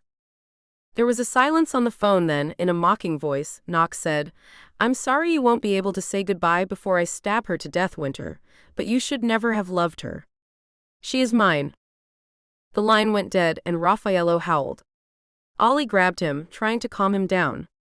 Raf, come on. We have to think straight, think about where to find her. What's going on? Behind them, Tommaso, his face pale, was standing in the doorway. Raffaello stared at his brother, his eyes bottomless pits of sorrow. It's Inca, he said, his voice breaking. She's been taken. Inca woke, dazed, in the trunk of a moving car. Her hands were bound behind her back, and although she tried, she could feel they were bound with plastic ties. What was going on? Knox? He was the killer? She tried to clear her fuzzy head, her mind whirling. Knox was the killer. He had killed her mother, her father, and now he was going to kill her. It didn't make sense. Why? The car stopped. Oh gosh. The trunk opened and she was hit with a blast of freezing snow. Knox easily pulled her out of the trunk. Inca screamed, but the sound was lost in the blizzard. Knox carried her over to another car, then she saw the other car, and Belinda Clements waiting.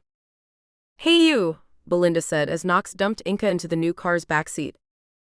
Go screw yourself, Inca growled, then winced as Knox stuck a hypodermic into her arm. Unconsciousness came quickly. Belinda smiled at Knox. Do me a favor, make sure you cause her serious pain.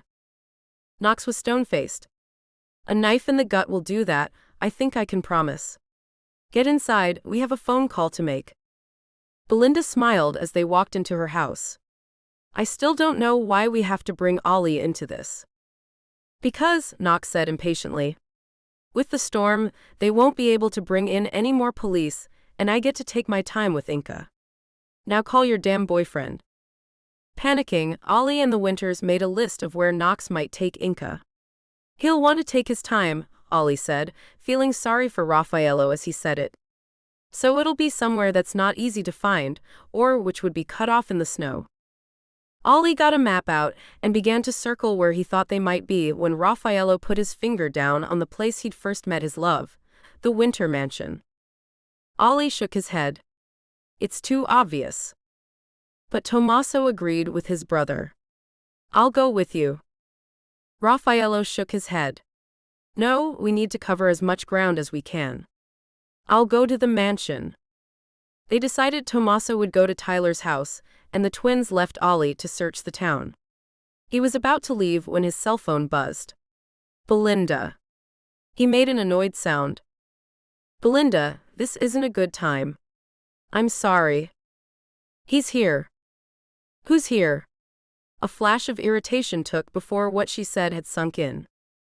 He says he's going to kill me, Ollie. Knox. He says he'll kill me unless you come. Ollie's face hardened. I don't believe you, Belinda. He heard a scuffle and Belinda cried out in pain. Then his stomach turned over as he heard his voice. Rosenbaum, I currently have a .22 caliber pistol pressed against your girlfriend's throat. I will kill her unless you get here in 5 minutes. Do I need to tell you not bring anyone else, to come alone? No. Do it. Knox hung up. Ollie took off, out into the storm and down the road. He parked and jumped out of the car, weapon drawn. The door was open. He went in, checking around him, his police training kicking in. He got to the living room and stopped. Knox was standing against the fireplace, smiling at him. His gun sat on a chair away from his reach. Ollie frowned. Hello, Chief. Ollie glanced around him, never taking his weapon off Knox. Where's Inca? Knox laughed. That's just typical. Even now, with your girlfriend in danger, your first thought is of our lovely Inca. Inca isn't your problem anymore, Ollie. Soon she'll be no one's problem. Why did you call me here, Knox? When you could have gotten clean away. Knox's smile dropped. Loose ends. Ollie's eyes narrowed. Where's Belinda? Knox laughed. Right behind you.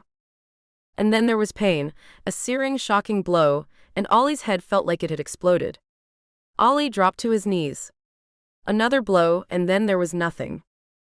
Knox nodded at Belinda as he walked casually over to Ollie and relieved him of his gun. Belinda beamed. Did I do good? You did good. Belinda looked down at Ollie's prone body. Pity. He was a good if nothing else. Knox smiled. And yet your hatred of Inca Sardi outstripped your need to get laid. Belinda laughed. Just the thought of you gutting her is keeping me warm. So what now? Knox met her gaze. Like I said, loose ends. And he shot her in the head. Tommaso raced along the road to Tyler's house, the car skidding and swerving on the icy roads. The car almost smashed into the porch steps of the house, such was Tommaso's hurry and panic, but one quick search of the house proved fruitless.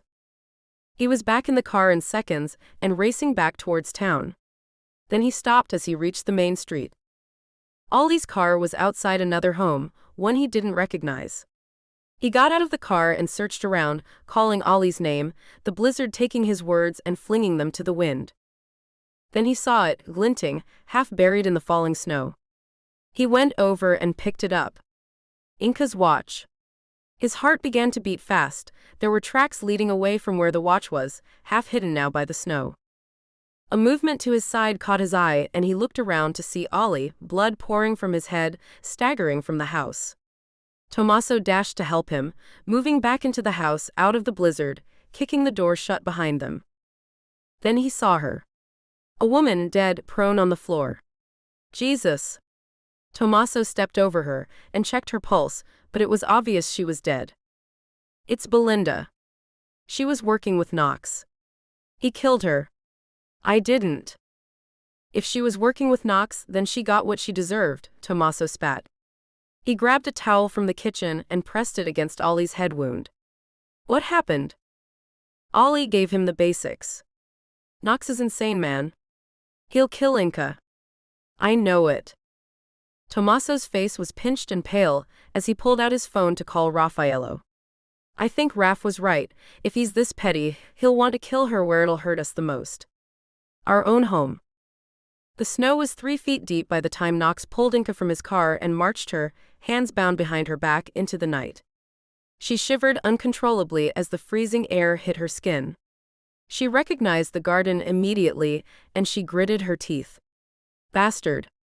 He would use her murder to add more hurt and pain to Raffaello and Tommaso.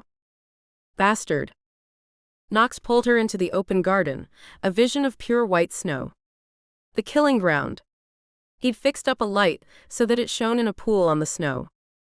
I'm going to stab you to death here, Inca, he said matter-of-factly. I like the look of your blood on the snow. You're insane, Inca whispered. Completely insane. Nox smiled, then cuffed her around the face, splitting her lip. And you're a dead woman walking, Inca. Your billionaires aren't going to save you now.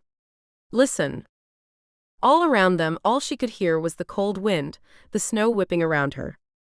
Nox forced her down onto her back. Her skin reacted to the cold snow, and he knelt above her. I waited until it was like this, because I don't want you to die too quickly. I want to savor this, want you to feel the utter agony of what I'm going to do to you. The cold will slow your heart. The knife in his hand was a bayonet knife, Tyler's knife. He saw her look at it and smiled. Yes, I killed your mother with the same knife. Both of your mothers. And your father. And all those women who looked like you. Practice runs for the big event. Now, and he placed the tip of the knife into the hollow of her navel, I'm going to do this real slow. And he pushed the blade slowly into her belly. Inca gasped, the pain unimaginable as the steel sliced through her. Nox smiled. Beautiful, beautiful. He pulled the blade out, and Inca felt her blood pumping out of the wound onto the snow. She could smell it, rust and blood. Dark spots were at the corner of her eyes, and they whirled in her head. Nox slapped her face hard. Don't lose consciousness now, baby. I'm not nearly done with you. From somewhere, she thought she heard a voice. A shout. A cry in the night. Another stab from the knife. Her systems began to shut down. Just let me die. She heard Nox laugh. You're not getting off that easy, my darling. There was needle in her arm, and she was shocked back to full alertness. Nox's face was very close to hers. I told you, we're going to take our time here. Just kill me, she said. I'm already dead. The blessed delirium of unconsciousness had been taken away by whatever he had injected into her, and she watched the knife, dripping with her own blood, as he raised it above his head. Suddenly, despite the agony, despite the hopelessness, Inca began to laugh. That stopped him. What are you laughing at? I'm killing you. His face was a picture of rage that she could have the nerve to be laughing at him at this moment. I know, Inca laughed at him, and I'll probably die right here. But right now, behind you, Raffaello Winter is holding the gun that's going to blow your head off. Nox whipped around and got to see Raffaello's furious face just for a second before Raffaello did indeed blow his head off. Nox slumped to the snowy ground, the eye that was still attached to his head open and staring in disbelief. The adrenaline left Inca then, as Raff dropped to his knees beside her, ripping his coat off and wrapping it around her, and she began to feel the agony burn through her body. He pulled his sweater off and pushed it against her wounds. You alive? You hear me? You hang on. Inca nodded, knowing that it was impossible to hope, but in her final moments with this man, the man she loved so very deeply, she didn't want to be sad. I love you so much, Raffaello.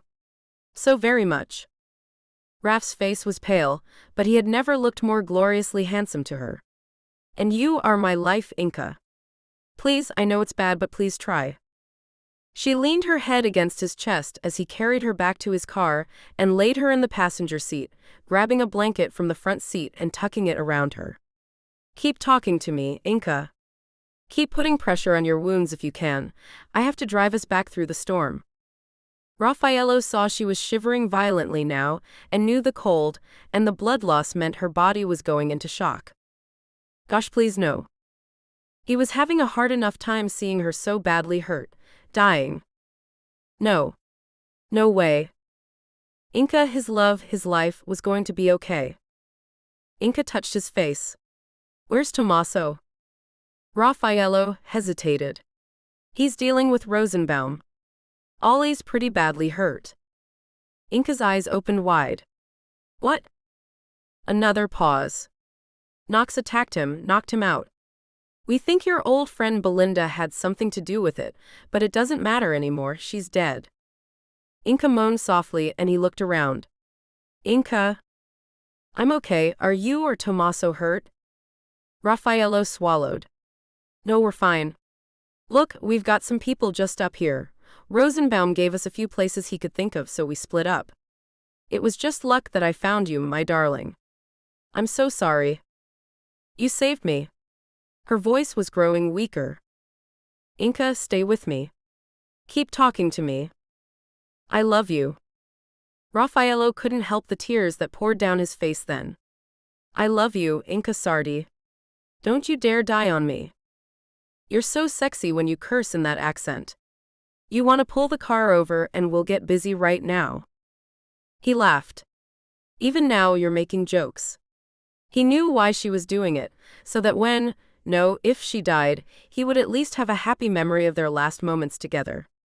Gosh, I love you so much, but I will kill you if you die. He was gratified to hear her chuckle, but he could also hear the pain in her voice. Baby, I want you to know, it was always you, Raffaello. Always you. That broke him and he began to sob, his whole body shaking uncontrollably. Oh gosh, Inka. Please don't leave me, we're so close, so very close. I'm trying, baby. I promise. I don't want to die. But her voice was getting weaker. The car skidded all over the icy road, the snow battering down, almost completely obscuring his vision.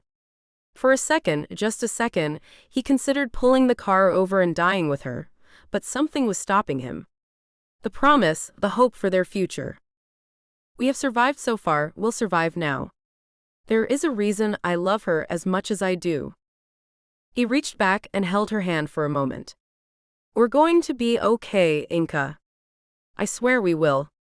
And I'm going to marry you. Inka laughed softly. Well, you'd better. Hope suddenly soared as he saw the lights of the town in front of him. Raffaello almost laughed. Almost there, mio caro, almost safe.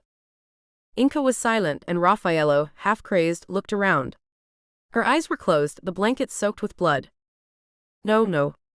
The car screeched into town, towards the blue and red lights of the emergency vehicles, braking sharply, and he was out, opening the passenger door, desperate to get to her. Raf. He heard his brother through the storm. Raffaello gathered Inka up in his arms and trudged through the snow towards the emergency vehicles. Hot tears were flooding down his cheeks. He saw Tommaso's expression when he saw her. Fear. Grief. Then they were surrounded by paramedics and police, and everything was a whirl. Inka opened her eyes and drew in a long, deep lungful of cool, fresh air.